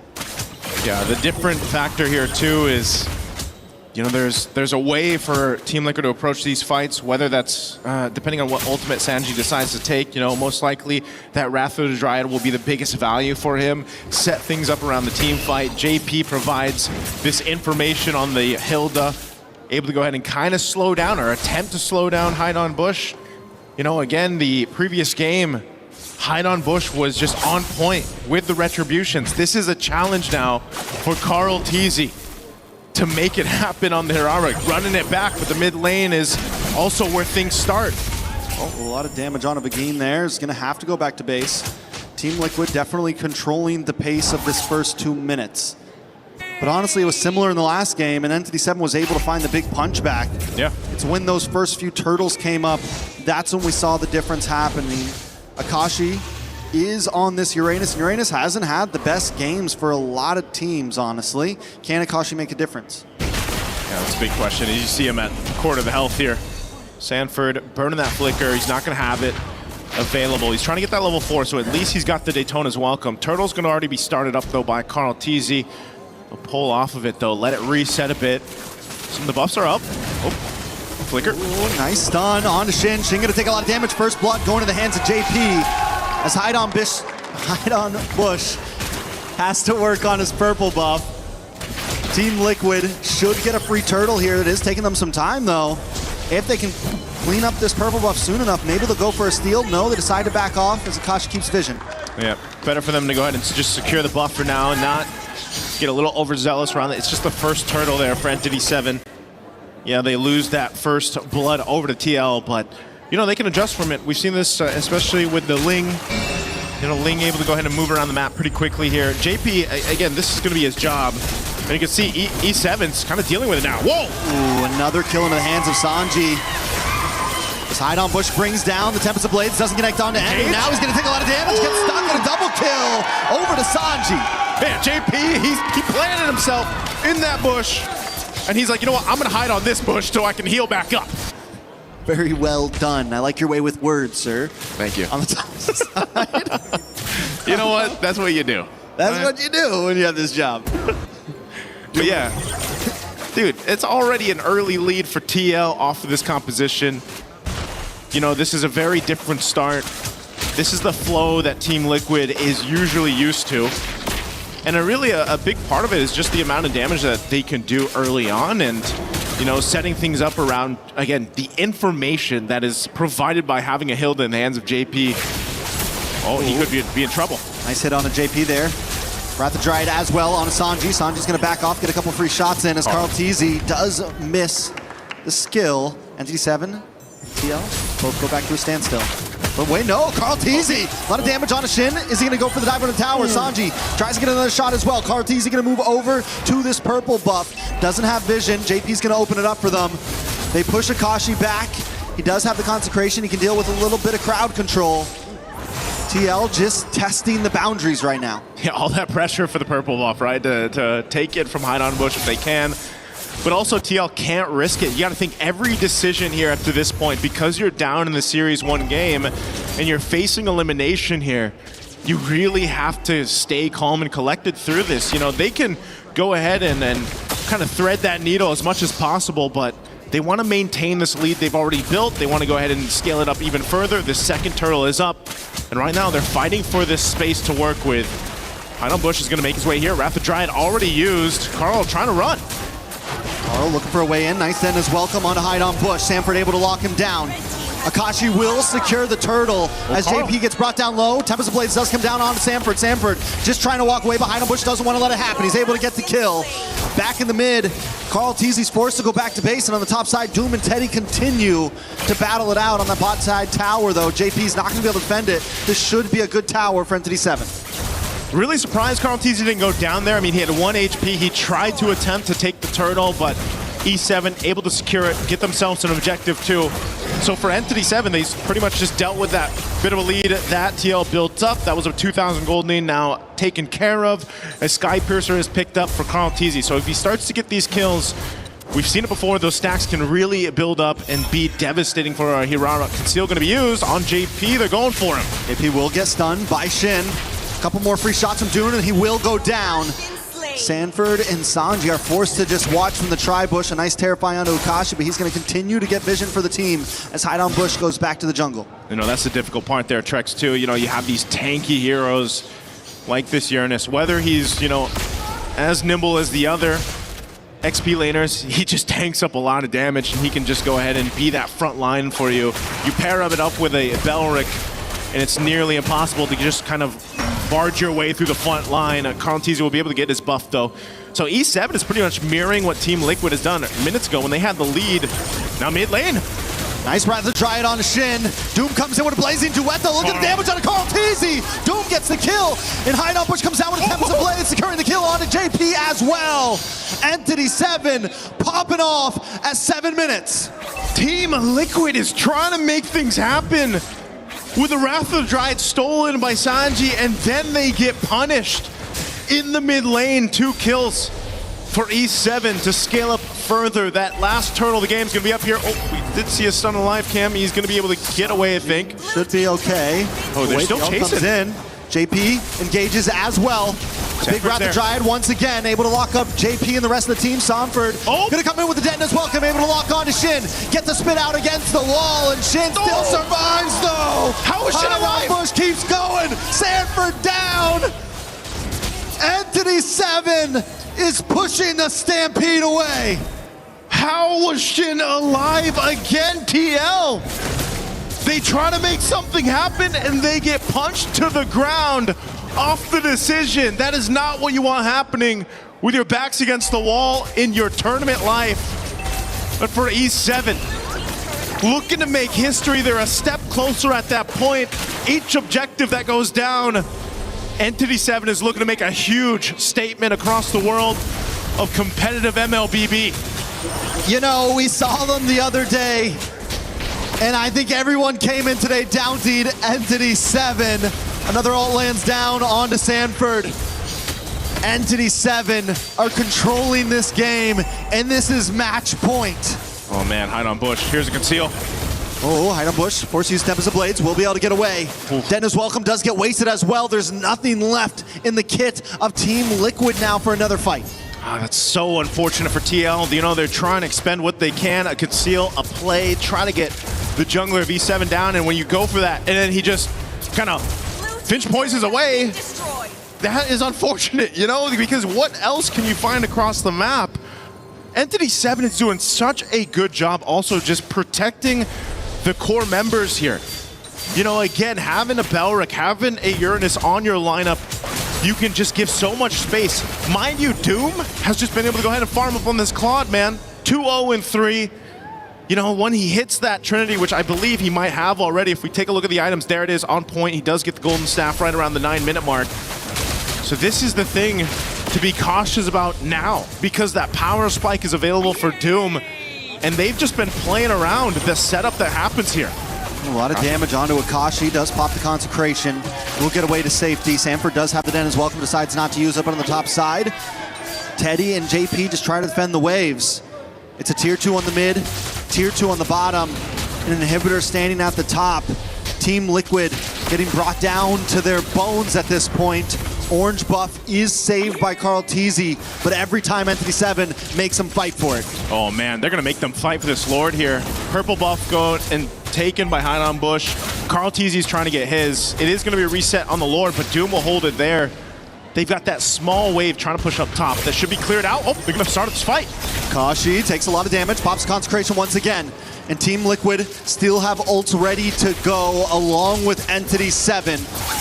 It's a dance, and last time we saw this in the previous game, Entity 7 was willing to go the distance for these Lords. They don't need to rush them. They know they can slow play it. This isn't what we expected from Entity 7, but right now, they are bringing it to Team Liquid's face. JP looking for the tri-brush. Oh, he's looking. As Teddy's up in the top side. Carl Teasy takes some damage. Doom comes in with Blazing Duet. Does not capitalize too much with that damage. BMI's back, but it does the job. It zones them away. Sanford able to get the Detonus welcome. Around the Dryad comes out.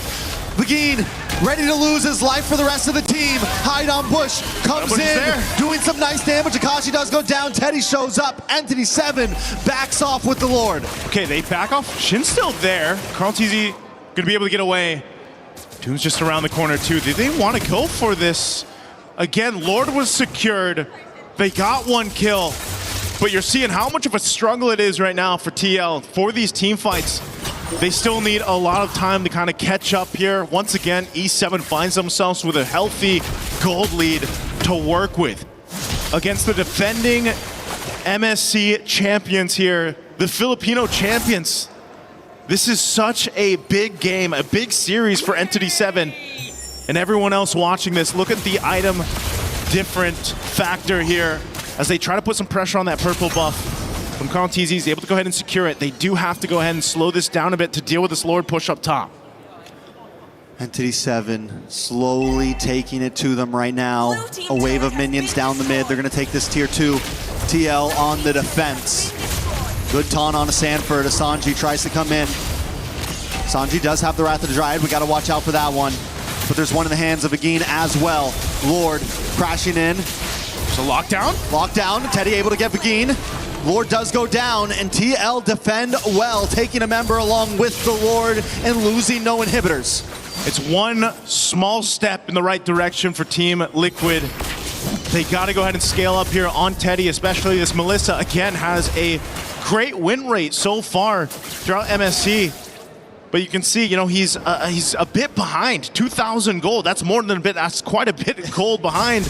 You know, working on this fourth item. He's at least got the Trinity locked in. So that's why the damage, when they're able to go ahead and set it up, it's there. But again, you're susceptible to being collapsed down on. You've only got your go away and you've only got your flicker. That's about it. So TL is really just, it seems like they're just trying to slow it down, keep things maintained at the base till that, you know, they're ready to actually fight into these fights right now. They just know that the power is in favor of Entity 7. They have to dissect these fights really carefully, especially with Hide on Bush on this Ling. As we've seen so far, a little bit of stun here on JP. He'll be able to tank that up. They want to go ahead and secure, once again, this buff for Carl Teasy. Sanford's going to try to bring it back. The game does get pushed back as well, but Hide on Bush takes the purple. Now Carl Teasy doesn't have the buff to go, and Lord is up in just 16 seconds. It's going to be a big advantage over to Entity 7. Not to mention as well, they're sending Doom up to the top side to create a slow push on the long lane. Team Liquid has to think very clearly about this next Lord. This Lord is crucial. Approaching that 14-minute mark up to this point, Entity 7 with a 6,000 plus gold lead is in charge. just like they were in game one. And now for this Lord to go ahead and start up. Akashi will pull it through. And Sanford, he's got to get those stacks. He's got to be that front line. They got to allow Teddy that space to work with. And Sanji has been holding on to that Wrath of the Dryad. It's going to be crucial here. If they decide to fight, that's the main thing. Quarter the health on the Lord here. Does TL go for the Lord? It's just going to be secured by Hide on Bush. So they choose to defend again. I think that's the right play, honestly. The thing about Team Liquid's draft is they do have good protection against a siege. They can huddle up. They want to try to fight in those little corners. When Entity 7 has to come through, they'll have the Wrath of the Dryad in response. They'll have the Detna's welcome, and they'll have Teddy just getting free shots from the base. That's where they need to look for the big mistake, or that's where they at least need to buy some more time to get to this 18-20 minute mark to where gold is at a standstill. Man, again, if this Lord making its way up top, Entity 7 with a 7,000 gold lead. Maybe that's lucky for them as they approach the base. TL trying to clear this out. Again, they've got some key items picked up. Wind of Nature too for Teddy, so they can fight this if they need to lock it down here into the base. Lord's gonna charge in up top. Entity 7 looking to take out a base turret. Conceal gonna be used here. Conceal is used. Entity 7 breakthrough. TL's tournament life on the line. One more fight could end it all. Carl Teasy tries to look for the engage. Begin as well, entering through the Lord, crashes in. Doom forced back by the Muddles. Entity 7 just looking for towers. They know they can't brute force their way in right now. And with that, that'll be a successful defense for TL. Yes, they lost 2 base turrets, but given the situation, how far behind as a team they are, they hold on to 1. They potentially buy themselves a minute and a half or so to go ahead and catch up. But we've seen this before, Trex. It might be one of those cases where it's like, do they just continue to let the Lord go and then try to get that miracle base defense? At some point though, especially when we get to that evolved Lord territory, it's almost better just to go for that play in the Lord, you know, and not let it come down to your base defense. This might honestly be the one that they're gonna have to fight for. Without 2 inhibitors, it's a very tough defense because yes, they have the capability with Teddy now, especially having the Wind of Nature and everything. They can hold up for a little while, but it's not like Entity 7 doesn't have the dive potential either. They have the big Blazing Duet. They have Begin. They have Akashi who can harass. They have so many opportunities. And look at them now. They're just huddling outside. They're freezing lanes, but they're not giving much space. And a big threat to just stop Team Liquid in their tracks is, again, Shin. And that's why this Eudora has been so deadly in the drafts. Whether it's Shin and just playing off the Wrath of the Dryad even, or that taunt that comes through with the Balric, that could be an almost automatic kill. That numbers advantage that Entity 7 can potentially get is what's so deadly and why Team Liquid has to pretty much just stay in their base unless they're all gonna go together here. JP can spot some things out. He's tanky enough, has that magic resistance too. So now that this Lord is up, Teddy goes and handles that wave a bit. Doom will start this Lord. And this could be a crucial one. This could be the game-winning Lord take for Entity 7 unless TL could somehow, some way make this happen. The stun's coming through, plus that ultimate from Shin already. I think they know this is going to be drawn out, so they're willing to use it just to force them away a little bit. It's a slow push on the bot side towards Team Liquid's last inhibitor. At some point, Entity 7 knows you got to send someone over there. That's your only option. You also have to worry about top lane. You also have to worry about mid. And look at Hide on Bush. He's even willing to commit. Listen, I'm going to force this thing in. You have to send someone now. Ooh. And I'm quickly going to get back to the Lord. And they know Teddy's got to go there. That wave pushed in. There's the conceal. They got to stop this here. It's on a quarter of the health. Big Wrath of Dryad, and Doom comes in with a Blazing Duet along with a Tempest of Blades. The Tona's Welcome does lock on, but it's not enough. Carl Teasy finds Shin in the backside. Can Teddy get there? Taking so much damage, and Hide on Bush with the double. The go away does come out, but Entity 7 doesn't want to give it up now. It's just JP and Teddy up against them all with Carl Teasy. Entity 7's not going to force it in. They're going to go back to the Lord. They want to make this a guarantee. Entity 7 will be able to get this Lord. What a team fight. What a macro play to push that bottom wave. Make sure Teddy got it, and he was too late to the fight. So they collapse down. Yes, TL's still going to be able to defend, but man, they expended a lot. Look at those battle spells. They're still down here. They got waves to deal with. And eventually, Entity 7 will be looking to take down this base turret and take down the tournament lives here of TL. I'm going to say this, Entity 7 better finish this here. I'm surprised they didn't go for the ending a second ago. No go away on Teddy. But once again, just to remind everyone, Team Liquid on tournament life. This could be the last Lord push we see from them. Can they make the Hail Mary play? Oh, they're going for it. Carl TZ gets taken out by Shin, diving too deep. Are they just trying to buy time? Though as rest of Entity 7 pushes in, a big blazing duet on Sanji. The Lord connects onto the base. Teddy, 1v1 against Doom, and he gets the shutdown, the go away. Teddy is popping off right now, but is it enough to save the day as the rest of Entity 7 closes in? A tempest of blades to seal the deal, and Entity 7 comes halfway across the world to prove a point, to prove that the hunt's not over. The hunt wasn't over from the start. Everybody watching this is going to be in shock. Team Liquid Philippines will not move forward in MSC here at EWC 2026. Again, it's been full of surprises, Trex. This might be the biggest one yet. For those that don't know, Entity 7 came from the Development League of South America, worked their way on, took the MCT Amer champion, and now are sitting on the stage taking out the previous MSC champions. Some people shared their thoughts if Entity 7 should be here in the tournament. Well, I'm pretty sure now it's been quieted and the doubters are not there anymore, because talk about adding one to the list, to the hunt. Tough loss here for Team Liquid Philippines and all the supporters that they've had up to this point, man, and still will have moving forward, but it leaves you wondering what went wrong. What happened here from the drafts, from the execution? Is the meta, again, that big of a difference matter and a factor now where teams are just adjusting quicker? It's an onion. The meta is unraveling piece by piece before us, and some teams are adapting quickly, some are adapting slowly. But let's go over to the stage. Rose, take it away. To say I am shook on this stage is an understatement. Entity 7 actually eliminates the defending champions from MSC at EWC 2026 in a sweep. Wow, first of all, Shin, congratulations. How are you actually feeling right now after doing that? Ante todo, Shin, felicidades. ¿Y cómo te sientes después de esta gran victoria?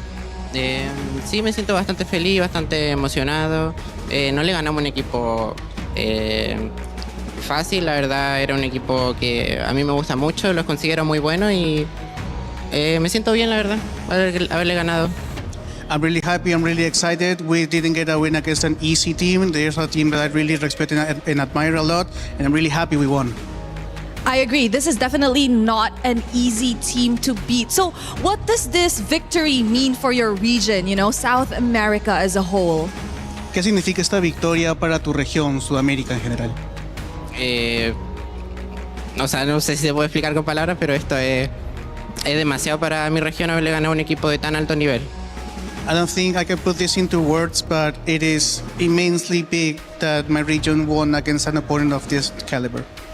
I agree. I think this match is a statement that the other regions are actually beginning to step up in the land of Dawn.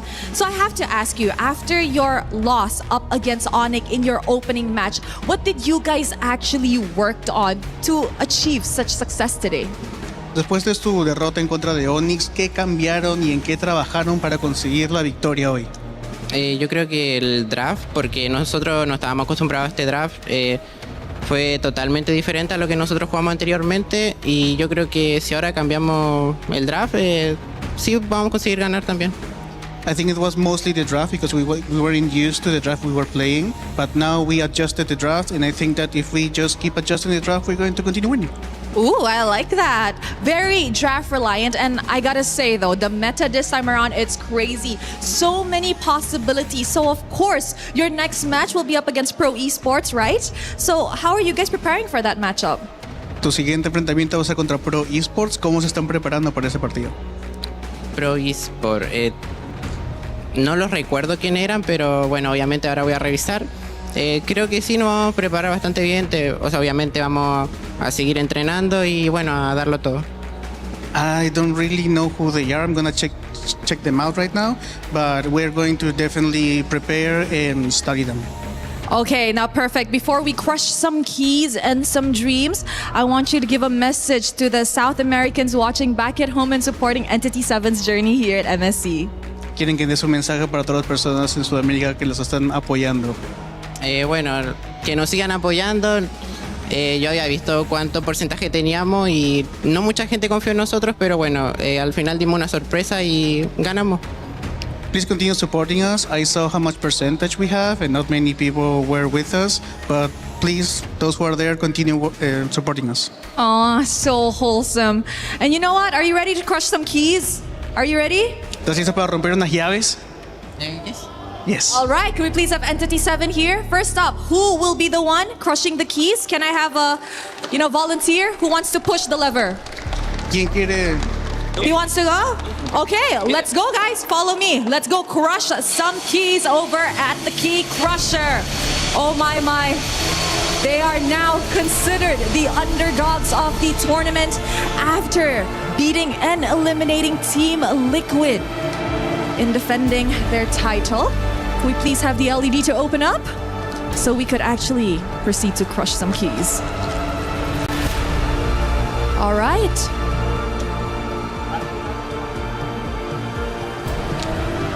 We are waiting. A little bit of a suspense. I think everybody was really shocked at what has played out just now in the Land of Dawn. Let us wait for a little bit longer. Oh, okay. Maybe we could ask Doom, how are you feeling? Excited.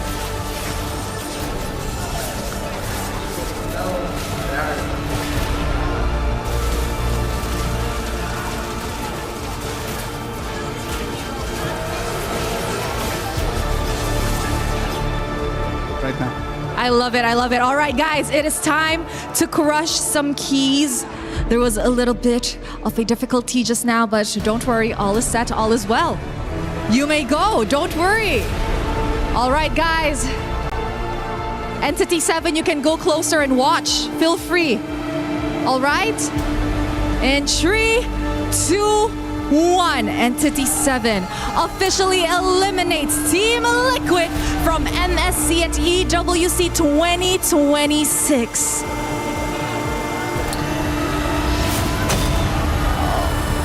Oh, there you guys have it. And now we could pull the lever up so that we could see the keys of Team Liquid. All right, thank you very much, Entity 7.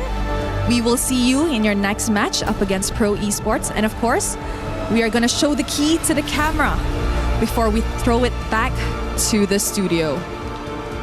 All right, guys, there you have it, ladies and gentlemen, throwing it back to you guys. Well, it's not Vamos Team Vamos, it's Vamos Entity 7. South America not only gets a win and stays alive in this tournament, they take down the defending MSC champions, which guarantees this year's MSC at EWC 2026 will have a new champion. But more upon that, despite all the shock, despite 92% of you thinking Liquid PH would take the win, only 8% of people thinking what just happened on stage would happen.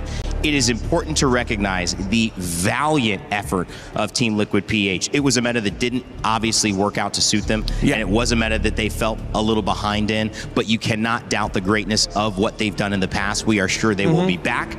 A big salute to all of you. I know you might be hurting right now, fans, but there is still so much more MLBB to happen. And to switch gears, guys, what a valiant performance from Entity 7 to have that loss and to turn it around in such a way. I mean, goosebumps, but also pride. Also, what do you have to add to that, Rimar? Because it's an amazing thing to see when esports gives us surprises like this. What an image that was, and I can't believe it's the Filipino in the panel that's going to have the first word on this, just watching the champions of the Philippines get eliminated. But it was doomsday for Team Liquid Philippines with Captain America's hide-on bush. He was the one that popped the key of Liquid. And yeah, patent pending, Captain America's hide-on bush, you're welcome. It's not just Captain America, it's Captain America. Is that the one after Winter Soldier, or? I don't know. I'm not sure with where we are at. Which one is that? Is that the spin-off? Or? But this is their moment. This is their movie. I'm pretty sure even they're wondering, wait, are we dreaming right now? You can see that a lot of them were coming off of that like, yeah. I can't believe it. Did that just happen? You know, you go up and do the handshake. I don't want to do it. Who wants to do it? Yeah. Because the truth be told, I don't even think that Entity 7 believed that maybe, hey, this could be it. This could be their moment. It just happened. Yeah. And I know with our community, we focus on a lot of what could have been and what could have been different, what could have been changed. I hope we take this moment as an MLBB community to look at Entity 7 and raise them up. I agree. We don't know how longer else they'll be able to stay in this tournament, but what they did today was legendary. Hey man, it's the GOAT's gift. That's why when you are playing up against GOATs, he expects the best. And Entity 7 this time round, they say, you know what? We will rise to the challenge. We're going to take it to you. And at first, you might have been able to say the draft. All right, they got him on game one. That draft looked pretty good. You guys both said, wow, I'm feeling a little worried for Liquid. But in that second game, it was much more even. And it was an execution masterclass from what I see. Every single moment there was a Lord that needed to be fought over. Entity 7 had areas covered. Every single time there was a potential fair 5v5, someone was pushing a bottom lane or pushing a top lane, slowing the minion wave and forcing Liquid PH to then turn around and go, wait, we can't fight this 5. We got to go deal with that. Rimar, what did you see? Because it was so many levels that Entity 7 performed well. Yeah, it was two moments. We've already discussed the draft, and I think we can touch on the draft a little bit as the game is going on. Now, Gideon, I will need your help for this one.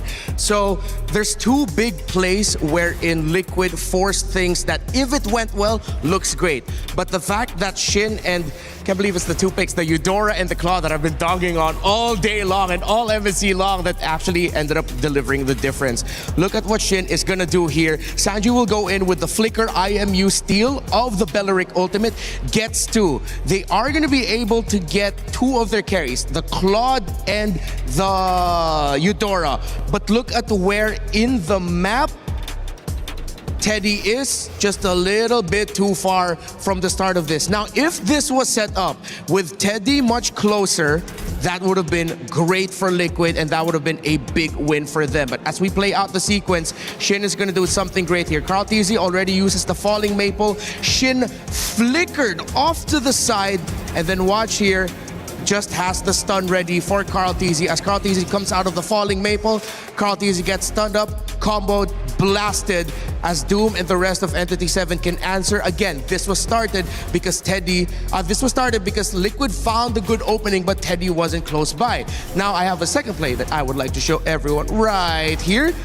Almost a similar effect. Teddy too far. Sanford decided to go with the Flicker. Detonus welcome. Finds Shin, but not Doom. I think he was aiming for Doom, but overshot it with the Flicker, instead going after the Eudora. We play out the sequence, and as you see, as Doom gets to sidestep just a little bit, doesn't get completely demolished by JP, who jumps on him, but it wasn't in the right formation for Liquid. Two of the big plays that turned this fight around completely in favor for Entity 7 was started off because Liquid, first Sanji, then Sanford, calling a fight with them not completely in position yet.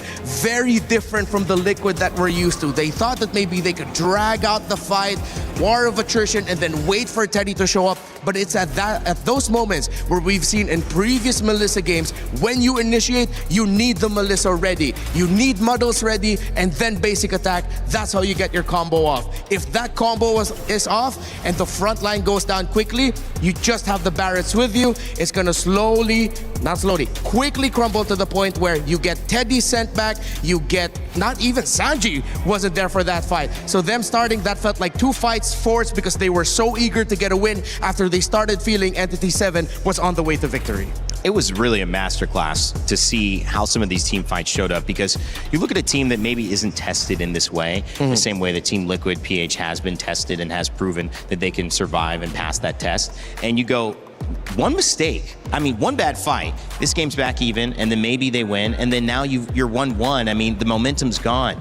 But to have the maturity and to be able to acknowledge the position that they were in, but not be afraid of the moment, I feel like that's just, again, congratulations, but also we need to pay more attention to Entity 7 throughout this tournament. Oh yeah, we absolutely do, because they were playing a much stronger game overall. Even in the moments in the clips that we did just see, there were moments of sloppiness, moments of, oh wait, how in the world does Shin walk away with 1 HP, even though Samford was right on top of him after the Daytona's welcome. There's a lot of these moments that we aren't capturing as often as we expect TL to do. We expected them to play as clean as possible, and unfortunately that just wasn't the case, and that's how Entity 7 gets that one up on them, on top of the advantage from the draft, on top of the advantage being at match point. Yeah, I'm going to double down on that. People have to acknowledge Entity 7 played better within the game this entire series against Team Liquid Philippines. Yeah, it was clear to see, and someone who's new to MLBB and learning every single day, these were some of the things that just seemed kind of through the eye test, I say it, pretty obvious that Entity 7 was able to have command of that, and it shows in the results. 2-0, again, it's not easy. Team Liquid PH coming back, wanting to defend their title. It's in Paris. MSC's only been internationally tournament, in outside of South Asia or Southeast Asia? Southeast Asia. Southeast Asia for a couple of years, and so it's a great opportunity for everyone to be here. Everyone's putting on their stuff, and when you go home, that is a moment like here. You have your key crushed. It's hard to put into words. It's not something that you enjoy, and again, hearts go out to anybody leaving this tournament, because there's a lot of young men out here doing their absolute best, representing not just themselves, their families, but their regions, their homes, their countries, and their own personal stories. So again, we wanted to talk with them. We know it's not easy to do an exit interview. We appreciate you, Teddy, for taking the time to do it. Let's hear his final words here in this MSC as he tells us what's on his mind after the loss. It's Eterna here, backstage with Team Liquid. We have Teddy and we have Coach Aeon. Thank you so much for being here. Maybe, Coach, you could start. What went wrong in that match?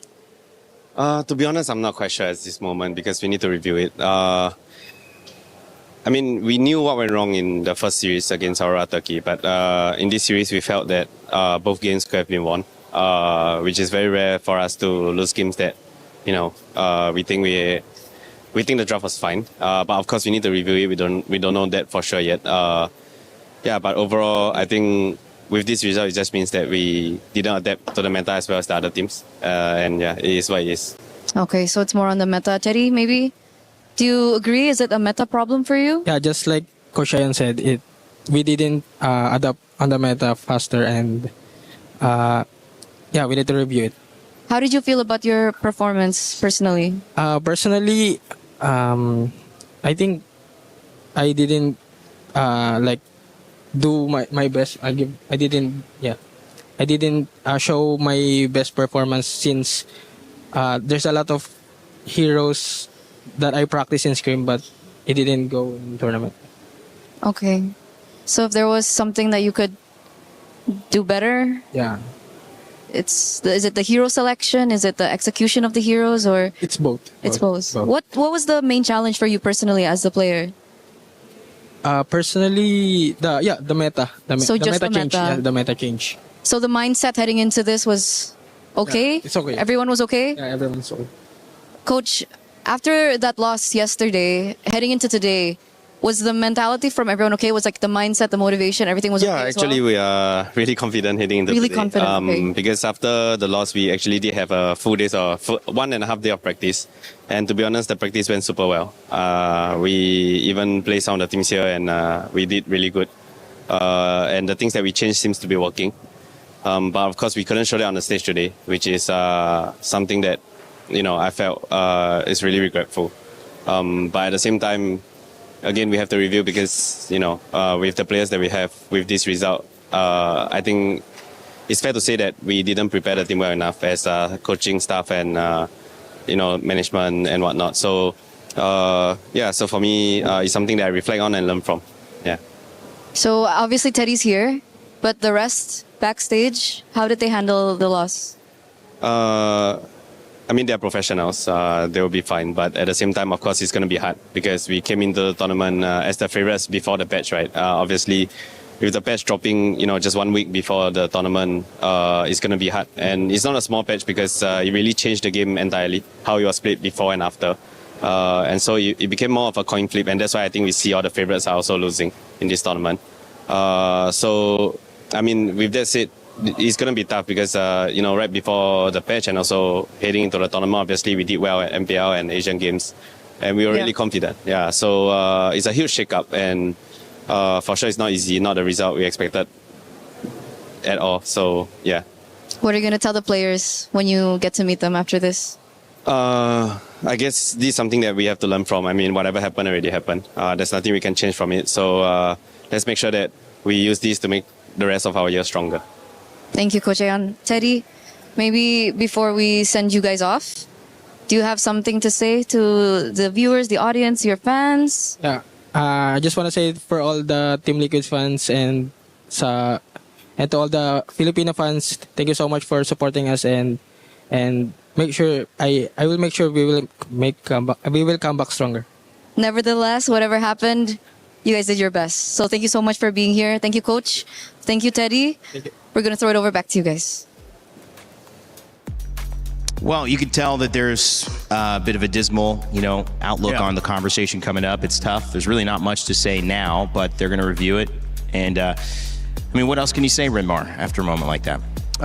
It's going to be a difficult comeback. I mean, again, we've already mentioned the Team Liquid. They've been through a lot. They are professionals, as Coach Ayan said, but it's tough. With the results that they were expecting and the results that they got in the end, I hope for the best for them and for all the teams that have been eliminated already in MSC at EWC 26. I hope for all of you, y'all come back stronger. Yeah, honestly, I'm just Teddy, such a young player of this caliber, of this age, playing on such a high level as well, having to do a loser's interview on top of that with their coach, really showing not only professionalism, but dear Lord, he's a strong boy. He kept it together for a while. Yeah. Like, that was a long interview. He kept it all together without breaking. Like, give me a tear, give me something, and I would have been like, he's a human. But no, he kept it strong, and it really goes to show that, hey, the rest of Liquid is supporting him, and they're standing behind the backs of the right players. I think they're going to do it better, but for now, it's just you got to take the L's.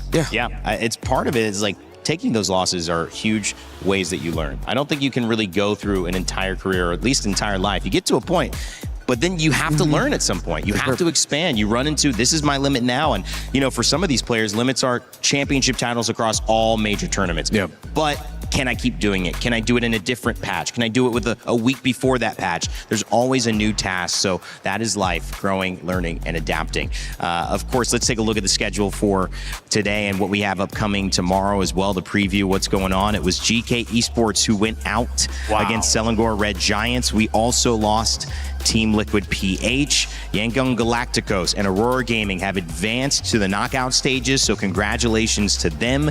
Pro Esports and Onyx are still alive, but they will have to fight for their life. And that means that these decider matches are coming up very, very soon. You can see it here on the bigger graph overall. It is going to be Onyx versus Selangor Red Giants and Pro Esports versus Entity 7 to find our final four who will join the knockout stage.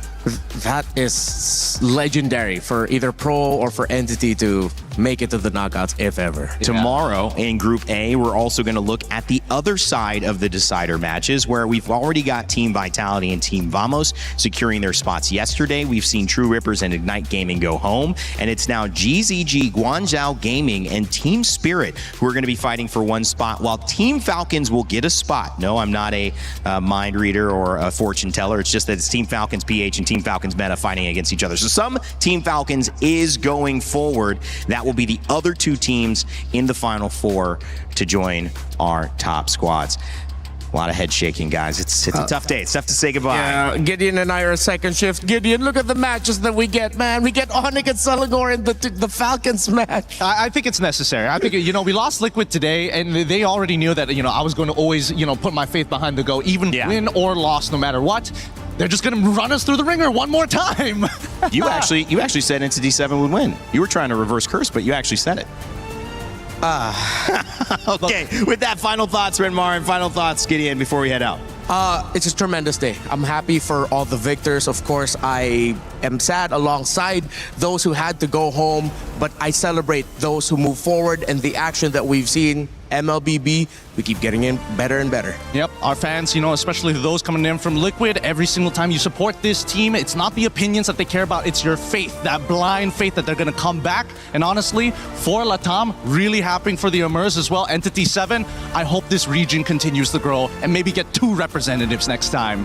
Well, some wonderful MLBB on display today, fellas. It's been a pleasure having you and all of our cast members, all of our guests as well. Ready to tune into tomorrow. I hope you are, because we have even more action, more teams going home, more teams getting crushed on what has already been a historic MSC. You wanted fireworks? You got it. There will be a new champion next week lifting that trophy, but you're going to have to stay tuned to see who it is. From behalf of all of us here at MLBB at EWC 2026, my name is Rain Day, and I'll leave you with the STC recap to finish off today.